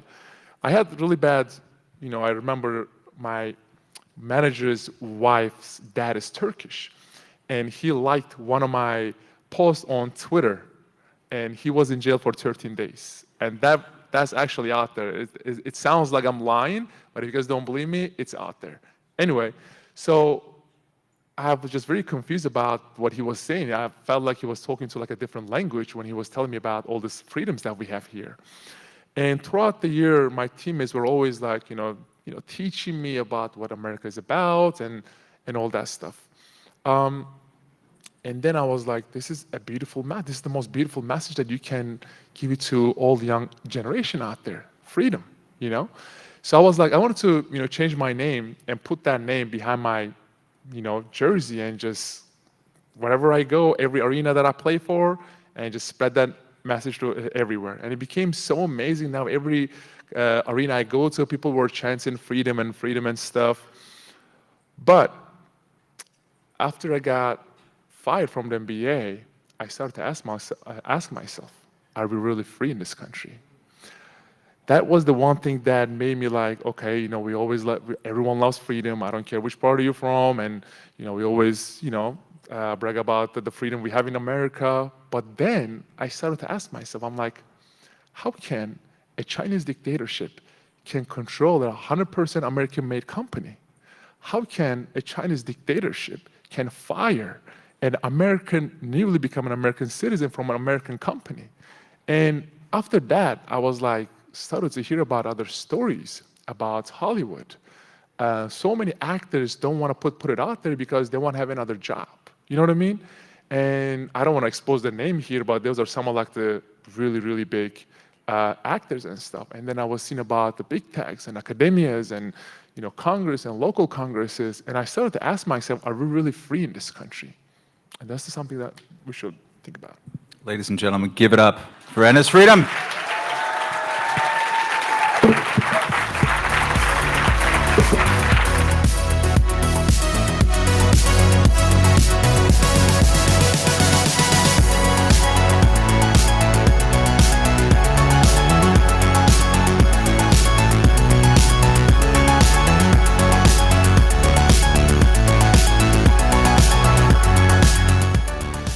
Wow, are we really free in this country? That was really deep. I think that's why we're all here. Are we really free in this country? I know we have Lynn right here, and we have a political prisoner in this country. Free Ross, everyone. If you have not signed the petition, please do so. Please do so. freeross.org/petition. It has been a fantastic weekend. It has been an absolute joy and an honor to be here at LibertyCon. Thank you for allowing me to be your host. I want to thank Students for Liberty for this amazing opportunity and for throwing such a great event for freedom, for liberty, for everyone, for all of you guys who have traveled from so far to be here. Thank you so much. Please, before you exit, I would love to bring on the CEO of Students for Liberty, Dr. Wolf von Lahr.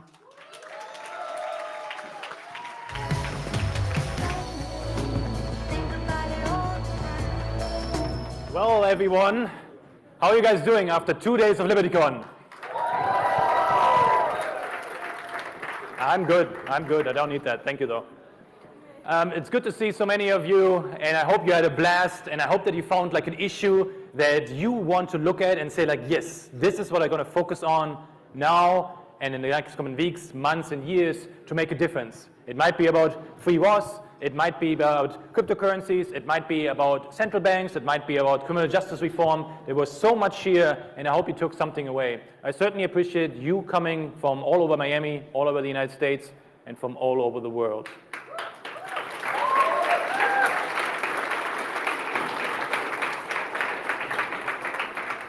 However, please stay in touch. We have a YouTube channel called Learn Liberty. Go check that one out. We have releases every single week and even more often shorter versions. We also have the campus coordinator program or the local coordinator program. If you're a student, exactly. That's how you're going to sound like if you join the local coordinator program. You will have a great time, you will meet friends for life, and you will be challenged in ways that no university program will challenge you, which will give you skills of a lifetime.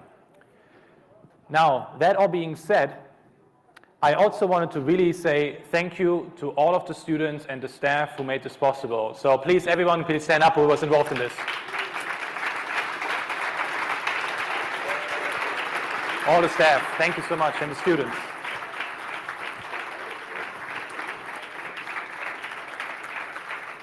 Special thank you to Joshua and the whole marketing team, to the graphics team. There you go.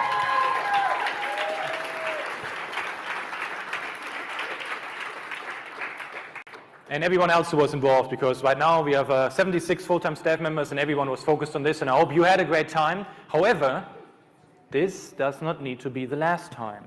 In case you speak Portuguese, you can go to Sao Paulo next month and there will be another LibertyCon. There you go.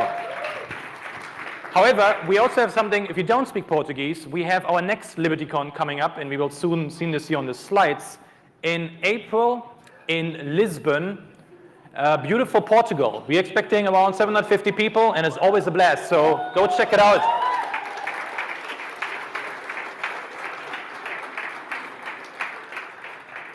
So stay in touch, encourage other people to apply for our local coordinator programs, donate if you liked what you've seen here, and with that being said, I hope you all have a wonderful night. Thank you and goodbye.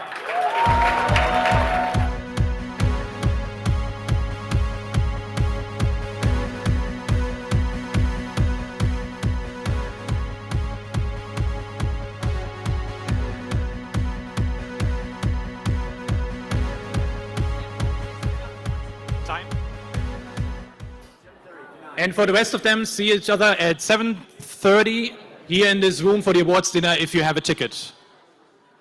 7:30 awards dinner if you have a ticket. Bye.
enjoy.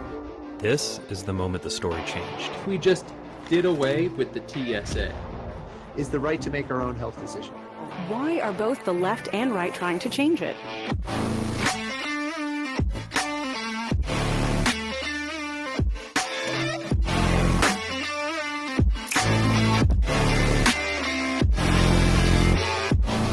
The issue is a bit larger than that. You are allowed to make your own guns.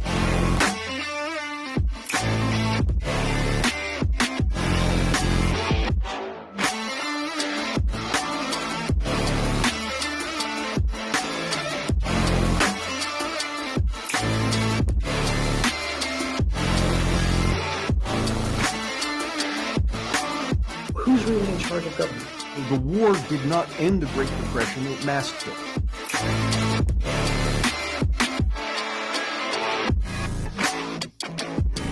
It's textbook example of cronyism.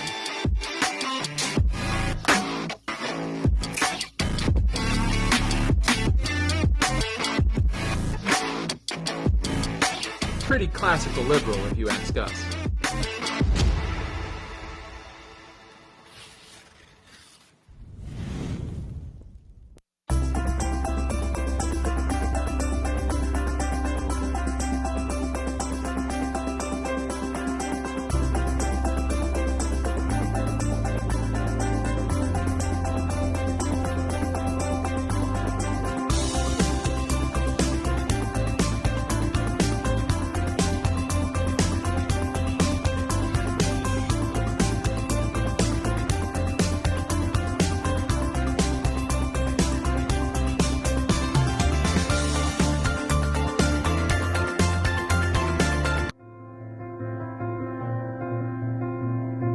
People say university students have it easier.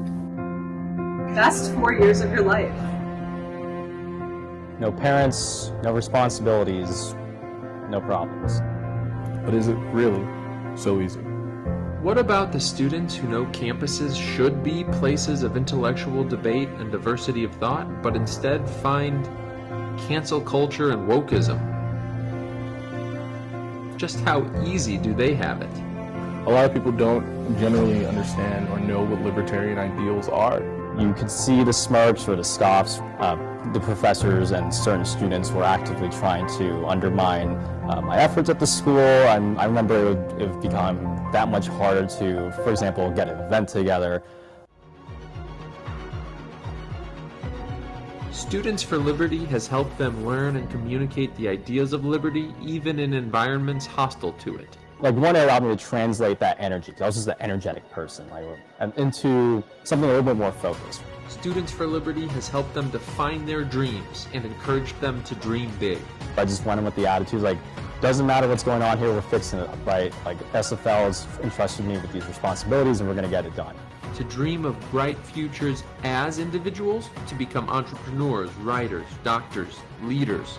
It's allowed me to see myself as someone who can actually create change and keep doing it. And to dream of a freer future for individuals.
or This is the moment the story changed. we just did away with the TSA.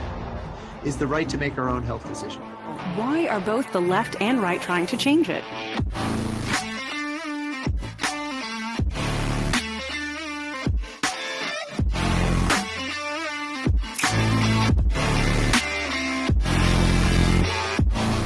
The issue is a bit larger than that. You are allowed to make your own guns.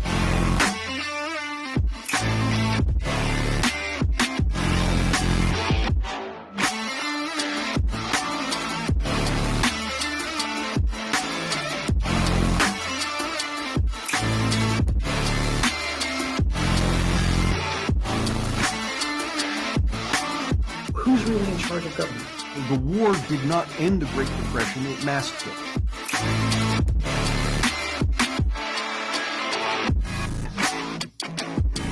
It's a textbook example of cronyism.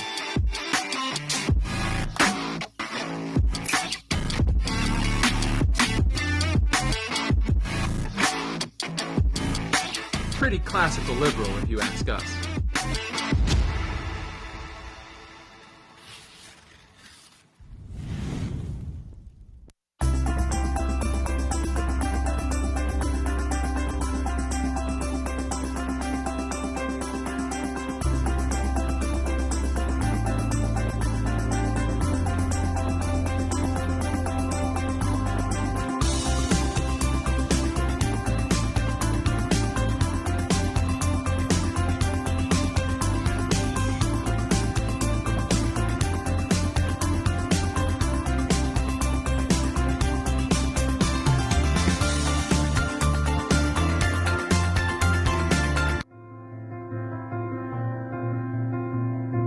People say university students have it easier. Best 4 years of your life. No parents, no responsibilities, no problems. But is it really so easy? What about the students who know campuses should be places of intellectual debate and diversity of thought, but instead find cancel culture and wokeism? Just how easy do they have it? A lot of people don't generally understand or know what libertarian ideals are. You could see the smirks or the scoffs. The professors and certain students were actively trying to undermine my efforts at the school. I remember it would become that much harder to, for example, get an event together. Students for Liberty has helped them learn and communicate the ideas of liberty even in environments hostile to it. Like, one, it allowed me to translate that energy, because I was just an energetic person, into something a little bit more focused. Students for Liberty has helped them define their dreams and encouraged them to dream big. I just went in with the attitude, like, doesn't matter what's going on here, we're fixing it up, right? Like, SFL has entrusted me with these responsibilities and we're gonna get it done. To dream of bright futures as individuals, to become entrepreneurs, writers, doctors, leaders. It's allowed me to see myself as someone who can actually create change and keep doing it. And to dream of a freer future for individuals, a world where entrepreneurs, writers, and doctors can innovate and lead with courage and conviction. I want to ensure that my community is not only financially literate, but also financially free. And Students for Liberty has helped them achieve those dreams. Reading, networking, protesting, experimenting. Definitely a real treat to do with SFL. Everyone who's involved with SFL only comes out better.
can enjoy. This is the moment the story changed. We just did away with the TSA. Is the right to make our own health decision. Why are both the left and right trying to change it?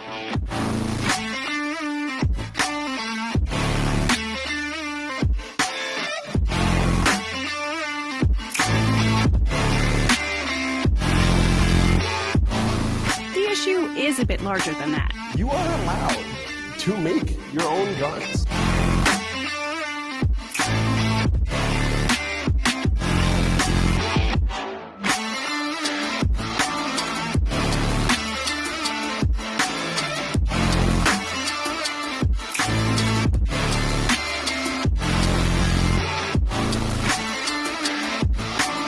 Who's really in charge of government?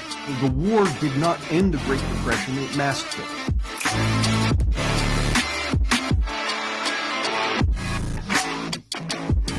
It's a textbook example of cronyism.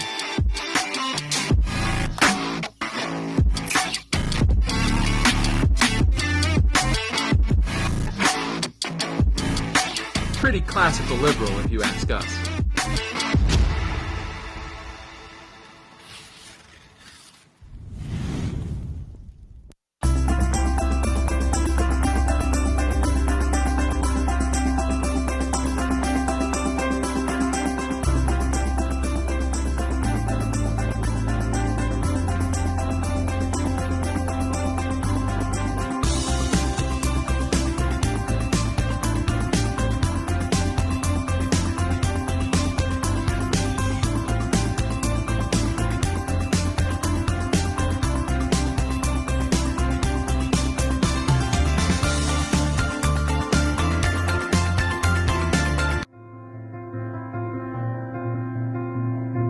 People say university students have it easy. Best 4 years of your life.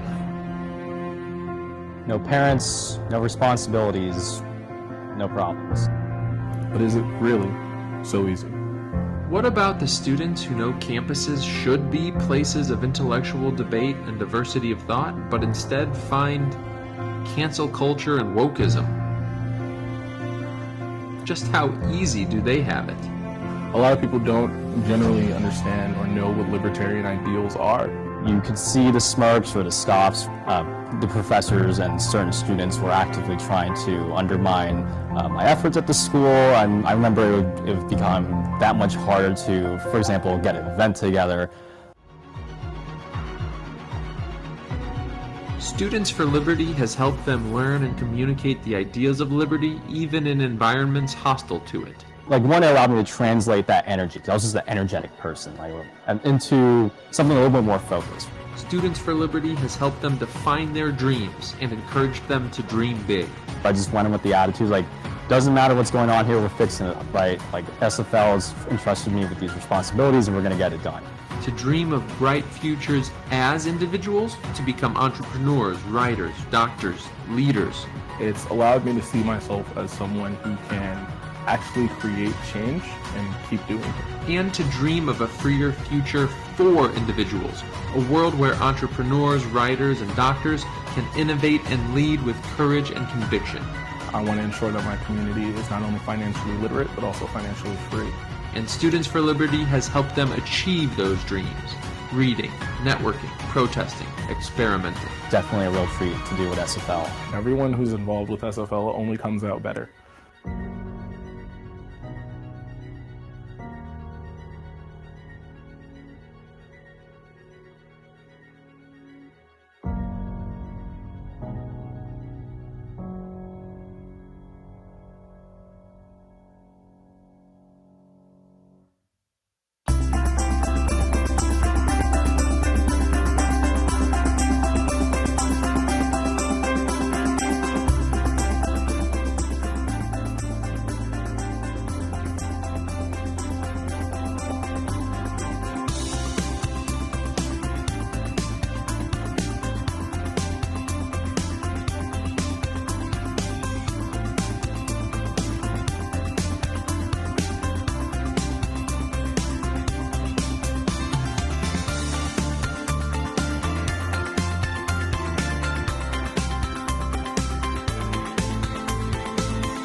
This is the moment the story changed. We just did away with the TSA. Is the right to make our own health decision. Why are both the left and right trying to change it?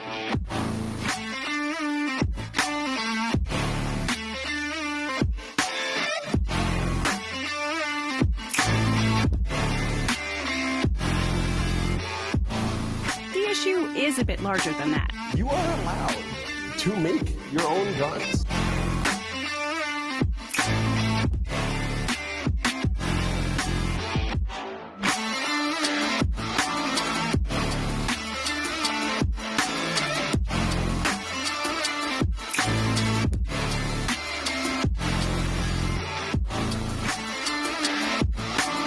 Who's really in charge of government? The war did not end the Great Depression, it masked it.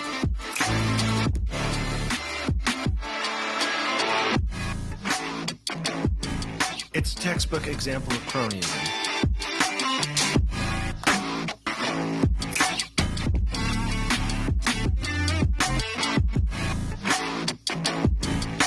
Pretty classical liberal, if you ask us.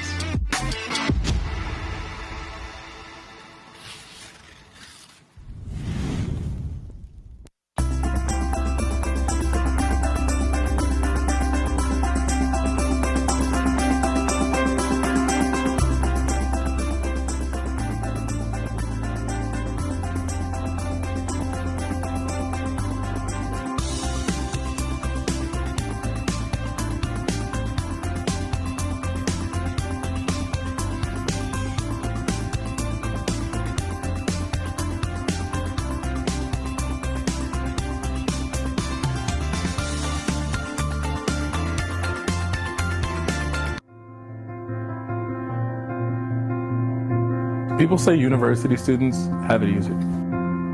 Best 4 years of your life. No parents, no responsibilities, no problems. But is it really so easy? What about the students who know campuses should be places of intellectual debate and diversity of thought, but instead find cancel culture and wokeism? Just how easy do they have it? A lot of people don't generally understand or know what libertarian ideals are. You could see the smirks or the scoffs. The professors and certain students were actively trying to undermine my efforts at the school. I remember it would become that much harder to, for example, get an event together. Students for Liberty has helped them learn and communicate the ideas of liberty even in environments hostile to it. Like, one, it allowed me to translate that energy, because I was just an energetic person, into something a little bit more focused. Students for Liberty has helped them define their dreams and encouraged them to dream big. I just went in with the attitude, like, doesn't matter what's going on here, we're fixing it up, right? Like, SFL has entrusted me with these responsibilities and we're gonna get it done. To dream of bright futures as individuals, to become entrepreneurs, writers, doctors, leaders. It's allowed me to see myself as someone who can actually create change and keep doing it. And to dream of a freer future for individuals, a world where entrepreneurs, writers, and doctors can innovate and lead with courage and conviction. I want to ensure that my community is not only financially literate, but also financially free. And Students for Liberty has helped them achieve those dreams. Reading, networking, protesting, experimenting. Definitely a real treat to do with SFL. Everyone who's involved with SFL only comes out better.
resort.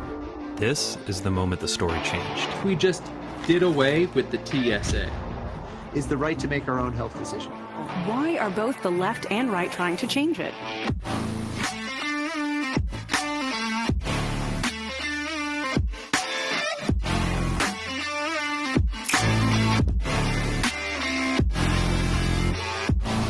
The issue is a bit larger than that. You are allowed to make your own guns.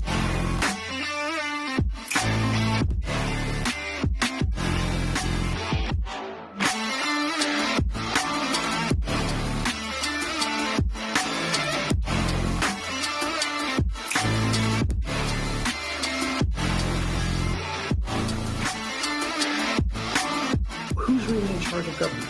The war did not end the Great Depression, it masked it.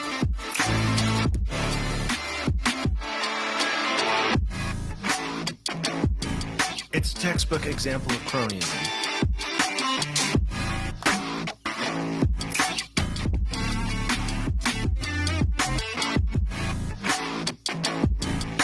Pretty classical liberal, if you ask us.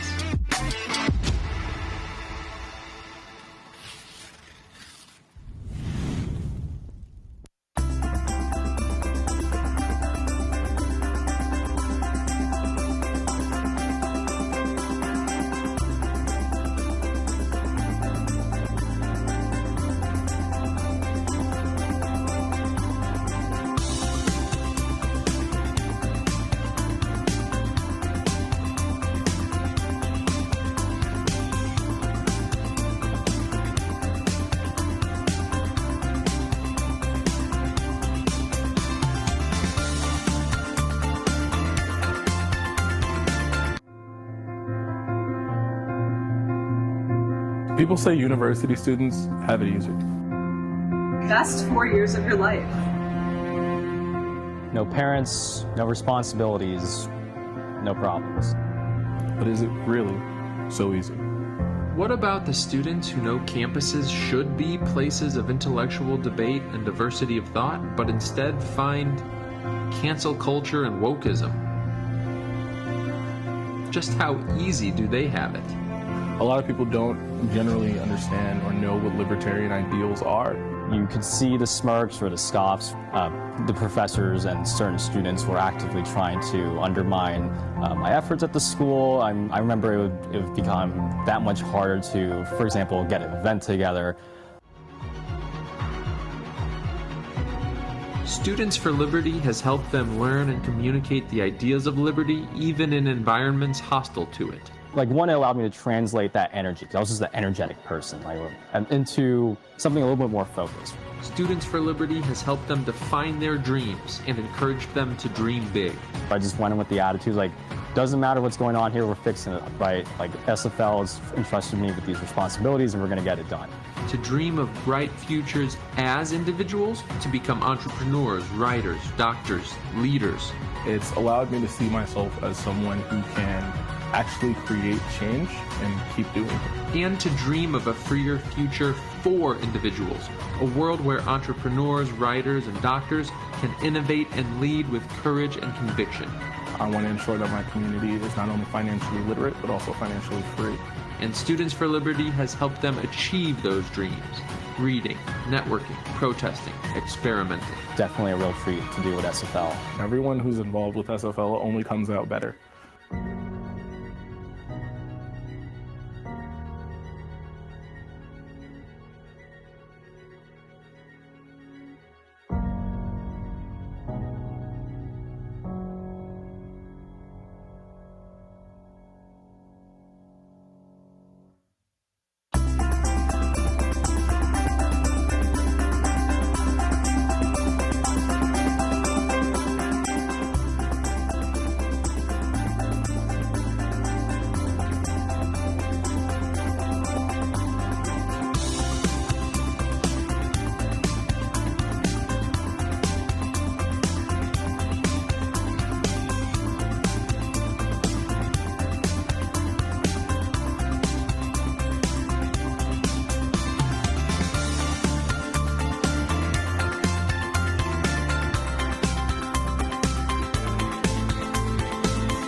enjoy. This is the moment the story changed. We just did away with the TSA. Is the right to make our own health decision. Why are both the left and right trying to change it?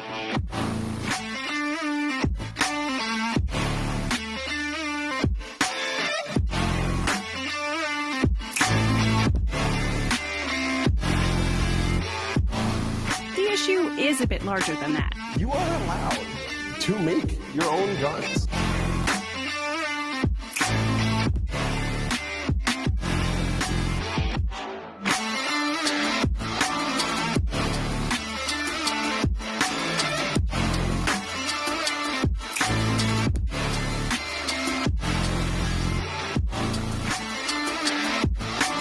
Who's really in charge of government? The war did not end the Great Depression, it masked it.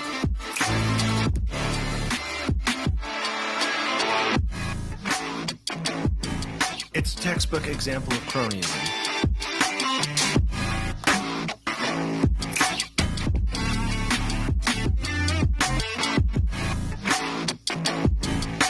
Pretty classical liberal, if you ask us.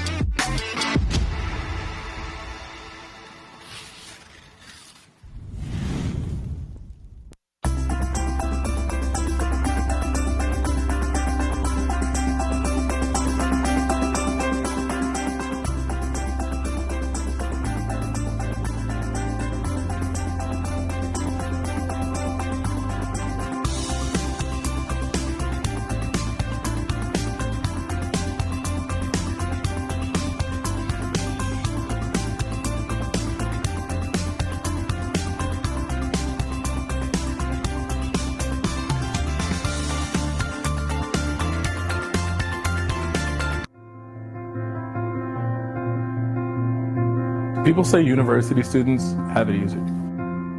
Best 4 years of your life. No parents, no responsibilities, no problems. But is it really so easy? What about the students who know campuses should be places of intellectual debate and diversity of thought, but instead find cancel culture and wokeism? Just how easy do they have it? A lot of people don't generally understand or know what libertarian ideals are. You could see the smirks or the scoffs.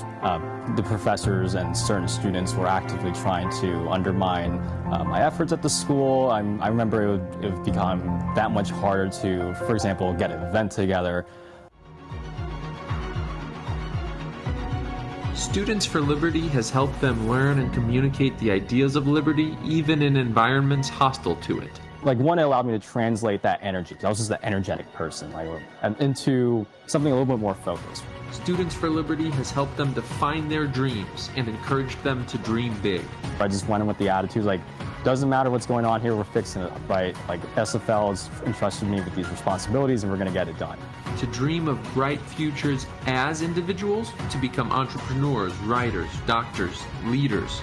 It's allowed me to see myself as someone who can actually create change and keep doing it. And to dream of a freer future for individuals, a world where entrepreneurs, writers, and doctors can innovate and lead with courage and conviction. I want to ensure that my community is not only financially literate, but also financially free. And Students for Liberty has helped them achieve those dreams. Reading, networking, protesting, experimenting. Definitely a real treat to do with SFL. Everyone who's involved with SFL only comes out better.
Joy. This is the moment the story changed. We just did away with the TSA. Is the right to make our own health decision. Why are both the left and right trying to change it?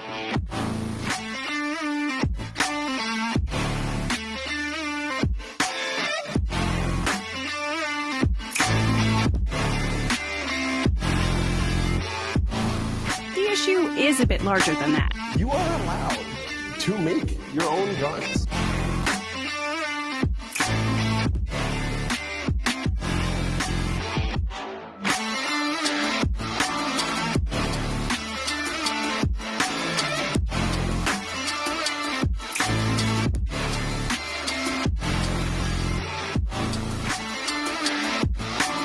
Who's really in charge of government? The war did not end the Great Depression, it masked it.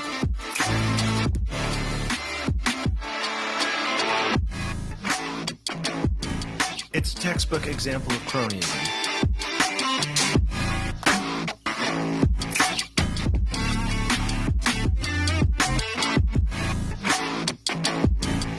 Pretty classical liberal, if you ask us.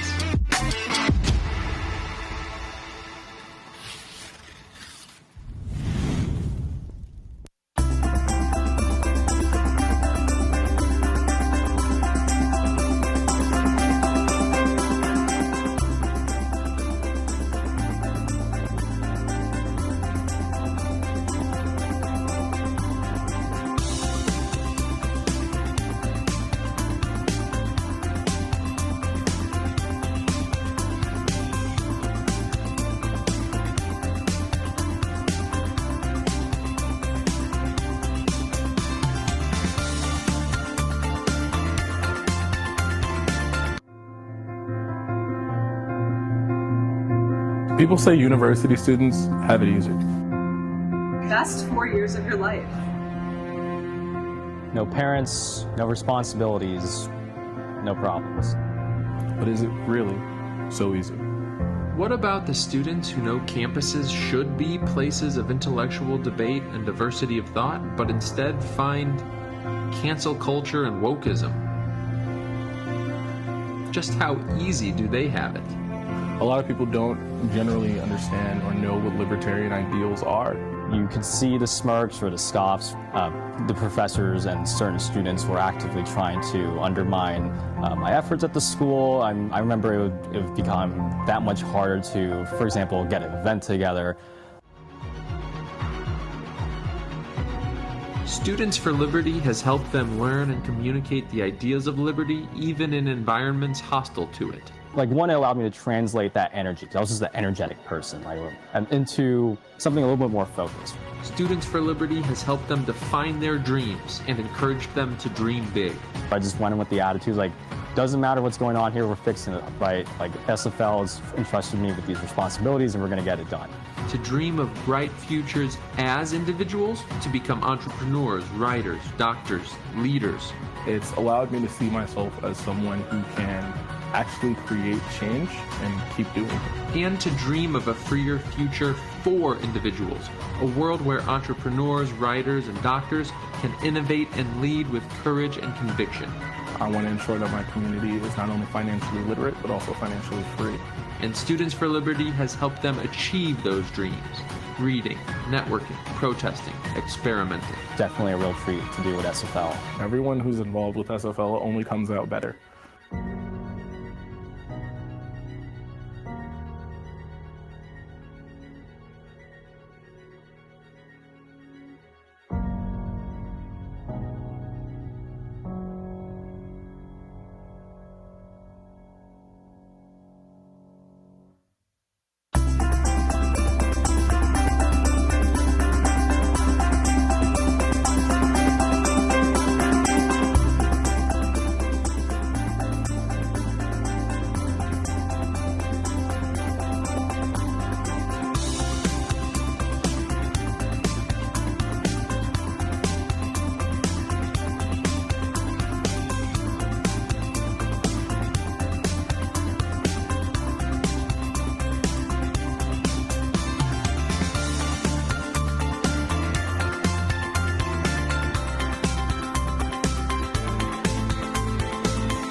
Joey.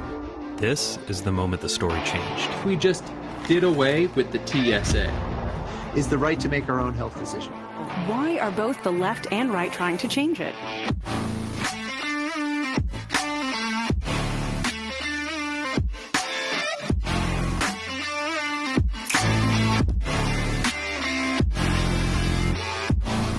The issue is a bit larger than that. You are allowed to make your own guns.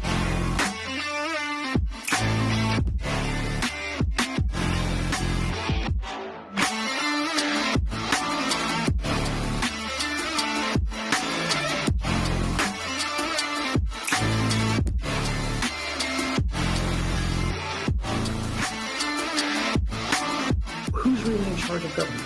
The war did not end the Great Depression, it masked it.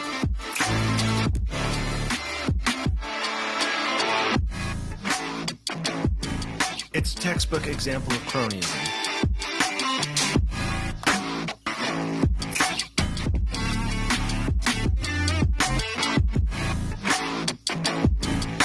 Pretty classical liberal, if you ask us.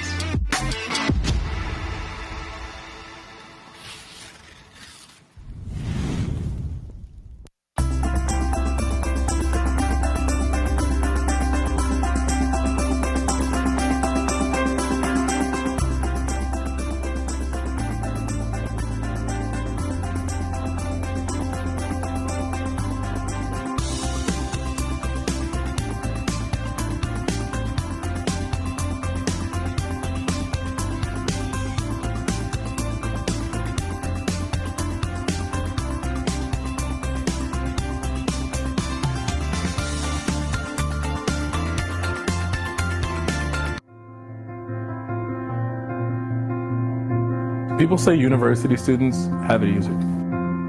Best 4 years of your life. No parents, no responsibilities, no problems. But is it really so easy? What about the students who know campuses should be places of intellectual debate and diversity of thought, but instead find cancel culture and wokeism? Just how easy do they have it? A lot of people don't generally understand or know what libertarian ideals are. You could see the smirks or the scoffs. The professors and certain students were actively trying to undermine my efforts at the school. I remember it would become that much harder to, for example, get an event together.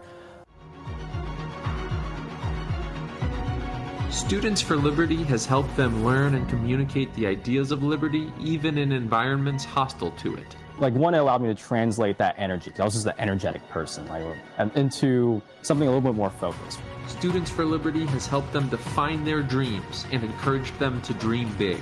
I just went in with the attitude, like, doesn't matter what's going on here, we're fixing it up, right? Like, SFL has entrusted me with these responsibilities and we're gonna get it done. To dream of bright futures as individuals, to become entrepreneurs, writers, doctors, leaders. It's allowed me to see myself as someone who can actually create change and keep doing it. And to dream of a freer future for individuals, a world where entrepreneurs, writers, and doctors can innovate and lead with courage and conviction. I want to ensure that my community is not only financially literate, but also financially free. And Students for Liberty has helped them achieve those dreams.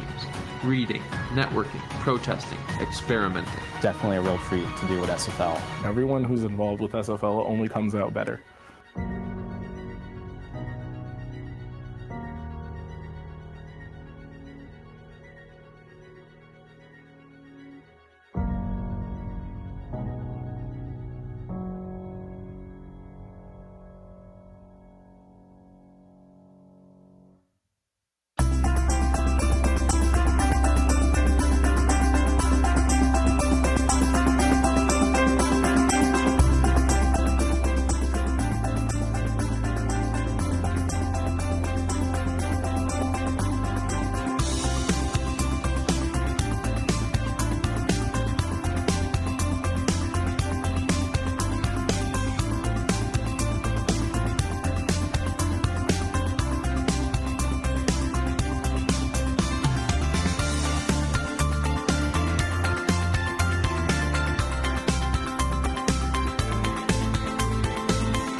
enjoy. This is the moment the story changed. We just did away with the TSA. Is the right to make our own health decision. Why are both the left and right trying to change it?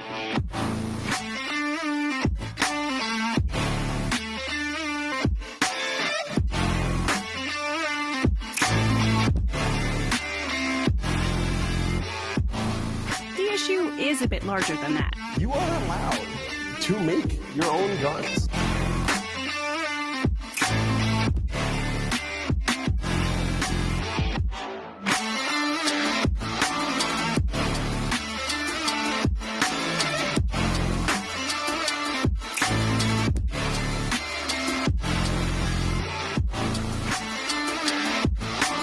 Who's really in charge of government? The war did not end the Great Depression, it masked it.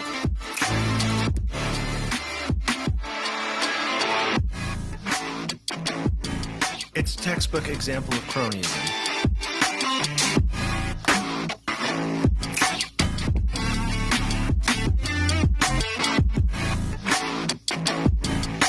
Pretty classical liberal, if you ask us.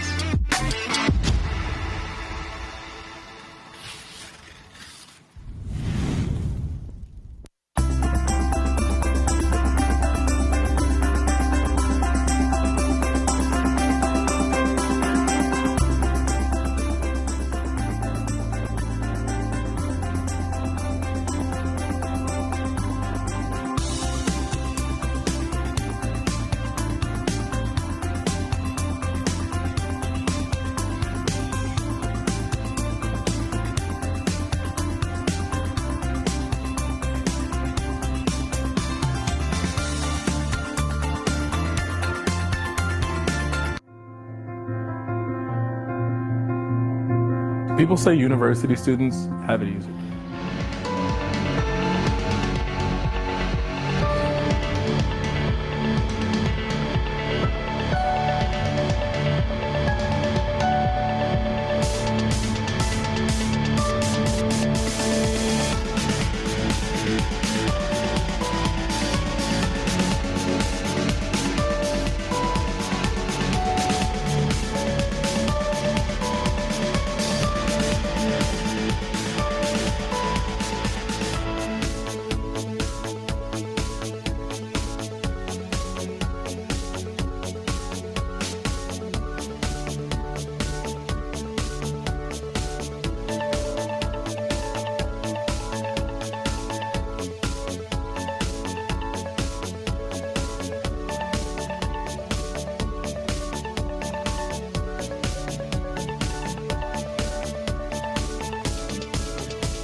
We'll begin the event at 8 p.m. Get some food, mingle, enjoy yourself.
Hello. Good evening. Yes. I think that was quiet because everybody is eating, and that's great. So we'll try it again. Hello. Good evening. Yes. Thank you. Casey Given wins for clapping award. All right. Hi, my name is Sloan Frost. I am one of the co-founders and the chair of the board of directors of Students for Liberty. Okay, yeah. Thank you. It is incredible to see you guys here tonight. I don't know about the rest of you, but I've been dealing with a pandemic for a few years, and I really struggle with not being in the same room as SFLers. I think the hardest part for me was not being around you guys. SFL is my baby, and so being apart from the family has been really tough. So thank you all for being here, and thank you for making this such an exciting weekend to be a part of, so thank you. Now, I'm told by some of our friends internationally that Americans tend to introduce things like this with gimmicks, and that was how I was planning to do it, and instead they gave me a little bit of feedback, and so we're gonna try a game that we've played in the past. So, if this is your first Students for Liberty event, would you please raise your hands so we can welcome you? Welcome. Oh, that's awesome. All right, great. Awesome. All right. Now, how many of you, is this your second event? Second international event, so second LibertyCon. Okay. Third? All right. You can't raise your hand twice, Michael Cannon. That's all right. We don't have price signals in healthcare, so why in this one? All right. Fourth time. All right. Fifth time. Sixth LibertyCon, or ISFLC, as Kat reminded us. Yeah. Seventh. Eighth. I see 8. I feel now I'm an auctioneer. All right. 9th. This is where it gets fun. 10th. I feel like we're going to skip a few, and I know who's going to be hand. All right, 11th, 12th. And who has been at every single LibertyCon? Raise your hands. Alexander? Is it just? Sam, you missed one, sorry. Slow, yes.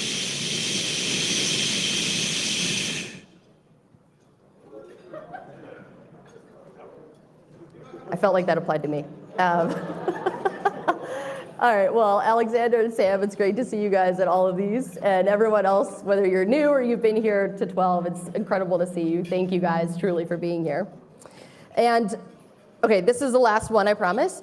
Are there any Green Bay Packers fans in the room? Okay. Great. Now, this is usually the award ceremony is in February, so I can like talk trash about the season, but ours isn't looking so good this year. So fellow Packers fans, if you need to empathize with someone, I'm here for you.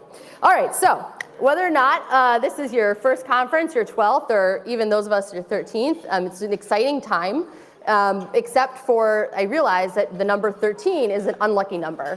And then I thought, well, SFL conferences have a tendency of just bringing out the unluckiest events, like the unluckiest things that could happen. So Wolf reminded us at the opening about the first SFL conference, where we literally had to call every attendee. At the time we could do that because there were fewer than 100 people.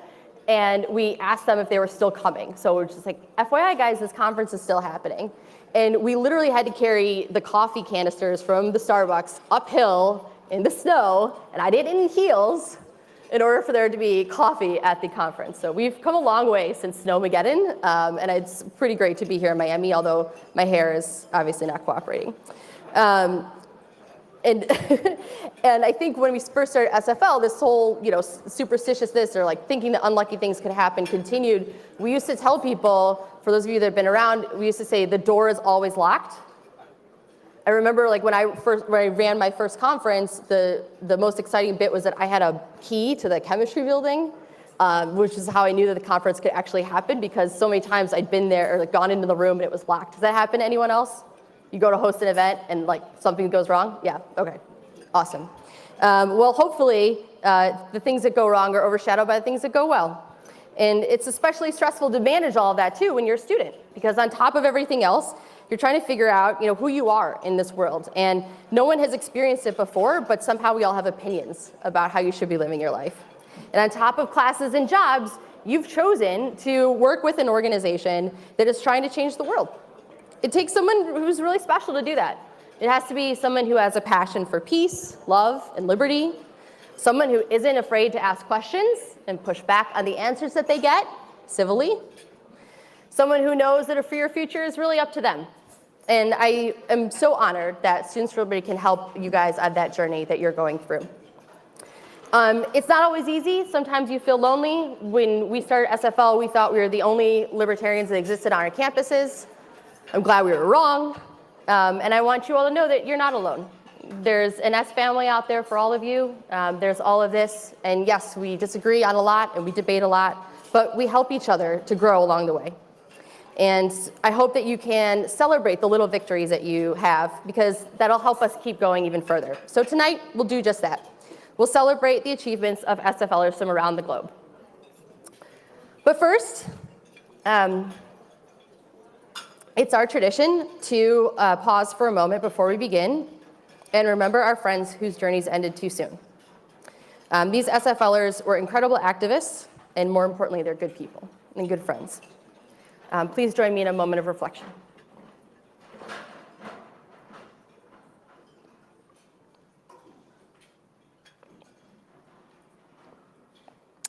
Thank you. In their memory, we continue our fight for a freer future. Okay, whew, happiness. All right, so we'll start tonight with the Event of the Year Award. And for the nominees, we have the Socratic Samvad Colloquia Series from South Asia Students for Liberty.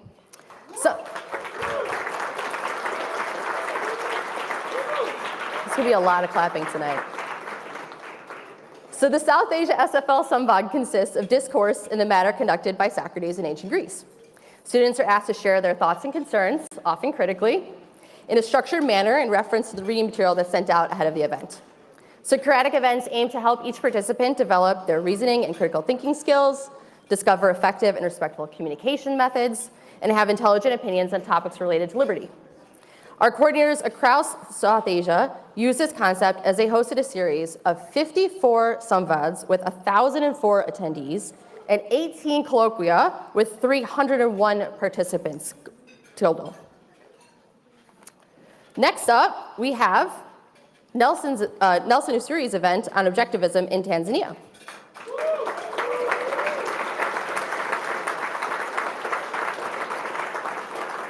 So they put this event together in less than a month. They had to organize it, promote it, and host this event on the theme of objectivism and liberty at the Arusha Technical College in Tanzania.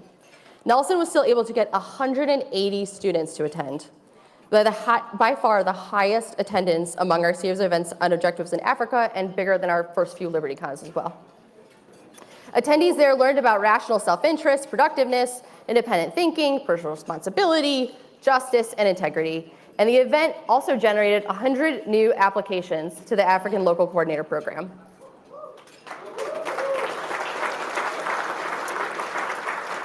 And our last nominee for the award is the Ideas Hub in Latin America. I think I know where they're sitting. Venezuelans saw a new online training model coupled with the LibertyCon format conference that encouraged more than 420 students to join and learn about the ideas of liberty and how to promote them effectively. Participants strengthened their knowledge and skills in the fields of entrepreneurship, communication, cryptocurrency, and pro-liberty activism. We've done enough round of applause, so let's just get to it. The winner is Nelson Usuri's event on objectivism in Tanzania.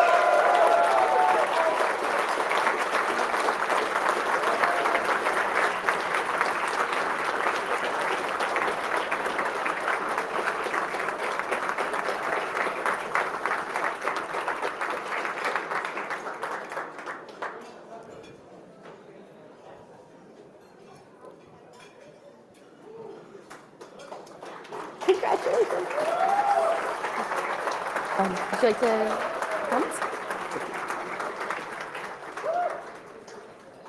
comment? Thank you so much.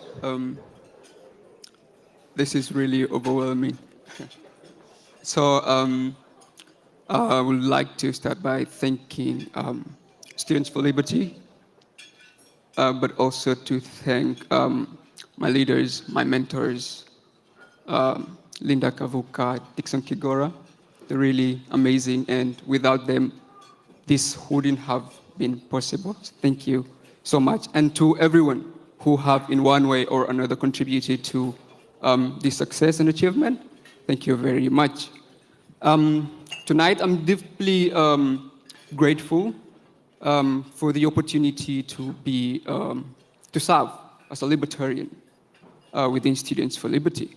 But I'm also greatly honored to have been selected to receive this award.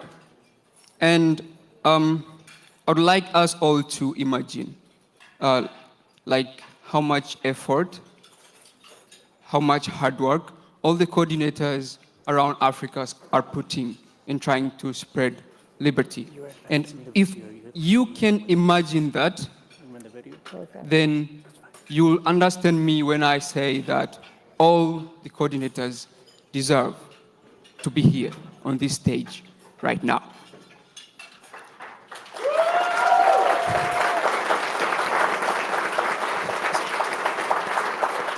So, this award is a symbol for all the hard work that all coordinators are putting all over the world in trying to spread liberty. This is our award. We have all won this award. And therefore, I'm accepting this award this evening, and I'm sharing it with all of you. We are all the winners of this award, and we are all together in this battle. And I believe we are going to win. Thank you very much. Congratulations. Do you want to take a picture? Bring a picture?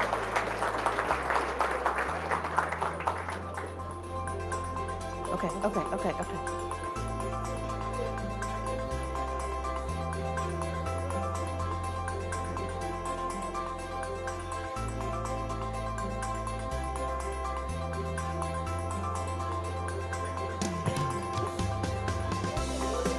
Okay.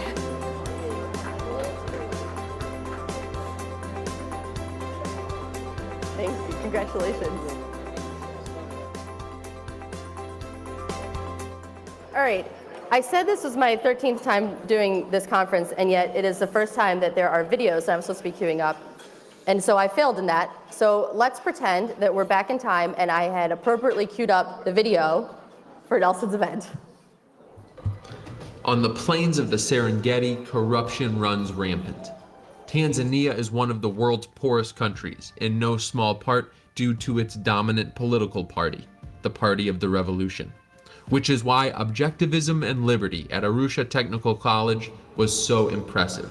With just under a month to organize, promote, and host this event, Nelson Usiri brought in 108 students, the highest attendance among SFL's series of events on objectivism in Africa. Those in attendance learned about the virtues of rational self-interest, productiveness, and independent thinking, and they left with a deeper sense of personal responsibility, justice, and integrity. In a country, indeed on a continent where freedom faces an endless stream of threats, objectivism and liberty and its champion Nelson Usiri reawakened the Randian spirit of individuality, and ultimately, more than half of the event's attendees were inspired to pick up the baton of liberty by applying to become Students for Liberty local coordinators. Students for Liberty is proud to name Objectivism and Liberty at Arusha Technical College its event of the year.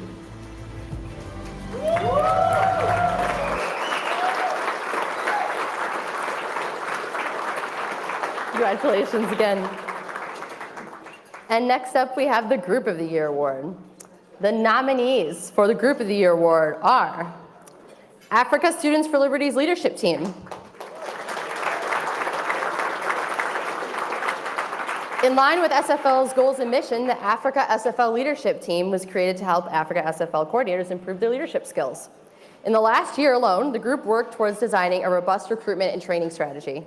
With their efforts, 400 coordinators from 28 countries on the African continent are better connected to meet, learn, and collaborate on regional projects for a freer Africa. Our next nominee, I'm going to get this, Unio Juventude e Liberdade.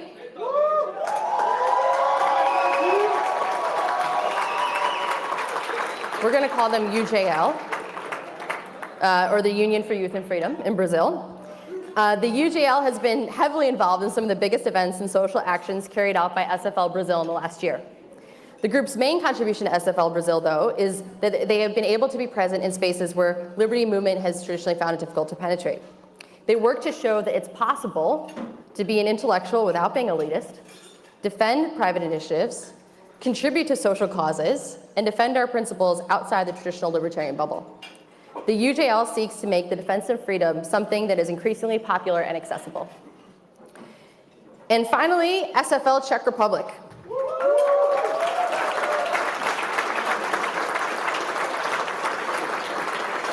The SFL Czech Republic student group played a particularly active role in the Liberty Opportunity Task Force for Ukraine. This included emergency evacuation of SFL coordinators in Ukraine, protests, awareness, and events on the cost of war. The Czech team also hosted, in addition to that, multiple large-scale events that included 2 regional conferences and the 2022 edition of LibertyCon Europe with 1,246 attendees. And in this nomination, we're recognizing not just those events, but what they've done to support the rest of the S family. Their critical and quick efforts responding to Putin's war on Ukraine and showing just who bears the brunt of that. So please give a round of applause for our nominees. The winner is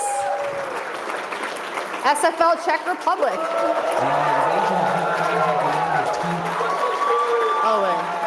When the invasion of Ukraine began, the team from Czechia not only stepped up, they went kilometers above and galaxies beyond the call of duty. At great personal risk, they traveled to the Slovakia-Ukraine border to pick up a Ukrainian SFL coordinator and bring her safely back to Czechia. They delivered aid to the border camp set up for refugees. One of the team hosted a Ukrainian local coordinator in his family home for 3 months and refused offers from SFL to reimburse the living expenses. If they'd stopped there, they would have done so much. But the team from Czechia went on to organize aid events, including as a partner in a humanitarian music festival. They built a new regional website and developed an active following. They organized webinars and successfully expanded to Brno, Czechia. They held weekly events there, along with 2 regional conferences, attracting over 150 attendees each.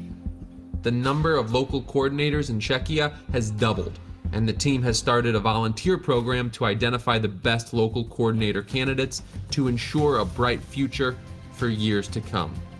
The team from Czechia also hosted the 2022 edition of LibertyCon Europe. They are Students for Liberty's Group of the Year.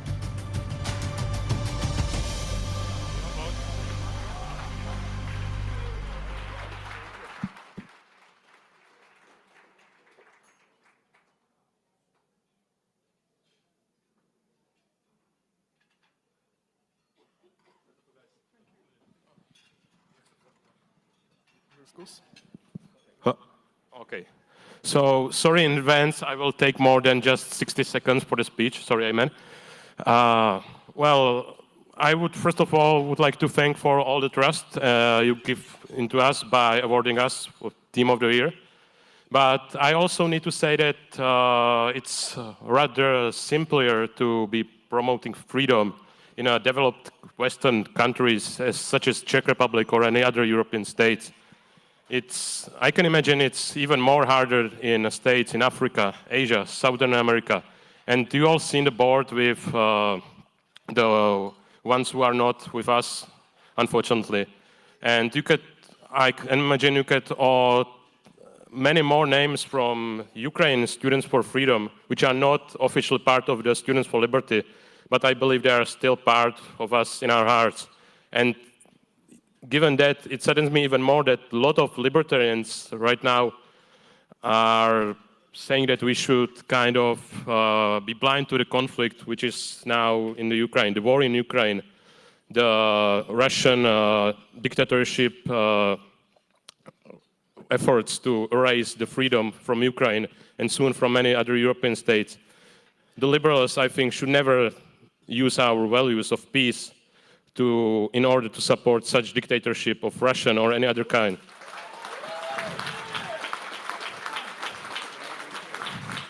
Because by that, we are not only not helping freedom, we are disrespecting the fight that our leaders of Students for Liberty or any other volunteers are giving against their own totalitarianship regimes in Africa, Asia, Southern America. And I am glad that I'm part of an organization that has clear view on this. And I'm really glad that my team developed these efforts in the war in Ukraine. And now, more happier, I would also like to thank our amazing staff from Europe, Tamar Tardzisze, Stefan Acimovic, and Moshovsky, Liza Ceres, really, thank you, I love you guys.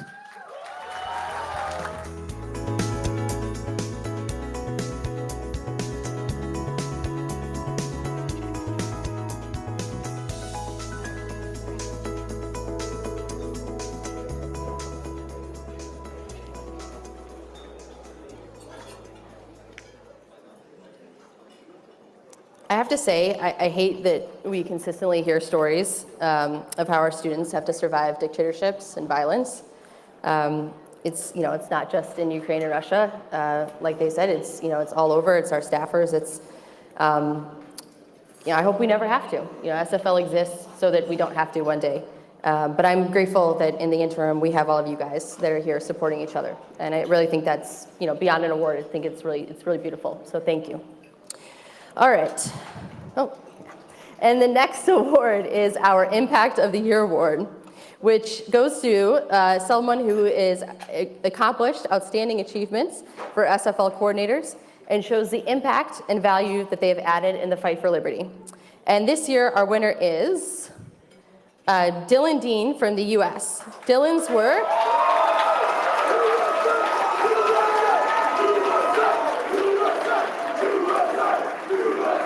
I gotta tell you guys what he did. All right, so Dylan's work in Montana helped him pass two bills that will guarantee free speech protection statewide. All right, now we can watch the video.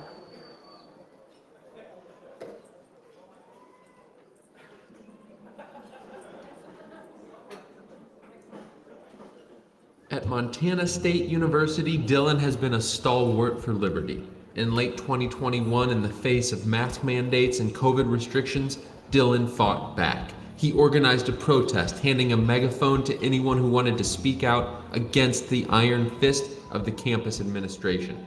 He also led an effort to collect more than 1,000 petition signatures from MSU students against the restrictions. His impact reaches far beyond campus, though. He testified in support of 2 statewide free speech bills in the Montana State Senate and House Judiciary Committees. 2 bills that ultimately passed. Perhaps his crowning achievement was more subtle, but brilliant. With his trash cleanup efforts and organization in Yellowstone National Park, he demonstrated that voluntarism and free markets are the keys to the protection of nature, not central authority. None of his work has been easy. He's faced obstacles and opposition every step of the way, but it has been impactful in the hearts and minds of MSU students, Montanans, and all of us who believe in freedom.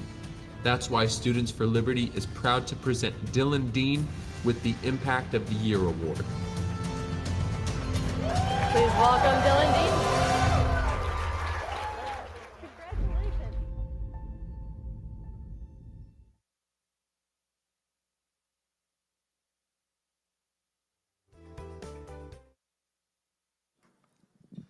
Thank you so much. I'm extremely honored to be up here accepting this award. And there's so many people I want to thank, but only a minute before they yell at me.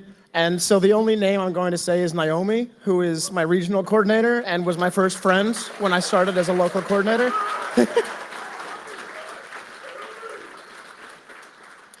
And the only other thing that I want to point out is that this impact was a few small things in one jurisdiction, but it moved the needle towards liberty a little bit. And if all of us continue to do these and to continue to make small impacts in our local communities. One day we'll wake up and we'll live in a free world.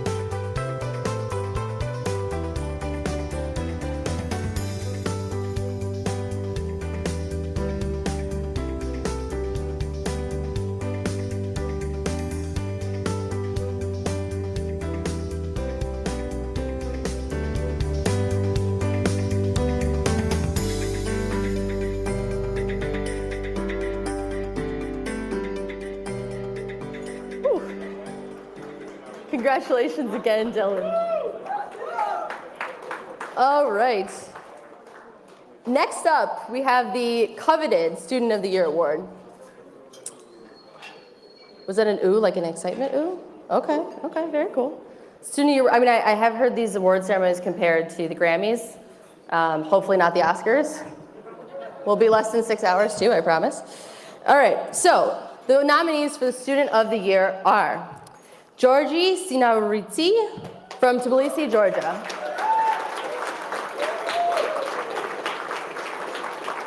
Jorge is a regional coordinator for the Caucasus region. He joined European SFL in 2017 and has been one of our top students ever since. With his vision to expand the promotion of liberty outside of Georgia, he successfully established local groups in Azerbaijan and Armenia. Within the last year, he raised $34,000 in funds in the South Caucasus region to host 2 distinct projects on why politics and why liberty. Our next nominee is Sumaira Vasim from Pakistan.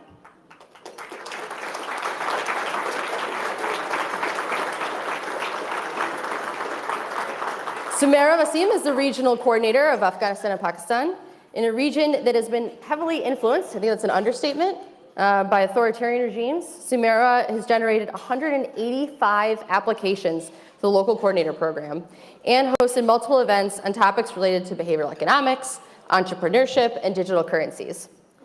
Despite the 2021 Taliban takeover of Afghanistan, Sumaira's efforts paid off well when multiple applicants showed interest in joining SFL, and she continues to ensure our presence in the war-torn region. Most recently, she was selected for the Prometheus Fellowship by SFL, and her Student of the Year nomination recognizes her efforts in advancing liberty in hostile regions. Truly incredible. And our final nominee is Maria Amare from Venezuela.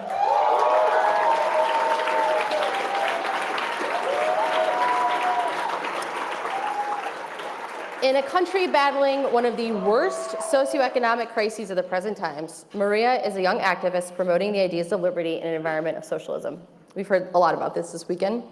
Her activities are spread across hosting events, awareness campaigns, and training. She's clocked over 3,500 hours in SFL's student portal system. And today we're recognizing Maria's fundamental support of and her fight for liberty in a very difficult country of Venezuela. Please give a round of applause for all of our nominees.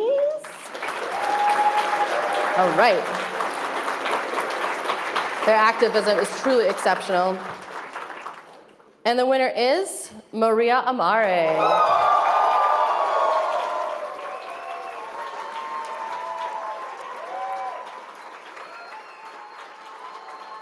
Inflation, poverty, Nicolas Maduro himself. You name the threat to liberty, Maria Amare has seen it in Venezuela. In response, she's organized online events, in-person events, and training programs, including this year's Es Libertad event of the year. And in valiant defiance of an authoritarian regime, Maria risked her life by crossing the Venezuelan border to attend a leadership retreat. With her, she carried the knowledge that the fight for liberty doesn't just happen in the present, but in the future. And so she also played an essential role in Reflexiones Libres, a campaign dedicated to promoting the book After Socialism, Liberty, the reflections of local coordinators on the challenges their countries face. Maria has stood tall against Maduro's government and stood out among activists in her country, including founding a Venezuelan chapter of the Ladies of Liberty Alliance.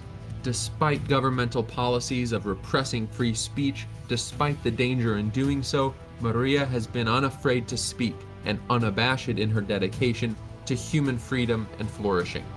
Since joining Students for Liberty, she has been a bastion of hope in a place where government seeks so desperately to squash it.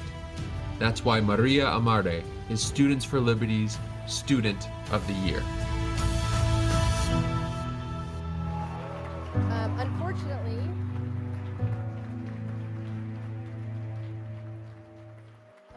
she couldn't be here tonight, but she did prepare a recorded acceptance speech, which we can watch now.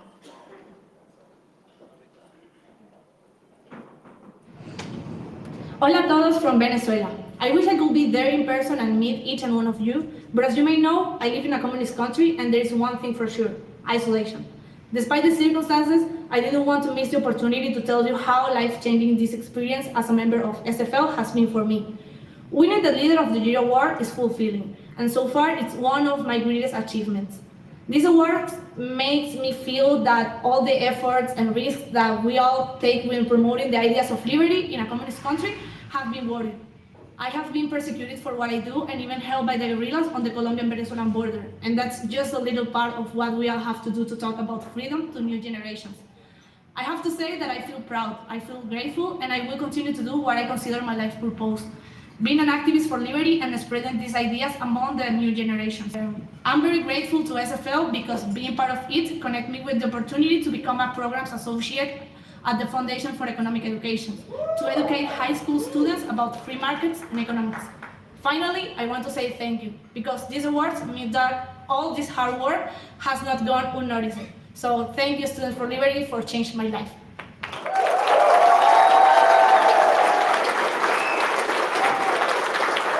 And even though Maria couldn't be here tonight, Oswaldo Martinez will be accepting the award on his behalf, so please welcome him to the stage.